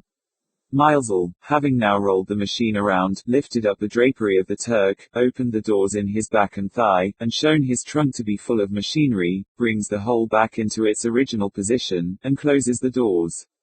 The man within is now at liberty to move about. He gets up into the body of the Turk just so high as to bring his eyes above the level of the chessboard. It is very probable that he seats himself upon the little square block or protuberance which is seen in a corner of the main compartment when the doors are open. In this position he sees the chessboard through the bosom of the Turk, which is of gauze. Bringing his right arm across his breast he actuates the little machinery necessary to guide the left arm and the fingers of the figure. This machinery is situated just beneath the left shoulder of the Turk, and is consequently easily reached by the right hand of the man concealed, if we suppose his right arm brought across the breast. The motions of the head and eyes, and of the right arm of the figure, as well as the sound ekek, are produced by other mechanism in the interior, and actuated at will by the man within. The whole of this mechanism, that is to say all the mechanism essential to the machine, is most probably contained within the little cupboard, of about 6 inches in breadth, partitioned off at the right, the spectator's right, of the main compartment. In this analysis of the operations of the automaton, we have purposely avoided any allusion to the manner in which the partitions are shifted, and it will now be readily comprehended that this point is a matter of no importance, since, by mechanism within the ability of any common carpenter, it might be effected in an infinity of different ways, and since we have shown that, however performed, it is performed out of the view of the spectators. Our result is founded upon the following observations taken during frequent visits to the exhibition of Milesall. *5. The moves of the Turk are not made at regular intervals of time, but accommodate themselves to the moves of the antagonist, although this point, of regularity, so important in all kinds of mechanical contrivance, might have been readily brought about by limiting the time allowed for the moves of the antagonist. For example, if this limit were 3 minutes, the moves of the automaton might be made at any given intervals longer than 3 minutes. The fact then of irregularity, when regularity might have been so easily attained, goes to prove that regularity is unimportant to the action of the automaton, in other words, that the automaton is not a pure machine. 2. When the automaton is about to move a piece, a distinct motion is observable just beneath the left shoulder, and which motion agitates in a slight degree, the drapery covering the front of the left shoulder. This motion invariably precedes, by about 2 seconds, the movement of the arm itself, and the arm never, in any instance, moves without this preparatory motion in the shoulder. Now let the antagonist move a piece, and let the corresponding move be made by Milesall, as usual, upon the board of the automaton. Then let the antagonist narrowly watch the automaton, until he detect the preparatory motion in the shoulder. Immediately upon detecting this motion, and before the arm itself begins to move, let him withdraw his piece, as if perceiving an error in his maneuver. It will then be seen that the movement of the arm, which, in all other cases, immediately succeeds the motion in the shoulder, is withheld, is not made, although Milesel has not yet performed, on the board of the automaton, any move corresponding to the withdrawal of the antagonist. In this case, that the automaton was about to move is evident, and that he did not move was an effect plainly produced by the withdrawal of the antagonist, and without any intervention of Milesel. This fact fully proves 1. That the intervention of Milesel, in performing the moves of the antagonist on the board of the automaton, is not essential to the movements of the automaton. 2. That its movements are regulated by mind, by some person who sees the board of the antagonist. 3. That its movements are not regulated by the mind of Milesel, whose back was turned towards the antagonist at the withdrawal of his move. 3. The automaton does not invariably win the game. With a machine, a pure machine, this would not be the case, it would always win. The principle being discovered by which a machine can be made to play a game of chess, an extension of the same principle would enable it to win a game, a farther extension would enable it to win all games, that is, to beat any possible game of an antagonist. A little consideration will convince anyone that the difficulty of making a machine beat all games is not in the least degree greater, as regards the principle of the operations necessary, than that of making it beat a single game. If then we regard the chess player as a machine, we must suppose, what is highly improbable, that its inventor preferred leaving it incomplete to perfecting it, a supposition rendered still more absurd, when we reflect that the leaving it incomplete would afford an argument against the possibility of its being a pure machine, the very argument we now adduce. 4. When the situation of the game is difficult or complex, we never perceive the Turk either shake his head or roll his eyes. It is only when his next move is obvious, or when the game is so circumstanced that to a man in the automaton's place there would be no necessity for reflection. Now these peculiar movements of the head and eyes are movements customary with persons engaged in meditation, and the ingenious Baron Kempelen would have adapted these movements, with a machine a pure machine, to occasions proper for the display, that is, to occasions of complexity. But the reverse is seen to be the case, and this reverse applies precisely to our supposition of a man in the interior. When engaged in meditation about the game, he has no time to think of setting in motion the mechanism of the automaton by which are moved the head and the eyes. When the game, however, is obvious, he has time to look about him, and, accordingly, we see the head shake and the eyes roll. 5. When the machine is rolled round to allow the spectators an examination of the back of the Turk, and when his drapery is lifted up and the doors in the trunk and thigh thrown open, the interior of the trunk is seen to be crowded with machinery. In scrutinizing this machinery while the automaton was in motion, that is to say while the whole machine was moving on the casters, it appeared to us that certain portions of the mechanism changed their shape and position in a degree too great to be accounted for by the simple laws of perspective, and subsequent examinations convinced us that these undue alterations were attributable to mirrors in the interior of the trunk. The introduction of mirrors among the machinery could not have been intended to influence, in any degree, the machinery itself. Their operation, whatever that operation should prove to be, must necessarily have reference to the eye of the spectator. We at once concluded that these mirrors were so placed to multiply to the vision some few pieces of machinery within the trunk so as to give it the appearance of being crowded with mechanism. Now the direct inference from this is that the machine is not a pure machine. For if it were, the inventor, so far from wishing its mechanism to appear complex, and using deception for the purpose of giving it this appearance, would have been especially desirous of convincing those who witnessed his exhibition, of the simplicity of the means by which results so wonderful were brought about. 6. The external appearance, and, especially, the deportment of the Turk, are, when we consider them as imitations of life, but very indifferent imitations. The countenance evinces no ingenuity, and is surpassed, in its resemblance to the human face, by the very commonest of waxworks. The eyes roll unnaturally in the head, without any corresponding motions of the lids or brows. The arm, particularly, performs its operations in an exceedingly stiff, awkward, jerking, and rectangular manner. Now, all this is the result either of inability in Milesel to do better, or of intentional neglect, accidental neglect being out of the question, when we consider that the whole time of the ingenious proprietor is occupied in the improvement of his machines. Most assuredly we must not refer the unlifelike appearances to inability, for all the rest of Miles's automata are evidence of his full ability to copy the motions and peculiarities of life with the most wonderful exactitude. The rope dances, for example, are inimitable. When the clown laughs, his lips, his eyes, his eyebrows, and eyelids, indeed, all the features of his countenance, are imbued with their appropriate expressions. In both him and his companion, every gesture is so entirely easy, and free from the semblance of artificiality, that, were it not for the diminutiveness of the size, and the fact of the being passed from one spectator to another previous to their exhibition on the rope, it would be difficult to convince any assemblage of persons that these wooden automata were not living creatures. We cannot, therefore, doubt Mr. Miles's ability, and we must necessarily suppose that he intentionally suffered his chess player to remain the same artificial and unnatural figure which Baron Kempelen, no doubt also through design, originally made it. What this design was it is not difficult to conceive. Were the automaton lifelike in its motions, the spectator would be more apt to attribute its operations to the true cause, that is, to human agency within, than he is now, when the awkward and rectangular maneuvers convey the idea of pure and unaided mechanism.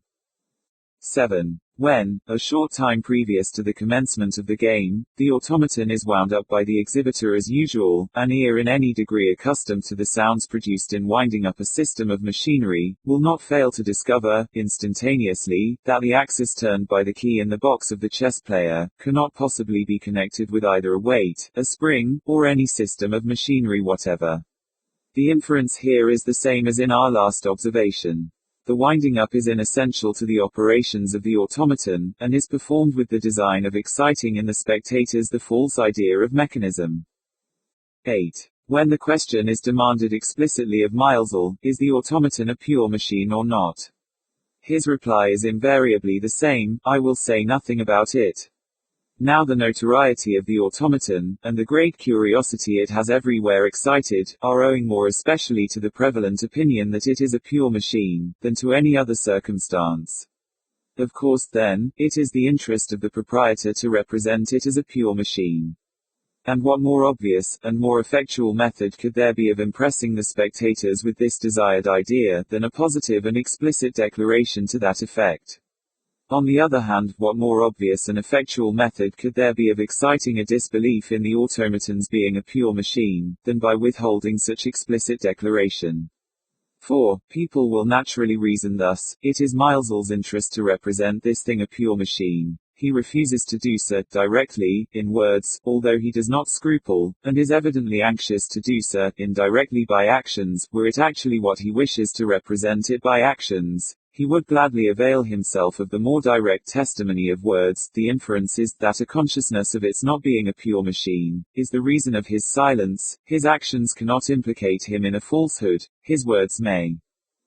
9. When, in exhibiting the interior of the box, Miles has thrown open the door No. I, and also the door immediately behind it, he holds a lighted candle at the back door, as mentioned above, and moves the entire machine to and fro with a view of convincing the company that the cupboard number 1 is entirely filled with machinery.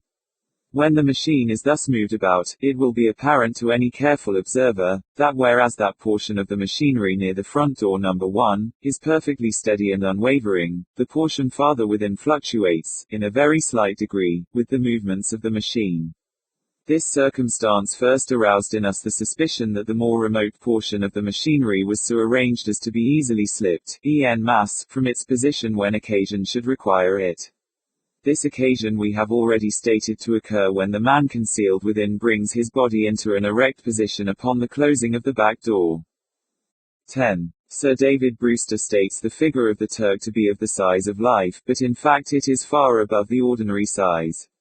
Nothing is more easy than to err in our notions of magnitude. The body of the automaton is generally insulated, and, having no means of immediately comparing it with any human form, we suffer ourselves to consider it as of ordinary dimensions. This mistake may, however, be corrected by observing the chess player when, as is sometimes the case, the exhibitor approaches it. Mr. Miles, to be sure, is not very tall, but upon drawing near the machine, his head will be found at least 18 inches below the head of the Turk, although the latter, it will be remembered, is in a sitting position. 11. The The box behind which the automaton is placed, is precisely 3 feet 6 inches long, 2 feet 4 inches deep, and 2 feet 6 inches high. These dimensions are fully sufficient for the accommodation of a man very much above the common size, and the main compartment alone is capable of holding any ordinary man in the position we have mentioned as assumed by the person concealed.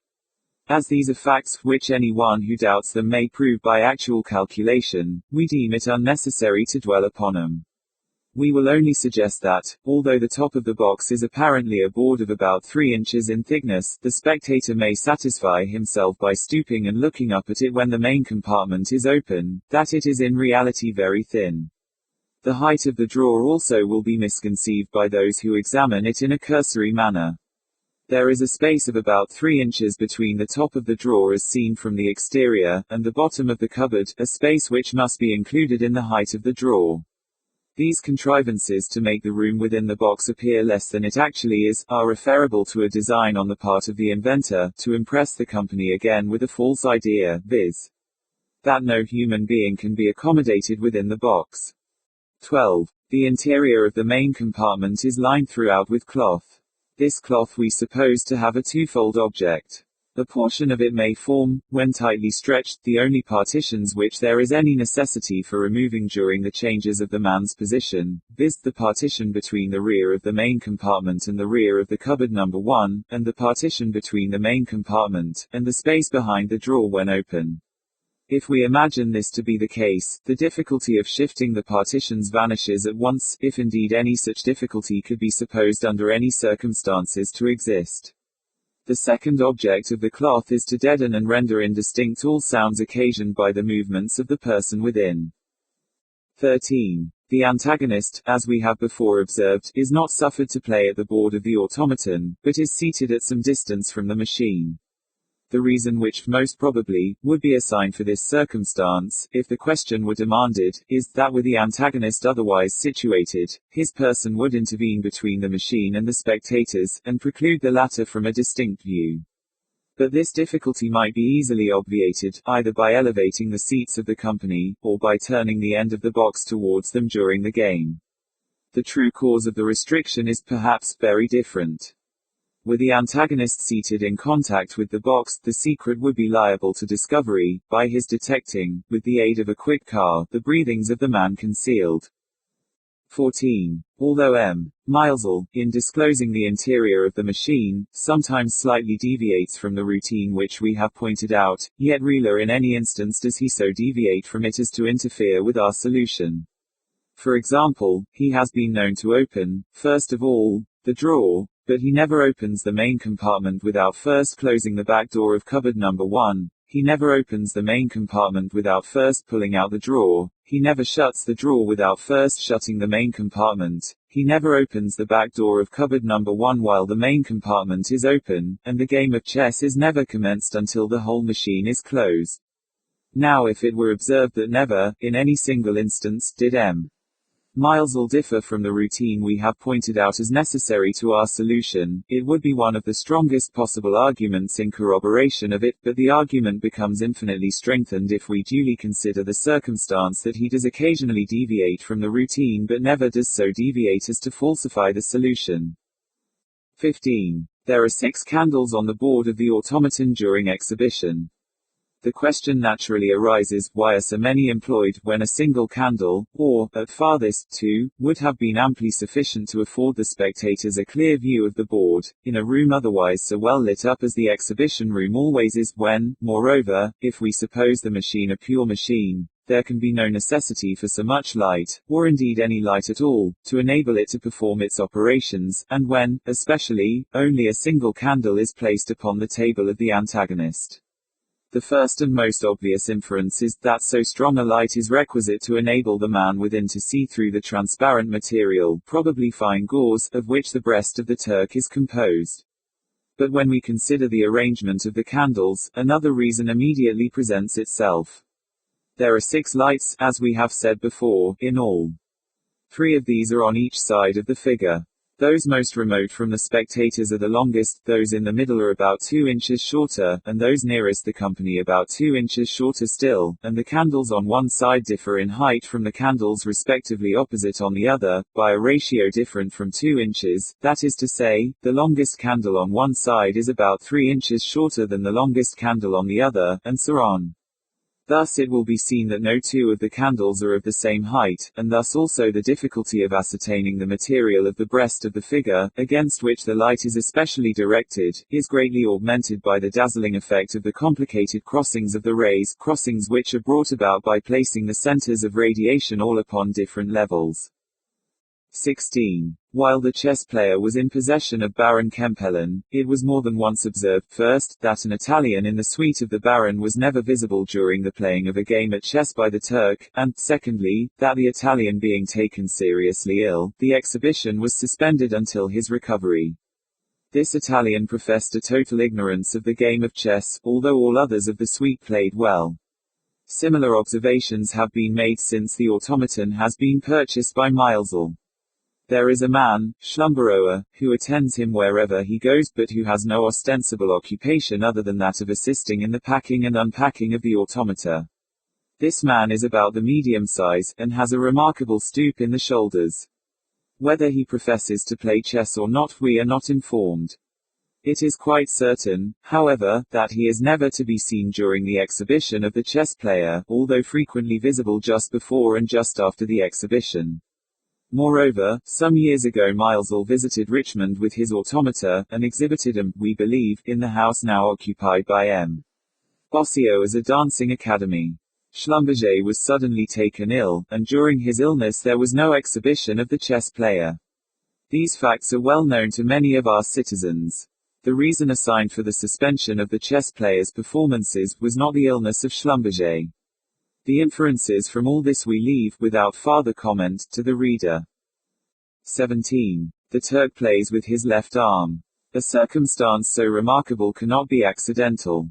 Brewster takes no notice of it whatever beyond a mere statement, we believe, that such is the fact. The early writers of treatises on the automaton, seem not to have observed the matter at all, and have no reference to it. The author of the pamphlet alluded to by Brewster, mentions it, but acknowledges his inability to account for it. Yet it is obviously from such prominent discrepancies or incongruities as this that deductions are to be made, if made at all, which shall lead us to the truth. The circumstance of the automaton's playing with his left hand cannot have connection with the operations of the machine, considered merely as such. Any mechanical arrangement which would cause the figure to move, in any given manner, the left arm, could, if reversed, cause it to move, in the same manner, the right. But these principles cannot be extended to the human organization, wherein there is a marked and radical difference in the construction, and, at all events, in the powers, of the right and left arms. Reflecting upon this latter fact, we naturally refer the incongruity noticeable in the chess player to this peculiarity in the human organization. If so, we must imagine some reversion, for the chess player plays precisely as a man would not. These ideas, once entertained, are sufficient of themselves to suggest the notion of a man in the interior.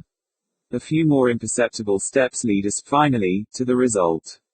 The automaton plays with his left arm, because under no other circumstances could the man within play with his right, a desideratum of course. Let us, for example, imagine the automaton to play with his right arm. To reach the machinery which moves the arm, and which we have before explained to lie just beneath the shoulder, it would be necessary for the man within either to use his right arm in an exceedingly painful and awkward position, viz. brought up close to his body and tightly compressed between his body and the side of the automaton, or else to use his left arm brought across his breast. In neither case could he act with the requisite ease or precision. On the contrary, the automaton playing, as it actually does with the left arm, all difficulties vanish. The right arm of the man within is brought across his breast, and his right fingers act, without any constraint, upon the machinery and the shoulder of the figure. We do not believe that any reasonable objections can be urged against this solution of the automaton chess player. The power of words. Oinos. Pardon, agathos, the weakness of a spirit new-fledged with immortality. Agathos. You have spoken nothing, my oinos, for which pardon is to be demanded. Not even here is knowledge thing of intuition.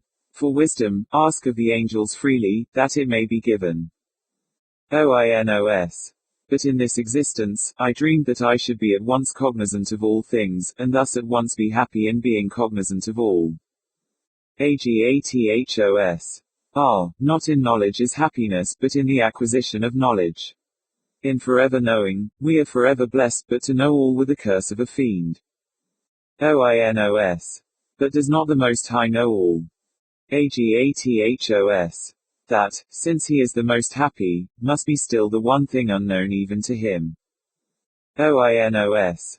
But, since we grow hourly in knowledge, must not at last all things be known? Agathos. Look down into the abysmal distances, attempt to force the gaze down the multitudinous vistas of the stars, as we sweep slowly through them thus, and thus, and thus. Even the spiritual vision, is it not at all points arrested by the continuous golden walls of the universe, the walls of the myriads of the shining bodies that mere number has appeared to blend into unity? Oinos. I clearly perceive that the infinity of matter is no dream. Agathos. There are no dreams in Aden, but it is here whispered that, of this infinity of matter, the sole purpose is to afford infinite springs, at which the soul may allay the thirst to know, which is forever unquenchable within it, since to quench it would be to extinguish the soul's self. Question me then, my oinos, freely and without fear.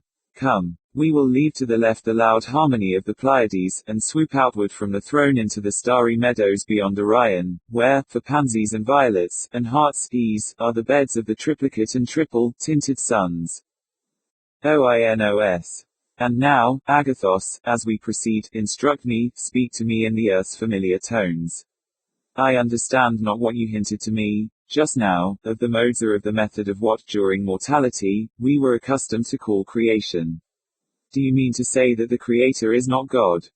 Agathos. I mean to say that the deity does not create. Oinos. Explain. Agathos. In the beginning only, he created. The seeming creatures which are now, throughout the universe, so perpetually springing into being, can only be considered as the mediate or indirect, not as the direct or immediate results of the divine creative power. Oinos. Among men, my Agathos, this idea would be considered heretical in the extreme. Agathos. Among angels, my oinos, it is seen to be simply true. Oinos. I can comprehend you thus far, that certain operations of what we term nature, or the natural laws, will, under certain conditions, give rise to that which has all the appearance of creation.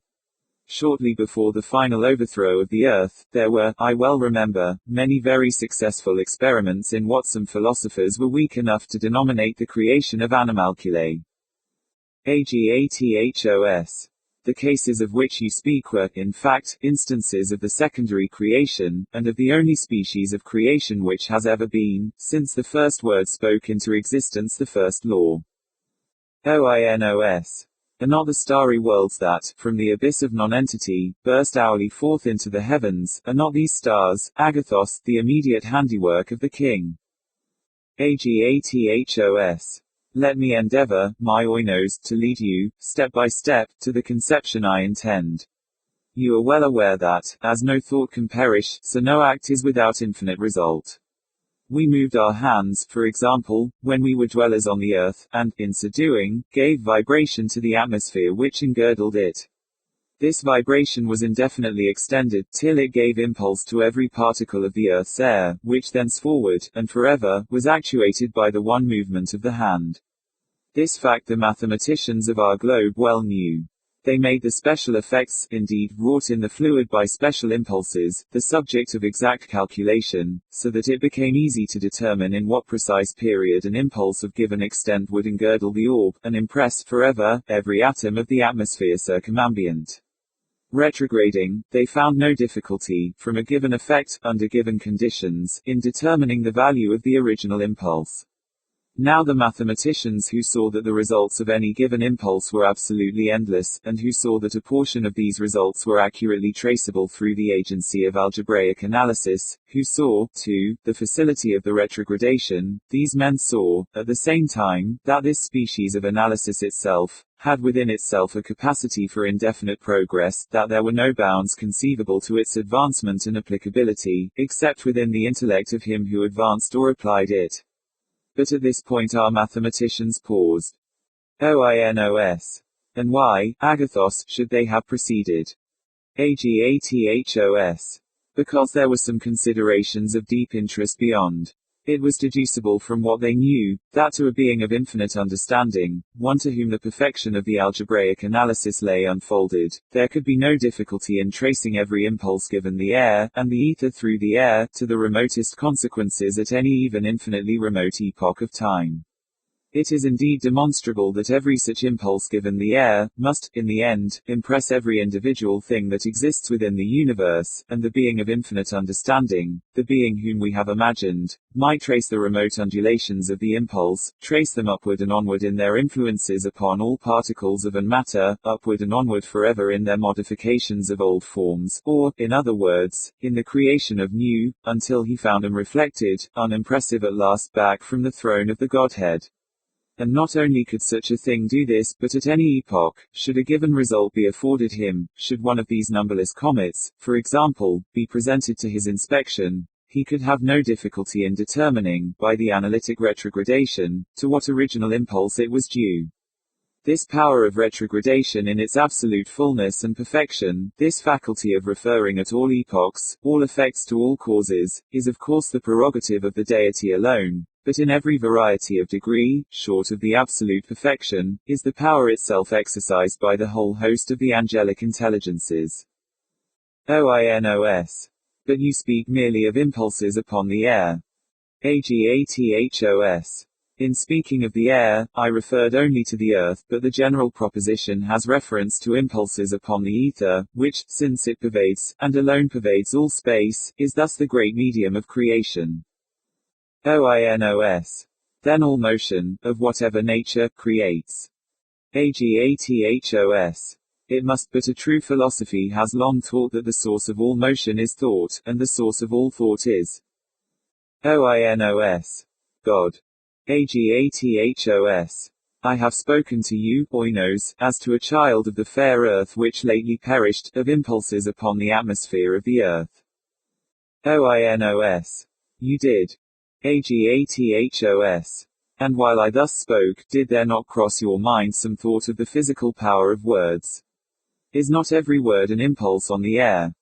Oinos. But why, agathos, do you weep, and why, oh why do your wings droop as we hover above this fair star, which is the greenest and yet most terrible of all we have encountered in our flight? Its brilliant flowers look like a fairy dream, but its fierce volcanoes like the passions of a turbulent heart. Agathos. They are. This wild star, it is now 3 centuries since, with clasped hands, and with streaming eyes, at the feet of my beloved, I spoke it, with a few passionate sentences, into birth.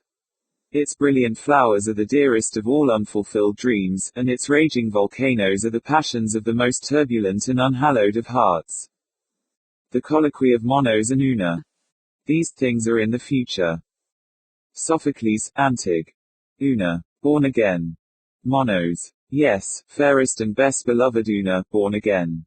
These were the words upon whose mystical meaning I had so long pondered, rejecting the explanations of the priesthood, until death himself resolved for me the secret. Una. Death. Monos. How strangely, sweet Una, you echo my words. I observed, too, a vacillation in your step, a joyous inquietude in your eyes. You are confused and oppressed by the majestic novelty of the life eternal. Yes, it was of death I spoke. And hear how singularly sounds that word which of old was wont to bring terror to all hearts, throwing a mildew upon all pleasures. Una. Ah, death, the spectre which sate at all feasts. How often, Monos, did we lose ourselves in speculations upon its nature? How mysteriously did it act as a check to human bliss, saying unto it, thus far, and no farther. That earnest mutual love, my own monos, which burned within our bosoms, how vainly did we flatter ourselves, feeling happy in its first upspringing, that our happiness would strengthen with its strength. Alas! As it grew, so grew in our hearts the dread of that evil hour which was hurrying to separate us forever. Thus, in time, it became painful to love. Hate would have been mercy then. Monos. Speak not here of these griefs, dear Una, mine, forever now. Una. But the memory of past sorrow, is it not present joy? I have much to say yet of the things which have been. Above all, I burn to know the incidents of your own passage through the dark valley and shadow. Monos. And when did the radiant Una ask anything of her monos in vain? I will be minute in relating all, but at what point shall the weird narrative begin? Una. At what point? Monos. You have said. Una. Monos, I comprehend you. In death we have both learned the propensity of man to define the indefinable. I will not say, then, commence with the moment of life's cessation, but commence with that sad instant when, the fever having abandoned you, you sank into a breathless and motionless torpor, and I pressed down your pallid eyelids with the passionate fingers of love. Monos. One word first, my Una, in regard to man's general condition at this epoch. You will remember that one or two of the wise among our forefathers, wise in fact, although not in the world's esteem, had ventured to doubt the propriety of the term, improvement, as applied to the progress of our civilization. There were periods in each of the 5 or 6 centuries immediately preceding our dissolution, when arose some vigorous intellect boldly contending for those principles whose truth appears now, to our disenfranchised reason, so utterly obvious principles which should have taught our race to submit to the guidance of the natural laws, rather than attempt the control. At long intervals some masterminds appeared, looking upon each advance in practical science as a retrogradation in the true utility. Occasionally the poetic intellect, that intellect which we now feel to have been the most exalted of all, since those truths which to us were of the most enduring importance could only be reached by that analogy which speaks in proof tones to the imagination alone and to the unaided reason bears no weight, occasionally did this poetic intellect proceed a step farther in the evolving of the vague idea of the philosophic, and find in the mystic parable that tells of the tree of knowledge, and of its forbidden fruit, death producing, a distinct intimation that knowledge was not meet for man in the infant condition of his soul. And these men, the poets, living and perishing amid the scorn of the utilitarians, of rough pedants, who arrogated to themselves a title which could have been properly applied only to the scorned, these men, the poets, pondered pinningly, yet not unwisely, upon the ancient days when our wants were not more simple than our enjoyments were keen, days when mirth was a word unknown, so solemnly deep-toned was happiness, holy, august and blissful days, when blue rivers ran undammed, between hills unhewn, into far forest solitudes. Primeval, odorous, and unexplored. Yet these noble exceptions from the general misrule served but to strengthen it by opposition. Alas! We had fallen upon the most evil of all our evil days. The great movement, that was the cant term, went on, a diseased commotion, moral and physical. The arts, arose supreme, and, once enthroned, cast chains upon the intellect which had elevated them to power. Man, because he could not but acknowledge the majesty of nature, fell into childish exultation at his acquired and still increasing dominion over her elements. Even while he stalked a god in his own fancy, an infantine imbecility came over him. As might be supposed from the origin of his disorder, he grew infected with system, and with abstraction. He enwrapped himself in generalities. Among other odd ideas, that of universal equality gained ground, and in the face of analogy and of God, in despite of the loud warning voice of the laws of gradation so visibly pervading all things in earth and heaven, wild attempts at an omniprevalent democracy were made. Yet this evil sprang necessarily from the leading evil, knowledge. Man could not both know and succumb. Meantime huge smoking cities arose, innumerable.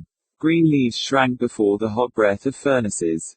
The fair face of nature was deformed as with the ravages of some loathsome disease. And methinks, sweet Una, even our slumbering sense of the forced and of the far-fetched might have arrested us here. But now it appears that we had worked out our own destruction in the perversion of our taste, or rather in the blind neglect of its culture in the schools. For, in truth, it was at this crisis that taste alone, that faculty which, holding a middle position between the pure intellect and the moral sense, could never safely have been disregarded, it was now that taste alone could have led us gently back to beauty, to nature, and to life. But alas for the pure contemplative spirit and majestic intuition of Plato. Alas for the which he justly regarded as an all-sufficient education for the soul. Alas for him and for it, since both were most desperately needed when both were most entirely forgotten or despised. 1. Pascal, a philosopher whom we both love, has said, how truly, "Cut out notre raisonnement chez réduit to cedar au sentiment," and it is not impossible that the sentiment of the natural, had time permitted it, would have regained its old ascendancy over the harsh mathematical reason of the schools. But this thing was not to be. Prematurely induced by intemperance of knowledge, the old age of the world drew on. This the mass of mankind saw not, or, living lustily although unhappily, affected not to see. But, for myself, the earth's records had taught me to look for widest ruin as the price of highest civilization.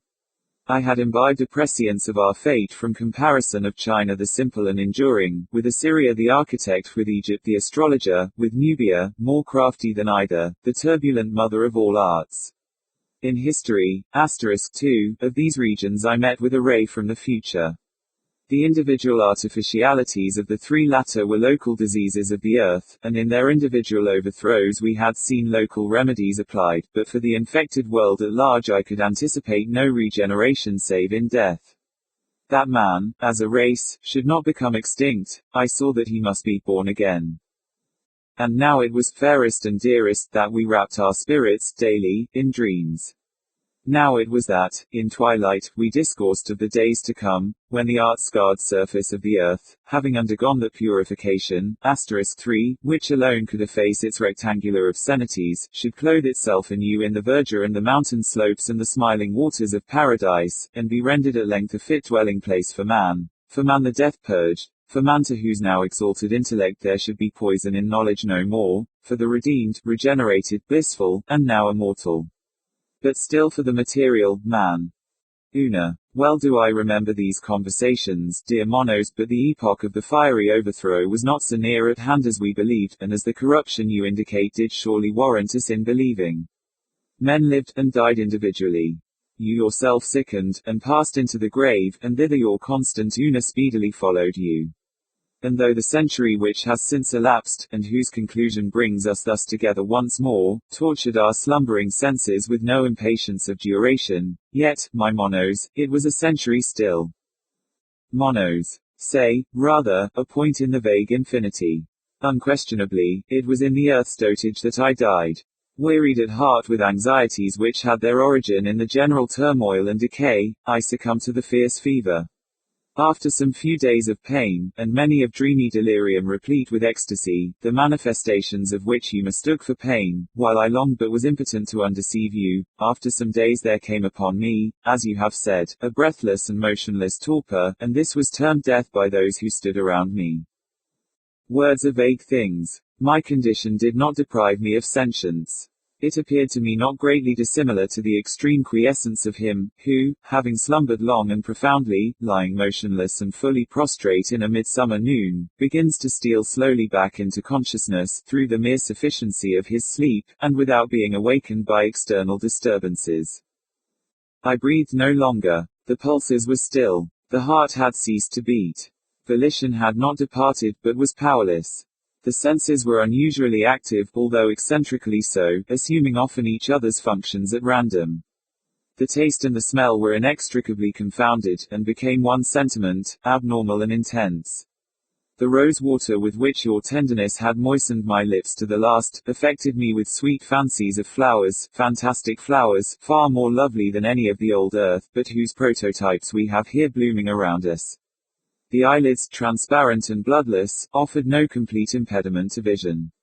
As volition was in abeyance, the balls could not roll in the sockets, but all objects within the range of the visual hemisphere were seen with more or less distinctness, the rays which fell upon the external retina, or into the corner of the eye, producing a more vivid effect than those which struck the front or interior surface.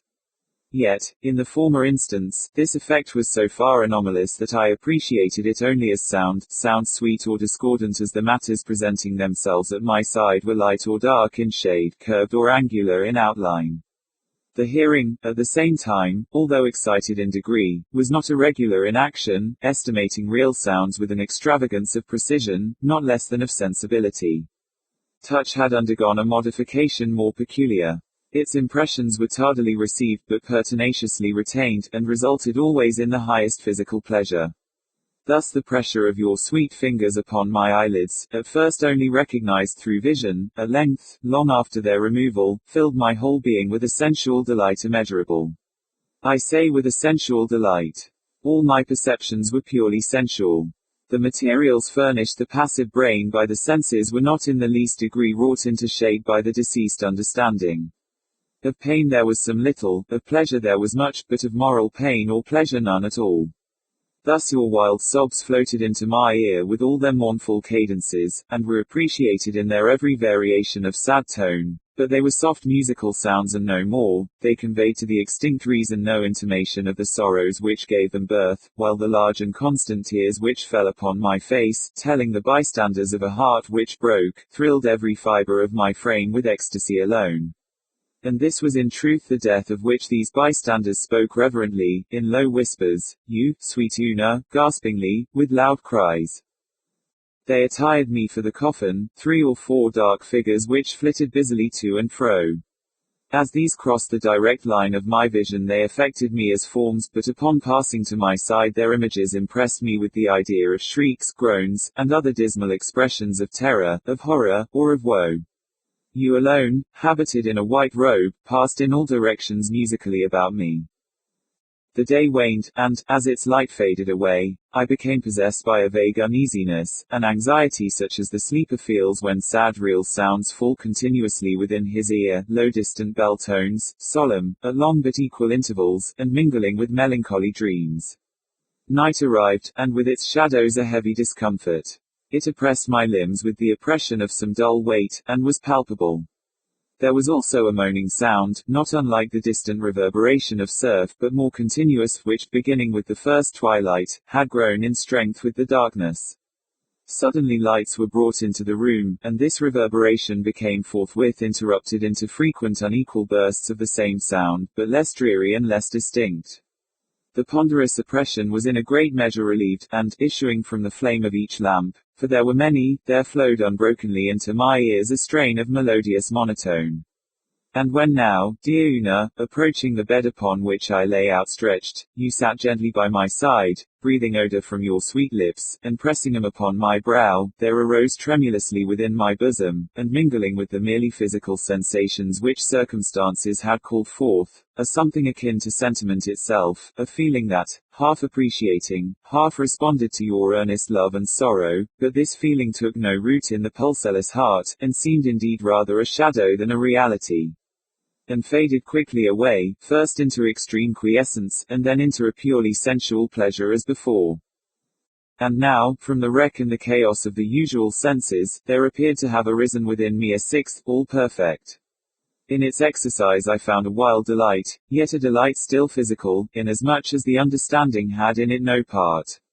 Motion in the animal frame had fully ceased. No muscle quivered, no nerve thrilled, no artery throbbed. But there seemed to have sprung up in the brain, that of which no words could convey to the merely human intelligence even an indistinct conception. Let me term it a mental pendulous pulsation. It was the moral embodiment of man's abstract idea of time. By the absolute equalization of this movement, or of such as this, had the cycles of the firmamental orbs themselves been adjusted. By its aid I measured the irregularities of the clock upon the mantle, and of the watches of the attendants. The tickings came sonorously to my ears.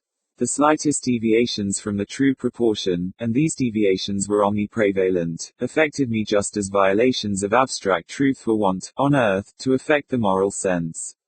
Although no 2 of the timepieces in the chamber struck the individual seconds accurately together, yet I had no difficulty in holding steadily in mind the tones, and the respective momentary errors of each. And this keen, perfect, self-existing sentiment of duration, this sentiment existing, as man could not possibly have conceived it to exist, independently of any succession of events, this idea, this sixth sense, upspringing from the ashes of the rest, was the first obvious and certain step of the intemporal soul upon the threshold of the temporal eternity. It was midnight, and you still sat by my side.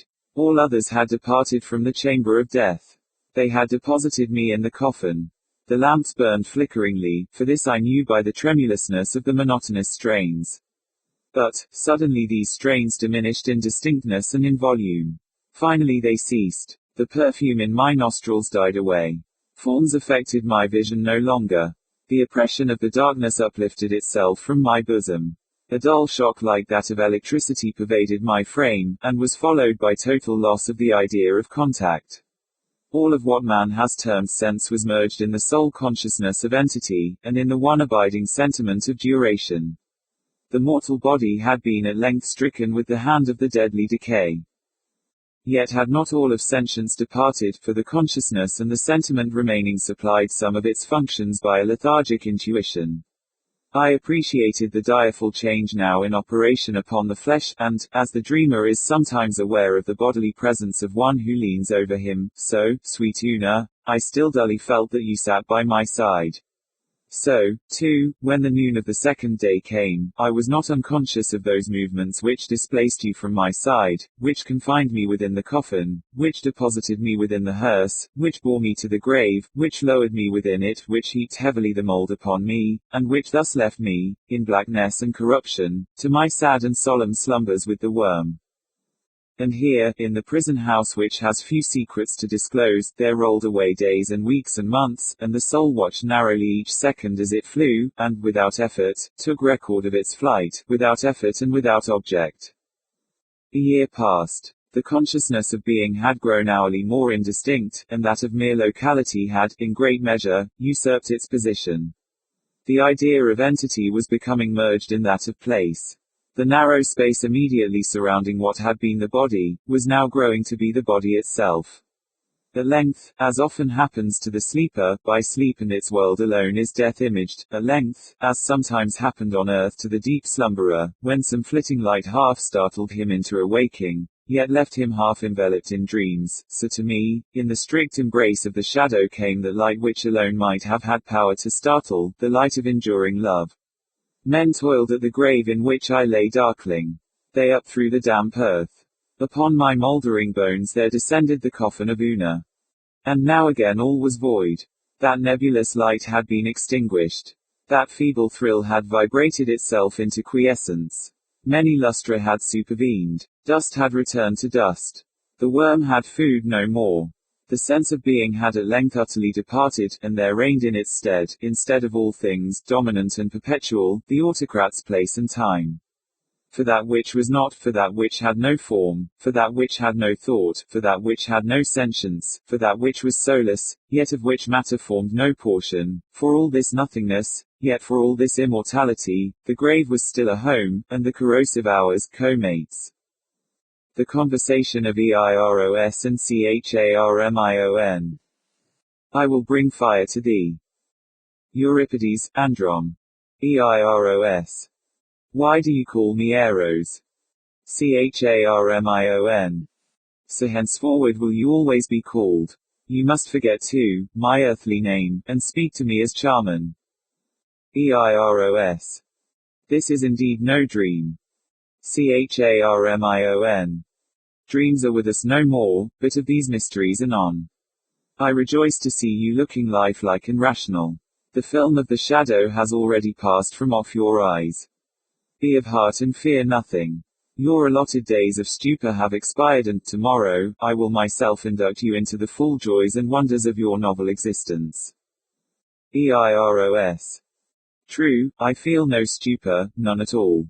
The wild sickness and the terrible darkness have left me, and I hear no longer that mad, rushing, horrible sound, like the voice of many waters.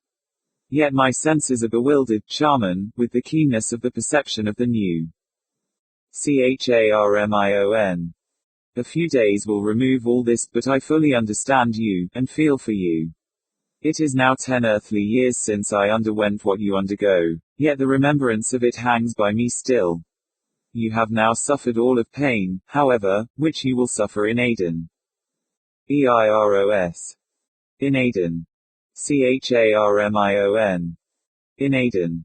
EIROS.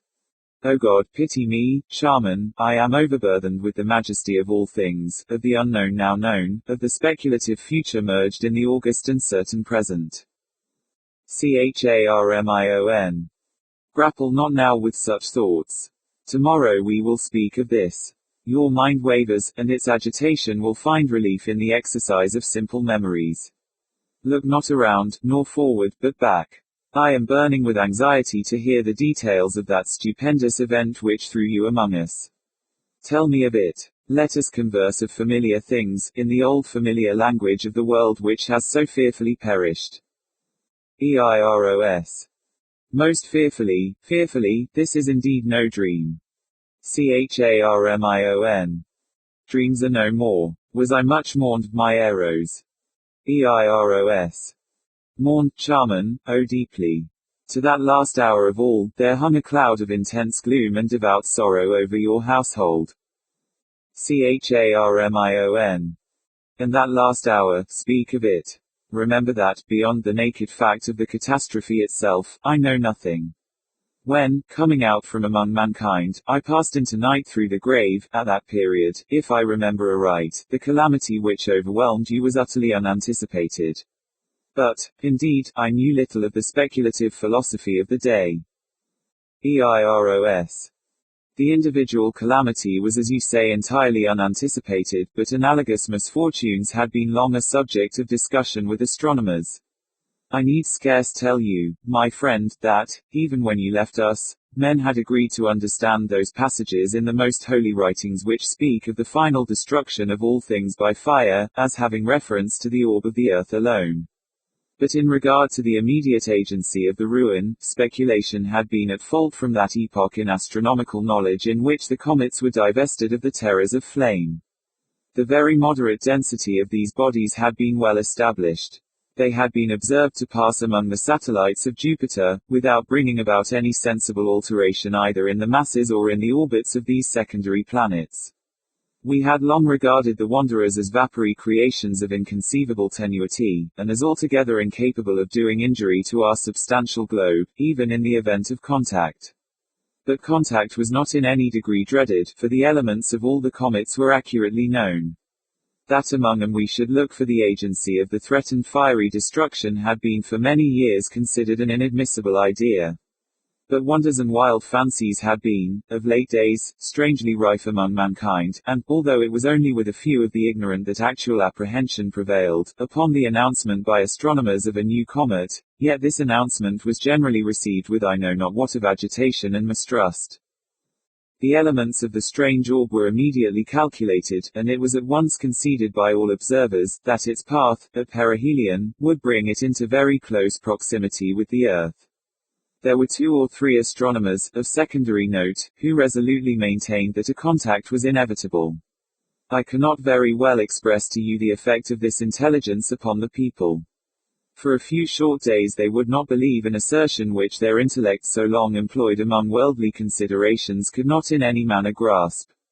But the truth of a vitally important fact soon makes its way into the understanding of even the most stolid. Finally, all men saw that astronomical knowledge lied not, and they awaited the comet. Its approach was not, at first, seemingly rapid, nor was its appearance of very unusual character. It was of a dull red, and had little perceptible train. For 7 or 8 days we saw no material increase in its apparent diameter, and but a partial alteration in its color. Meantime, the ordinary affairs of men were discarded and all interests absorbed in a growing discussion, instituted by the philosophic, in respect to the cometary nature. Even the grossly ignorant aroused the sluggish capacities to such considerations. The learned now gave their intellect, the soul, to no such points as the allaying of fear, or to the sustenance of love theory. They sought, they panted for right views. They groaned for perfected knowledge. Truth arose in the purity of her strength and exceeding majesty, and the wise bowed down and adored. That material injury to our globe or to its inhabitants would result from the apprehended contact was an opinion which hourly lost ground among the wise, and the wise were now freely permitted to rule the reason and the fancy of the crowd. It was demonstrated that the density of the comet's nucleus was far less than that of our rarest gas, and the harmless passage of a similar visitor among the satellites of Jupiter was a point strongly insisted upon, and which served greatly to allay terror. Theologists with an earnestness fear enkindled, dwelt upon the biblical prophecies, and expounded them to the people with a directness and simplicity of which no previous instance had been known. That the final destruction of the earth must be brought about by the agency of fire, was urged with a spirit that enforced everywhere conviction, and that the comets were of no fiery nature, as all men now knew, was a truth which relieved all, in a great measure, from the apprehension of the great calamity foretold. It is noticeable that the popular prejudices and vulgar errors in regard to pestilences and wars, errors which were wont to prevail upon every appearance of a comet, were now altogether unknown. As if by some sudden convulsive exertion, reason had at once hurled superstition from her throne. The feeblest intellect had derived vigor from excessive interest. What minor evils might arise from the contact were points of elaborate question.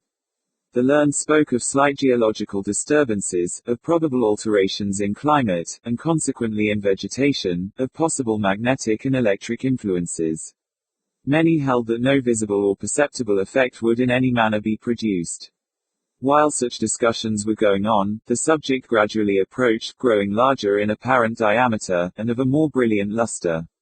Mankind grew paler as it came. All human operations were suspended. There was an epoch in the course of the general sentiment when the comet had attained, at length, a size surpassing that of any previously recorded visitation. The people now, dismissing any lingering hope that the astronomers were wrong, experienced all the certainty of evil. The chimerical aspect of the terror was gone. The hearts of the stoutest of our race beat violently within the bosoms. A very few days sufficed, however, to merge even such feelings in sentiments more unendurable we could no longer apply to the strange orb any accustomed thoughts. Its historical attributes had disappeared. It oppressed us with a hideous novelty of emotion. We saw it not as an astronomical phenomenon in the heavens, but as an incubus upon our hearts, and a shadow upon our brains. It had taken, with inconceivable rapidity, the character of a gigantic mantle of rare flame, extending from horizon to horizon. Yet a day, and men breathed with greater freedom. It was clear that we were already within the influence of the comet, yet we lived. We even felt an unusual elasticity of frame and vivacity of mind. The exceeding tenuity of the object of our dread was apparent, for all heavenly objects were plainly visible through it. Meantime, our vegetation had perceptibly altered, and we gained faith, from this predicted circumstance, in the foresight of the wise. A wild luxuriance of foliage, utterly unknown before, burst out upon every vegetable thing. Yet another day, and the evil was not altogether upon us. It was now evident that its nucleus would first reach us. A wild change had come over all men, and the first sense of pain was the wild signal for general lamentation and horror. This first sense of pain lay in a rigorous constriction of the breast and lungs, and an insufferable dryness of the skin.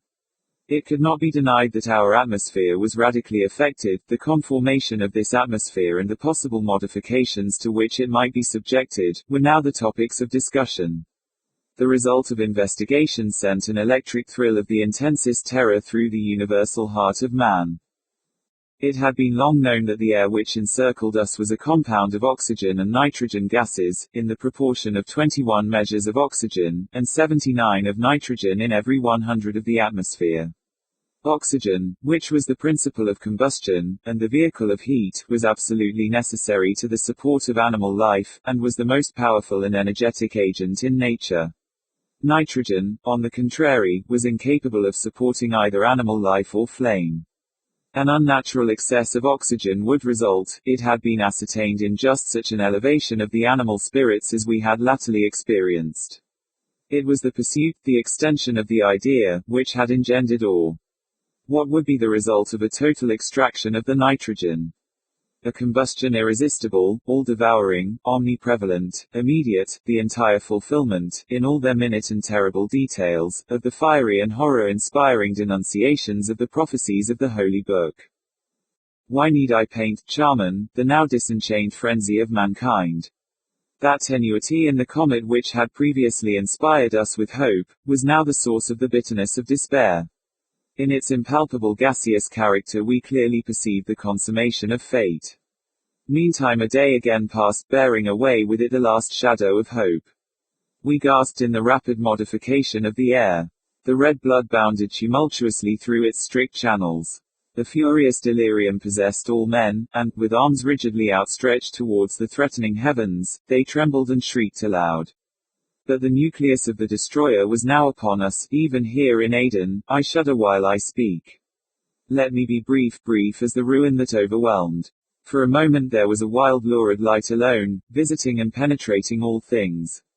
Then, let us bow down, Charman, before the excessive majesty of the great God. Then, there came a shouting and pervading sound, as if from the mouth itself of him, while the whole incumbent mass of ether in which we existed burst at once into a species of intense flame, for whose surpassing brilliancy and all fervid heat even the angels in the high heaven of pure knowledge have no name. Thus ended all. Shadow, a parable. Yea, though I walk through the valley of the shadow. Psalm of David.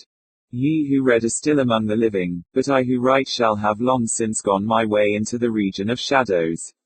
For indeed strange things shall happen, and secret things be known, and many centuries shall pass away, ere these memorials be seen of men. And, when seen, there will be some to disbelieve, and some to doubt, and yet a few who will find much to ponder upon in the characters here graven with a stylus of iron.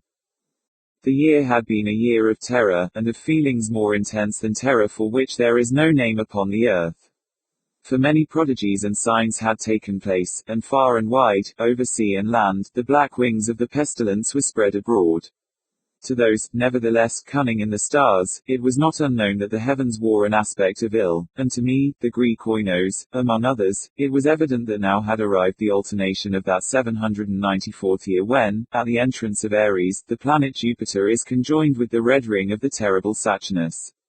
The peculiar spirit of the skies, if I mistake not greatly, made itself manifest, not only in the physical orb of the earth, but in the souls, imaginations, and meditations of mankind. Over some flasks of the red Chian wine, within the walls of a noble hall, in a dim city called Ptolemy, we sat, at night, a company of 7. And to our chamber there was no entrance save by a lofty door of brass, and the door was fashioned by the artisan Coronos, and, being of rare workmanship, was fastened from within. Black draperies, likewise, in the gloomy room, shut out from our view the moon, the lurid stars, and the peopleless streets, but the boding and the memory of evil they would not be so excluded. There were things around us and about of which I can render no distinct account, things material and spiritual, heaviness in the atmosphere, a sense of suffocation, anxiety, and, above all, that terrible state of existence which the nervous experience when the senses are keenly living and awake, and meanwhile the powers of thought lie dormant. A dead weight hung upon us. It hung upon our limbs, upon the household furniture, upon the goblets from which we drank, and all things were depressed, and borne down thereby, all things save only the flames of the 7 lamps which illumined our revel. Uprearing themselves in tall slender lines of light, they thus remained burning all pallid and motionless, and in the mirror which their lustre formed upon the round table of ebony at which we sat, each of us there assembled beheld the pallor of his own countenance, and the unquiet glare in the downcast eyes of his companions. Yet we laughed and were merry in our proper way, which was hysterical, and sang the songs of Anacreon, which are madness, and drank deeply, although the purple wine reminded us of blood. For there was yet another tenant of our chamber in the person of young Zoilus. Dead, and at full length he lay, enshrouded, the genius and the demon of the scene. Alas! He bore no portion in our mirth, save that his countenance, distorted with the plague, and his eyes, in which death had but half extinguished the fire of the pestilence, seemed to take such interest in our merriment as the dead may haply take in the merriment of those who are to die. But although I, Oinos, felt that the eyes of the departed were upon me, still I forced myself not to perceive the bitterness of their expression, and gazing down steadily into the depths of the ebony mirror, sang with a loud and sonorous voice the songs of the son of Teos. But gradually my songs they ceased, and their echoes, rolling afar off among the sable draperies of the chamber, became weak, and undistinguishable, and so faded away. And lo! From among those sable draperies where the sounds of the song departed, there came forth a dark and undefined shadow, a shadow such as the moon, when low in heaven, might fashion from the figure of a man, but it was the shadow neither of man nor of God, nor of any familiar thing. And quivering a while among the draperies of the room, it at length rested in full view upon the surface of the door of brass. But the shadow was vague, and formless, and indefinite, and was the shadow neither of man nor of God, neither God of Greece, nor God of Chaldea, nor any Egyptian god. And the shadow rested upon the brazen doorway, and under the arch of the entablature of the door, and moved not, nor spoke any word, but there became stationary and remained. And the door whereupon the shadow rested was, if I remember aright, over against the feet of the young Zoilus enshrouded. But we, the 7 there assembled, having seen the shadow as it came out from among the draperies, dared not steadily behold it, but cast down our eyes, and gazed continually into the depths of the mirror of ebony. And at length I, Oinos, speaking some low words, demanded of the shadow its dwelling and its appellation. And the shadow answered, I am Shadow, and my dwelling is near to the catacombs of Ptolemy, and hard by those dim plains of Helusion which border upon the foul Charonian canal. And then did we, the 7, start from our seats in horror, and stand trembling, and shuddering, and aghast, for the tones in the voice of the shadow were not the tones of any one being, but of a multitude of beings, and, varying in the cadences from syllable to syllable, fell duskly upon our ears in the well-remembered and familiar accents of many thousand departed friends.